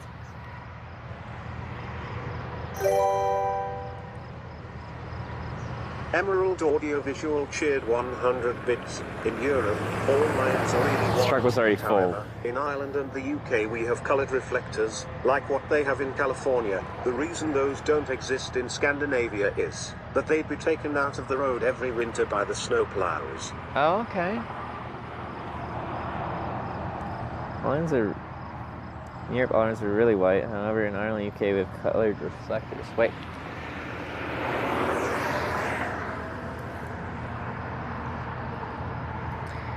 California recently don't exist in Scandinavia is take that road. Okay, that makes sense.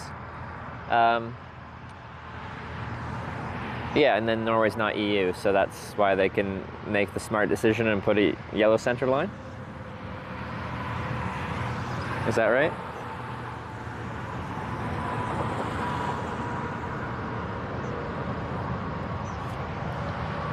Oh, I got two in a row, I think here.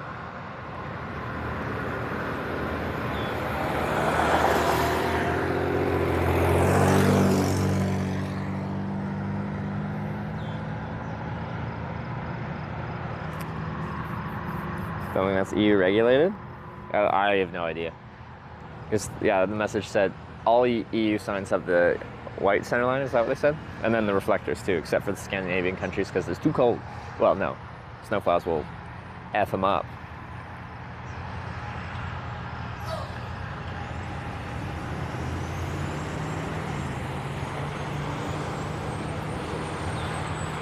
Norway isn't EU.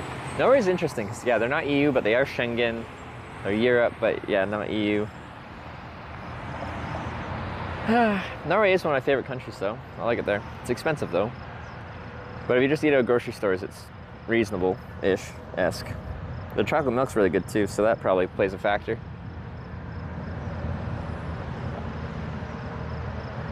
Austria had to change their center lines from yellow to white when they entered EU. Well, that sucks. Wait.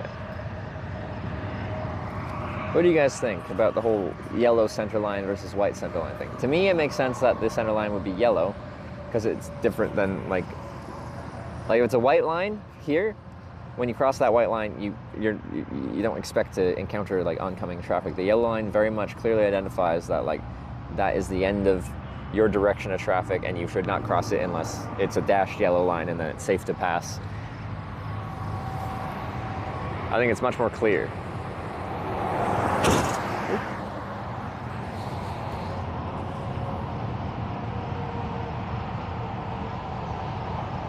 If all the lines are white, then they don't really say anything.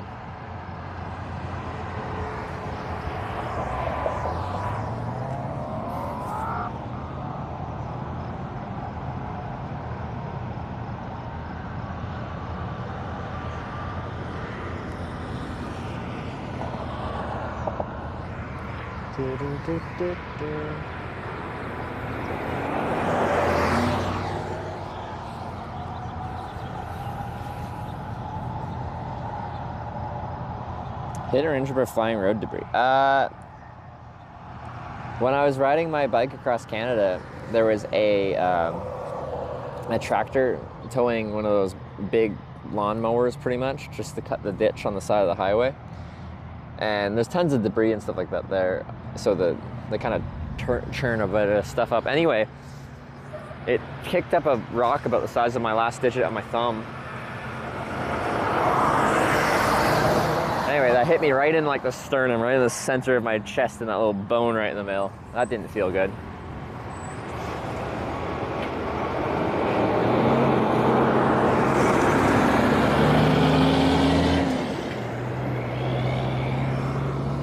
I wasn't really injured. Most of the things that have been chucked up at me have been chucked up at me by my own bicycle. When I'm bike touring, I wear sandals, open-toe sandals with clips on the bottom that clip into my pedals, and I love them, even though sometimes my front tire will roll over a rock or a branch, and especially the rocks were semi-common.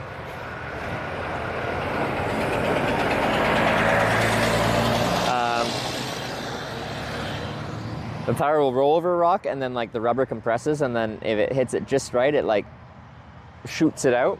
Sometimes it shoots it out and it hits my toe. It shoots it out frequently. It just is infrequent that it hits me. Quite often, like I'll roll over a little rock and I'll hear it get launched into like the metal railing I'm riding against or something like that. It's like, it's kind of fun.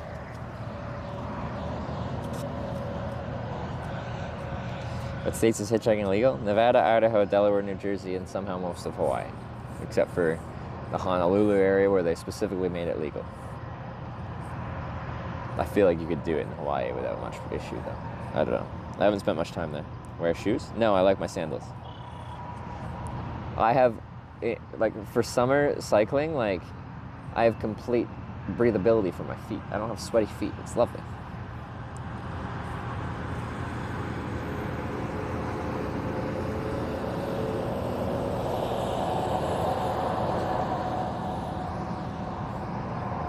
Also, if it does rain and my feet get wet, my feet and our shoes dry real quick because they're sandals.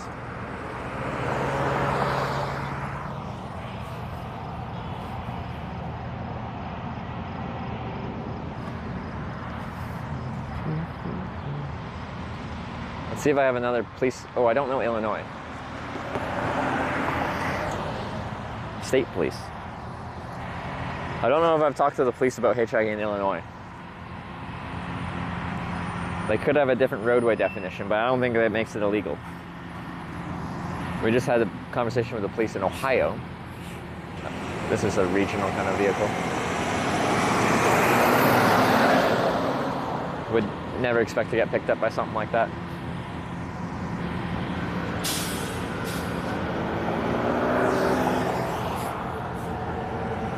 They didn't stop us, so that's a good sign. It is a good sign.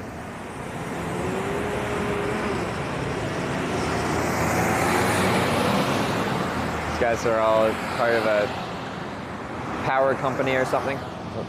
Something power. Go west. Do do do do do.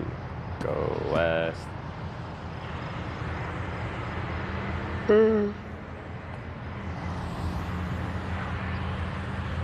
The cops yesterday, yeah, had some local police come by and say you can't hitchhike from a roadway, and the shoulder and everything past it is counted as the roadway because it's been approved upon or something like that. Anyway, we had some back and forth, and I asked them to pull out the definition of what a roadway is in the state of Ohio, and then they pulled out the state definition of roadway in the state of Ohio and read it out loud that the roadway is the lane of traffic where traffic flows not inclusive of the shoulder or anything beyond that. And then instead of telling me I can't hitchhike anymore, they decided to drive me to the next exit where there was no services instead. There's more to it than that, but.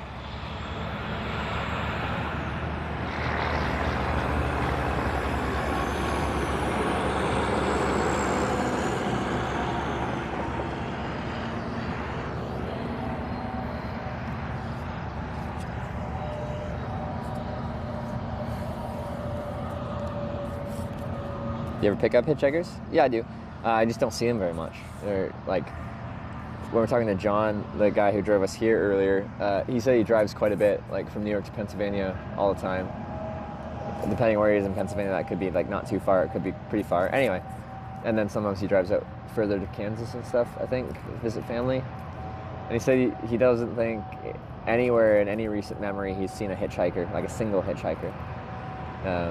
And then where I'm in Canada, yeah, it's a different country, different stuff, but it's the same in Canada. You don't see too many hitchhikers. There's a few hot spots, like the Okanagan in British Columbia gets a little bit hitchhikey in the summer because a lot of people come in there to pick fruit. And in that group of people, you're more prone to find people in the hitchhiking kind of world.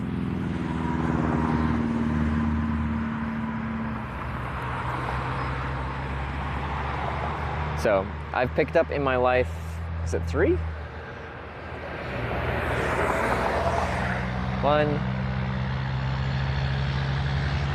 2, 3. Yeah, I think it's just 3.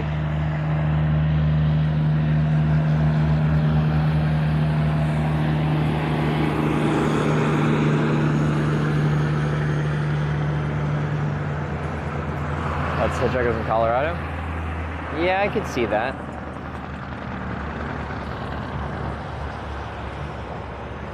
I can tell you my hitchhiking pickup stories. Maybe you'd find that interesting.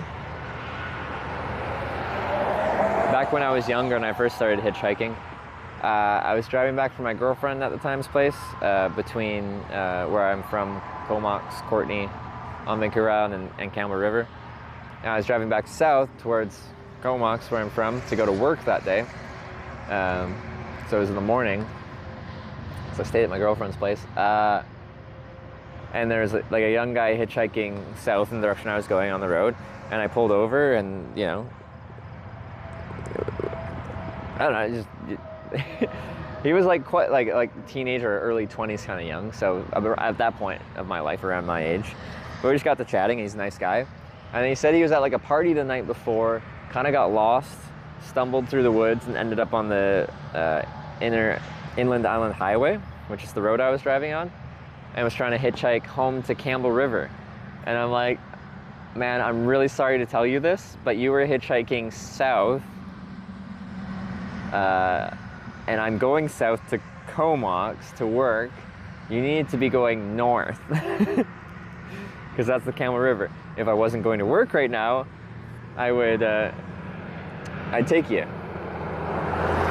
But I am going to work, so I don't really have time.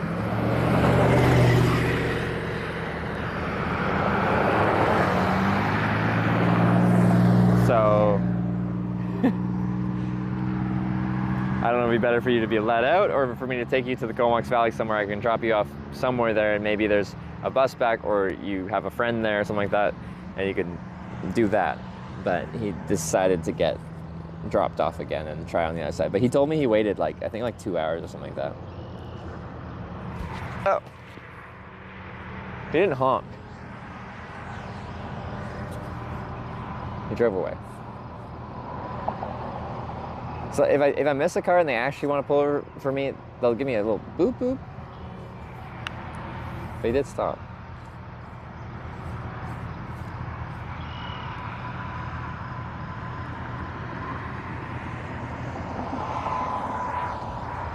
If they didn't actually try to get my attention, because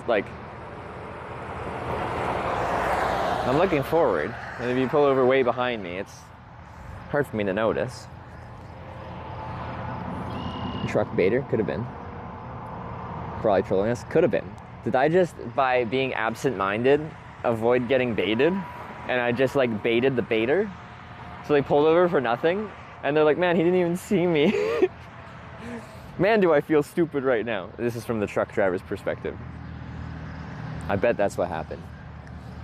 This is a completely fabricated narrative, but it could have been what happened.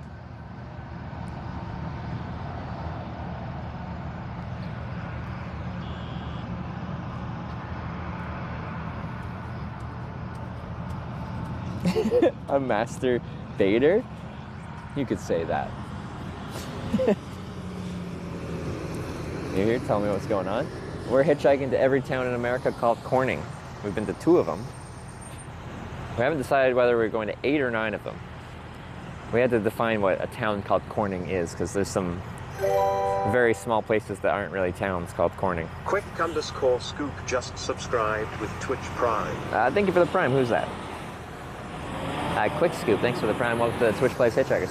Now, the Twitch Plays part of our title means every single time we hitchhike, every single ride, you guys decide which direction I hitchhike. And that's the Twitch Plays aspect.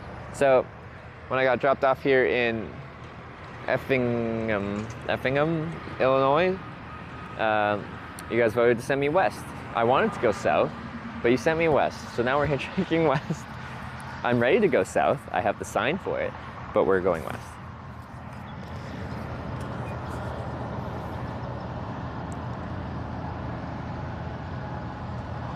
Fington? You don't do the F, just Fington. To St. Louis we go. I don't think I've ever actually been stopped in the city of St. Louis, Missouri. Well, I should go at some point. No, larger cities are getting into them is easy, getting out of them is difficult. And that's why I try to avoid actually going into cities. So from a hitchhiking perspective, let's say I wanted to stay on 70 to St. Louis and beyond St. Louis and stay on 70 just west. And I got picked up by someone here going to the city of St. Louis. I would most likely take the ride with them. Somewhere before the city of St. Louis, Missouri is almost certainly going to be a big travel junction with a bunch of truck stops and stuff like that. And I would probably ask them to let me out there and try to find a ride from that location past St. Louis onto 70 west past the city. Because when you hitchhike into a city, let's say they just drop you off downtown, you can't hitchhike out of the city from downtown. You have to find an area where you can find traffic actually leaving the city, and usually that you have to go pretty far to find a junction that actually works to find traffic going somewhere.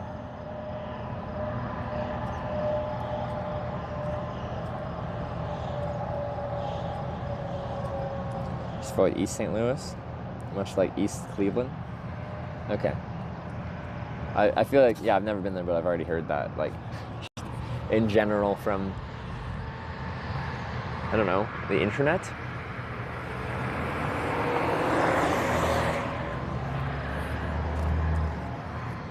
How was the ride that we just had? It was like 4 hours long, wasn't it? 300 something miles. It was by far the biggest ride we've had on this trip. It's a very lucky one.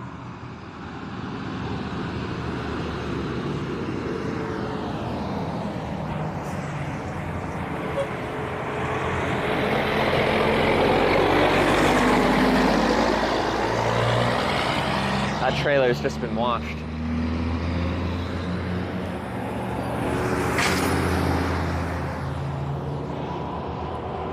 Like St. Louis till it gets dark, and it's super sketchy. Yeah, so like if I got picked up right now and they're like, let me take you to the city of St. Louis, I don't think I'd want to get dropped off there. But I'm going to say that about any U.S. city that I'm not really familiar with. Because I don't know the areas I should be in, shouldn't be in, and then nighttime just, you know, the vibes change in many different places, so I feel pretty comfortable in most places in the day, but at night things can change drastically, because right now by the time I'd get to St. Louis, it'd be nighttime. Sun will set in less than an hour.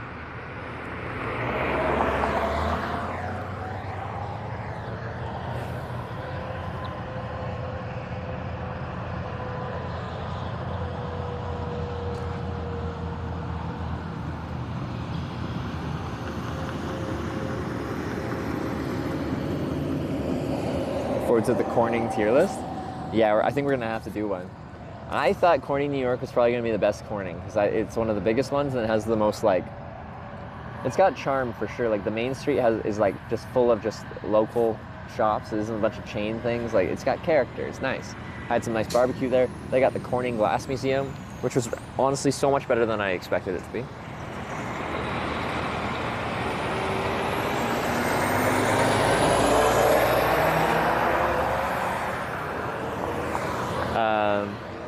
It's got a lot going on for a town. Well, actually, technically, it's considered a city with a population of 10,000 people. And a lot of the Cornings on this trip are very, very small. So I had very low expectations for Cornings after Corning, New York. But Corning, Ohio. Corning, Ohio took my expectations and threw them back at me by giving me like the most fun experience I've had in a long time. Partying in the town of Corning, Ohio. It was such a good time. Corning, Ohio. Like, what's the top tier on this tier list? S? Corning, Ohio, absolutely S tier. But like, and then in comparison to that, I guess Corning, New York is A tier. It's still great. It's just like, man, did I have a good time in Corning, Ohio. Have a cutoff time for hitching? When the sun sets. So less than an hour. And then we'll have to figure out a place to camp. I just don't think we have any major inclement weather coming in, so there should just be able to camp somewhere around here, hopefully, maybe.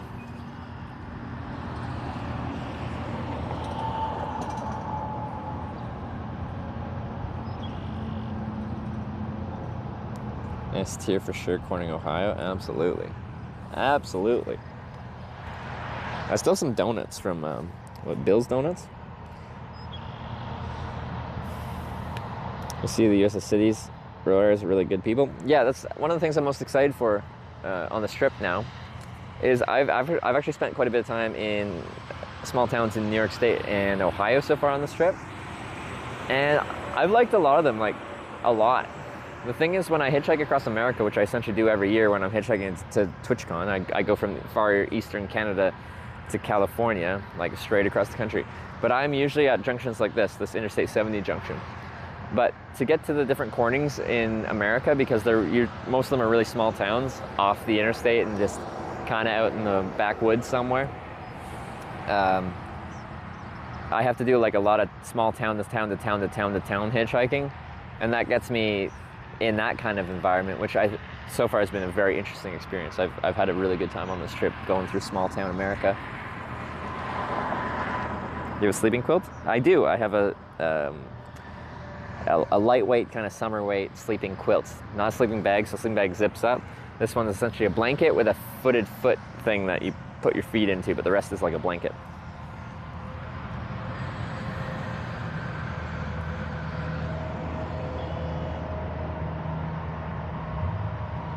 Crenshaw's majestic. Yeah, the lighting's nice, isn't it?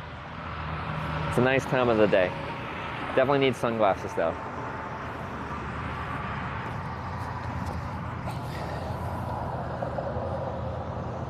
What pad do you use? I use a Thermarest NeoAir X-Lite sleeping pad. Strongly recommend them. They're not cheap though, but because I use it that much, I'm willing to spend money on good gear. Because, like, so Thermarest NeoAir X-Lite, it's very lightweight. It's packs down very, very small, and it's extremely comfortable by my standards. So it just checks all the boxes I could ever want out of a sleeping pad. But I have to pay like, what? How much are they? A couple hundred.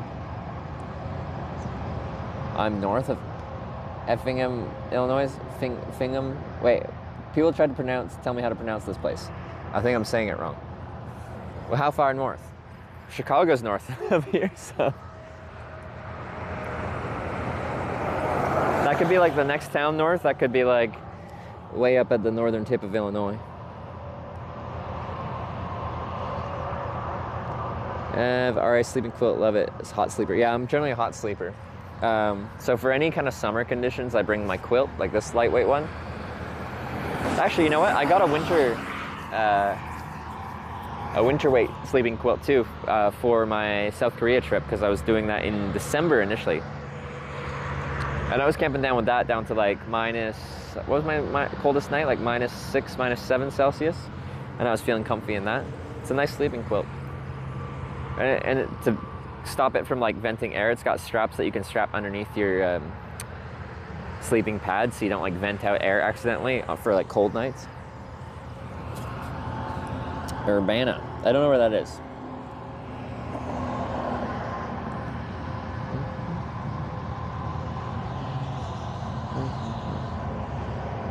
What's that in Fahrenheit? Like -6, -7? 32.0. 20? Some? 20? Someone else said 20. That's a good sign.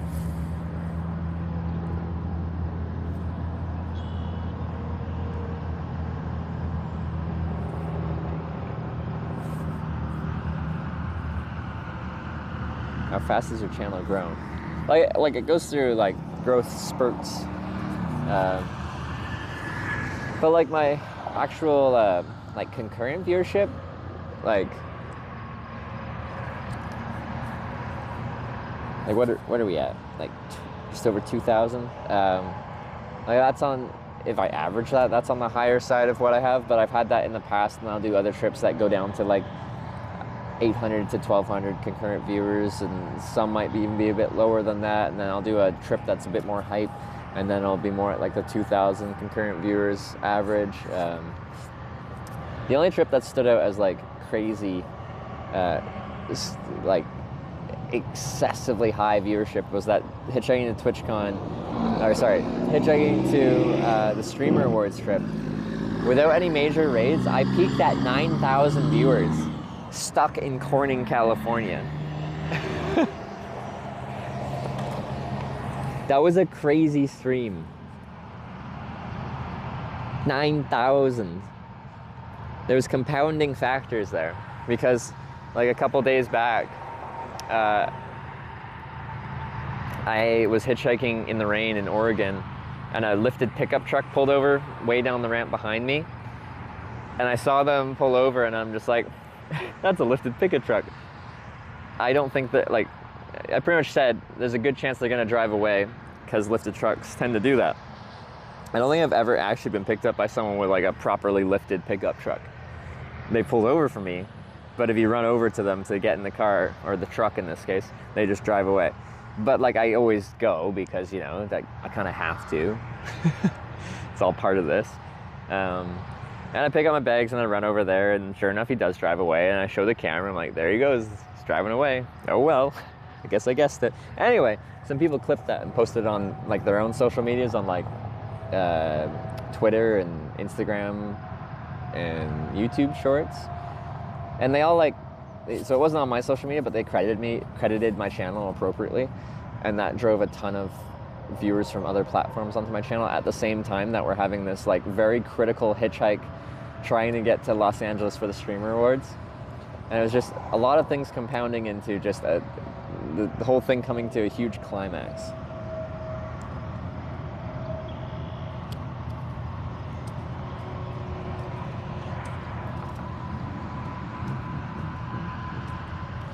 Either sure if that was over 4 million. Yeah, the one that I still get like notifications about it because I was tagged in it, was on Twitter for, it has like 8.4 million views or something. Go west, down I-70, go west, do.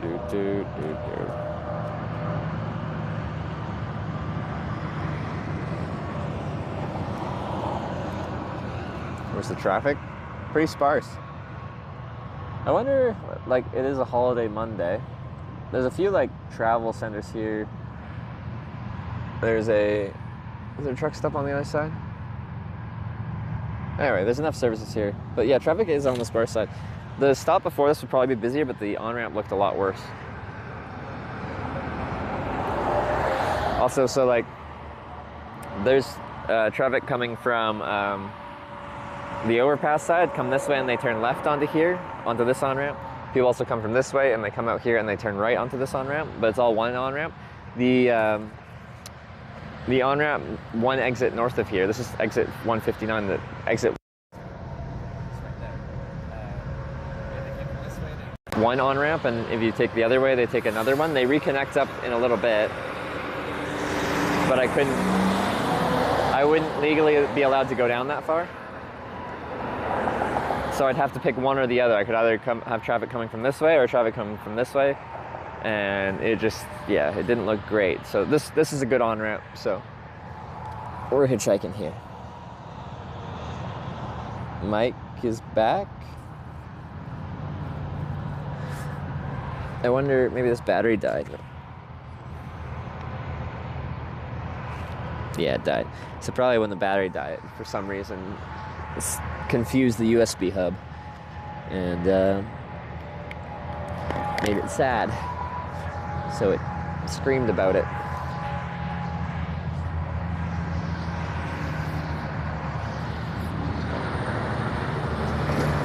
Oh, they actually did have a back cab. I thought that was just a two-seater truck. Did you notice I didn't actually put my thumb up, I just waved at them. Now I think you guys like this battery when it's in my pocket. Like, I get more comments about what I wear or what I have in my pocket when I use this battery.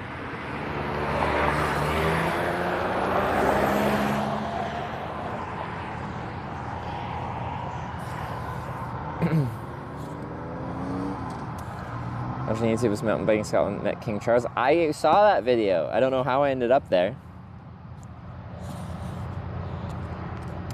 But I did see that video.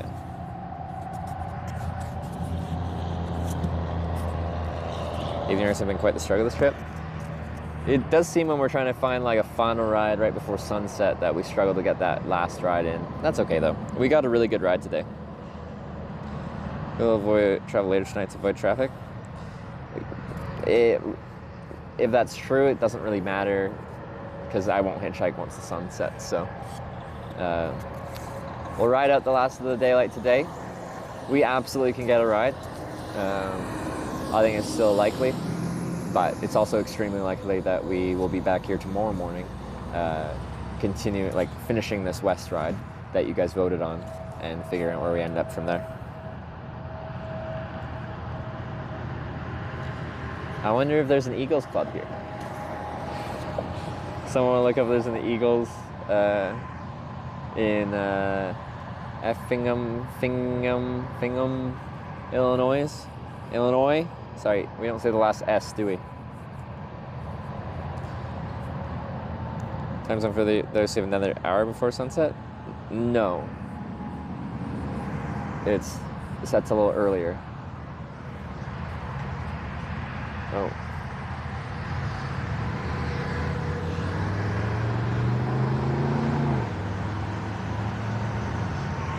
Where we were before was like 8:50 yesterday, now it's 8.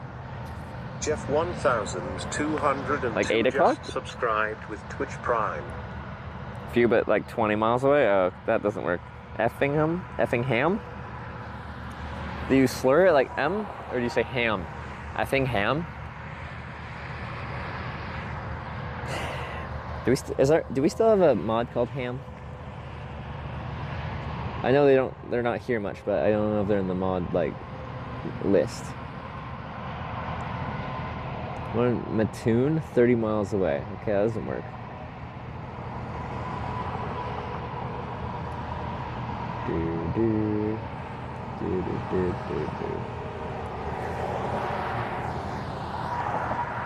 What's the actual sunset time here? I saw someone posting about it earlier, but I...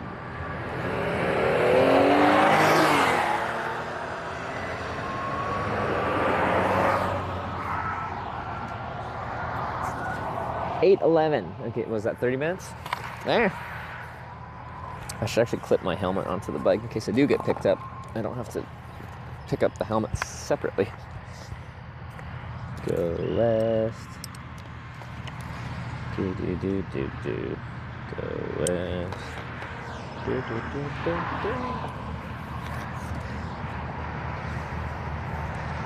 That dude was on it. He almost started using the south sign. Yes, he was definitely gunning it. And he gave me a thumbs up as he drove by. Don't know if it was a sarcastic one or just a positive one. Can never tell. Okay, sometimes I can tell. Did I not hear that alert? Did I thank Jeff for the Prime? I don't think I thanked Jeff. Jeff, thank you.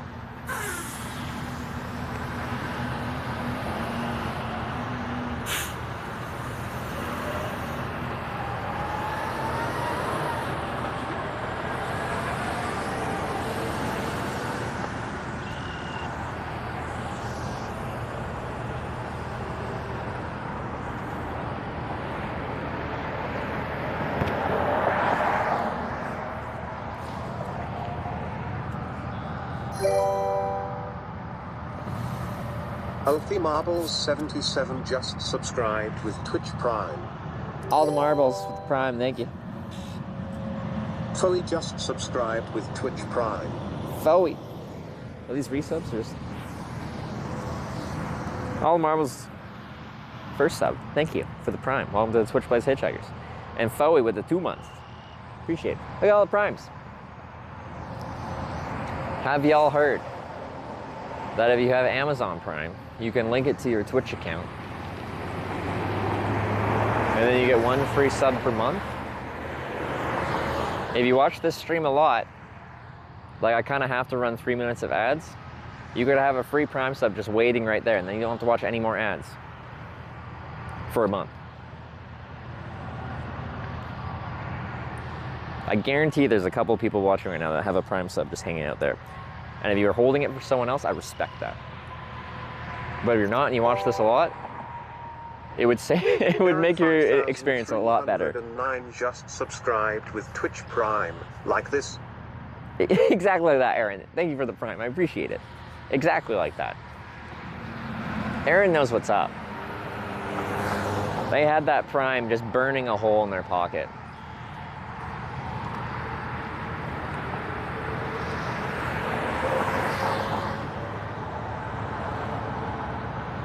West from Effingham. I'm saying it wrong. Fingham. Red Smurf just subscribed Effingham. with Twitch Prime. Red Smurf with the Prime sub as well. Thank you for the Prime sub. Welcome to the Twitch Plays Hitchhikers. Look at that. See? I knew some of you had Prime subs chilling there. Thumbs up international for hitchhiking. Mostly, in some countries, it's insulting. Which countries is a thumbs up insult? In some countries, I've had it where the locals will hitchhike like this. Russia, Fiji, Blake's been notable examples of that. I still use this. They knew what I was doing. It's just like the locals do it differently, and I was happy to identify as a tourist myself. We got Black Sawaki. Thank you for the Prime. Well, the Twitch plays Hitchhikers. Take it. And Mr. E-Man with the 7-month Prime. 7-month hype is right. Thanks for all the Prime subs, guys. I knew some of you had Primes hanging out there. It's easy to forget. I even forget I have a Prime sub chilling all the time. Lafuex just subscribed with Twitch Prime. Lafuex with the Prime. Thank you very much. Welcome to the Twitch Plays Hitchhiker. As you know, one just subscribed with Twitch Prime. Did I do it right? Azum?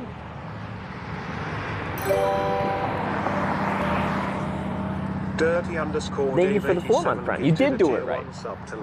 Look at all, you guys had so many Primes just burning a hole in your pocket, just chilling there, watching 3 minutes of ads per hour for no reason. 7 just subscribed with Twitch Prime.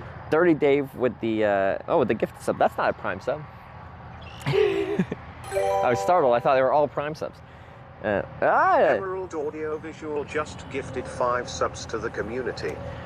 That's also not a Prime. Emerald Audio Visual, thank you for the 5 gifted subs. I did miss the Prime sub right before that. Let me scroll back here. The Regulator online with the raid. Oh, did I miss? Wait. You just subscribed with Twitch Prime. Hold up. All my events have like skipped one. I missed the Subaru Outback. I stereotype Subaru drivers as people that are supposed to pick up hitchhikers. Mishu with the Prime. Thank you very much for that. I think I missed the Prime. But my event list is broken. It goes from the ones that happened right this second and then to ones an hour ago. Like one Mitchie's Go West song.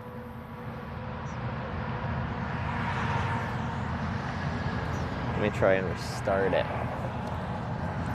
Thank you for all the Prime subs. That was a lot of Prime subs. Used to flick up the sign. Yeah, so I'd be like this to just like get something moving to, I'll show you. A little quick honk, big thumbs up. I appreciate that. How much is Turbo? What is Turbo going for these days? Let me restart this. Oh yeah, it broke even more. Force stop, okay. Stream buddy. Oh, it broke even more. Crap, I think I need to redo my like token or something. Because it's not showing any alerts from before an hour ago, all of a sudden.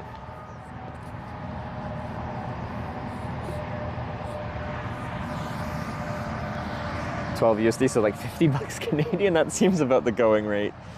Connections.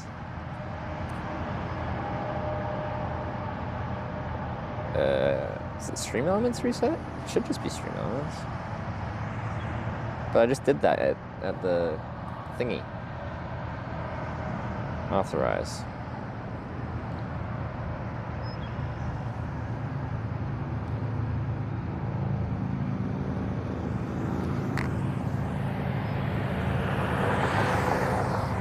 My alerts are broken. It's not showing any alerts from the last hour. The thing is, if I have to re-log into my Twitch, I have to put a SIM card in this phone. So, because I'll need to do 2-factor authentication.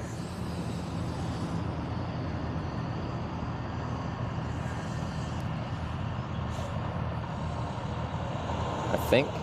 Has anyone done alerts in the past like couple minutes? It's not heat now. It's some kind of token authentication thing. SMS 2FA. Does Twitch let you do Authy?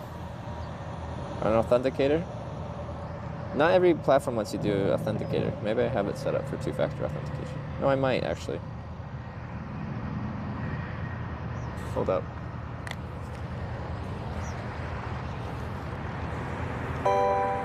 Oh, that's... Crazy Druid just subscribed with Twitch Prime. See, it's showing new ones now, but it won't show the previous ones. Kevin _in_. Well, I'm just gonna let this do its thing for now. With Twitch Prime, testing 1, 2, 3. Okay, apparently it's working. Just, it seems to forget some and then get weird about other ones. Crazy Drew, thanks for the Prime. I appreciate it. Kevin in Cincy. Hey, Ohioian. Thank you for the 9-month Prime. So many Prime subs. I really appreciate it. That must have been like at least 8 of them when I brought up Prime. Pray to the Hitchhiking Gods. Sun's setting real soon here. 20 minutes. Knife Party just gifted 1 subscription to the community. Knife Party. I drive a Mazda. You also drive a Mazda. We should be friends. It's a 2-seater Corvette with two dudes in it. I won't fit. Calling before dark? Are you gonna camp? That's the plan.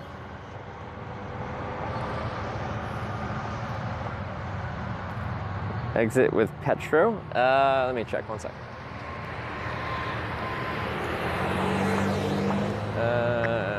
I don't know, Petro. What's a Petro? It's exit 159. Or you can see my real-time IRL tracking.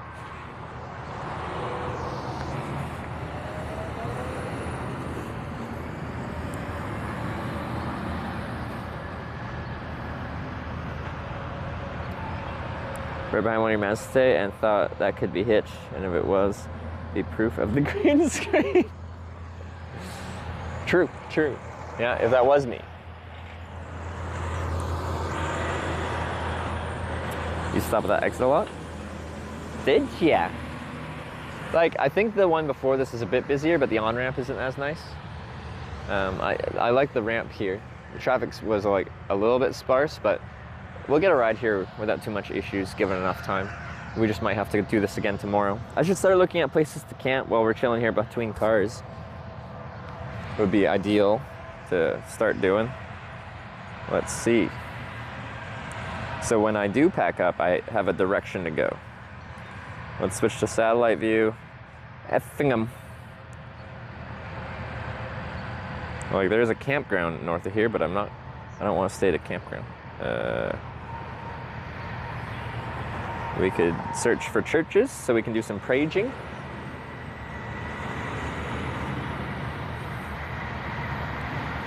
west. Do.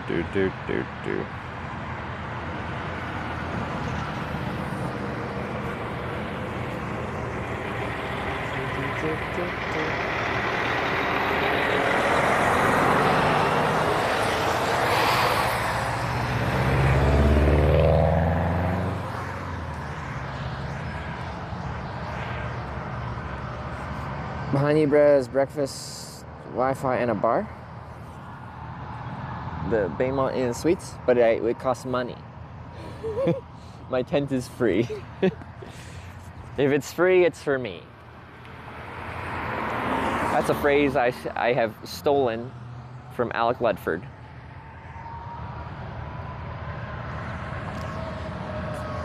I think that's who I stole it from years ago when I met up with him in like 2018.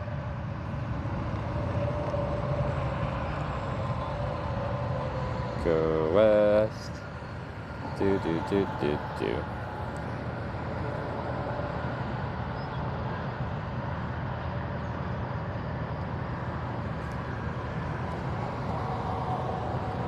It's been that long? Yeah, I first visited him.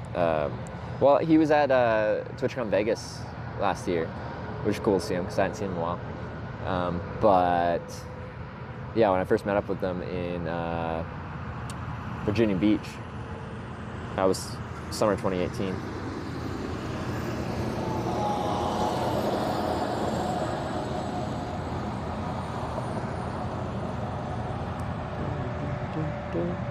Go west.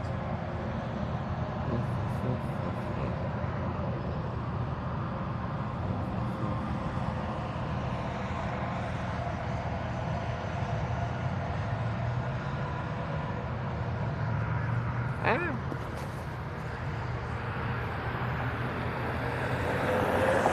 can probably de-sunglasses for the last couple minutes we have of light here.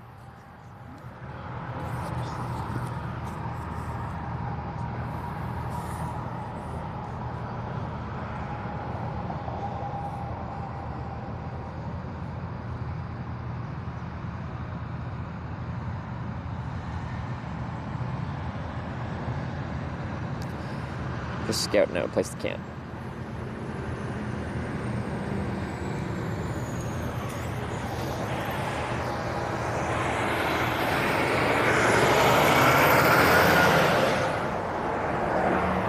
He gave me the going different way wave.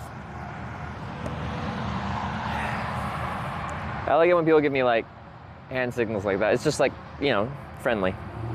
They don't have to, and it doesn't bother me when they don't. It's just nice when they do.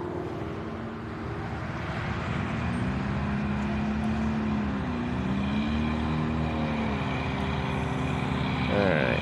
I don't see any amazing churches, at least right around here. Sorry, no, I'm not reading that much chat. I'm just, if I don't get picked up, I'm figuring out where I'm gonna sleep.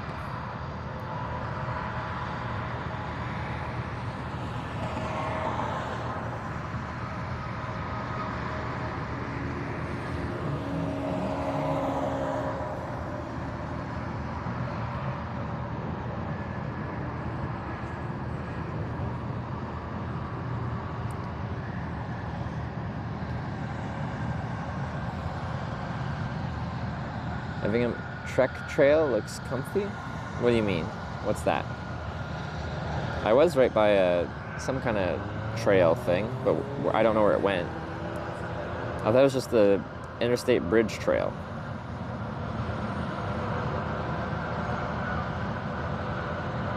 Oh yeah, where does that go? Is that just up there? Or where does it actually go to? We could just go explore out there. It's all just public trails. Oh, trek trail. Okay. That's a big possibility, probably.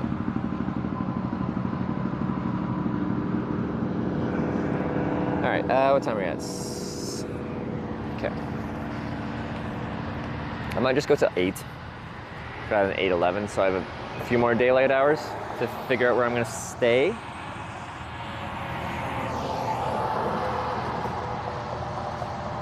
What kind of data using streaming like this? I use unlimited international data, which has some issues. I also have some domestic sims, but my domestic sims are, it's tough because there's so many like unlimited plans, but none of them are unlimited, and they impose lots of restrictions, both on the types of devices you can use them on, and also like tethering and stuff like that. So it gets frustrating.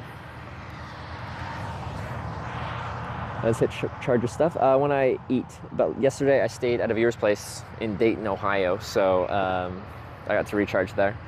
But if I'm just camping at night, like I have enough batteries where I've streamed one day, I'm not hurting on batteries yet. But come tomorrow, for dinner time, I should be charging regardless of where I'm eating.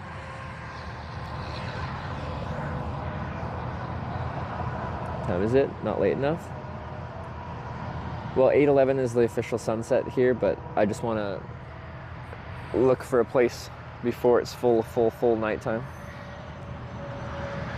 Oh.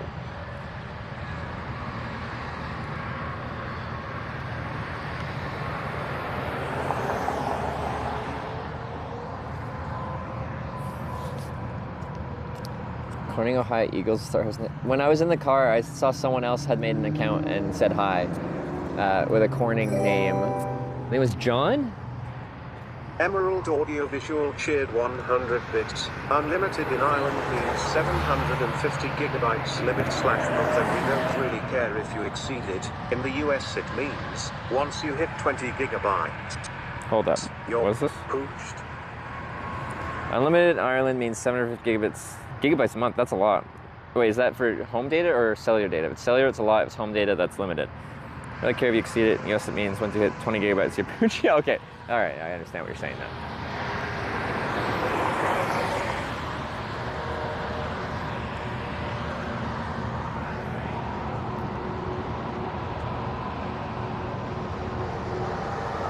Cellular data, yeah. Put non-serial killer on your sign, you might have better luck. I've done that before, but it was like this. So I was hitchhiking south in California, and I had a south sign.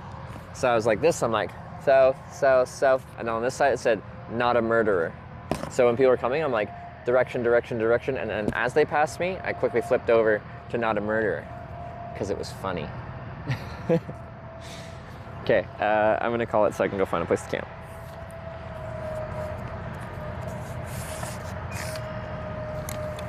Ooh, I still got 2 donuts for dessert. Do that again. Yeah? Gotta give the people what they want. Exactly what a murderer would say? Nah, come on.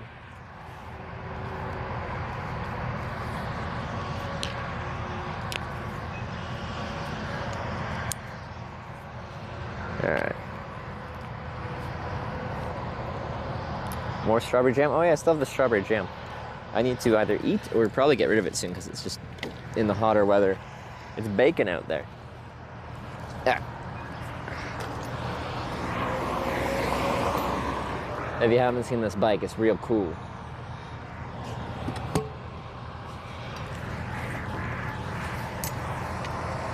So timer pause if we are still running it.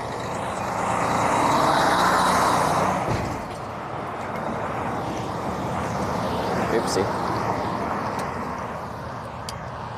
Well, this wasn't my most efficient setup yet. Alright, now it's a bike. Actually, so I can pick up the backpack, we should put it back on kickstand. Go west. Go west. Eat or hit the... I'm gonna scout out a place. I'm kind of tired because up till like over past 2 a.m. last night, so I'll probably scout out a place and set up on the earlier side. So I can get an earlier sleep tonight, and I'll probably be camping pretty publicly, so I'll probably be up early, so I need to catch up on sleep.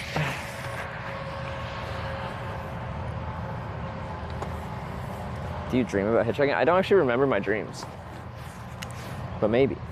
I'm sure I do dream. So we had a conversation about like horror films and how I'm a rational human, and my rational mind can watch horror films and not be too afraid because I know they're not real, and like I can separate reality from fiction. 100 bits. Hello. Hello. Dark Soul, links to the 100 bits. But when I'm sleeping, my unconscious mind clearly can't. I mentioned that because like I get more restless sleeps, but there was one specific incident where I watched a movie called It Follows. It's got like this being thing. 1M cheered 100 bits. The Effingham Trek Trail looks comfy, just a thought. Yeah, I'm heading that way, I think. Thank you for the bits and thank you for the recommendation. Anyway, there's like this being that's constantly following you, trying to kill you. And by sleeping with someone, you can pass it on to someone else. So now this thing is following them and trying to kill them. But if that thing kills that person, then it can go down the line and start killing everyone down the line. Anyway, I watched that, this was years ago, with my girlfriend at the time. And we were in bed, and I apparently just hopped up out of bed, slept, walked, like ran into the door, and then sorry, truck just drove through the intersection awkwardly to pull over. Like ran into the door and then woke myself up by smashing the door and falling over. And that's when I learned I'm not good at, like, I don't believe that's a real movie. I don't think anything's actually chasing me. But your subconscious is not so rational.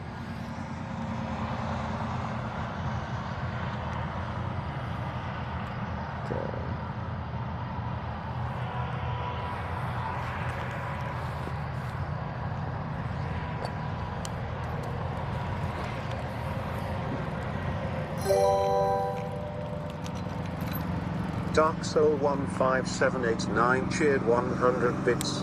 Keep your head up, man. Praying gesture.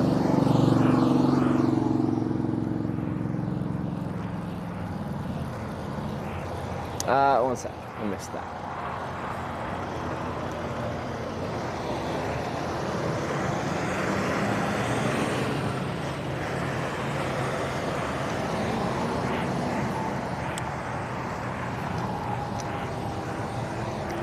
I think I can connect to it over here.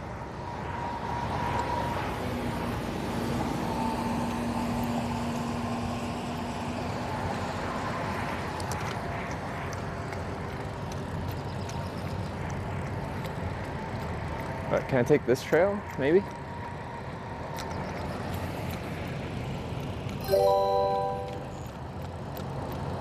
KN0CK underscore KN0CK underscore J0K cheered 100 bits. What state have you had the best and worst luck hitchhiking in? Best state, best and worst luck hitchhiking. Has any state stood out extremely bad or extremely good? Well, I got shot at in Arkansas when I was camping. I wasn't really hitchhiking. On this trip, I don't think any state has stood out especially as good or bad. New York's, well, most of our hitchhiking has been done in New York and Ohio. We were trying to catch our first ride out of Illinois on this trip, and we weren't successful in the hour or so we did it. I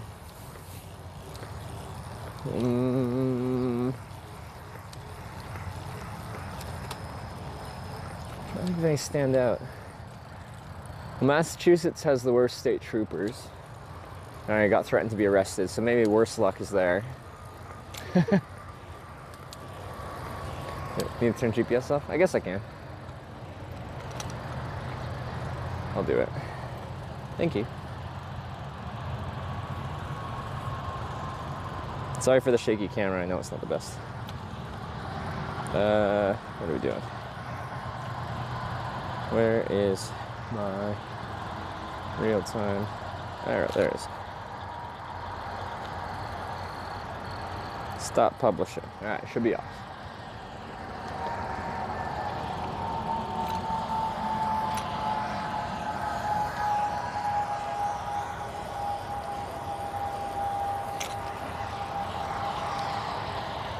I seem to have invested a little bit in this. Like this bridge right here on the right here, that is a pedestrian and bicycle only bridge. Wow, look at this. Bike hill 5% grade.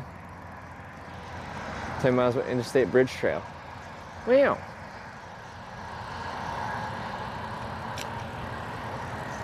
Wow, I immediately feel several degrees cooler out here. Sorry for the shake. Especially in the low light, it's gonna look real bad.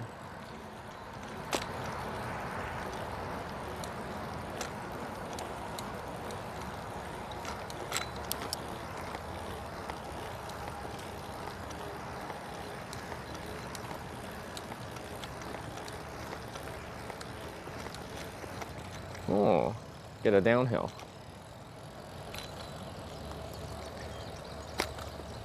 Good looking bushes. The woods like these are actually really hard to get into. Like if I was just gonna like bushwhack to get like out of the way. Because they're very just dense. But I think chances of finding something decent are very high. But I think like even around here, I'm curious how much traffic this even gets. Like even I was just off to the side. But there, try to adjust. Ooh. Ooh. What about these? Ooh, what about that? Bike route. That goes nowhere.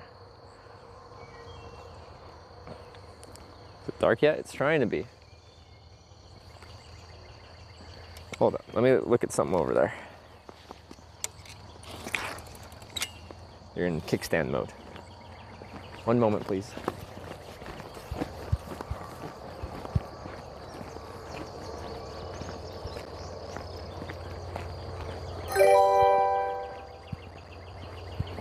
Sesam just resubscribed for 3 months. THX for the entertainment. No worries. Thanks for the bits. Oh, sorry, that was the... Not at... Oh, it's a broken... Thanks for the 3-month resub, rather. There's Knock Knock Joke with the 100 bits. Thank you, Dark Soul with the 100 bits. Keep your head up, man. No, like, I'm not sad about not getting a ride tonight. I think we'll be able to find a spot to camp here. Not too much issue.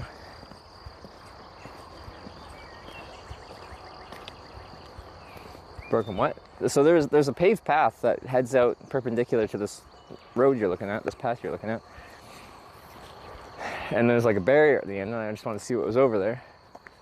And there was at one point like just a pedestrian bridge out there, but it was completely washed out. Is it the tent you have? My tent is a non-freestanding tent, so you just have to stake it out correctly. So in the tent world, I wouldn't say it's the easiest tent, but I also wouldn't say it's difficult. I might. It's a good way to feel alive, you know? Never feel more alive when you're like surviving in the wild and drinking your own urine. But maybe if like me and Bear Girls met up, we could do a piss swap.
My mic back.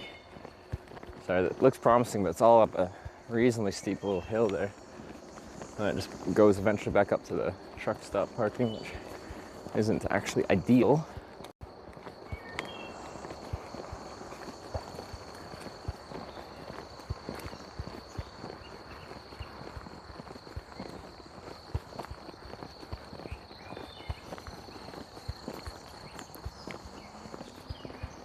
Alright, let's continue on a little bit. This looks nice. It's nice. Just, I'd like to find somewhere like enough off this main trail that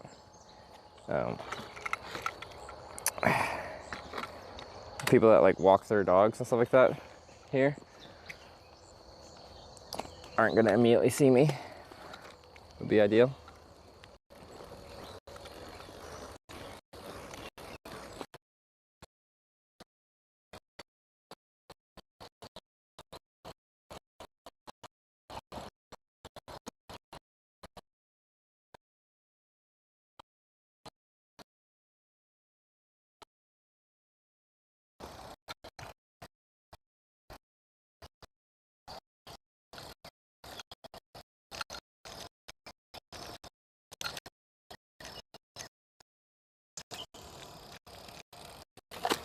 Dog will smell you, yeah. Like, I love dogs and stuff like that. When I'm camping and wild camping, dogs are like just kind of a pest. They're annoying. Here we go.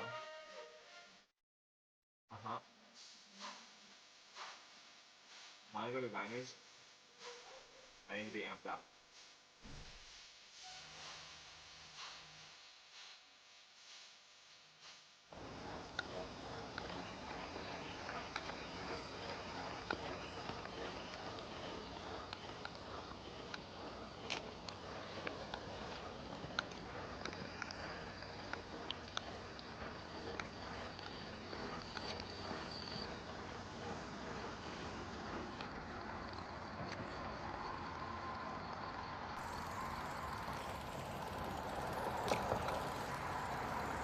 Oh, this is very much a wooded trail.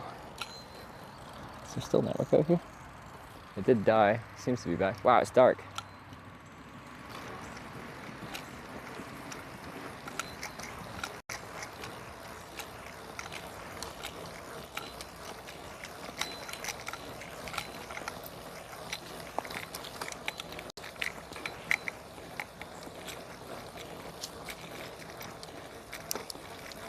I do have headlamps, so. Oh, that's uphill.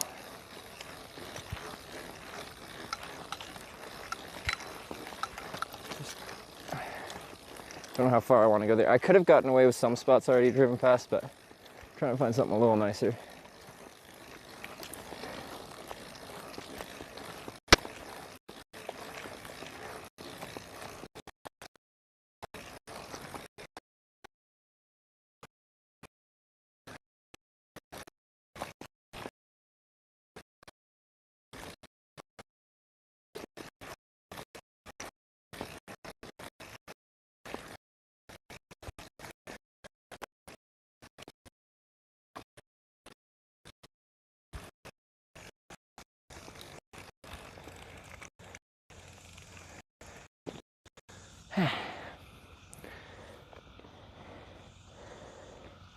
Cops move you along. Only once in Japan.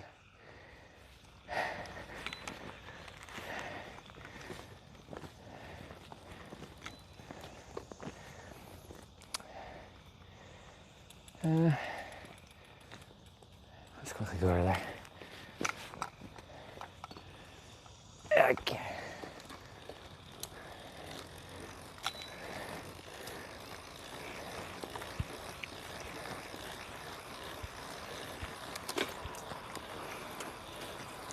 Hey.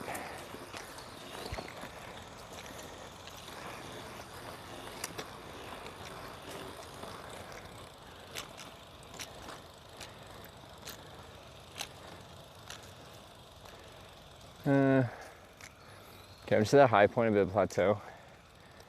Before I go down and out of here, I think I found a spot that might be better than going down this hill.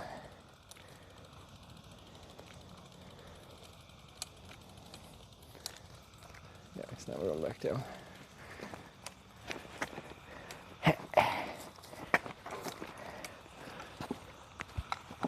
Okay.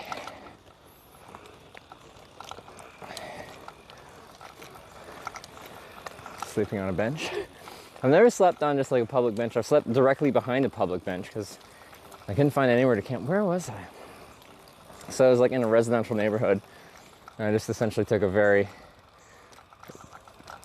camped late and set up, or didn't set up a tent, just cowboy camped with just my sleeping pad, sleeping bag, and left like at the very first light in the morning.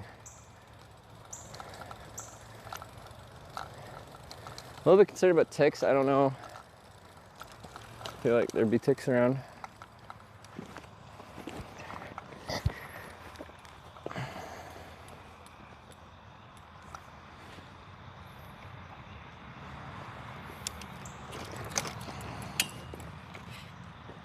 I tucked my pants into my socks though.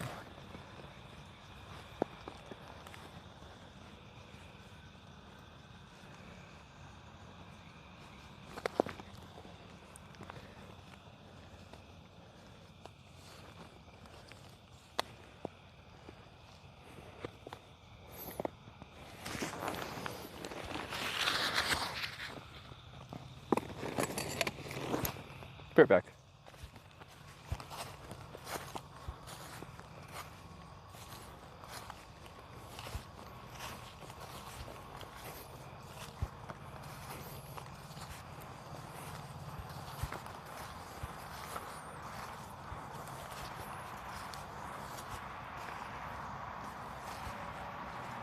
Yeah, I think that's what we're gonna have to do.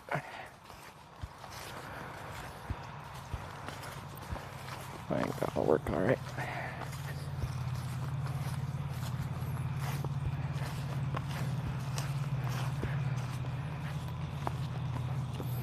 Let me just check my legs, see if it's ticky in this area.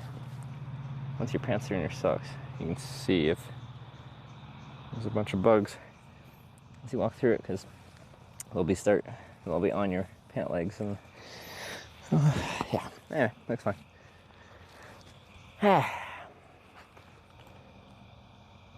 This will be a good spot actually. Just gonna go like this. You can look up at the forest canopy.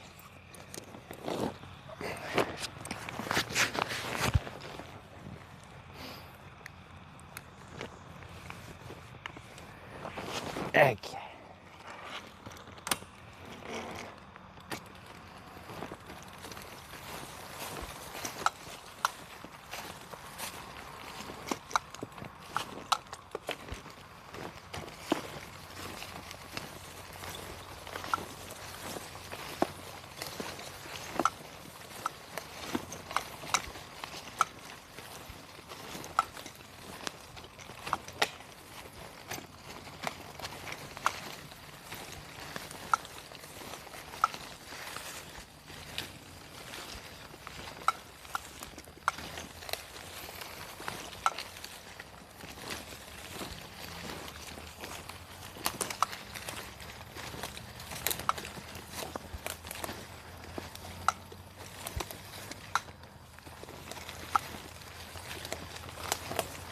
Was at some point actually a path of some sort.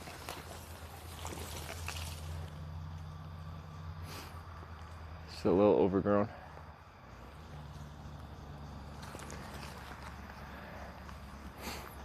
Let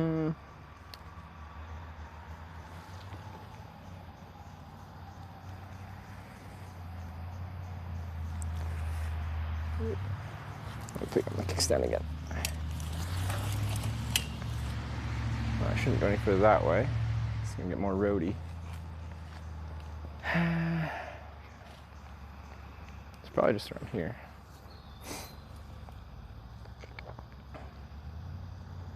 Blair Witch mode? Exactly.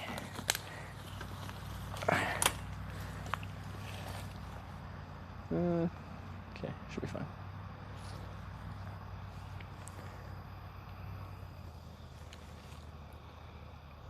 Trying to find the least overgrown section.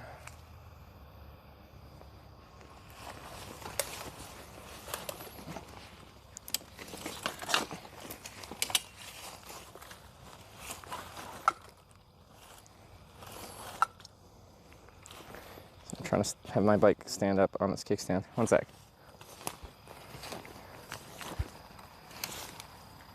No, it doesn't get any thinner over there. Over there. This is the thinnest spot. Okay. All right.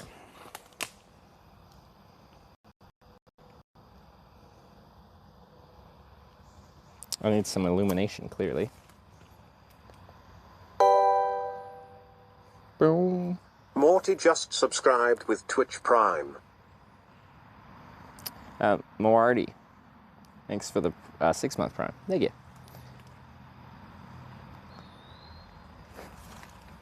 Bush. Okay, I need to establish get all my stuff unpacked here. So dark. Yeah, there's a reason I ended a couple minutes before sunset. I figured it'd take a couple minutes here.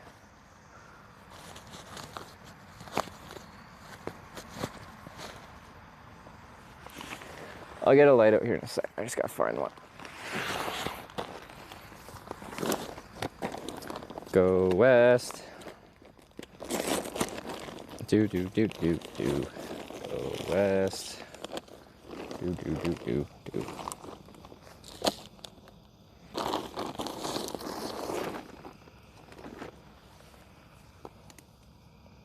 What about bears? They're usually at the dogging spots. Okay. At some point I had my lights easily accessible somewhere. I don't know where I put them.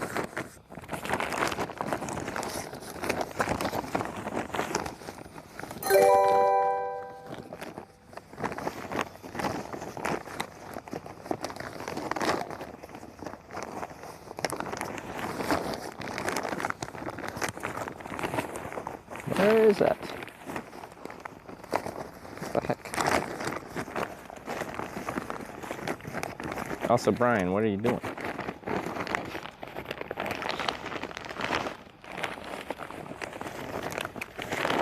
made the little sound, but you didn't do anything with it.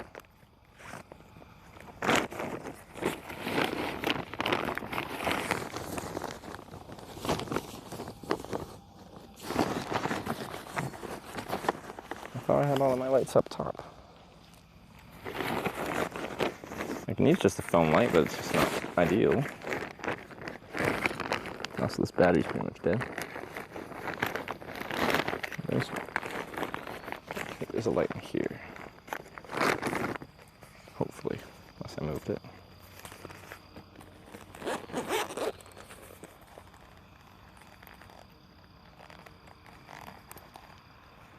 Okay, I guess I moved it.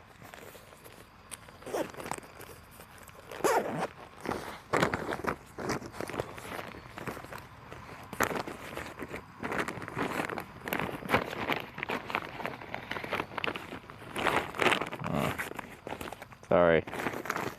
Is it in my bottom bag? That's annoying.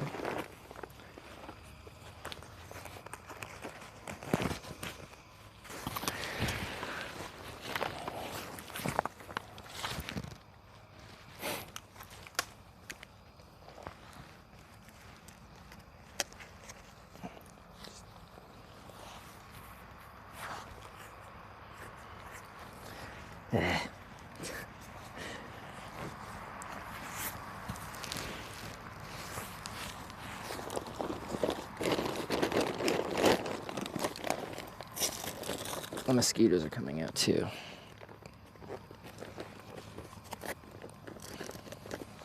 Okay, I gotta put my sweater on.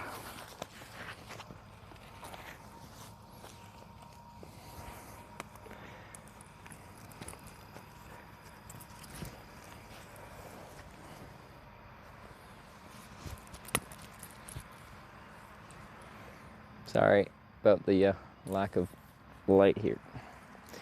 We'll get there. I just very... Oh wait, my headlamp. It's been mounted to the...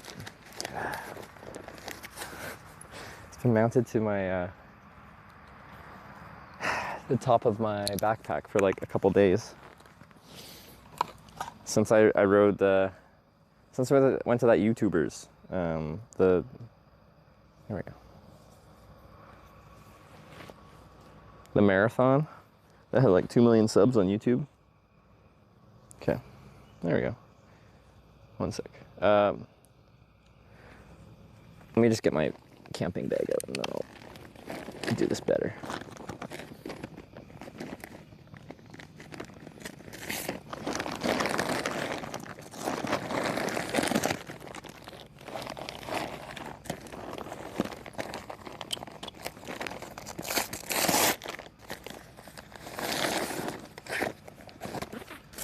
Oops. Those stinging nails? Stinging nails isn't so bad, but I don't think so. I lived on an uninhabited island eating mostly stinging nails and oysters for a week. It was an interesting experience.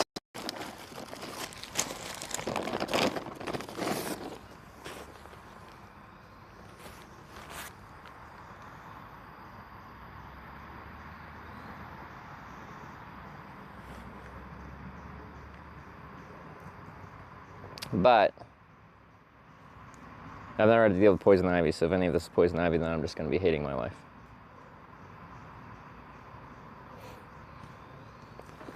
Because I don't know if we just don't have it out west, but I've never had to deal with it, so.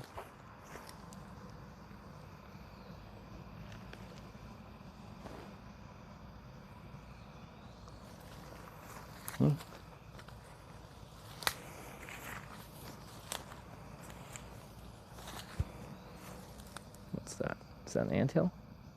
Might be.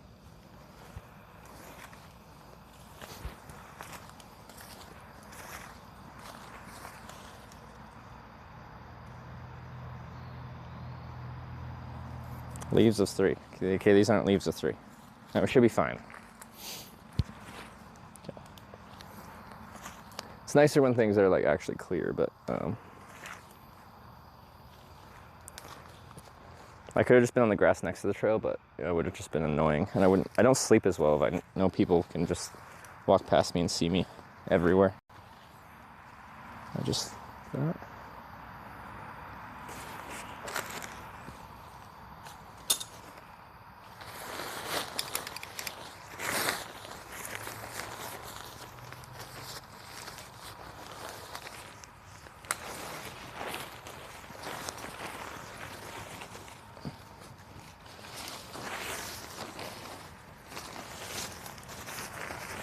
So like, in my opinion, like stinging nails like kind of annoying, but it's not like debilitating. Like it's just, it doesn't really feel that bad.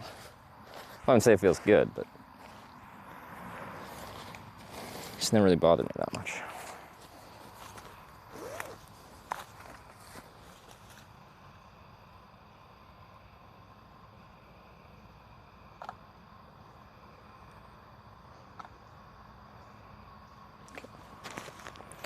All right, let's get her going. So in this kind of environment, this tent should be, even though we're not that far off trail, we're enough that there's enough bushes and trees and stuff like that, that this tent in Woodlands camo is going to be a fairly good cover. When I'm like tent shopping, I'm quite often looking for a tent in a nondescript color. But for most people, you don't want a tent that's hard to find. You want a tent that's easy to find. Either you want to be able to find your campsite when you're walking back to it, or in a non-ideal situation, should worst come to worst, a search and rescue kind of situation, you want other people to be able to find your tent.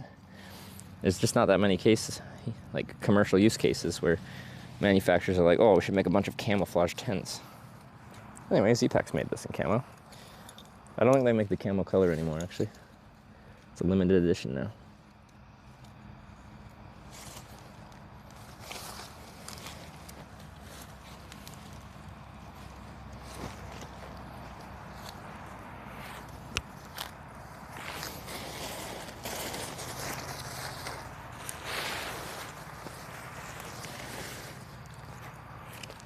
Check.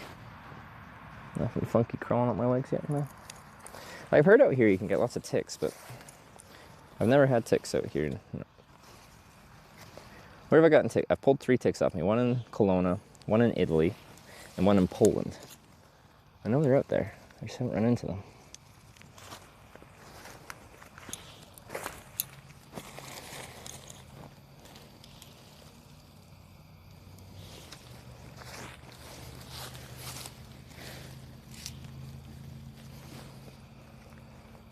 Okay.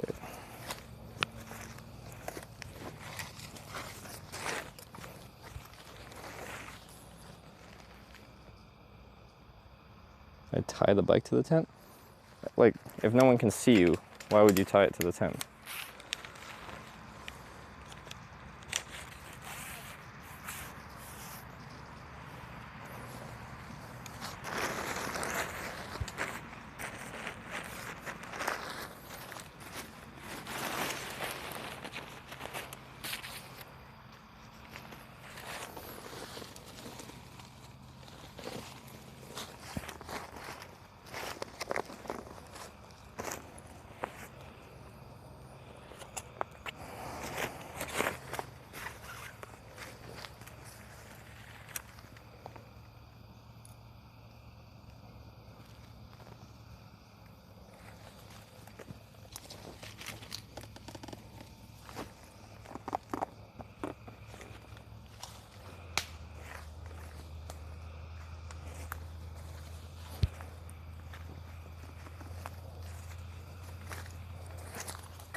Alright, basic pitch completed. Okay. Alright.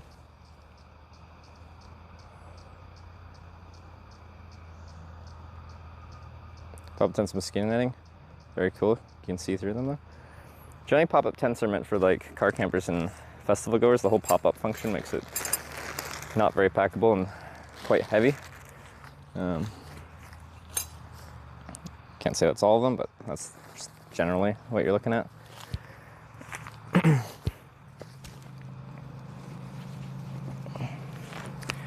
This tent is what it is because it weighs 1 pound, 450 grams.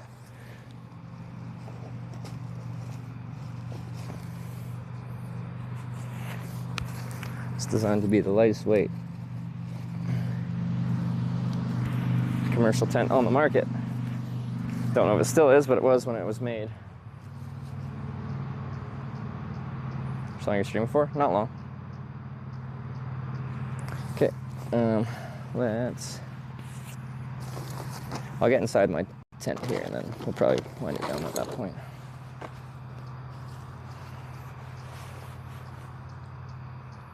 That's nothing. The weight?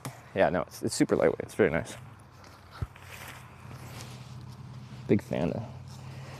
So like, since it's a non-freestanding tent, there's some downsides. Like, if you don't pitch it up well, it doesn't stand up. They're worse for ventilation. They're worse for condensation inside the tent. There's a few definite downsides of having a non-freestanding tent like this.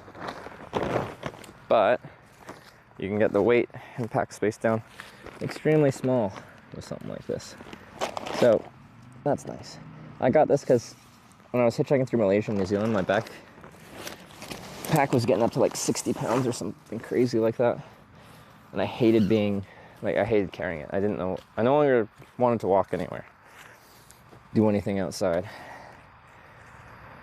So I just didn't enjoy traveling as much. So I bought a lightweight backpack, lightweight tent, try to go as lightweight as for my base things as possible, switched from a backpack-based streaming setup back to a cell phone. And I enjoyed traveling a lot more because I got my base weight down to like, including my streaming gear, like 20, it was just over 20 pounds.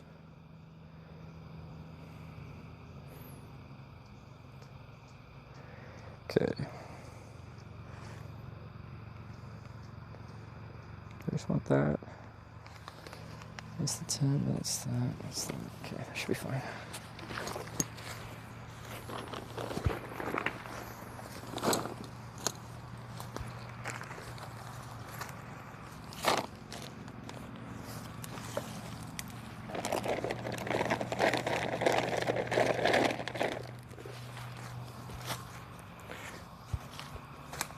Oh, my mic is dying. I have to mute it really quickly. 1 second.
All right, we did it.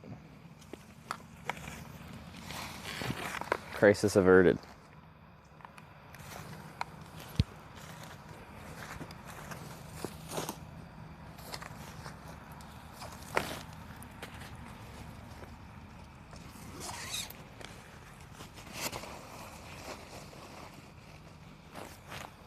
Wait, I need something from this one.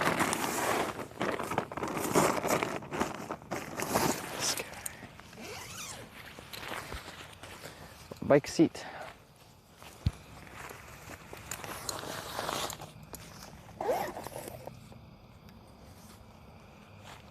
I heard the tinkle? No, you didn't. Liars. Sorry, when we're inside the tent, you should be able to see a little bit better.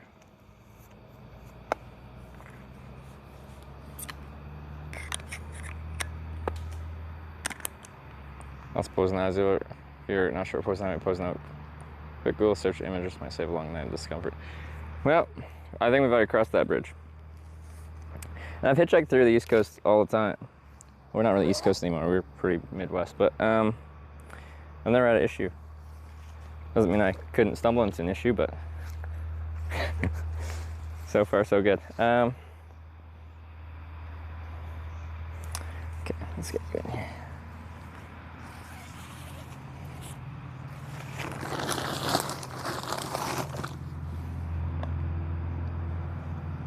T-Pack's that's 0.75 of a pound now. Oh, which one is that? Is that the Plex Solo, or did they make a different one?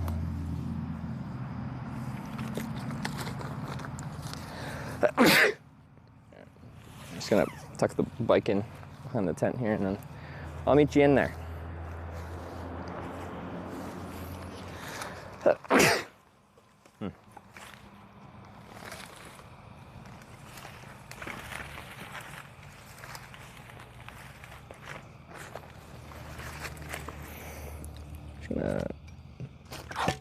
I'm gonna completely fold it.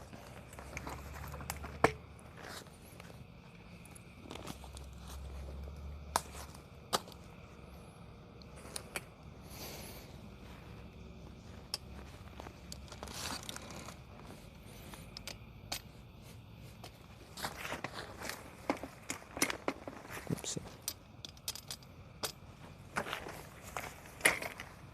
Partially folding my bike for the night. Oops. Okay, I just fully folded it. That's fine.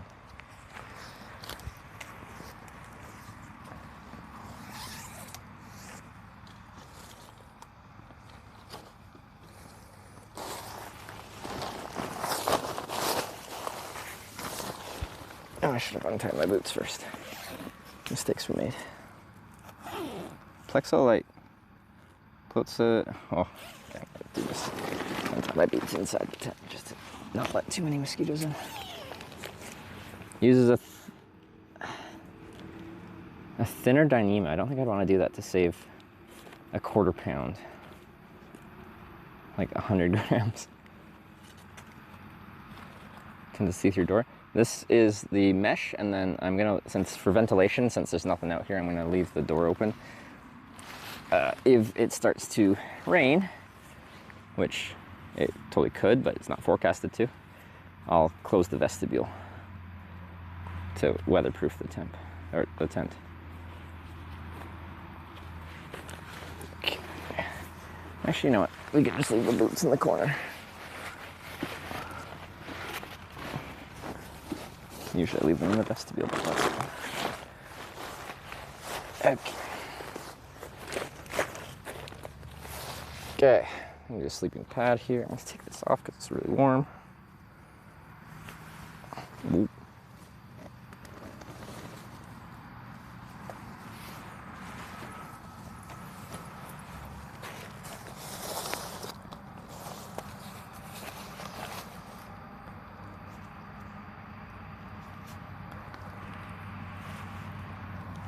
And it happened at a natural disaster.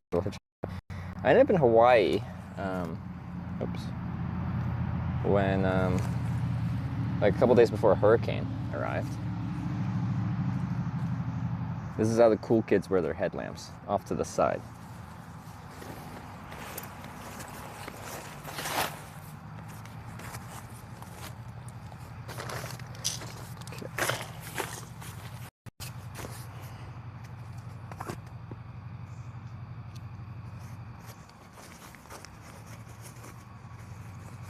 Need a boots command? Maybe we should. Yeah, people are curious about the boots. They're nice. These are my boots. Red Wing Iron Ranger. There's a specific name for it, but it's a rough out leather.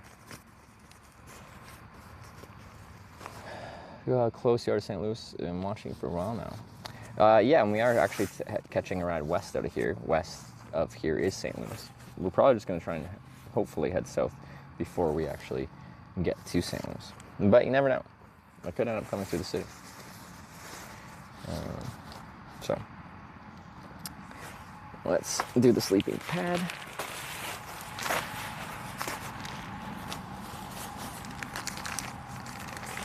Some Steve Walsh camping videos. I think I've seen like 1 or 2 of them. Oh, that's probably a little loud. Lobster just resubscribed for 3 months. Lobster, thanks for the 3 months. They charge your stuff while camping. I have a lot of mobile batteries, like this. I charged them all last night, but generally, while I'm hitchhiking, if I don't end up sleeping inside, which generally I don't, I'm doing this, I go and eat dinner, and I ask to charge batteries. Like I ask to use 1 wall plug, and I have this like 6-port USB charger that charges up to 200 watts at a time.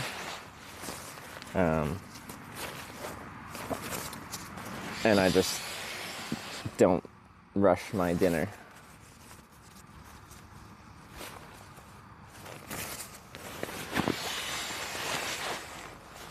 Did not like my thermos, Neil. What were your issues with it?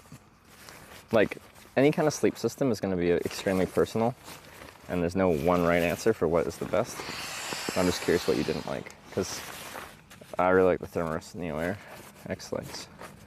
Well, there's Thermos. There's X-Lite, X-Therm, Uber Light.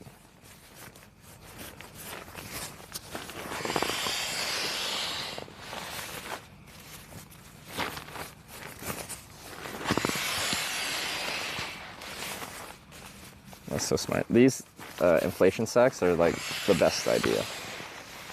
There's no better system. The Thermos one isn't actually that great. At the seams, or this material itself is like slightly air permeable, so I can feel like a draft coming through the material when I squeeze it together like this, which means we're losing some of the air. The one that I had with my ex-bed down, that was nicer, and Sarah had one with her what sleeping pad that she had in Europe. I forget what it was called. What was it? We didn't like that sleeping pad for other reasons, but it had a good inflation sack.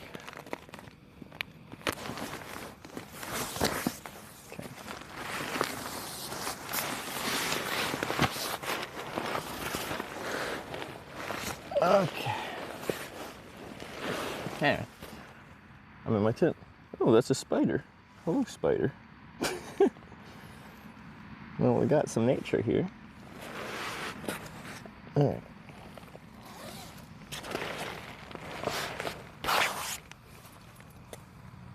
Well, I think I got it. Did I get? I think I did. It's not a big deal, I don't think. But it's just gonna get crushed in the night.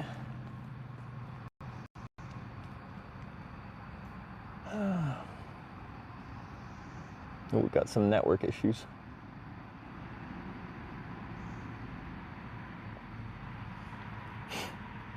But yeah, you track some bugs in. You have pillows? I'll show you my pillow. This is a fleece. This is my pillow.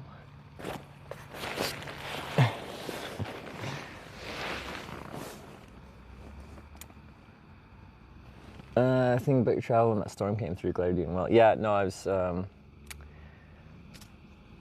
had a viewer kindly give me a place last night, and a thunderstorm did roll through last night as well, so it was good. Do you have a blanket? I do. It's in here. I can show you.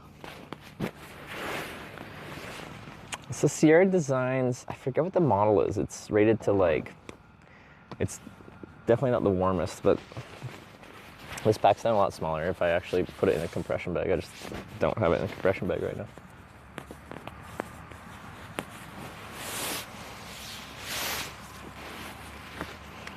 So this is a sleeping quilt, not a sleeping bag. Sleeping bag zips up, a sleeping quilt doesn't. Although it can use other strapping systems to make it so it wraps around you and doesn't lose all the heat. I don't know the best way to show what I mean by that. So this down here is the foot box. So this far into it is an actual space that my feet go into. This much, so like 2 feet. So I'm warm right now, so I don't really need to go in here, but I'll do it just for a sample. So that just keeps my feet always tucked in. It's easy to vent them out if I'm too warm though. And then this is just essentially a blanket with no zip on the side. Now, this one's kind of nifty because if I do end up cold, I'll show you this. It's kind of cool. I think it's cool. Like, it's not a mommy bag, so you can't really like put this over your head, but where I can put it like this, and my mouth is still breathing out, so I'm not breathing air into the sleeping quilt, and then just throw this over my shoulder and kind of lock myself in.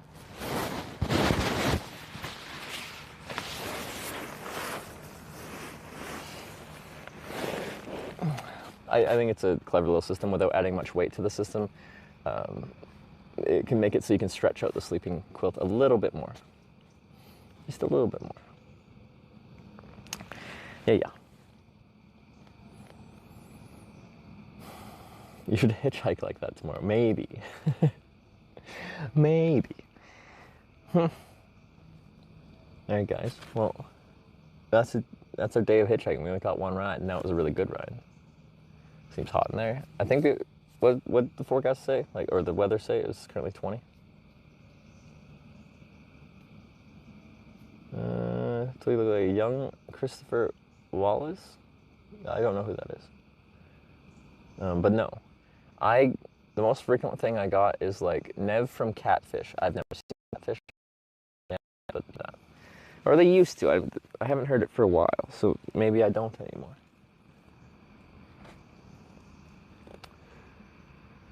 Okay.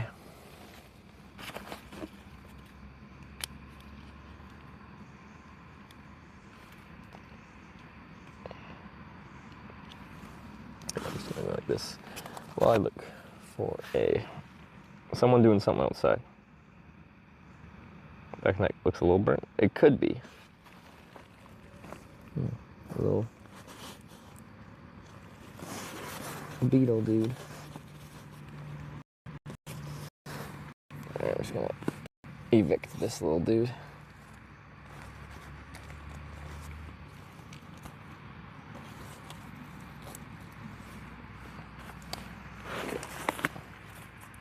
Some power boost mode. Some power boost mode. Stop. Don't hurt me. I'm sensitive. Around 57. That's nice. Shook his car camping. Rob is still biking for outdoor stuff. Alright, let's see what we can find. I try to spread it around. I rated Shook on Fraser there. I rated Rob like a day or two ago, I think. They're both streamers that I think are good people, and I enjoy hanging out with them, and I like their content. But I do try to spread it around still. Not going well for Edmonton at the moment. What's the series at?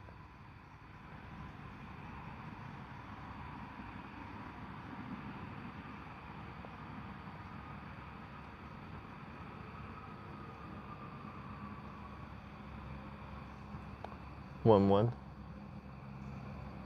Yeah. I'm scared for you, just out in public like that? Oh, I've done this for 10 years, my entire adult life. This is, what day is it? This is just another Sunday night for me. Don't worry about me.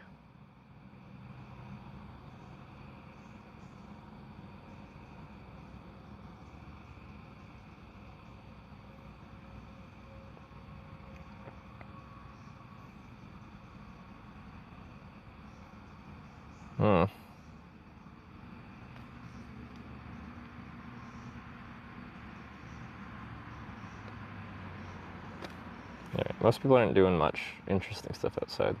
I rated Shook recently, but he looks like he's actively about to go out fishing there on Fraser Island, which is actually outdoors.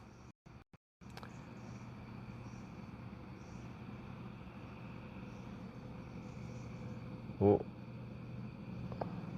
Network's struggling here. I can barely load my my Twitch dashboard here.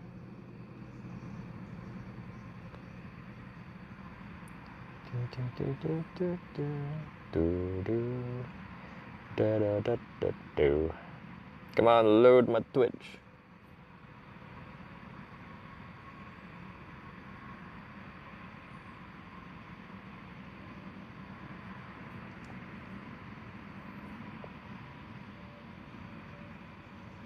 Load.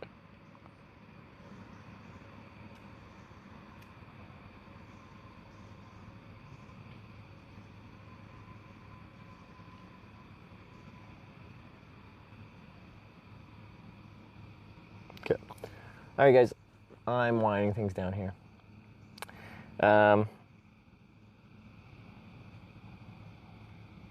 That is the end of day. Is it day 9? What day is it? Turn off GPS. I did. All right, I did. Anyway, that's the end of day 9 of our Twitch Plays Hitchhiking Corning Redemption Tour. We made it really far today. We made it really far. 300 something miles in one ride, but only one ride, you know. I want more. Tomorrow should have more. I think we're gonna end up probably going on non-interstates partway through tomorrow. So that's exciting. But yeah, go say hi to Shookies on Fraser Island on the off the east coast of Australia. It's a cool place. I went there with them a few years back. He invited me to go to Fraser with him. We did some camping, did some fishing, had some good times, both online and offline. It was nice. Anyway, I'm gonna go to sleep, and I'll see y'all tomorrow. Thanks for watching. See you next time. Good night. Bye.